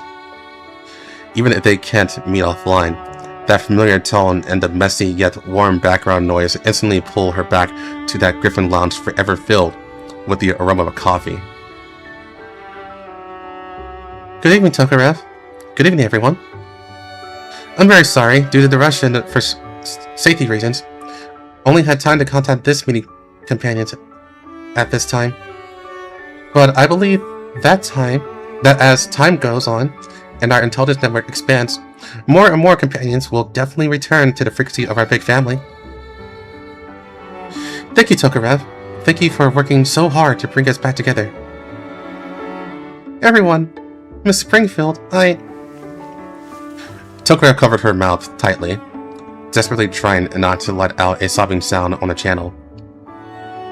The grievances and exhaustion of running around and working day and night to earn money over the past few months all vanished the moment she had heard everyone's voices. All the effort was worth it. It seems all the founding members of the first Griffin Alumni Association have arrived. For everyone to successfully connect in such a complex environment, and even perfectly evade the university's strictest information screening, this can definitely not be summarized by the simplest word, luck. You did an excellent job, Ms. Tokarev. You proved to us, with practical actions, that as long as everyone's hearts are still tightly connected, there is no high wall in this world that can truly cut off Griffin's connection. Miss Lee! Everyone, welcome back. As the night deepened, their first official contact with the Griffin Alumni Association came to a highly successful end amidst reluctance to depart. During the hours-long communication, everyone chatted very happily, sharing their experiences in different areas, complaining about their bizarre encounters. It was as if they had never been separated, and everything was exactly the same as before. The only pity was that they couldn't hear the commander's voice tonight. That was a really fun chat. Everyone has changed so much. Now that the equipment issue has sorted out, the Griffin Alumni Association can finally start operating for real. That's really great. Just as Tokarev was savoring the afterglow of their time together, she suddenly thought of something. Wait, I was already catching up with everyone just now. I forgot the main business. The person in charge of the Griffin Alumni Association hasn't been finalized yet. Suddenly jolted awake, Tokarev immediately reopened the communication device. However, it was already late at night, and everyone had disconnected and gone offline for safety reasons. In the empty channel, she was the only doll left online. It seems this topic can only be opened next time. Just as Tokarev was about to turn off the communication device, she recalled the proposal that had been settling in her neural cloud before she dialed the frequency. She fell into deep thoughts. Although I could talk about it next time, I feel like I could also give it a heads up in advance. It's better not to announce this suddenly. Thinking this, she dialed Lee Enfield's communication. Tokarev? I'm really sorry, Miss Lee, for disturbing you so late. It's fine. I don't have anything urgent. Is there something you need from me? To be honest, there is indeed something I'd like to trouble you with, Miss Lee. Please, go on. Tokarev bites her lip. She glances at the communication device placed in the corner Then, as if gathering her courage, speaks to Miss Lee. Thanks to your valuable advice earlier, everyone was able to gather together at the Griffin Alumni Association. But the Griffin Alumni Association is currently missing a person in charge. I think Ms. Tokarev would be a perfect fit. The fact that everyone can talk like this today is entirely thanks to you. Here, Ms. Tokarev quickly waved her hands and shook her head. No, I just found a communication equipment. You could have done that. The matter of the Griffin Alumni Association should have been spearheaded by someone more professional in the first place. It was already very inappropriate for me to act so rashly. Leonfield uncharacteristically falls into a long silence. Only the faint sound of static rustles in the communication channel, and this unusual quiet makes Tokarev feel somewhat at a loss. But she still mustered her courage and continued to express her thoughts. So, I sincerely hope that you can serve as the first person in charge of the Griffin Alumni Association. This idea was originally proposed by you as well. You are the most suitable candidate to coordinate everything for the Griffin Alumni Association. Another unnerving silence follows. Since you have put it that way, Ms. Tokarev, my official reply to you is... On the other end of the comms, Leonfield seemed to put out a very soft, gentle chuckle. Through the screen, Tokarev can almost clearly see the gentleness and immense tolerance of the other's face, carrying the air of British nobility. For a moment, Tokarev feels that her decision couldn't be better. It is absolutely the most appropriate and most perfect choice for the current situation. In Tokarev's expectant heart, Leonfield would definitely agree and take on this heavy burden for the sake of everyone's big picture. Allow me to refuse. Eh? Are you surprised? If the commander was standing here right now and heard your statement, he would definitely agree with the decision I'm making at this moment without hesitation. Ms. Tokarev, please phrase yourself properly. You are by no means as mediocre as you casually describe yourself. On this point, I can assure you, with my honor. Now, you have single-handedly gathered the scattered sparks back together. This means that the seed the commander sowed in your neural cloud back then has taken root and sprouted, ultimately bearing rich fruit. This is your trial, and also your honor. So I have no reason, let alone qualification, to overstep my bounds and deprive you of your achievements and responsibilities. Can I really do it? Even if your neural cloud is still full of self-doubt right now, even if you haven't clearly felt that leader's power yet, it doesn't matter. Keep walking forward. One day you will know the true direction you are heading, and become that irreplaceable beacon. I wish you smooth sailing on your new journey, Tokarev. President. Holy fuck, this is a long one. A hidden safe house in the green zone near the yellow zone.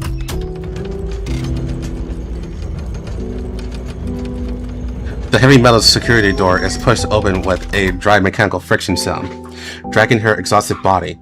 Tokarev finally returns to this residence she has been away from for a month. The air is filled with the stuffiness of not being ventilated for a long time, but to her, this place means rare safety and tranquility. She doesn't even take off her dust-covered coat, practically crashing straight onto the sofa, burying her face deeply into the soft headrest without caring about her image. Finally back. I didn't expect a missing persons investigation mission to take so long. Thanks to the help of Betty and Abigail. Otherwise, it would have been real trouble in the yellow zone this time. Tokarev rolls over and takes out her information terminal from her clothes. The screen lights up, showing a group photo of her, Betty, and Abigail after the mission ended. Thanks to their tacit cooperation, Tokarev's mission to investigate missing children in the yellow zone was completed without any major mishaps this time. I didn't expect Miss IDW to become so reliable too. But her personality is as live as ever. I wonder if Commander and Miss Willrod will be surprised when they find out.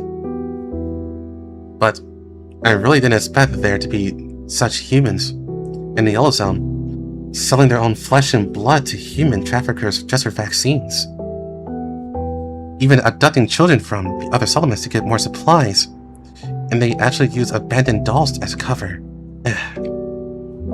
On top of that, the Viagra activities in the Yellow Zone are getting more and more rampant.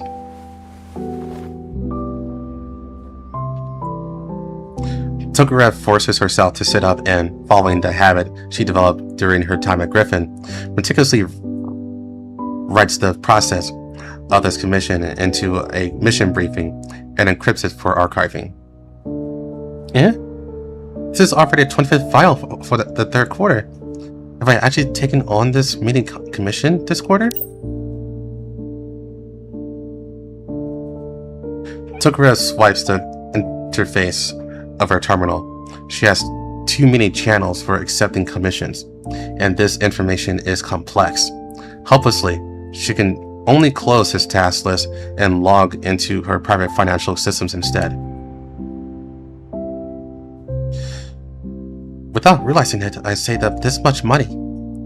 Let's deposit today's payment and batches too. Her fingers dance rapidly across the screen, skillfully breaking down the massive sum in her account and depositing it into various hidden virtual accounts. These accounts are spread across different banking systems under your NC control and have completely different functions. Short-term investments, long-term fixed deposits, and of course, mostly anonymous savings accounts that can be withdrawn at any time. Even to prepare for the most extreme emergencies, Tokarev had hoarded large amounts of hard currency and various physical currencies, categorized and stored in several safe houses she had established. Just the current liquid funds on the books are already enough to support the deep maintenance and operating costs of 20 civilian dolls for half a year.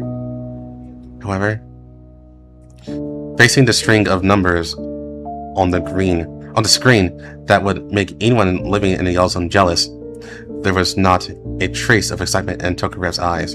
Instead, they were filled with deep confusion.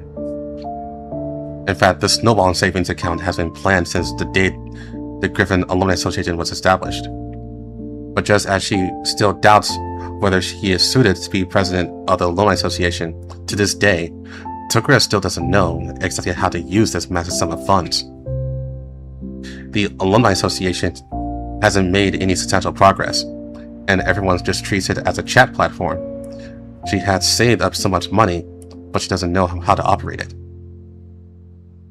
Commander, what are you doing right now? Whenever the commander is mentioned, a lingering question always hovers in Tokarev's heart. How's he doing now? Has he encountered any danger? Tokarev knows very well that the commander cannot remain incognito in the Yellow Zone forever. There are still too many mistakes in this world, too many dark corners, and too many people swallowing injustice and enduring pain. She believed that the things she could see, the commander also saw clearly and kept in mind. He couldn't possibly just let things be. He would definitely return. In that case, when he decides to return, will he need manpower? Facing the crisis all alone, wouldn't that be very lonely? At times like this, will he think of us? Just thinking about this made Tokarev restless. She wanted to help the commander, make him realize that he wasn't alone. But what should he do? If this money couldn't be converted into tangible assistance, then it was just a bunch of boring numerical codes. When it came to fundraising and business operations, there are too many dolls in the Alumni Association who were much better at it than she was. And Tokarev said today that she wanted to borrow a sum of money to help the commander. Liu Springfield and Lee Enfield would definitely not hesitate to bring out an even more exaggeratedly huge sum. Everyone in the Alumni Association has already found their own goals, and they are all working hard in their own ways to be able to help when they reunite with the commander. Miss Springfield's Cafe Intelligence Network, the underground streaming platform Kuro secretly built, and Florence warned in Yellowzone as an underground doctor. But what about me? What should I do? Closing her eyes, Tokure's mind was full of the past. Opening her eyes, a field of ruins. The enemy were gone. Miss Dandelion was gone. Even the commander was gone. Back then, she was too weak and could only help the commander by leaning out her frame. Now, how much stronger is she than back then? I don't want to just watch. Self-blame and a sense of powerlessness spread through her neural cloud, followed by a bone-deep exhaustion. A full month of high-intensity, continuous combat has pushed Tokure's neural cloud to its breaking point. She curls up on a sofa and heavily closes her eyes. Right. I still need to contact everyone later. I'll ask for everyone's opinions again.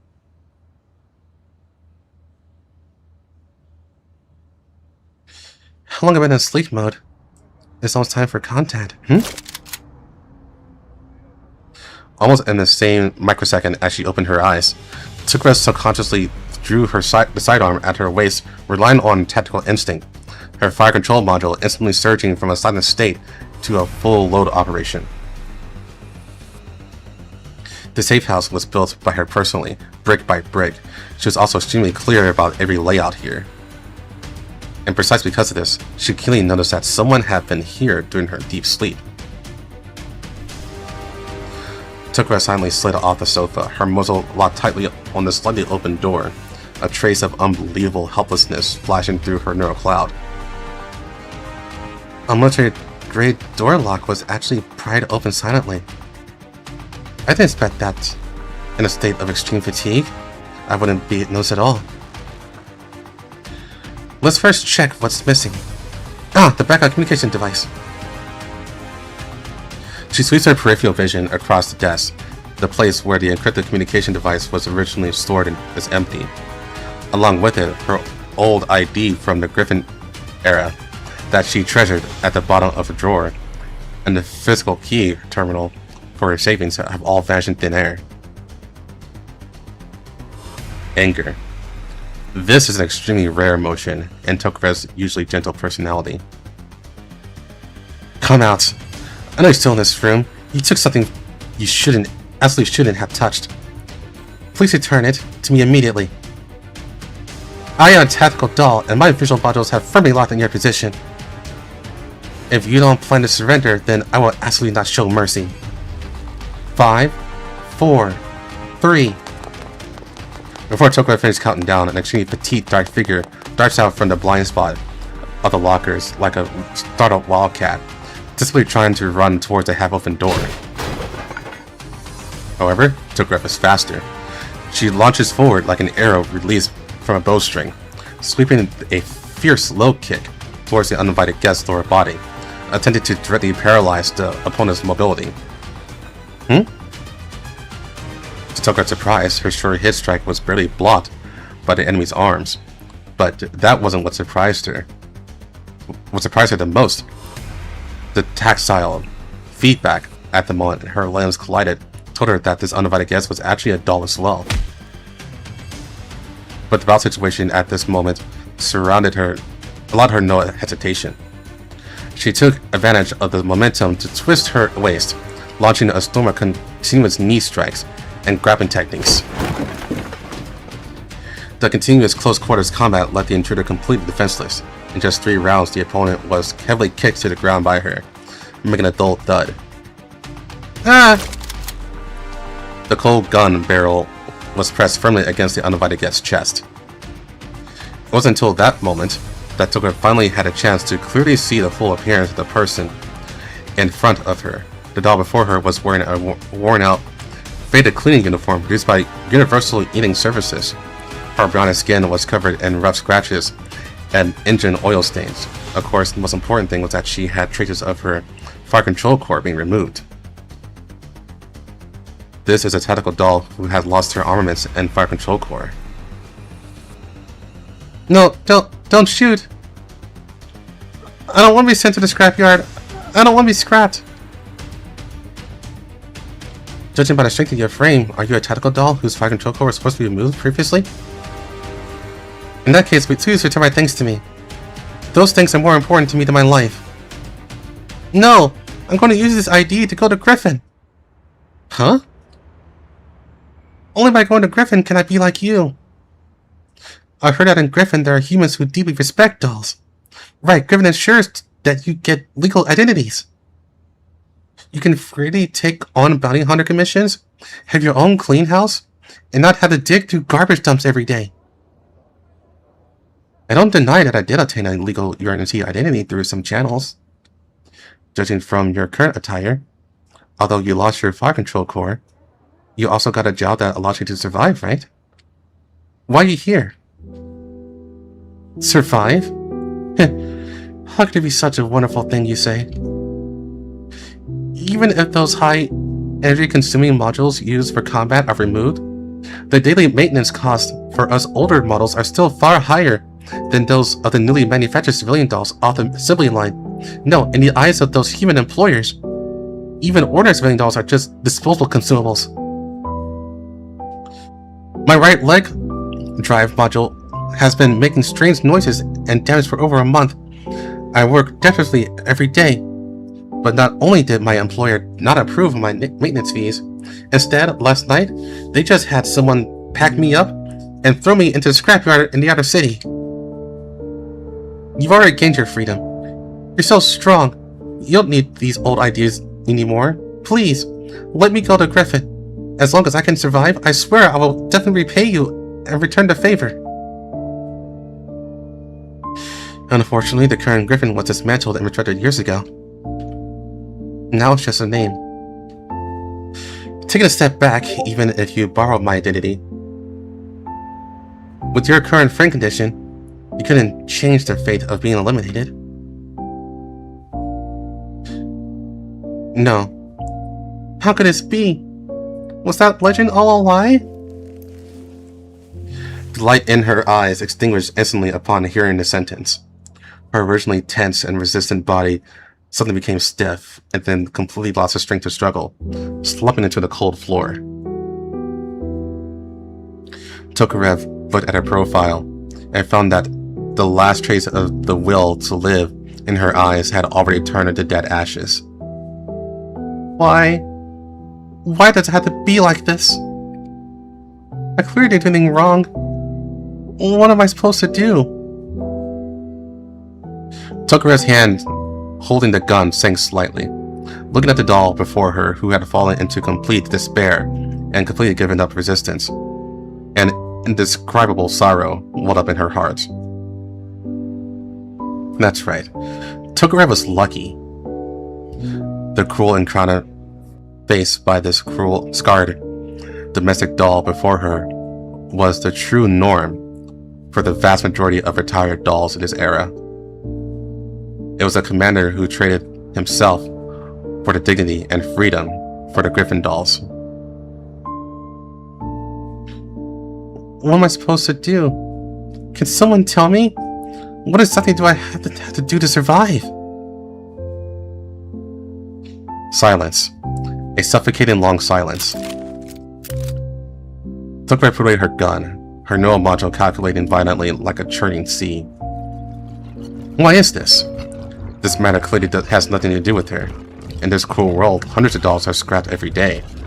But hearing the desperate cries of this fellow doll before her, Tokarev's usually calm neural cloud actually became so unstable, even aching faintly. What should she do? Show mercy and release her? To pretend nothing ever happened? Or hand her over to the URNC security agency, and then watch helplessly as she goes through the process and gets sent to the dismantling table to be broken down into scrap metal? Tokarev stepped forward and picked up all of her stolen belongings from the scattered packages. However, when her fingertips touched the terminal recording the physical key to the massive deposit, her hand freezes stiffly in midair. If it were you at this time, what would you do? Humans like you are truly rare in this world. No, to us, you are the only one. Tokura closes her eyes, and various scenes from the past surface in her neural cloud. Hello.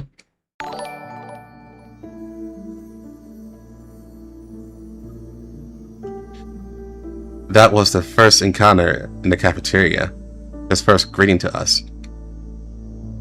Start of the night, all dolls in the base will no longer be forced to enter the dormancy pods for periodic maintenance. You can independently decide whether to rest or be active based on your core status and task arrangements. Under the premise of ensuring safety and task efficiency, personal time within the base will no longer be subject to program mandatory restrictions.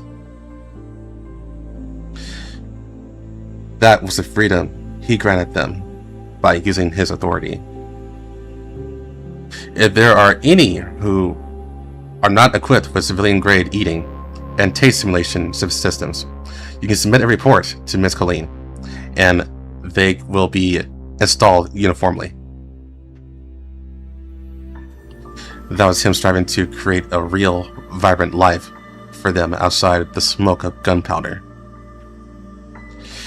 I don't know how human commanders before me viewed you or how they use you, but personally, I hope you can try not to see yourselves merely as numbers and weapons.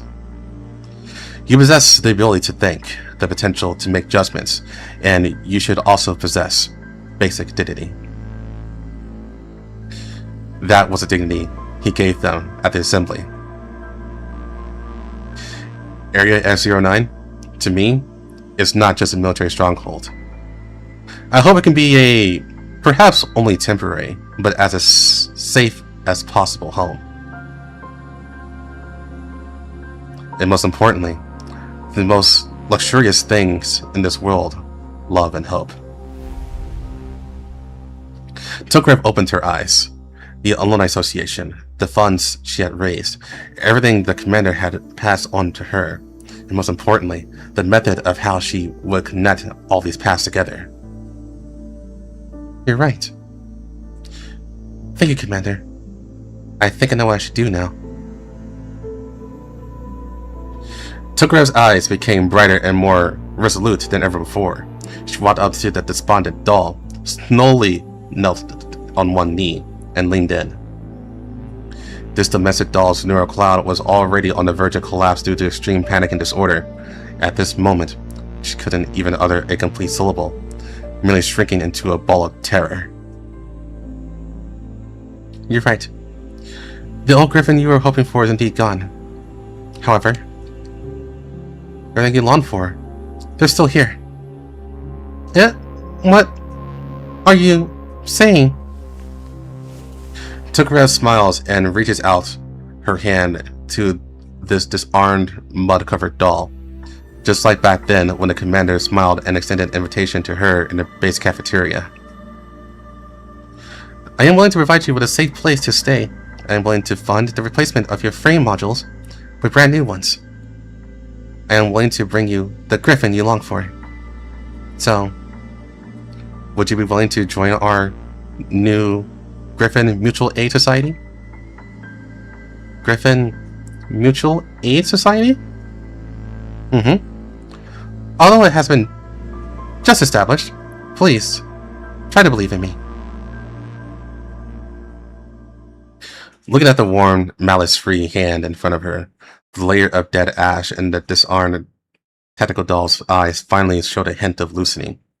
Trembling, she slowly reached out her oil-stained mechanical hand, and Tokura grasped it firmly, pulling her up from the cold floor with force.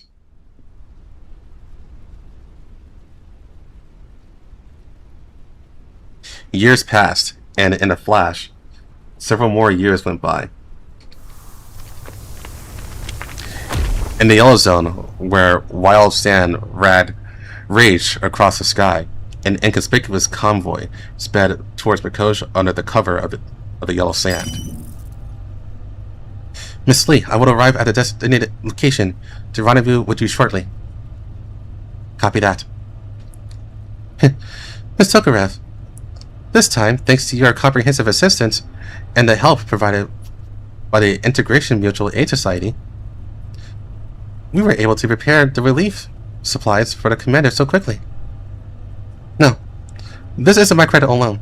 This is a shared credit of everyone in the Mutual Aid Society who newly joined and yearns to protect Hope. I think the commander would be very surprised to see you taking charge on your own now, and would be genuinely very happy for you. See you later, Miss Tokarev. Goodbye, Miss Lee. After ending the communication, Tokarev falls into deep thought. Commander? Would he really be happy for me? Commander, when I see you again, I really have so many things I want to say to you. In a swaying carriage, her gaze fled across the distance. Beyond the horizon, a trail of dust was kicked up high. Any soldier without reconnaissance experience would just treat it as a natural landscape commonly seen in Yellow Zone. However, that was actually proof that Griffin members scattered all over the world were gathering again towards a single goal. Scattered like stars in the sky, gathered like a prairie fire. After you left, everyone in Griffin honed their skills every day. 10 years is truly too long a time, so long that it's unbearable. And now, we have all found a path to follow you and move forward together with you. Please wait just a little longer. Wait for the brand new Griffin to report to you. We will prove it to you. This long 10-year night is nothing but the prologue to a brilliant dawn. Griffin is back. Oh my fucking god, that was like 5 nodes in one. I gotta use the bathroom. Yeah, I'm definitely calling out of work. Because I am not fucking stopping. Be right back.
Okay, I'm back.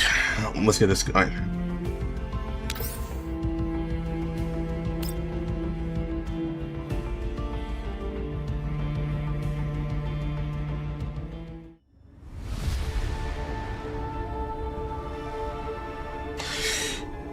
Ahead is Nirvana. That is the pure white space composed of countless phenomena, the final destination of a civilization far older and more powerful than humanity, and also the starting point of this world. She has already broken through the cage Lunatia prepared for her. She should have eagerly thrown herself in there like a moth to a flame. But at this moment, Autoroxis is forced to turn around and face that human, and the 5 dolls who have come to stop her. And among them, the beautiful girl with lovely long black hair is the only one she cares about the most, or is the one she cares about the most. Just by gazing at her, Adaroxis feels a trace of complex emotions welling up in her chest.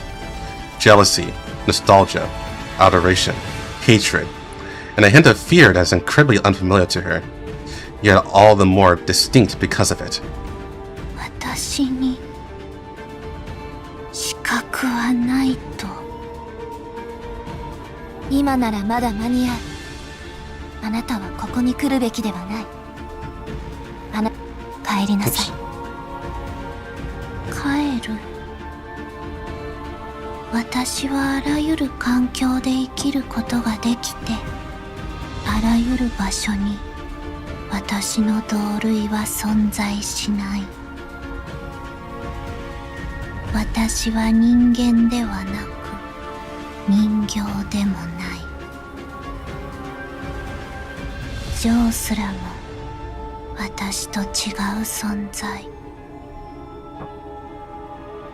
あなただけ、ルニシアだけがこの孤独を理解できる。そうでしょう？違う。私には仲間と指揮官がいる。たとえ一緒にいなくても私の中にはみんながいる。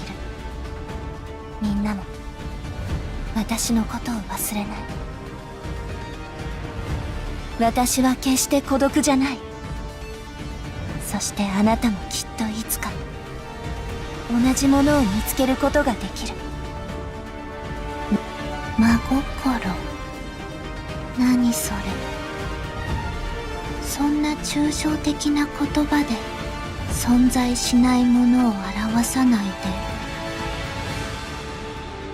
人形である私たちでもメンタルの中で大事なものを持つことができます。だからあなたもきっと同じことができる。今のあなたは映画に出てくるありきたりの悪役と同じです。自分に必要ないものをひたすら求めている。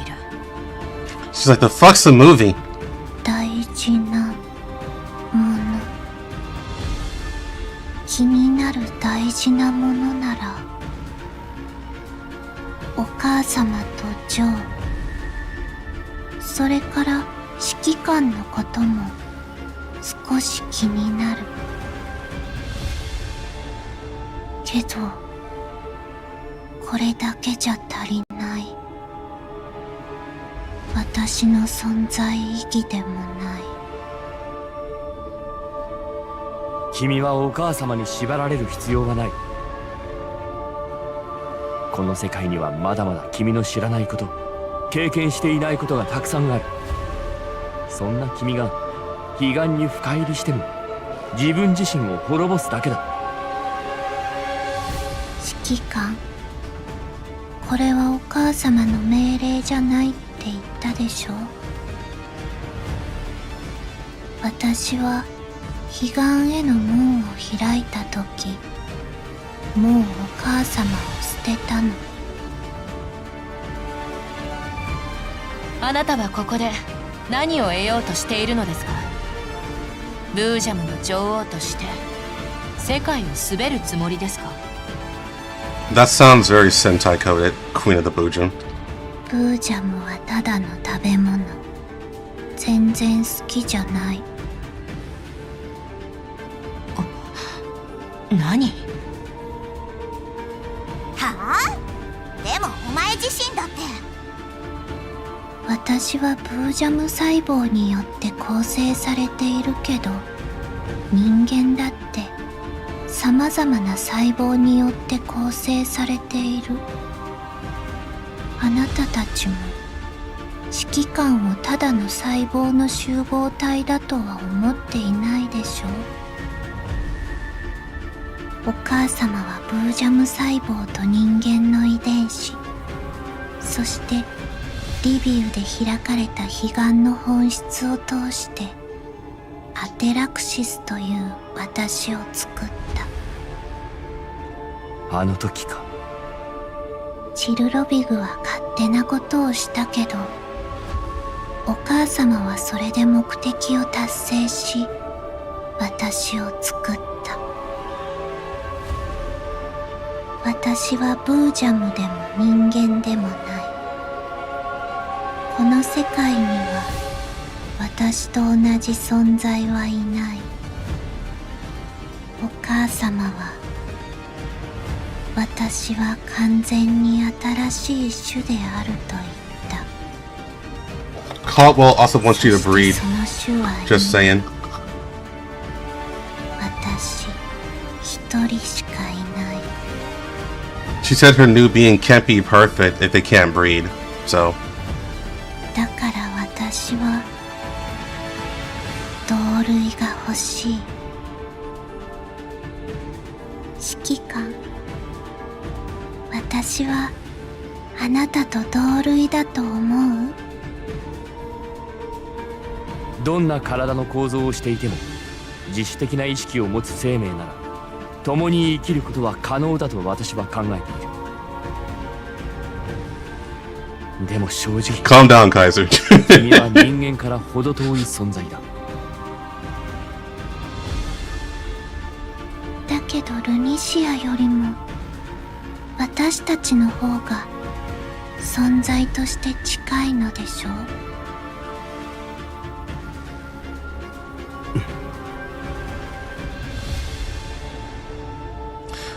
Looking at Adaras's expression, I seem to suddenly understand what she meant.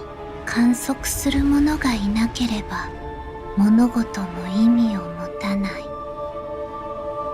女神は彼岸において至上の観測者だけれど、それでも運命にいるものを通して観測しなければならないとお母様は言っていた。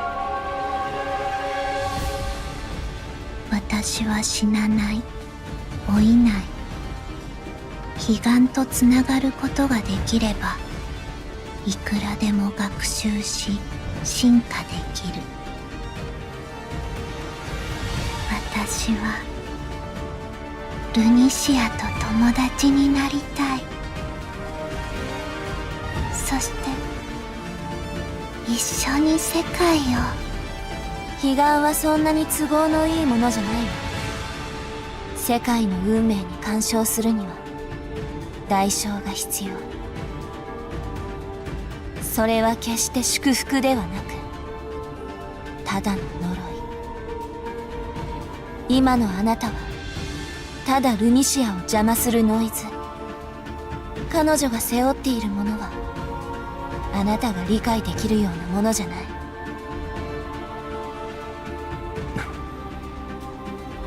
うちの AR15 と似ているな。毎日起きて最初にやることが世界と戦うとか。おい、無言で蹴ってくるなよ。敵の前だぞ。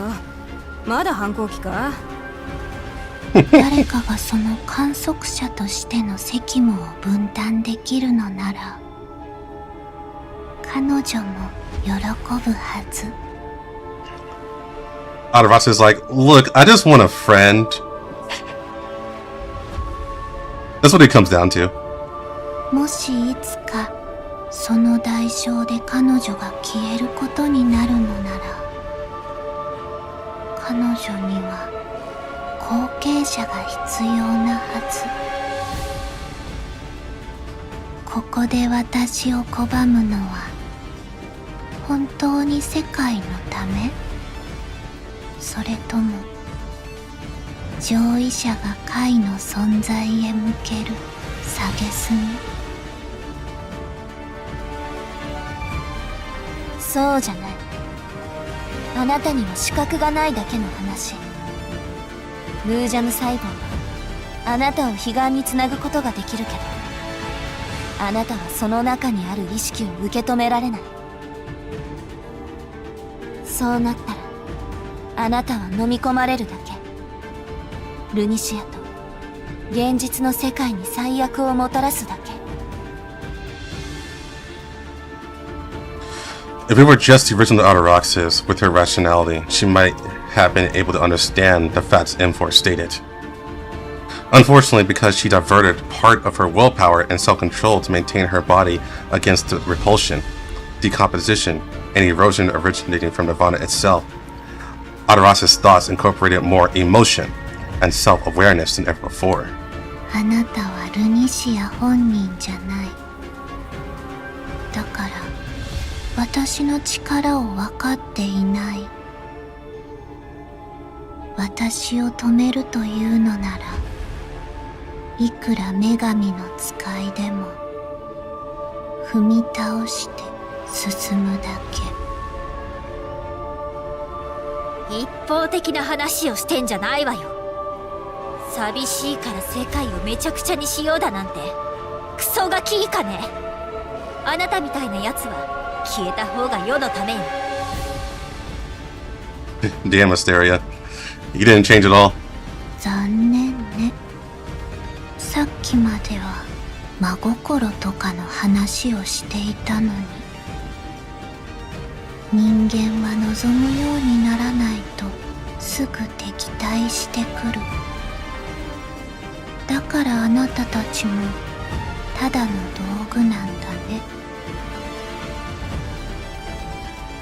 私の世界に人形はいらない。なら全力で君を止めるしかないな。The commander raised his gun. In the previous world, this action might have made Adarasa's find it laughable. Even if she stood still, bullets or shells couldn't cause effective damage. But in Nirvana, this rule has been overturned. His bullets can already hurt her. Although Adarasa knows she can still easily dodge the trajectories of all the opponent's weapons, absolute victory no longer exists. 指揮官、ひどい人。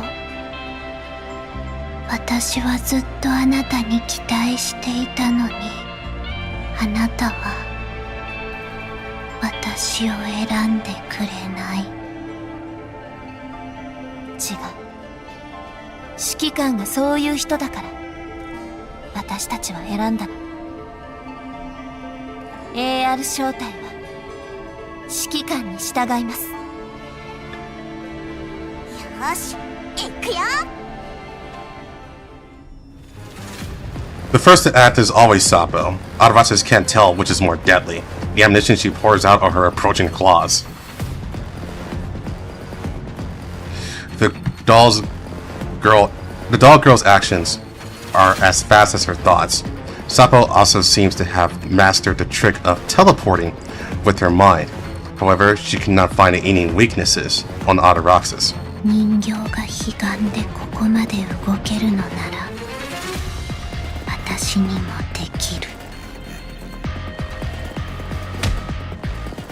She tries to let her consciousness rather than her motor nerves take over her body, using her mind to dominate movement and space. The next moment she appears behind Sapo. Adarasa kicks through Sapo's flank, sending her flying. ストップ。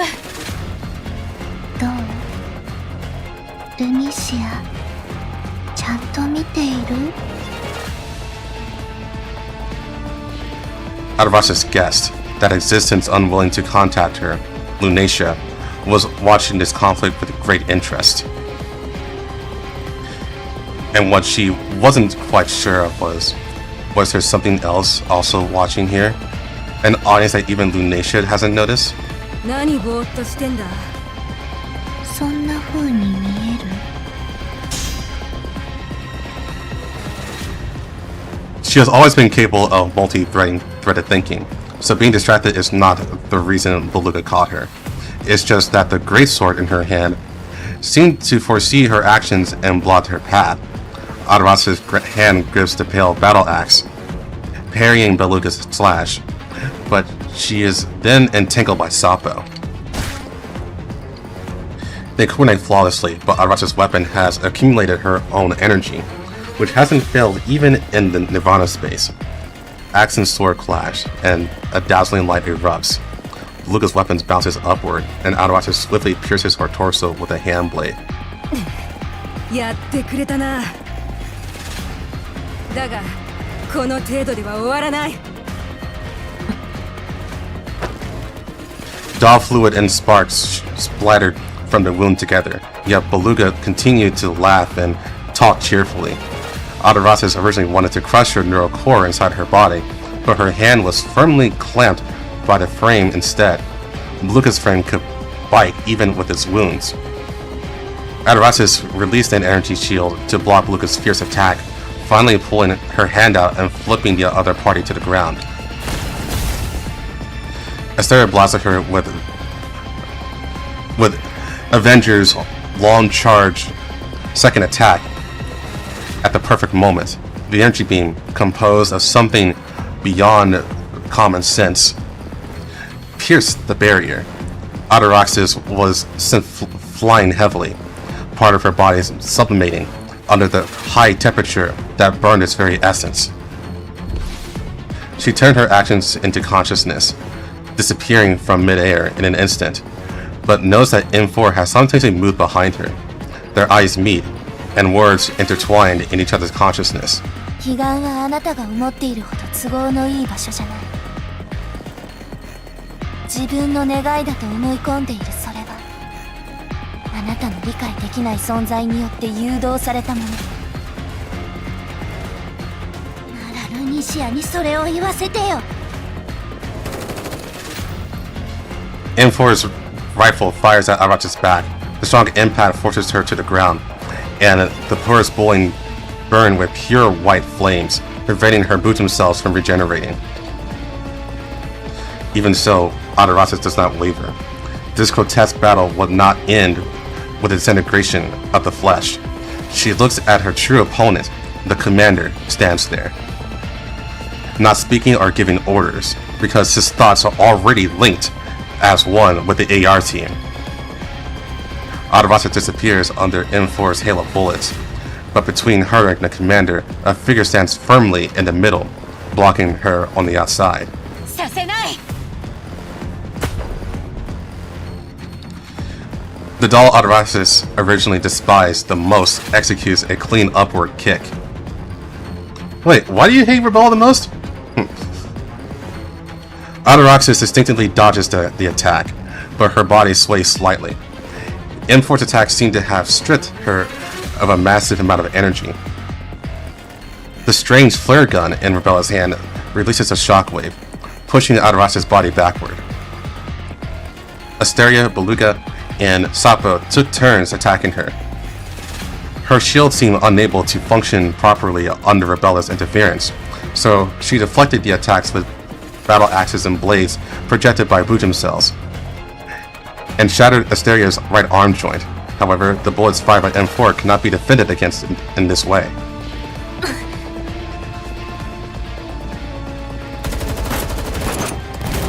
A hail of bullets poured down, piercing her hands and feet.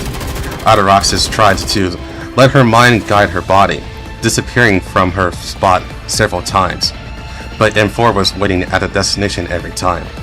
Was it her or the commander who saw through her actions? Adorasis wasn't sure. Perhaps it was the result of their joint effort?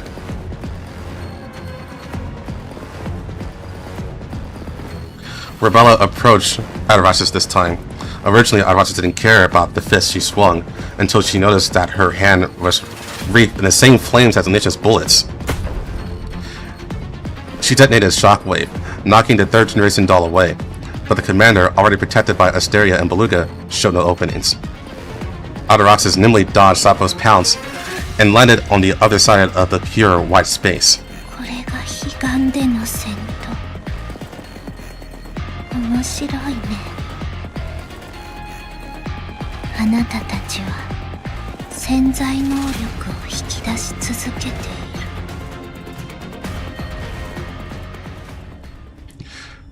I like how the commander's just aura farming.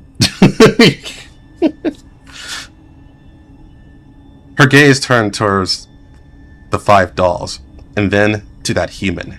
降参する気になったか？私は諦めない。彼岸でも素体の損傷は回復できない。彼女たちの戦い方も覚えた。ここまで来てどこに帰るっていうの？お母様のところ。それでもここで全てを失うよりはいい。私はもともと何もない。帰ったところで何も変わらない。より虚しくなってより絶望するだけ。神の居場所にたどり着いても自分の欲しい答えは得られないのだから、私はただのお母様の道具になりたくない。私だって自分の未来が欲しい。それってあなたと同じじゃないの？指揮官、あなたなら理解してくれるってずっと思ってた。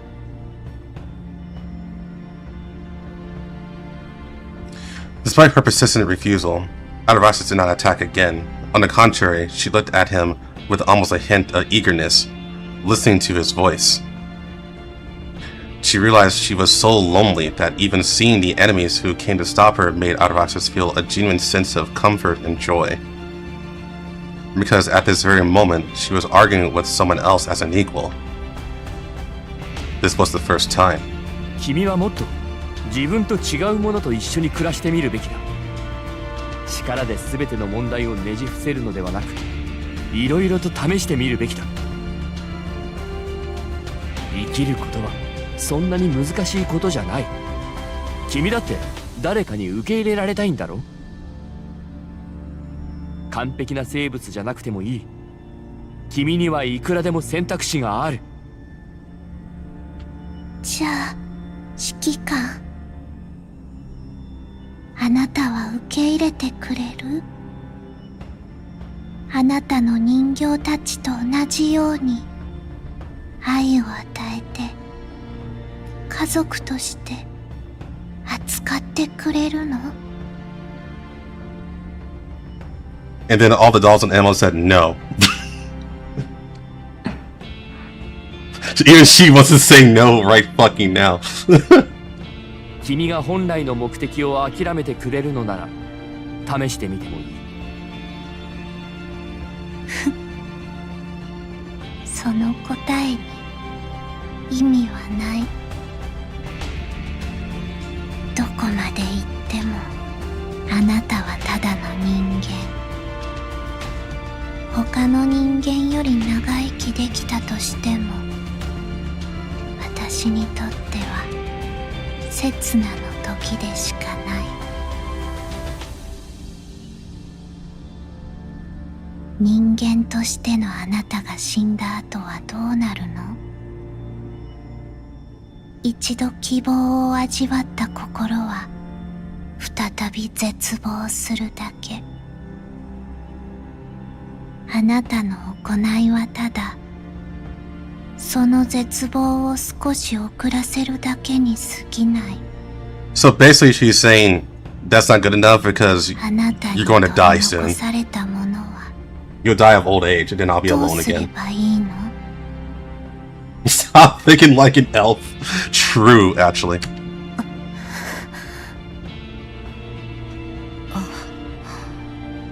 指揮官、その答えは君自身で探すしかない。人間も人形も同じ。ルニシアも多分何かの答えを探している。いい話だけど指揮官、私にはもう結果が見えている。あなたは必ず言葉を保護にする。そして私はさらに絶望する。 So, are you using Nirvana to see the future now, or what? わがままなガキだな。それは否定しない。私は生まれてまだ1年も経っていないのだから。Luke is like, look, he literally said yes. Why are you backing out now? でも、あなたたちと同じように、私も年齢に縛られない。今の私が持っている知識と経験は、とっくに人間の一生分を超えている。だからなんだ、結局ソップ以下のガキじゃないか。ちょっと指揮官、 M16 が私の悪口言ってる。同類がいないからってこんなところまで入り込んでくるとはしつけがなっていないな。だがまあ一つだけ感謝したいところもある。感謝？お前がわがまま言うから私たちも M4 に会えた。すぐに殺さなかったのもそのためだ。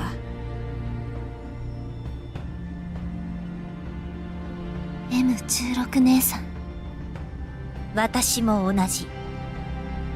それなら私も。でもあなたのせいで M4 が困るのは許さない。これが最後の警告よ。もう諦めなさい。ルニシアに会うためならあなたたちなんか。それでもあなたは欲しいものが手に入らない。今あなたが掴んでいる自分があなたの最後の機会。彼岸に触れるためにそれを捨てるのなら、あなたを待つのは滅びのみ。そしてそれでもあなたは彼女に何かをさせることはできないわ。私が取るに足らないというのなら、こんなところで邪魔しないで。あなたたちがここにいるということは、私にはそれだけ力があるってこと。だから私は知りたい。たとえ同類を得られなくても、ずっと孤独のままでも、この身が滅んでも、指揮官に嫌われても、私はルニシアを知りたい。それが私のわがままで、自分の義務を果たすための方法。Unfortunately, she is more obsessed with getting to Lunacia than she is with fucking the commander. That's like the only thing that's failing here.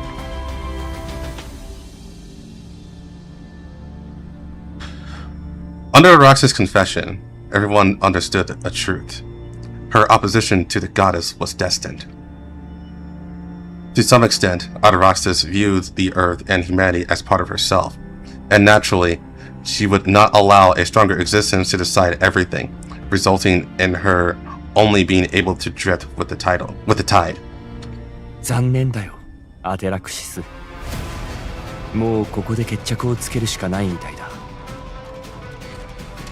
指揮官、あなたはここでしか私を殺せない。人類の代表として、私の宿敵として、チャンスは一度だけ。そうだ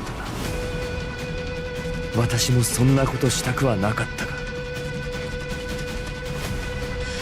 Just as Ataraxis said, this is Nirvana. What determines victory or defeat is not the strength of the frame or the physical body, but a rule based on willpower. It is precisely because of this that Rebella and the others can use power they originally didn't possess. I think that's exactly why M4 chose to have me and the AR team come here to assist her in battle. Although I can't say I've mastered everything, I've gradually grasped the way up to fight here, and I've also gained a better understanding of this place. Nirvana is by no means a realm that ordinary creatures can touch.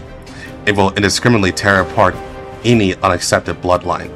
Even if I am a so-called partial immune body, I can only move right now by relying on M4 protection, while Ataraxis, even though she still looks so powerful, I can tell from her expression that of enduring pain in the wounds on her body's surface that are constantly disintegrating and healing is marching towards weakness simply by existing here.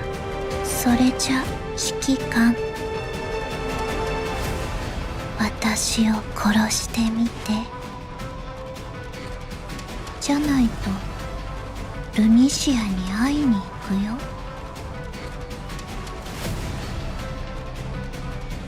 Ataraxis revealed his faint smile. For a moment, perhaps she really did think about giving up, surrendering to the humans and dolls before her, and believing that she could nurture a hope she had never had before. But she couldn't believe in such a future. Accustomed only to power and relying only on power, she couldn't believe in anything other than herself.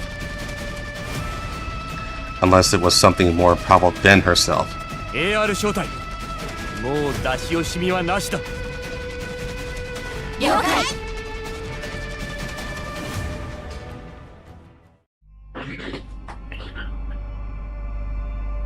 ようやく分かってきた。この世界でより多くの力を手に入れる方法を。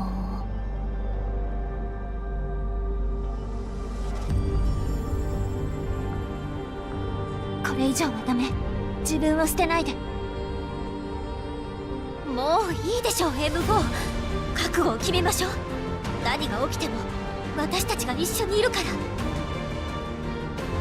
そうだよ、指揮官もいるし、私たちなら無敵だよ。もうそいつに何を言っても無駄だな。力で分からせるしかない。指揮官、指示をください。体調もしっかりして。みんな分かったわ。私はもう迷わない。どんな結果になろうとも私たちなら乗り越えられる。指揮官、私がルニシアに会ったらあなたは私の戦利品になるの。Damn, okay.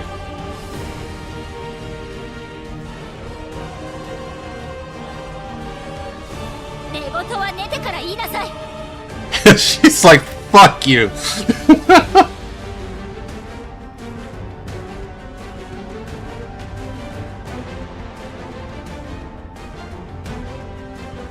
Guess when we play in 1x speed?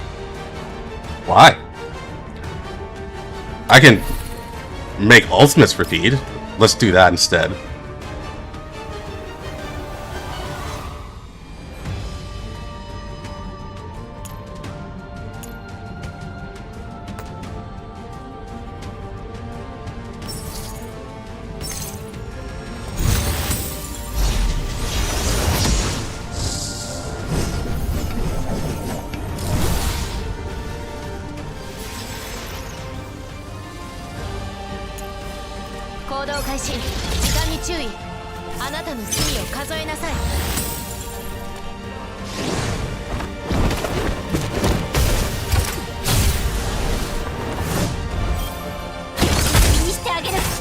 Oh, that's it. Rush is already dead. Being max level is all I need.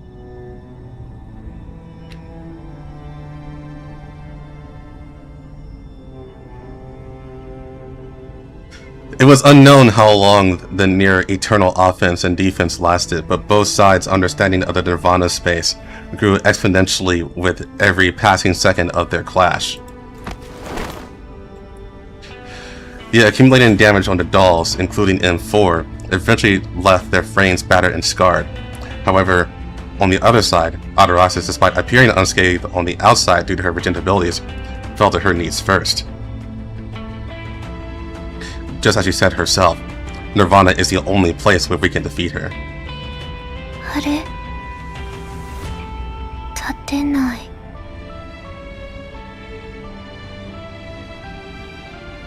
どうして？負けたのは初めてか。お前の再生は無尽蔵ではない。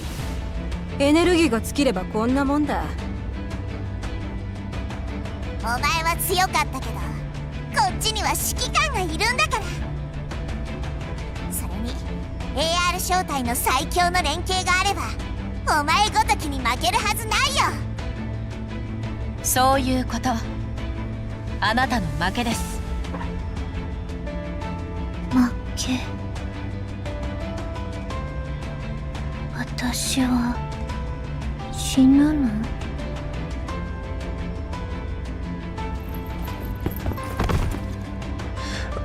Araxis continues to try to prop her body up from the ground, but her strength is unprecedentedly weak, unable to even support herself. Watching the struggling Araxis, Asteria grasps the mark of the Avenger and walks towards her. 当然よ。あなたのやったこと、モコシュの人々に対して、指揮官とエルモ号に対して、私の仲間に対して、全部。せめてもの優しさで苦しまないようにしてあげる。ここで死ぬ。ルニシアのこともお母様と別の子に任せる。違う。私は彼女を脅かせる存在。それには必ず何かの理由がある。だからこのまま負けるわけにはいかない。But family is stronger. Actually true.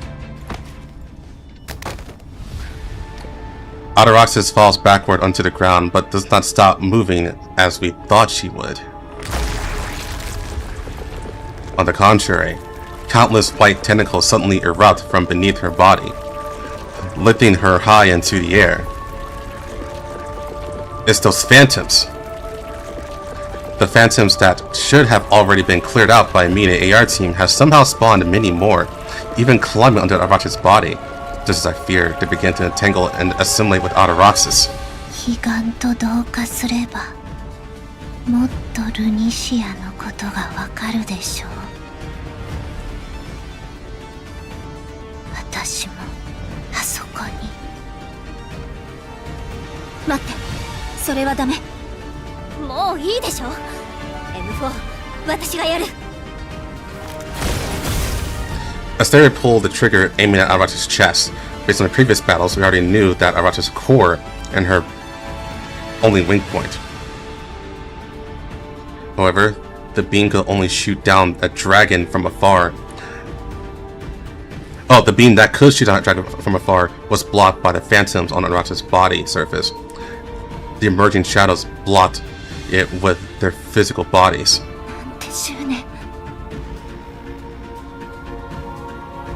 ほら、やっぱり私だってこの力を支配できる。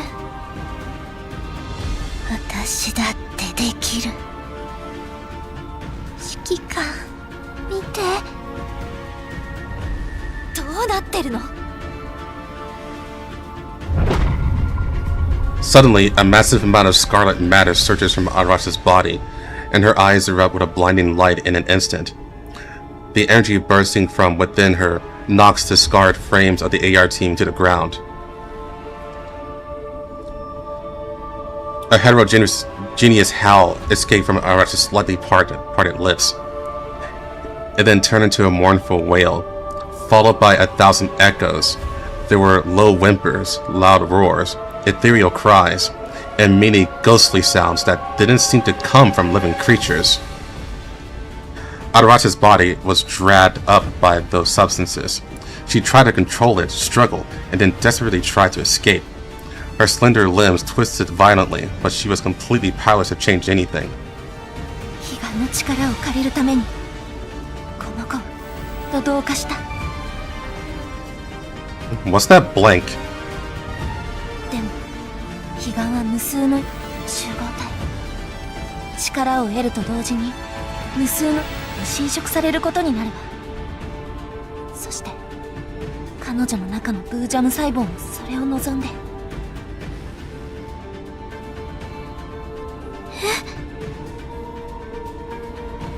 う、そんな、私が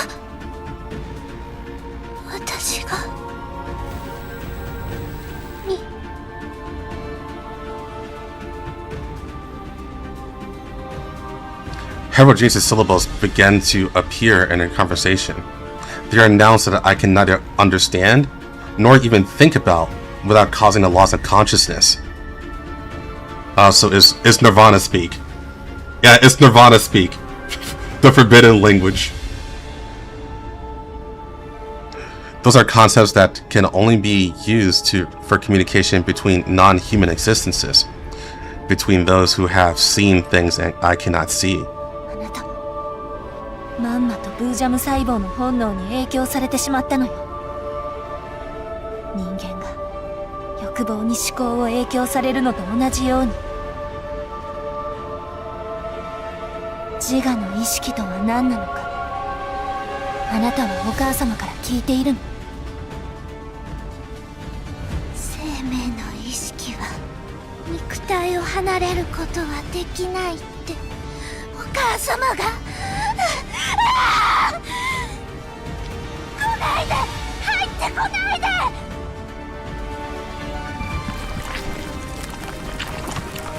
The substances wrapped around Arax's body revealed faces. They seemed to have absorbed Arax's power, and the images they formed were no longer so chaotic. Some even looked like people I knew, reaching out countless arms like drowning victims, tearing at Arax's body. The ER team supports each other to stand up, raising their weapons at the sight before them, but not knowing what to do. Arax's body is now completely enveloped and swollen by those substances. At this moment, she is like a grand amalgamation of all the terrifying incarnations in the world. Millions of faces and expressions flit across the surface, and humanoid yet non-human limbs extend in all directions, propping the already endlessly massive entity even higher and larger. これほっとけば勝手に自爆する感じか？むしろなんか手のつけられない化け物になってるような。あなたたちは誰？どっか行って。違う、あなたたちはいらない。私はアテラクシス。違う、私は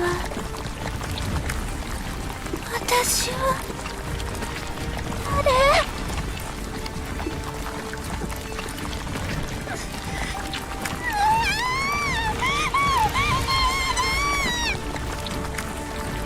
指揮官、みんな下がって。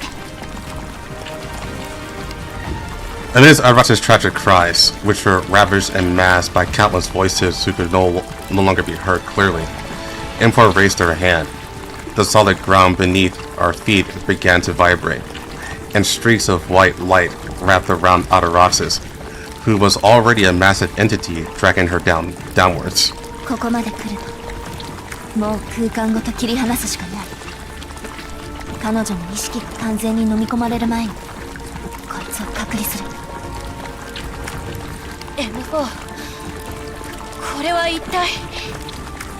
ごめんなさい。彼岸は神の領域でも何でもないの。ただの悲しい時空の果てにある墓場。ここに触れようとする者はどんな目的であれ最後は身を滅ぼす。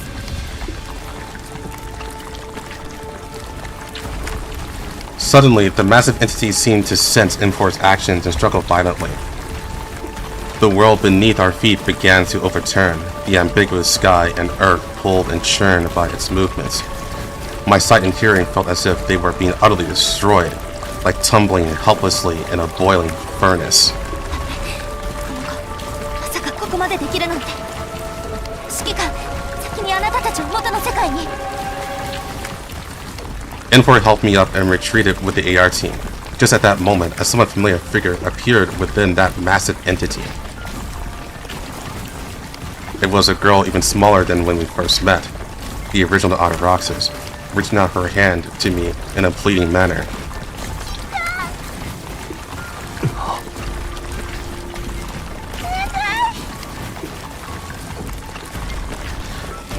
I instinctively respond to her actions and raise my hand.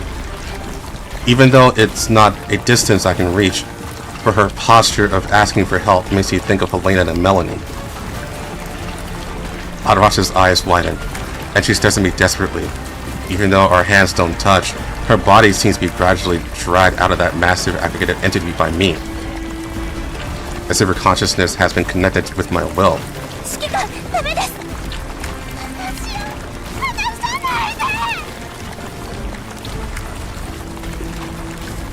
Chronic Hero Syndrome activate. That's his name! After saying something to me, with her last bit of strength, the petite Ataraxis suddenly flew out of that entity and crashed into my arms, then vanished like a phantom bubble. The churning entity, however, stabilized as a result. Like a giant with the shell made of the abyss, it slowly stood up, stretching itself with all its might, destroying everything within its reach. Emperor A1 has to protect us as we step back, step by step, until that entity finally tears apart the spatial dimension beneath our feet. It falls down without any scruples, heading to the deepest part of the bottom of Nirvana, seemingly deliberately wanting to lurk and hide there, accumulating power. And we also lose our only foothold.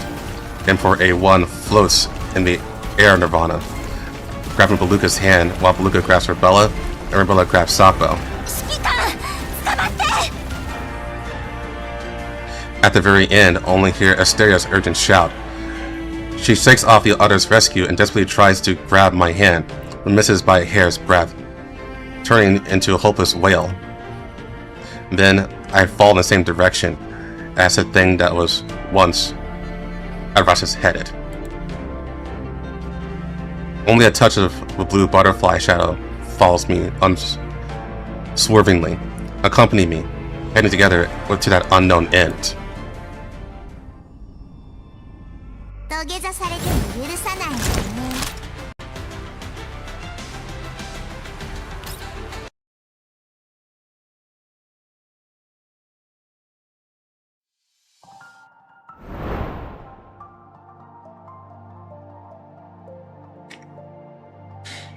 Alright.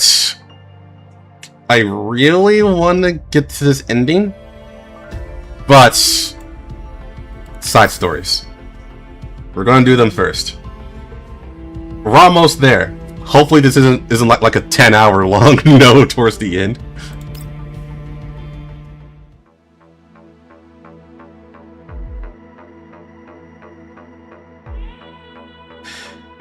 The patient's legs have suffered comminuted crushed fractures, severe high temperature burns on both arms and torso. In this condition, it's absolutely impossible to transport or transfer them. We can only take cover on the spot and wait for follow-up rescue.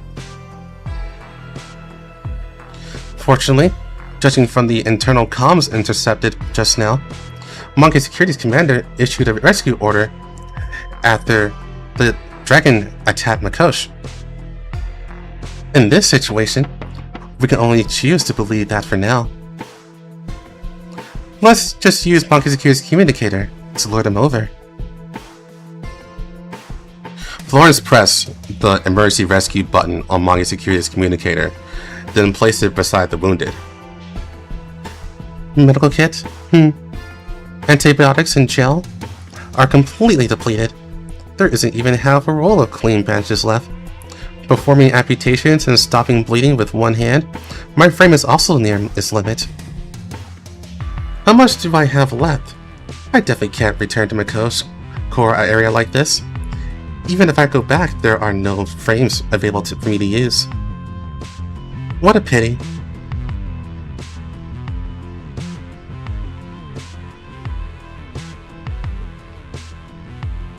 Florence looked down at the body that was already at the end of its rope. The right arm had long lost its function due to overload, and the visual module had begun to frequently flash large areas of static noises from multiple impacts and explosions. In order to use her remaining power for rescue, she had cut off most of her systems, and even her tactical module had completely shut down. At this moment, she was nothing more than a broken civilian doll. Staying here isn't a solution either. Let me challenge my limits and save one more person. Dragging one nearly paralyzed leg, Florence struggled to move through the rubble-strewn ground. Her overloaded frame constantly emitted warning sounds, but she ignored it all. She concentrated all her computing power just to ensure the life detection device could function properly, and soon she found another signal. Scrapes. Minor injury level? Is it a child? Although there are no sterile materials left, I can still use clothes to make a temporary bandage. Rounded! There's an enemy doll operating in the ruins! Someone's approaching. It's a sound of organized footsteps. Oh my! I didn't expect the SOS signal to work so well. Confirm enemy tactical doll.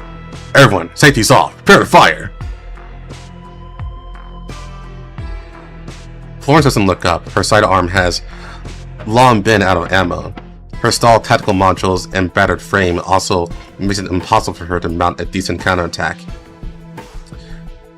Without a half-second hesitation, this broken white figure resolutely lunges forward, using her riddled body as a shield to firmly protect the unconscious human child beneath her.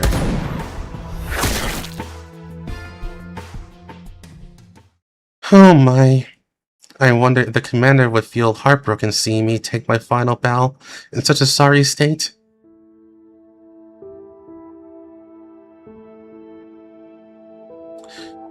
I'll use a treatment to help the sick according to my ability and judgment, but never with a view to injury and wrongdoing. Neither will I administer a poison to anybody when asked to do so, nor will I suggest such a course. Into whatever houses I enter, I will enter to help the sick, and I will abstain from all intentional wrongdoing and harm, especially from abusing the bodies of man or woman, bond or free.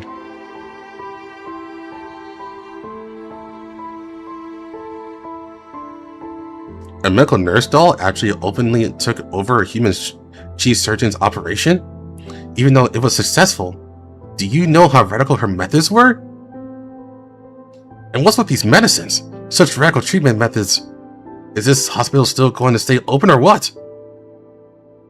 Don't let her run wild anymore. Hurry up and return her to ultra life. Did you know? In that fire, Florence saved over 100 wounded people. Just a pity we didn't follow her method right away. If only there were more dolls like her. Nurse Florence, are you really planning to leave the hospital and go back to that project? Although sending you there could bring a different future to the medical field, we are still very reluctant to see you go. I understand. I won't stop you. Thank you for your hard work during this time. We all know your capabilities and agree with your ideas. Just a pity that our hospital truly cannot fulfill your ideals. I hope that one day you will meet an entity that dares to ignore ethical controversies and high costs and is willing to fully support your cause. I wish you success, and I hope you can save more people. Florence, I need you to take the lead in forming a Frontline mobile rescue team. This war is already unavoidable, but I still wanted to do my utmost to reduce everyone's casualties as much as possible. Although you often play pranks and act without any taboos on ordinary days, in terms of medical treatment, you always maintain the purest respect for life. So on this point, I trust you unconditionally. To be honest, seeing this commander fighting to protect lives again makes me so happy my neural cloud is about to overload. When I wake up, you absolutely have to praise me. Also, you absolutely cannot leave me behind. No matter what you do, I will follow you. After all, you promised me yourself that you would bring me an endless sense of thrill. As a doctor, yet always pursuing the most radical and risky treatments, even getting yourself into such a sorry state. I'll think the commander approve of you. An unconditional quack doctor.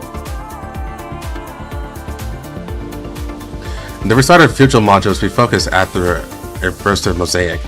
The expected end does not arrive. Florence looks up in surprise, finding that the Mongi security soldiers who were murdered just a moment ago are now lying in pools of blood, with fatal blood blooms blossoming between their brows. Eh? This is forcibly connected communication frequency is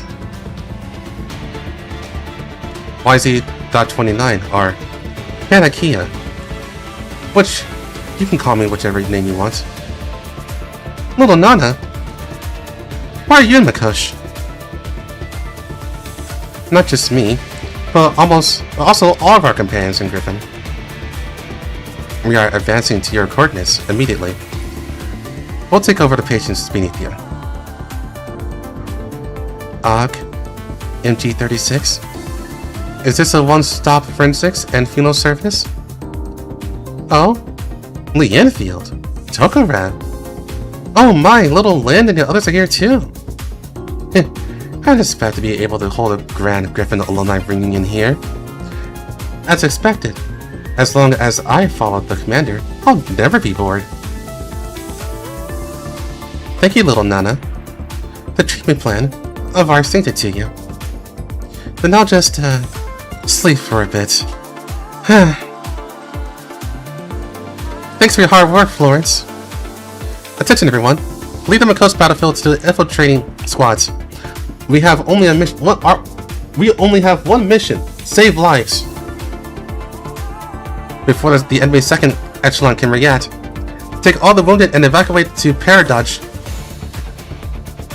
And Taurus? I think it's supposed to be Torul. Yeah.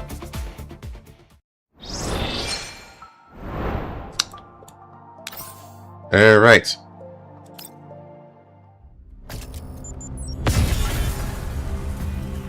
And yeah, Panic is from NeuroCloud. Or rather, she has a bigger role in NeuroCloud. The blood passage door and a wall turned to ash with an loud bang. Mongi Security Squad members file in, hurriedly clearing out the last resistance point in Makosh Command Center. Everyone, hand over weapons and cease resistance. All of you squat in the corner. Hurry up, don't delay my squad's withdrawal. The battle is nearing its end, and the outcome is no longer in suspense. The members of Mongi Security inevitably showed some anxiety or joy, and the cleanup operation becomes increasingly impatient. However, outside the swiftly moving, joyful crowd, a blonde figure in red stands at the edge of the rubble and ashes, seemingly deaf to the orders, stiffly silent. The battle before her seems to have nothing to do with her, and the joy or noise of the people around her cannot disturb her in the slightest. Only a scene that happened not long ago keeps replaying in her neural cloud like an error program. This is not the end. Ruchi! That doll squad belonging to the commander intercepted the attack of her Mongi security team near the Makosh command center, and she fought them according to her orders. The opponent naturally failed, but the two light bouncing curly braids behind one of the doll's heads lingered in her neural cloud like a piece of anomalous code. It was as if she had often seen a similar scene in the past, as if she had once known someone who wore two curly braids. In a luxurious mansion, she seemed to have once combed that person's hair. The golden strands danced between her fingers like a vibrant ray of sunlight. Igla, how long are you going to keep combing? Please be patient. Your hair has grown quite a bit recently. Adding some curls to your braids will make it look more beautiful. Really? I wonder if Father would notice if I change it to a new hairstyle. Please don't worry. Besides the new hairstyle, I have also prepared hair accessories that match you. Once the final touches are complete, you will definitely be the most radiant star at that banquet.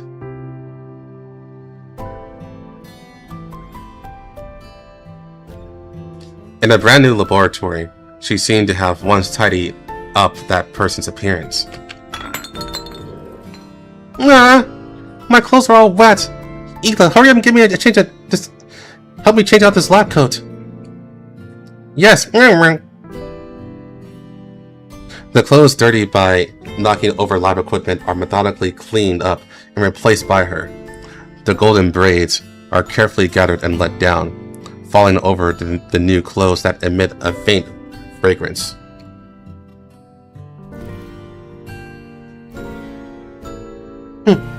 You seem to be getting more and more skilled, Igla. Saving you time is my duty as a... You also have made a remarkable discovery here. If Lord were to see this, he would definitely be proud of you. Of course! My invention can change the world! Igla, after you change your clothes, bring those documents over. I must figure out this problem today. Hey, I'm calling you. What are you spacing out for?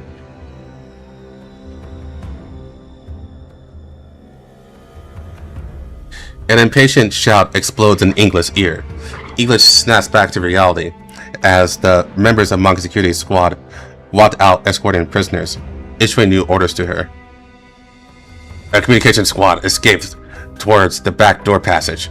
We don't have enough backup. You follow them. Igla remains silent. The touch of gold in her neural cloud seems to still be dancing, making her frame stiff and her footsteps sluggish, making her instinctively resist the other party's commands as if she had been awakened. Did you hear me? That's an order.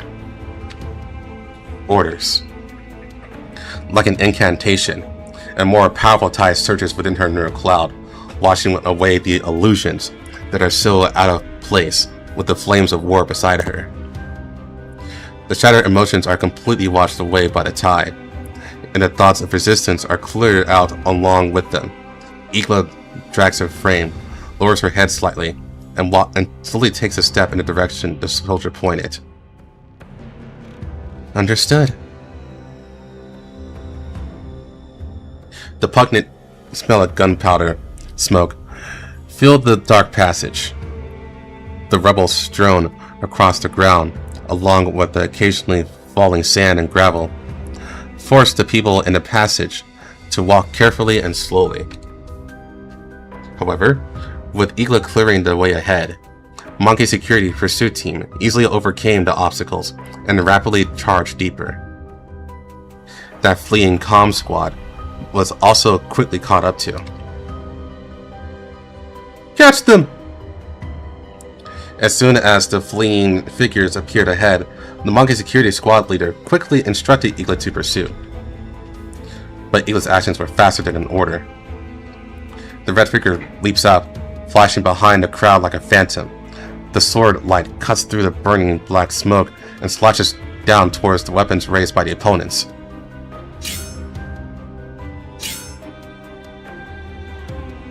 Before the gun barrels could even be raised, they were sliced in two, and more weapons were knocked away one by Igla. With almost no suspense, Igla disarmed the opponents with overwhelming superiority and took control of the squad. But just as Igla was about to sheath her sword, something caught her eye. It was a plush toy lying on the ground. The toy had clearly been left behind for some time. Dirty cotton spilled out from its torn seams, and its originally soft plush was messily matted together in the damp, dark tunnel, turning into clumps. No one knew who its owner was or when it was there.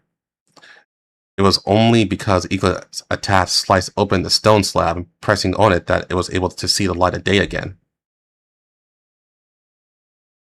It should have been an ordinary plush toy, a classic model that was once a huge bestseller in the Green Zone and White Zone, loved by countless children, so its appearance in this small Yellow Zone city was not unusual. But Igla's movements involuntarily stopped. In her neural cloud, a certain blurry image seemed to surface once again. In the bedroom at night, dim and warm light shines on the blonde girl.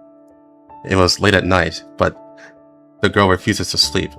Like me, just hugging the soft and cute doll in her arms, unwillingly pressing her face against the glass and looking out the window.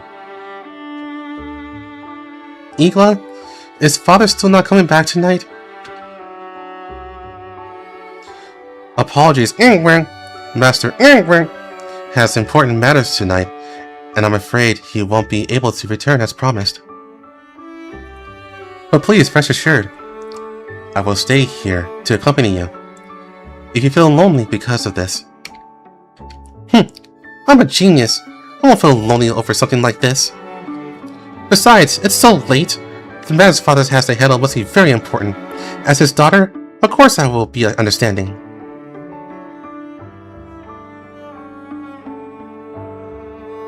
The girl smiled, but unconsciously hugged the doll in her arms tighter. She still seemed unwilling to sleep, just standing by the window waiting for a long time. It wasn't until time passed minute by minute, and the irresistible drowsiness finally struck, that she reluctantly turned her gaze to the person guarding by the bed. I have to get up early tomorrow to meet those annoying reporters. I just had to take a short nap before father comes back. Igla, I order you to stay by my side. If father comes back, you must wake me up immediately. Understood, my ring.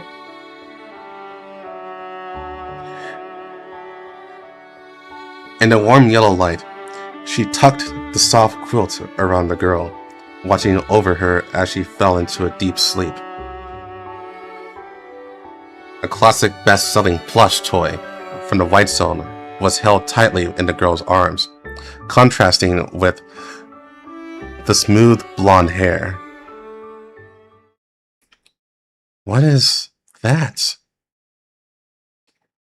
Igla's footsteps came to a complete halt. In her neural cloud, it seemed more erroneous fragments were emerging. Blurry figures, blonde curls, dolls, a mansion, a laboratory. Who is it?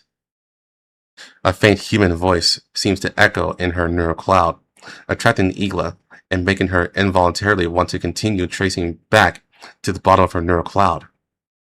However, when she reaches the bottom, there seems to be nothing there, only the lingering smell of coolant and a wasteland left after the data was wiped clean.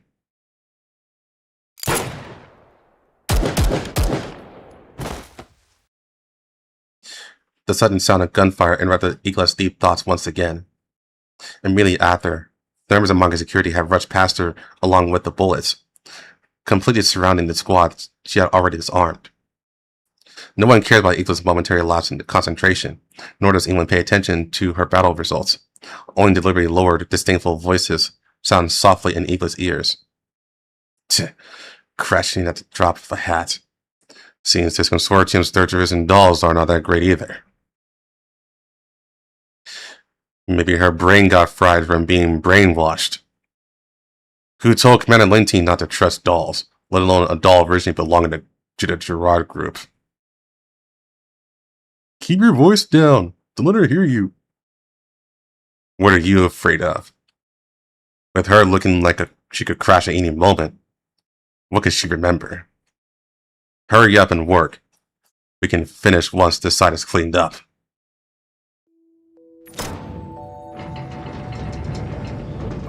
A few days later, under dim lighting, the door to Manga Security's temporary archives was quietly pushed open.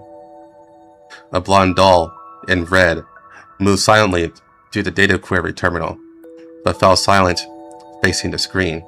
She hadn't received any orders to investigate, yet some inexplicable instinct still drove her to briefly break free from the constraints of her orders and come here. What should I investigate? Igla subconsciously closed her eyes, recalling.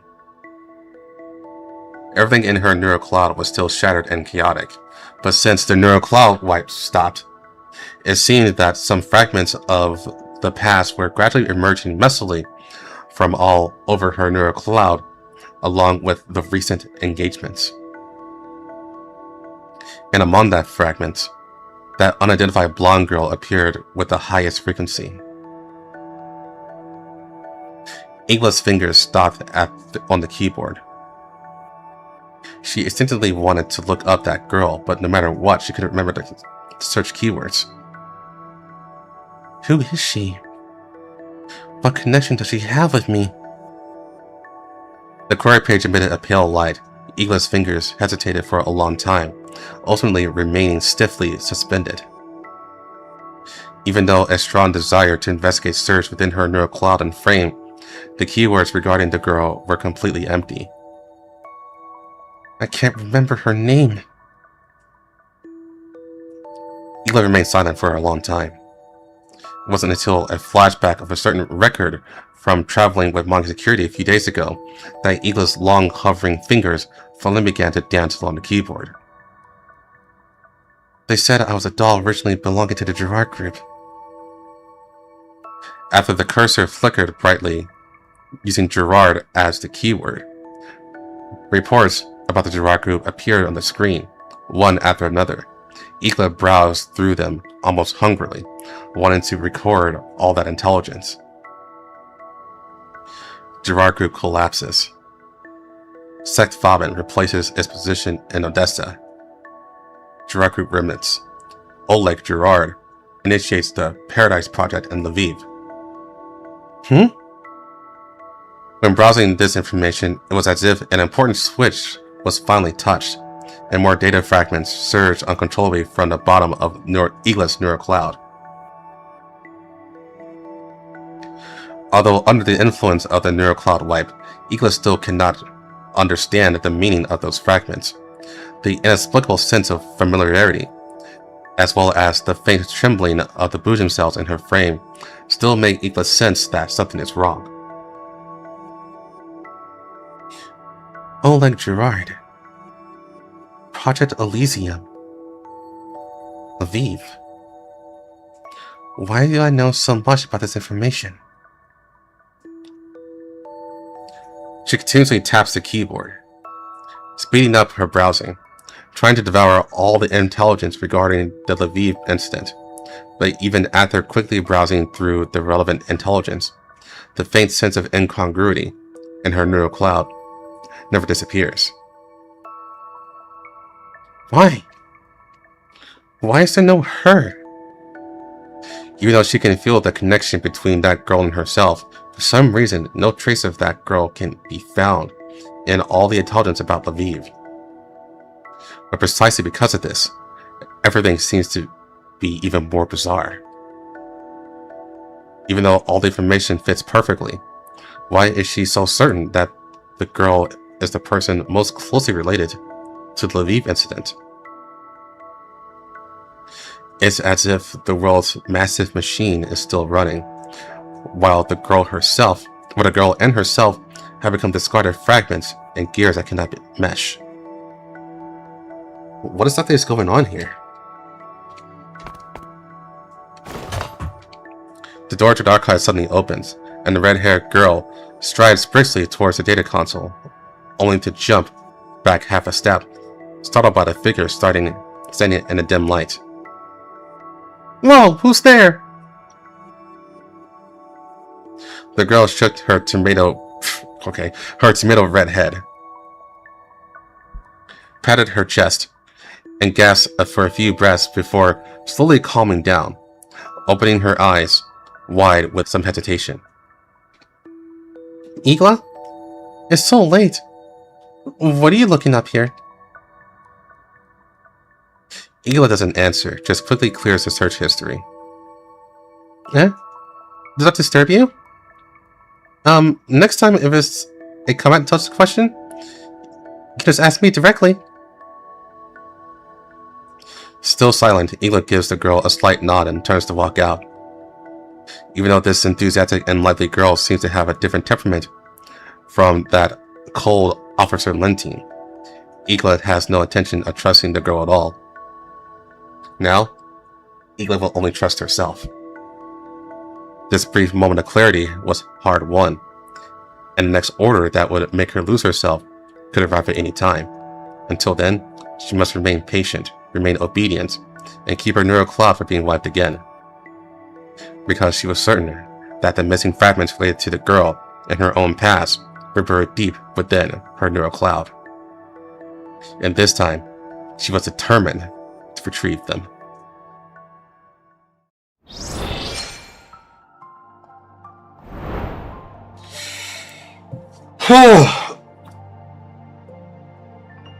We're here, boys. And girls.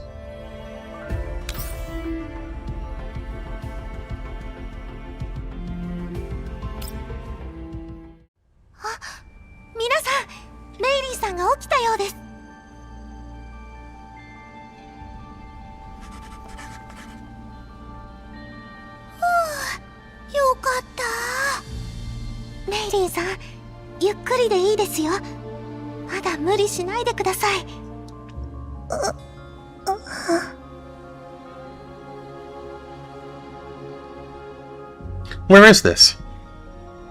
Millie tries her best to blink. Her blurry vision keeps fluctuating, but she still tries to see her surroundings more clearly. First, gathered around her bedside, even though they are a bit hard to make out, she can still feel the concern overflowing from them. Without a doubt, it's the familiar Suomi and Vepli.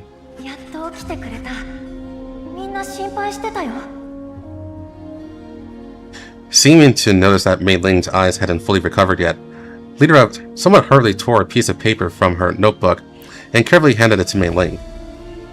Mei Ling saw her caring greeting clearly, and at the same time, noticed Lotta sitting beside Lidera, still too nervous to speak. Only after Mei Ling gave her a somewhat weak smile did she show a relieved expression.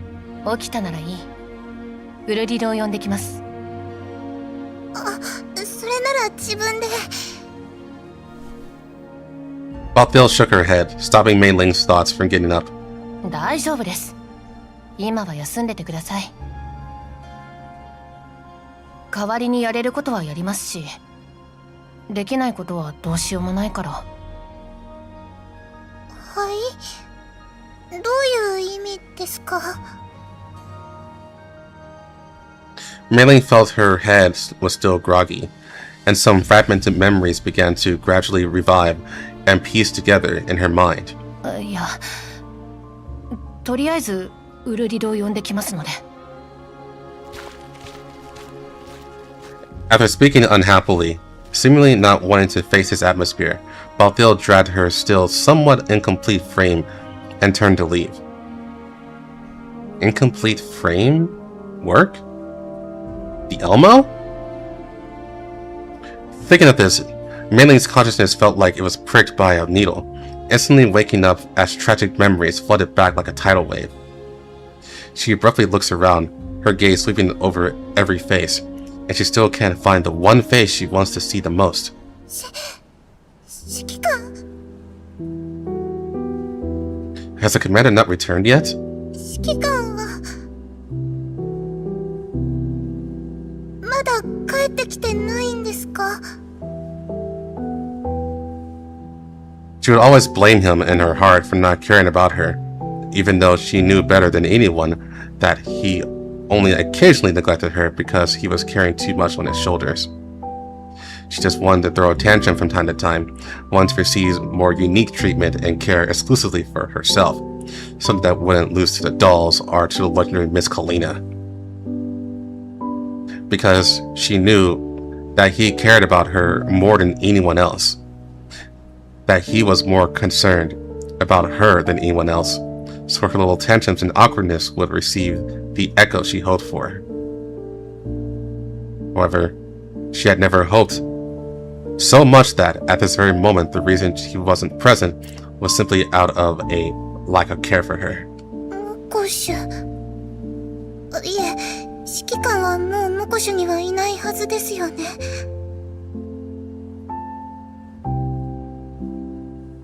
She had already recognized that this was the medical room of the doll community. If the commander wasn't here and couldn't possibly be in Makosh, then judging from Balthild and everyone else's hesitant behavior, there is only one possibility left. The commander hasn't successfully escaped yet. 全員がここにいる必要ないですから。その指揮官の手伝いを。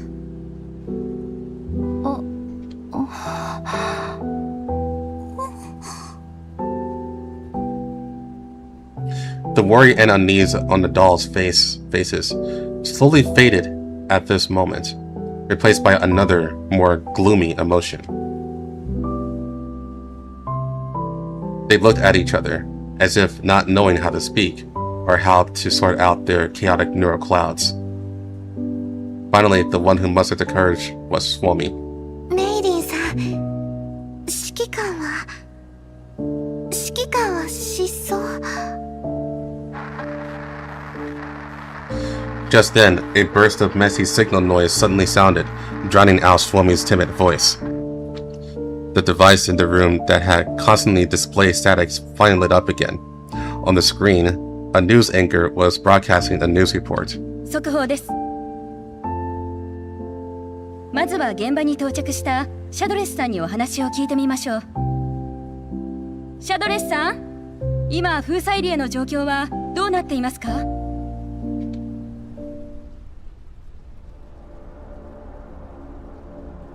The wind blew against Shadowless' frail body, and the empty, deserted wilderness, even a slight sway from her, looked incredibly worrying on the broadcast. こちらシャドレスです。ご覧の通り、先日の激しい戦闘により、モコシュ周辺の環境はひどく汚染されています。モコシュ北部は現在、ロレン政府によって最上級の S 級封鎖エリアに指定されており、その環境危険度はブラックエリア以上とされています。また、一般人の封鎖エリアへの接近及び侵入はすでに禁止されています。事件からすでに1週間が経過していますが、現場の浄化作業にあたる処理班には未だ甚大な放射線被害が出ています。今後の対応についてロレン政府は現在検討中とのことです。この放送をご覧の皆様も封鎖エリアには決して近づかないでください。私も引き続き安全圏より皆さんに最新の情報を。少々お待ちください、シャドレスさん。今回の事件もやはり例の極悪指名手配犯指揮官によって引き起こされたものなのではないでしょうか。現在それを裏付ける証拠はまだ何も出ていません。行方不明との噂もありますが、指揮官はモコシュに隠れているという可能性はないのでしょうか。あるいは実はすでにこの事件で死亡したという可能性も。現時点ではまだそう結論付けられるような証拠はありません。ただその指揮官に対する告発にはいくつか問題点があると私は考えています。You're doing it again. You're gonna piss off the RNC again. シャドレスさん。ニューベネツィア事件の直後、ロレン議会は異例の速さで PMC 武装法を可決しました。そしてその直後、イエローエリアでは PMC による掃討が始まりました。この流れを見ると、この法案は各 PMC や財団の利権が絡んだものだと考えられるのではないでしょうか。もしそうでないのなら、ニューベネツィア事件に対する調査をなぜ停滞しているのでしょうか。ニューベネツィア事件は PMC の武装強化のために。The broadcast signal is forced to be cut off. Of course it is. Shadow's unspoken words get stuck in her mouth, but she seems to have expected this outcome long ago. She restores her usual playing expression and casually brushes her wind-messed hair.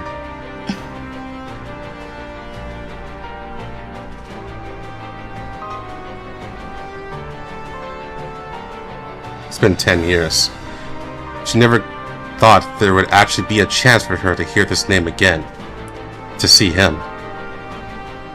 Although no one mentioned it, and it was highly likely no one would believe it, she was very certain it was him. It had to be him. That person who, 10 years ago, in that live stream, used sonorous and forceful words to ignite a fire for Frankfurt and for herself. Of course, no one would mention it. That live stream today could not be found even with the slightest trace on any channel, anywhere. It's as if it never existed. At first, she thought this was punishment for her reckless behavior back then, until later she realized she was just the most insignificant link in it all. 少なくともあなたは全然変わっていない。そして私も。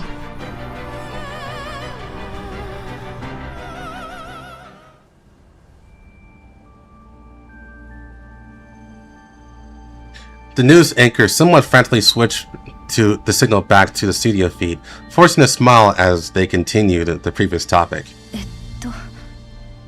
以上が現場からの報告でした。封鎖エリアの状況については今後も引き続き最新の情報をお届けいたします。今のは。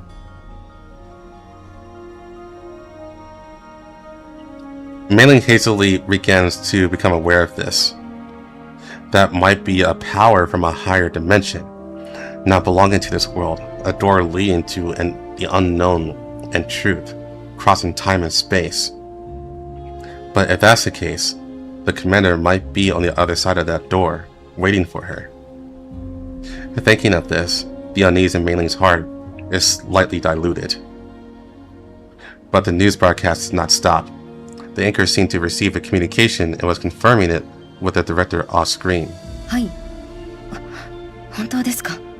はい。はい。わかりました。皆さん、たった今、ロレン政府から最新情報が入りました。モコシュの武装反乱事件に関する調査がつい先ほど終了し、主犯の詳細が明らかになったとのことです。今回の事件の主犯は、前回リビウにてテロ事件を画策したテロリスト、指揮官と同一の人物であると断定されました。そして指揮官は今回の事件において死亡が確認されました。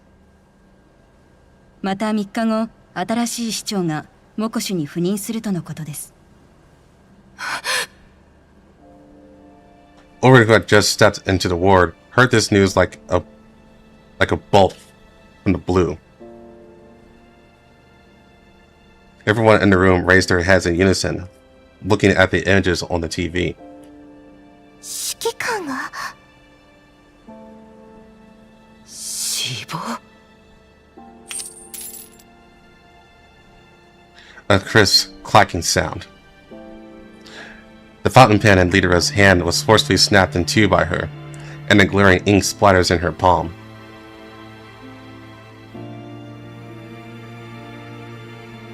but she seems to have lost her ability to speak, unable to utter a single word. 指揮官って、指揮官のこと？でも、指揮官は…あれ？ペプリ、何も見えなくなっちゃった。感情モジュールにエラー？どうして？ The doll's exclamations filled the entire room, but Mei Ling couldn't hear anything anymore. The commander's dead? That sliver of hope that had just risen in her heart was extinguished as if a basin of ice water had been poured over her head.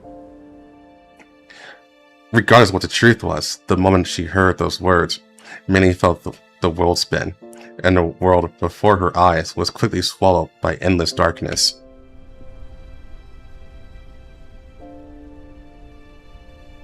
On the Griffin Anonymous message board, the screen was already flooded with all kinds of information. Oh, come on. Don't call me Grease Gun. What happened? Is the news true? I don't believe it. Does anyone on the front line have any new information? Get a secret weapon. Keep me coordinates. I'll be there right away. Yelena. I've already contacted colleagues at the TV station. It seems this news was suddenly issued from above to be broadcast uniformly across all stations. But as for the news content itself, I think there are many suspicious points. Please give me a blood pack. Our squad will immediately head to McCulloch to confront the situation. Moonlight. Impossible! Impossible! I've already calculated it. The commander will definitely be fine. Flying Lion. The commander will never fall so easily. We still have a victory haven't presented him yet. Mountain Eagle. The commander's vitality is just like my sister's head. Although it is always very weak, it will ultimately never disappear. We're going to confirm it right now. True colors of the God of War. We are currently investigating near Mikaport. Any information will be synced immediately. MP3, MP4, MP5. Everyone come down first. We are also confirming with multiple parties on our end. There is no intelligence from the underground brokers, but we believe this news has many suspicious points. None get lost. We and Miss Lee Enfield are investigating a Monkey Security Communication Station. We haven't found any intelligence related to the commander. World's #1 streamer. Are you kidding me? How could anything happen to the commander? Where are those guys spreading those rumors? I'm going to take them all out. Is that one named Lentine, right? I'm going to make a post right now about her. Where's Lynn? Lewis, reply. Admin Caramel Hazelnut Coffee. Please get the channels clear and collect all useful information. We will compile the information and intelligence here.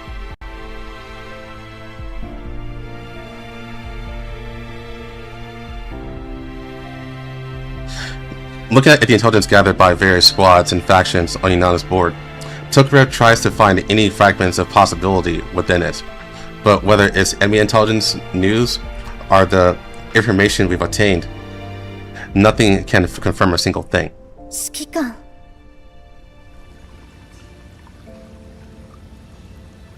In a temporary stronghold in the underground waterways of Makosh, two dolls were sitting at a dining table. 指揮官。お姉ちゃん、指揮官様は大丈夫だよね。今回もきっと前と同じ嘘の情報だよね。I'm glad someone finally said it. 私指揮官様と離れ離れになるの。こ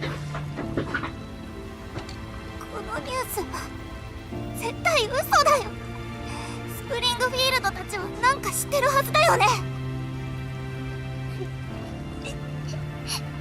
まだ指揮官様と一緒にやりたいことがたくさんあるのに。コウム、私も指揮官は無事だと信じているわ。このニュースの内容はあまりにも嘘くさい。でも今はまだみんなに連絡を取る時ではないわ。私たちにはまだ大事な任務がある。指揮官が帰ってくる時のためにも私たちはしっかりしていないと。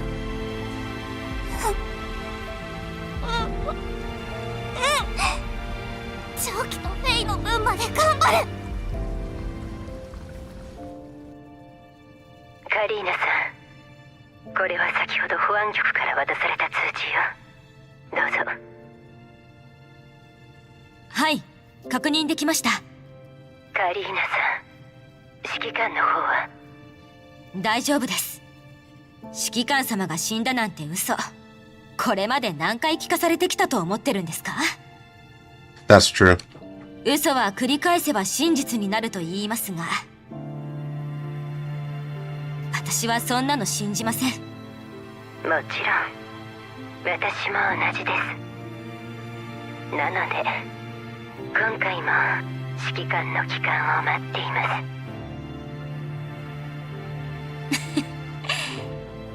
今度こそ騙されませんよ。グリフィン最後の時はカリーナさん、大丈夫？今すぐリバたちに連絡するから。いいえ大丈夫です。これは持病です。あの時もこれのせいでベルリンにもフランクフルトにも行けず、指揮官様の隣にいられませんでした。だから今回は何があってももう逃げません。この目で全てを見届けます。メイリンさん、また気を失いました。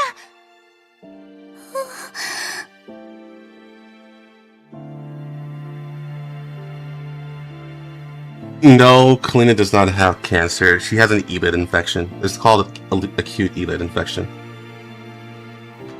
ベプリーさんもどうしたんですか？わからない。ベプリー、わからないよ。どうして涙が。ベプリーはアイドルなのに、笑顔じゃないとダメなのに。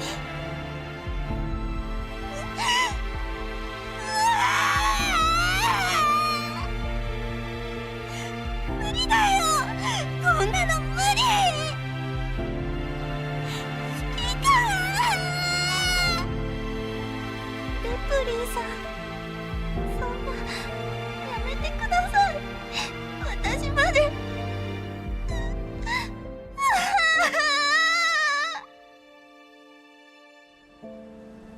みんなもう泣くな。でもお姉様だって。ニュースがそう言っているだけだ。事実はわからない。私たちはただ指揮官が帰ってくることを信じるしかない。Over's voice trembled, but was so firm it brooked no refusal. 盲信では何も得られないことぐらいは知っている。しかしこのまま我々がくすぶっていたら、それこそ指揮官の努力を無駄にする。たとえ指揮官が見ていなくても、もう帰ってこなくても、私は指揮官の意志を貫き、共に願った未来へと進み続ける。隊長、大丈夫ですか？素体のダメージよりも指揮官は大丈夫よ、ゴルフェン。ちょっと手伝ってほしいんだけど、指令室の通信装置まで肩を貸してくれる？はい。私がやるわ、隊長。ありがとう。みんな大丈夫だった？昨日ベプリーが1日かけてようやく各エリアの通路を使えるようにしたわ。あんな顔見たの初めて。ずっと黙ってたし、目が死んでたわ。ネメシスのやつも未だに起きてない。まったく指揮官がいないだけでこの低たらくなの？私までメンタルが空っぽになったみたいよ。でメイリンは？それがみんなに言わなければならないことよ。隊長。Supported by Colfin and Krolik, Groza reconnected the Elma's communication device. She adjusted... Hold on. She adjusted like a human. Her breathing like a human, many expressions flashing across her face in an instant, before finally setting into a firm smile. エルモ号のみんな、グローザよ。指揮官が不在の間は、私がそのすべての仕事と職務を代理するわ。So I actually literally cannot go fast anymore. It's automatic now. 指揮官のことで今はいろんな噂が流れている。特にロレンとマグニセキュリティは指揮官がすでに死亡したと発表している。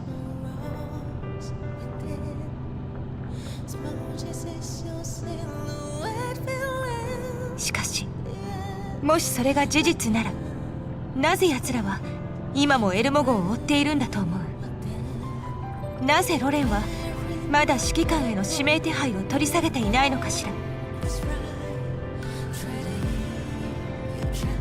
バカ、また一人で抱え込もうとして。ど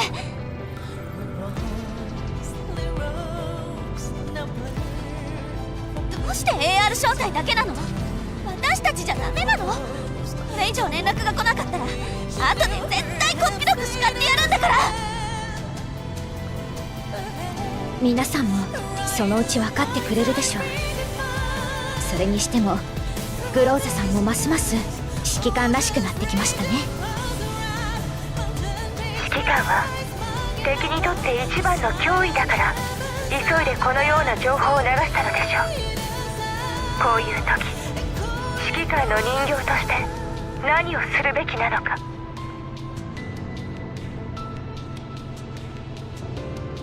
指揮官ならきっとこう言うはず。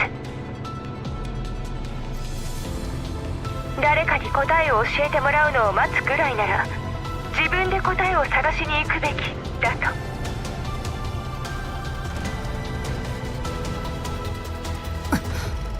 グローザ、やはりこの前演技とはいえ私に制裁の座を奪われたことを根に持っているのか。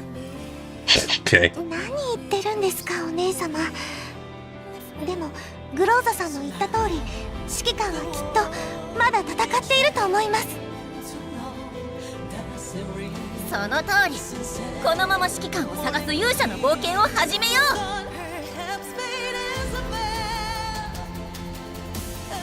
私たちにはまだやるべきことがある。だからこそこういう時は迷ったり疑ったり恐れたりするわけにはいかない。人形コミュニティの状況は依然として危ないままで、モゴシュにも助けを待っている仲間たちがいる。何よりエルモ号を直さなければならない。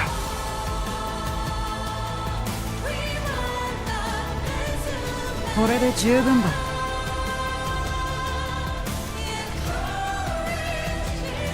僕が復旧した財団のデータを全て渡した。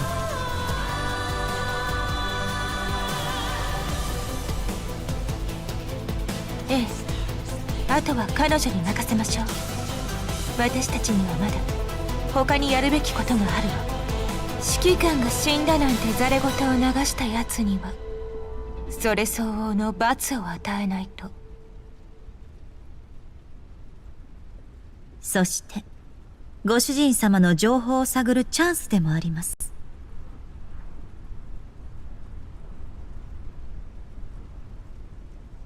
ご主人様が帰ってくるまでに Good job, この game. 恐怖を敵の骨の髄に刻まなければメイドとして失格です。There's no more song because the text scroll is too fucking slow. メイドのやることではないだろう。指揮官を信じていたから私たちはここまで戦ってこられた。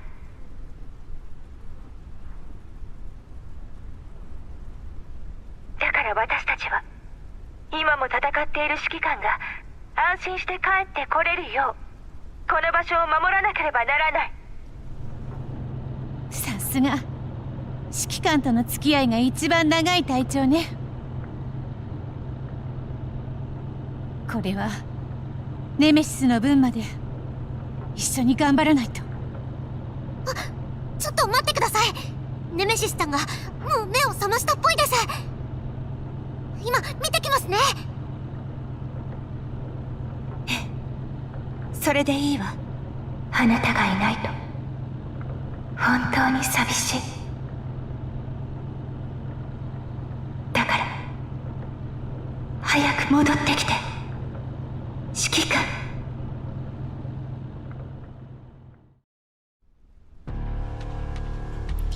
The scorching hot wind on the yellow zone poured in through the breach in the urban area, carrying the scent of ash, rust, and lingering gunpowder smoke. The bustling square was packed with people, like pigs waiting to be slaughtered. Heavy armed monkey security soldiers guarded every entry and exit passage, ensuring no one could escape their sights. The temporarily erected platform was very crude, but Lentine didn't care. A short and piercing blast of static noise from the loudspeakers cut off the clamor of the crowd. Looking at the dense sea of people, she realized she wasn't as expectant as she thought she would be. Perhaps it was because she hadn't reached her ultimate goal yet. マグニセキュリティカラビティ隊隊長のレンティーヌだ。このモコシュの市長、行政長官、最高指揮官を兼任する。今この瞬間をもってだ。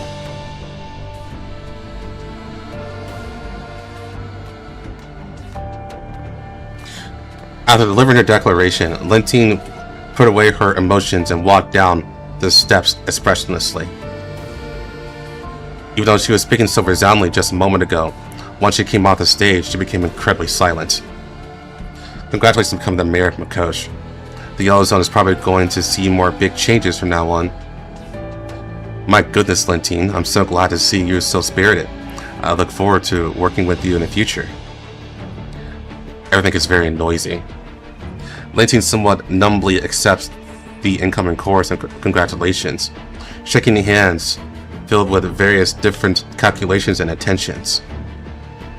Everyone is congratulating her, but for some reason, she can't even be bothered to put on a professional smile. その年で市長とはな。しかもモコシはこれからの発展が期待できる町だ。おめでとう、レンティーヌ。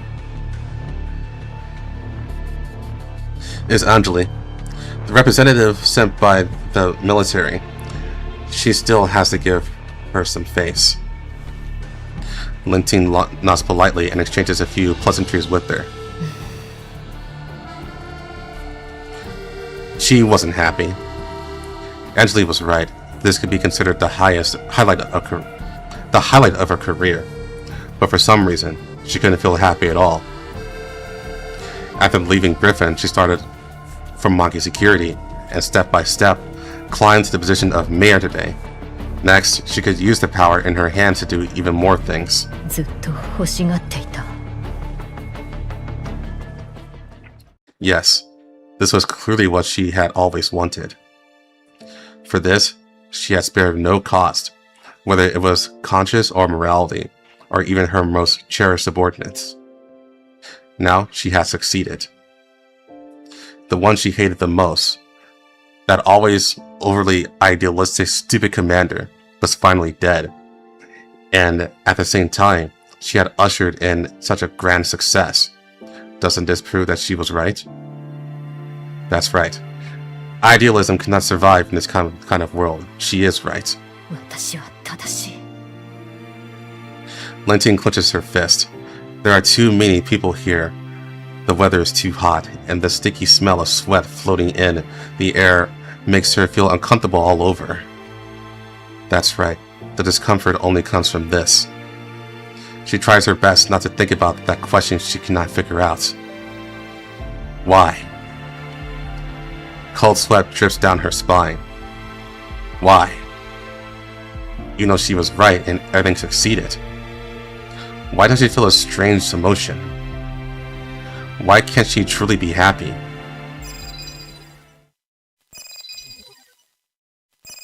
Linting looked at the name on the communication device, took 2 deep breaths, and calmed herself down. おやおや、これはおめでとうございます。モコシュの新市長様。お祝いの曲でもかける？ちょうど手元にいい感じの早々更新曲があるんだよね。そんなくだらんことで連絡してきたのか。ひょー、着任早々パワハラ？こっちはお祝いを言いに来ただけなのに。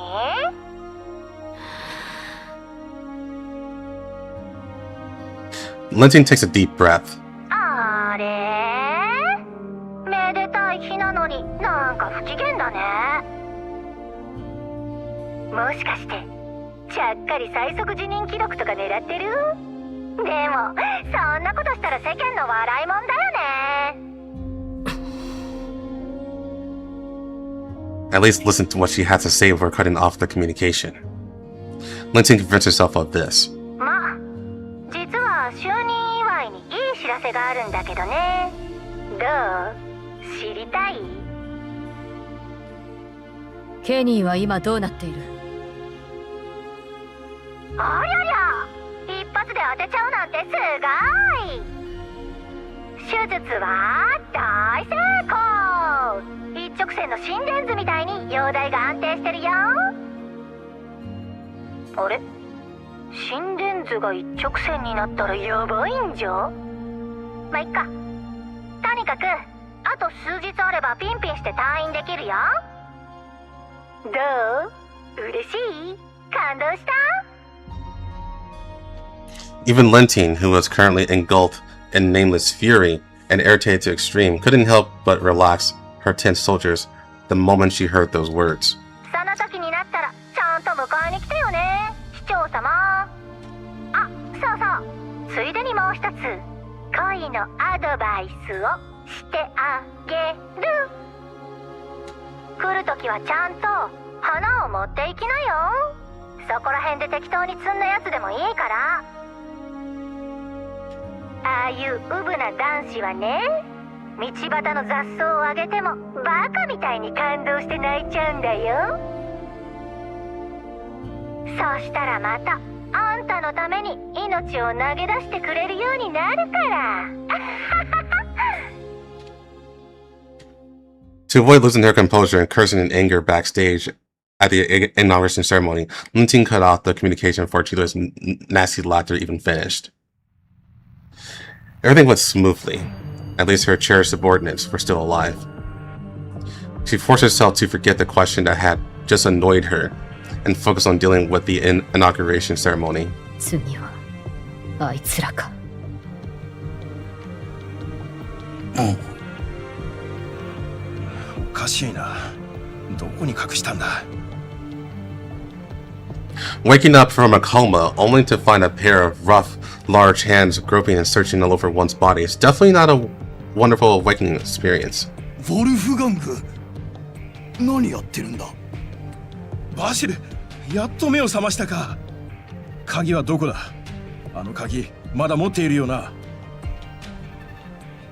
Bosley rubs the back of his groggy head, looks at the tightly locked heavy iron door,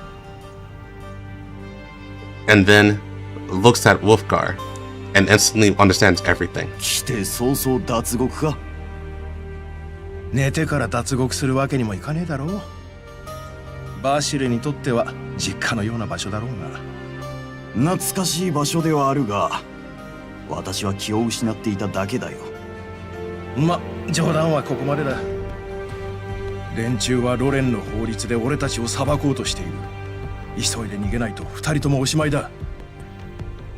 指揮官の方はどうなっている？わからない。ここでは見ていない。だからまずは脱出しないと。というかまさか鍵をなくしたとかじゃないんだろうな。そんなヘマはしない。反乱失敗の経験なら誰にも負けないつもりだ。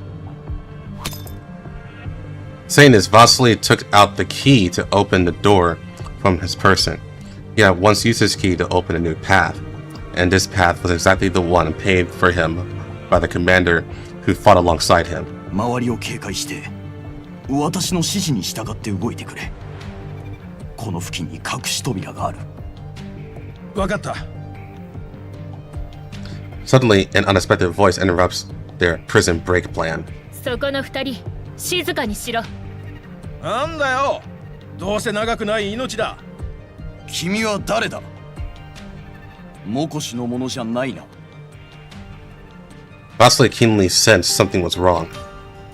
Previously, the guards from Kosh, even when guarding prisoners, still retained some respect for him as their former leader. But in this prison guard's tone, there was only coldness of strictly business. It seems the UNC had completely and forcibly overhauled the entire system of Makosh from top to bottom. This discovery made Vasily feel an even stronger sense of unease about the commander's situation. お前たちが知る必要はない。そいつのことなんか構う必要ないだろう、バーシル。おい、殺すんなら潔く殺せよ。Unexpectedly, upon hearing this, the owner of the voice seems to gradually approach them. It was the sound of high heels. The heels weren't high, likely a height just right for ease of movement. おいおい、相手を挑発してどうする？どうせ鍵があるんだ。もうどうでもいいだろう。扉を開けるまで黙っててくれ。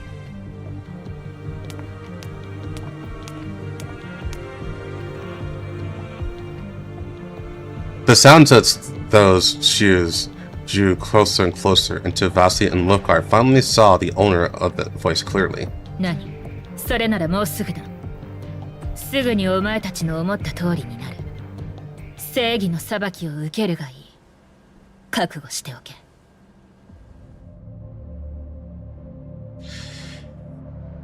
Alright, we're back to the big stuff. My last memory is of the AR team desperately lunging towards me, and M4 finally catching me. Then came a dizziness that felt like it could squeeze my brain out through my ears, and an incredibly chaotic self-awareness. It seems there was always a voice whispering unintelligible words to me.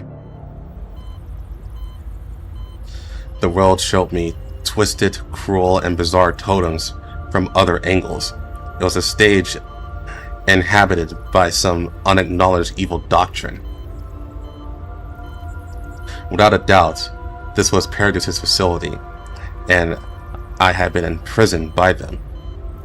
This feeling is both familiar and strange. It is already good enough that I haven't felt any torture yet.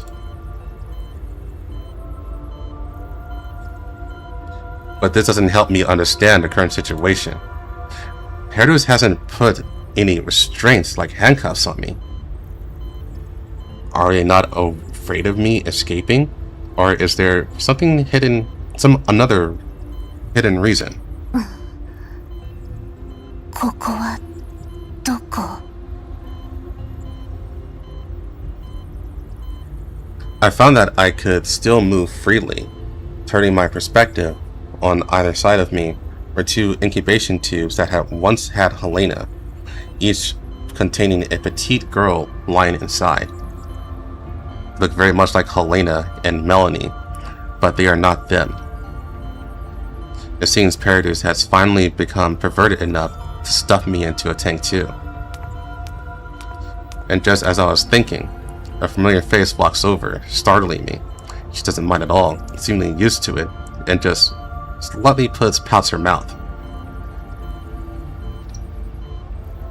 I watch as a third generation doll somewhat clumsily but very gently fishes me out of the culture tank and rinses me off. Inadvertently, I see my own hands. It was at this time that I realized the complexity of the situation. 何? It was a pair of slender and tender hands, completely belonging to a young girl, about the same size as Helena's, or even smaller. And these are also my most precious hands, which I can now swing freely and use to grab things. I couldn't help but let out a sound that made that down and out darcher stop in her tracks. どういうこと?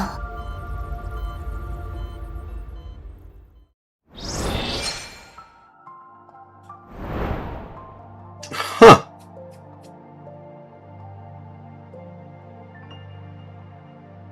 So is Commander gender bent now?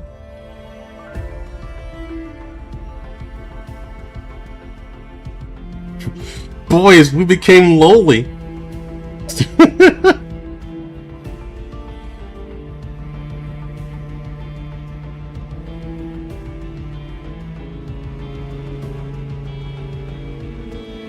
Yeah, that's quite a twist.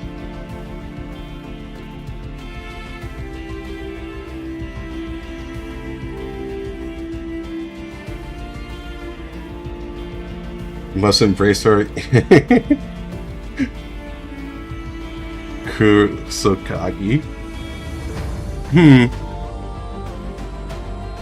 That was an interesting twist, yeah.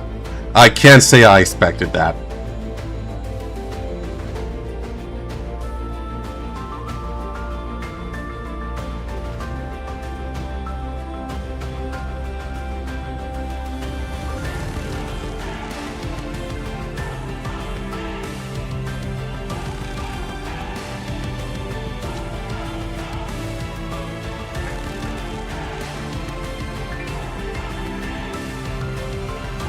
Imagine if Commander was the mother of Mundo.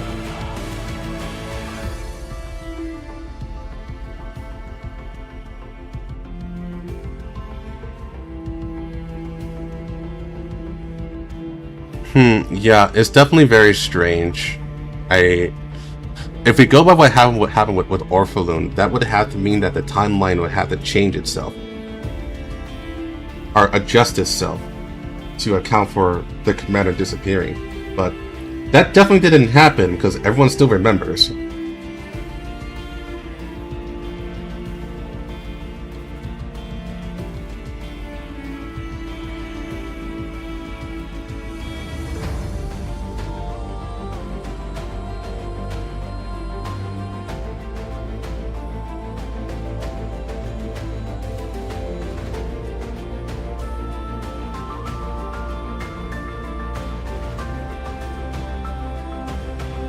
I'll pay you, Mika.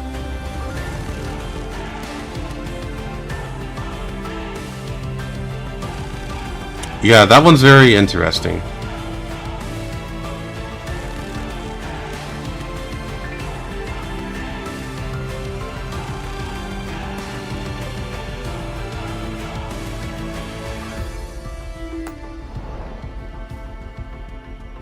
Thoughts on the event overall? Well, I can say part 1 was garbage compared to part 2 and 3. Part 2 and 3 is where the real show starts, to be honest. Part 1 was very slow overall.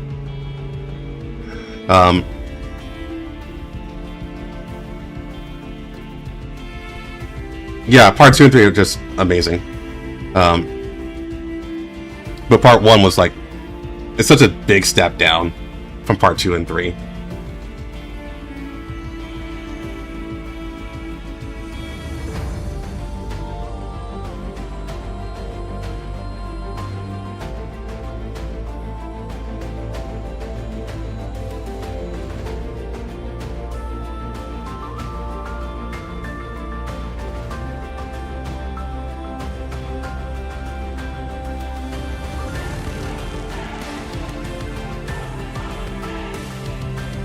Guys, can explain if the commander become whole white.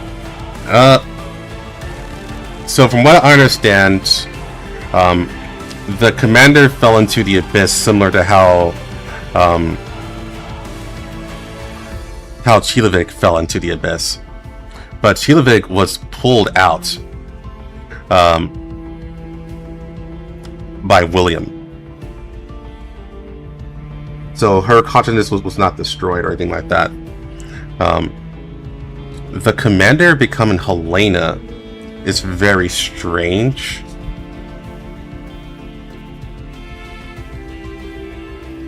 Or a Helena, I should say.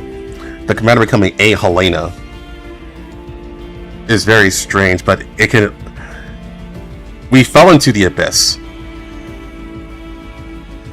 And if we fall into the abyss, we should have been swallowed up by all of the multiple consciousness that resided in Nirvana. And that should technically kill us, just straight up, like how it would have killed Ataraxis. What we do know is that Ataraxis,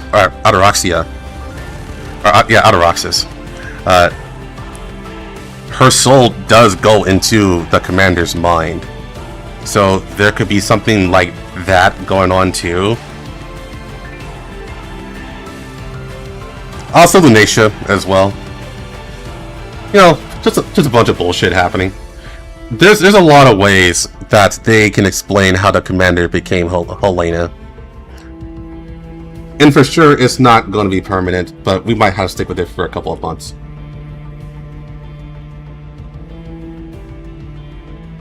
So, alright, this'll do.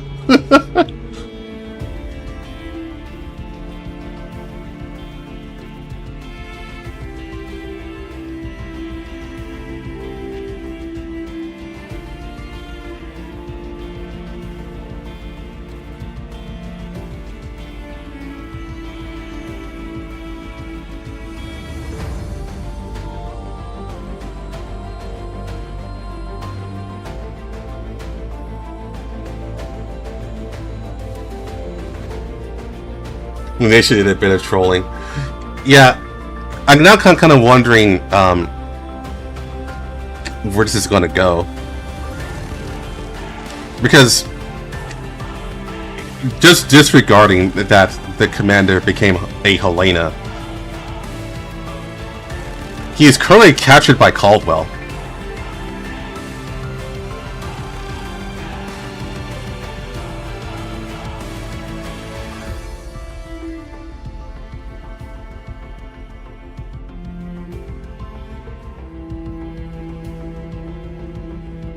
Because Darcher is there, and Darcher is with Caldwell.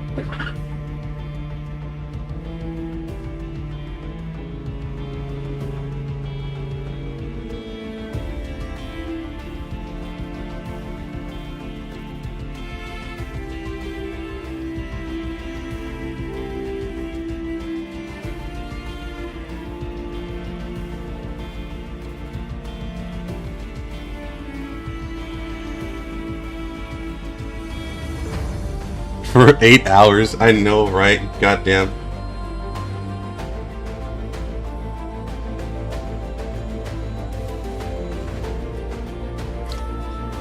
Oh, what if they're just diving into memories? That's possible too. He could still be in Nirvana, and he could just be having an out-of-body experience. That's true too. Like I said, there's a lot of ways they can go about it, and there's no evidence that points in any direction. You just have to spitball.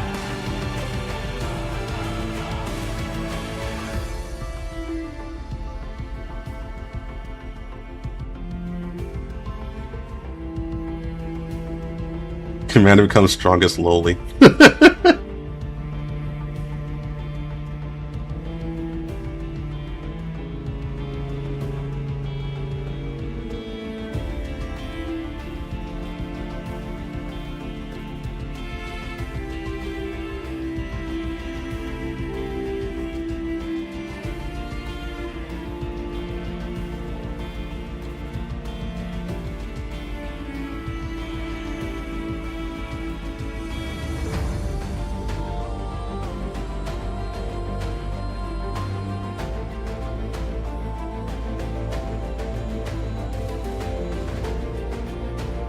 Yeah, it is definitely one hell of a cliffhanger. Definitely very good. Overall, good event. Enjoyed it a lot.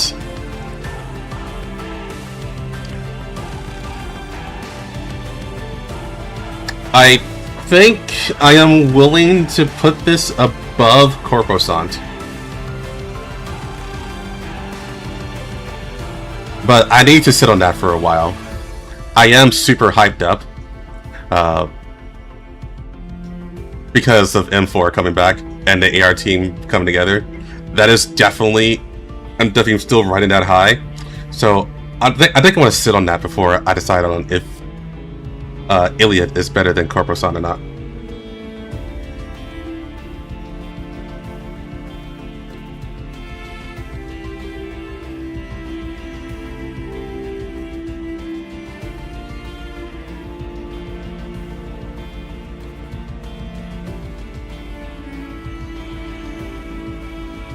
Speaking of, where's the AR team? As far as we know, they're still in Nirvana.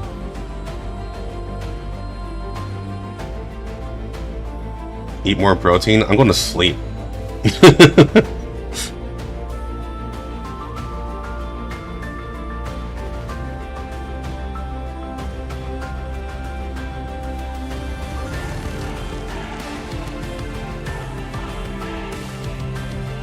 Oh, by the way, just last note.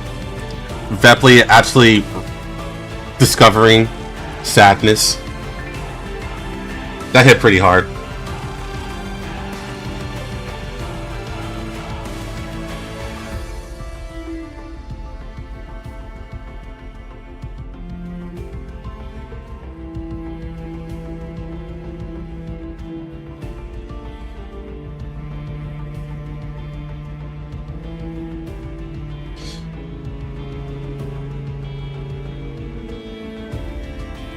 So,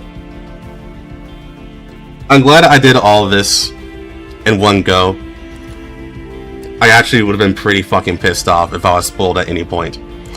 That's actually the biggest motivator for me actually just doing this all in one go, just so I can avoid spoilers.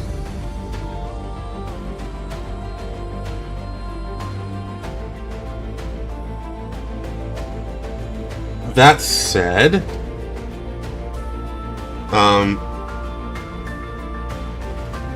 yeah, I just won't be streaming to tomorrow or today. So today, Thursday, I won't be streaming. But there's still an update for Chaos or Nightmare I have to take care of, so I'll take care of that on Friday. Not Thursday though, which is today, because I am going to sleep in.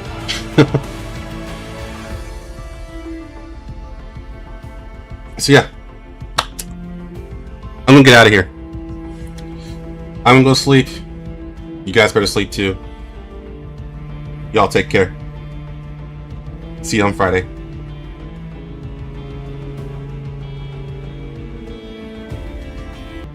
See you on Friday.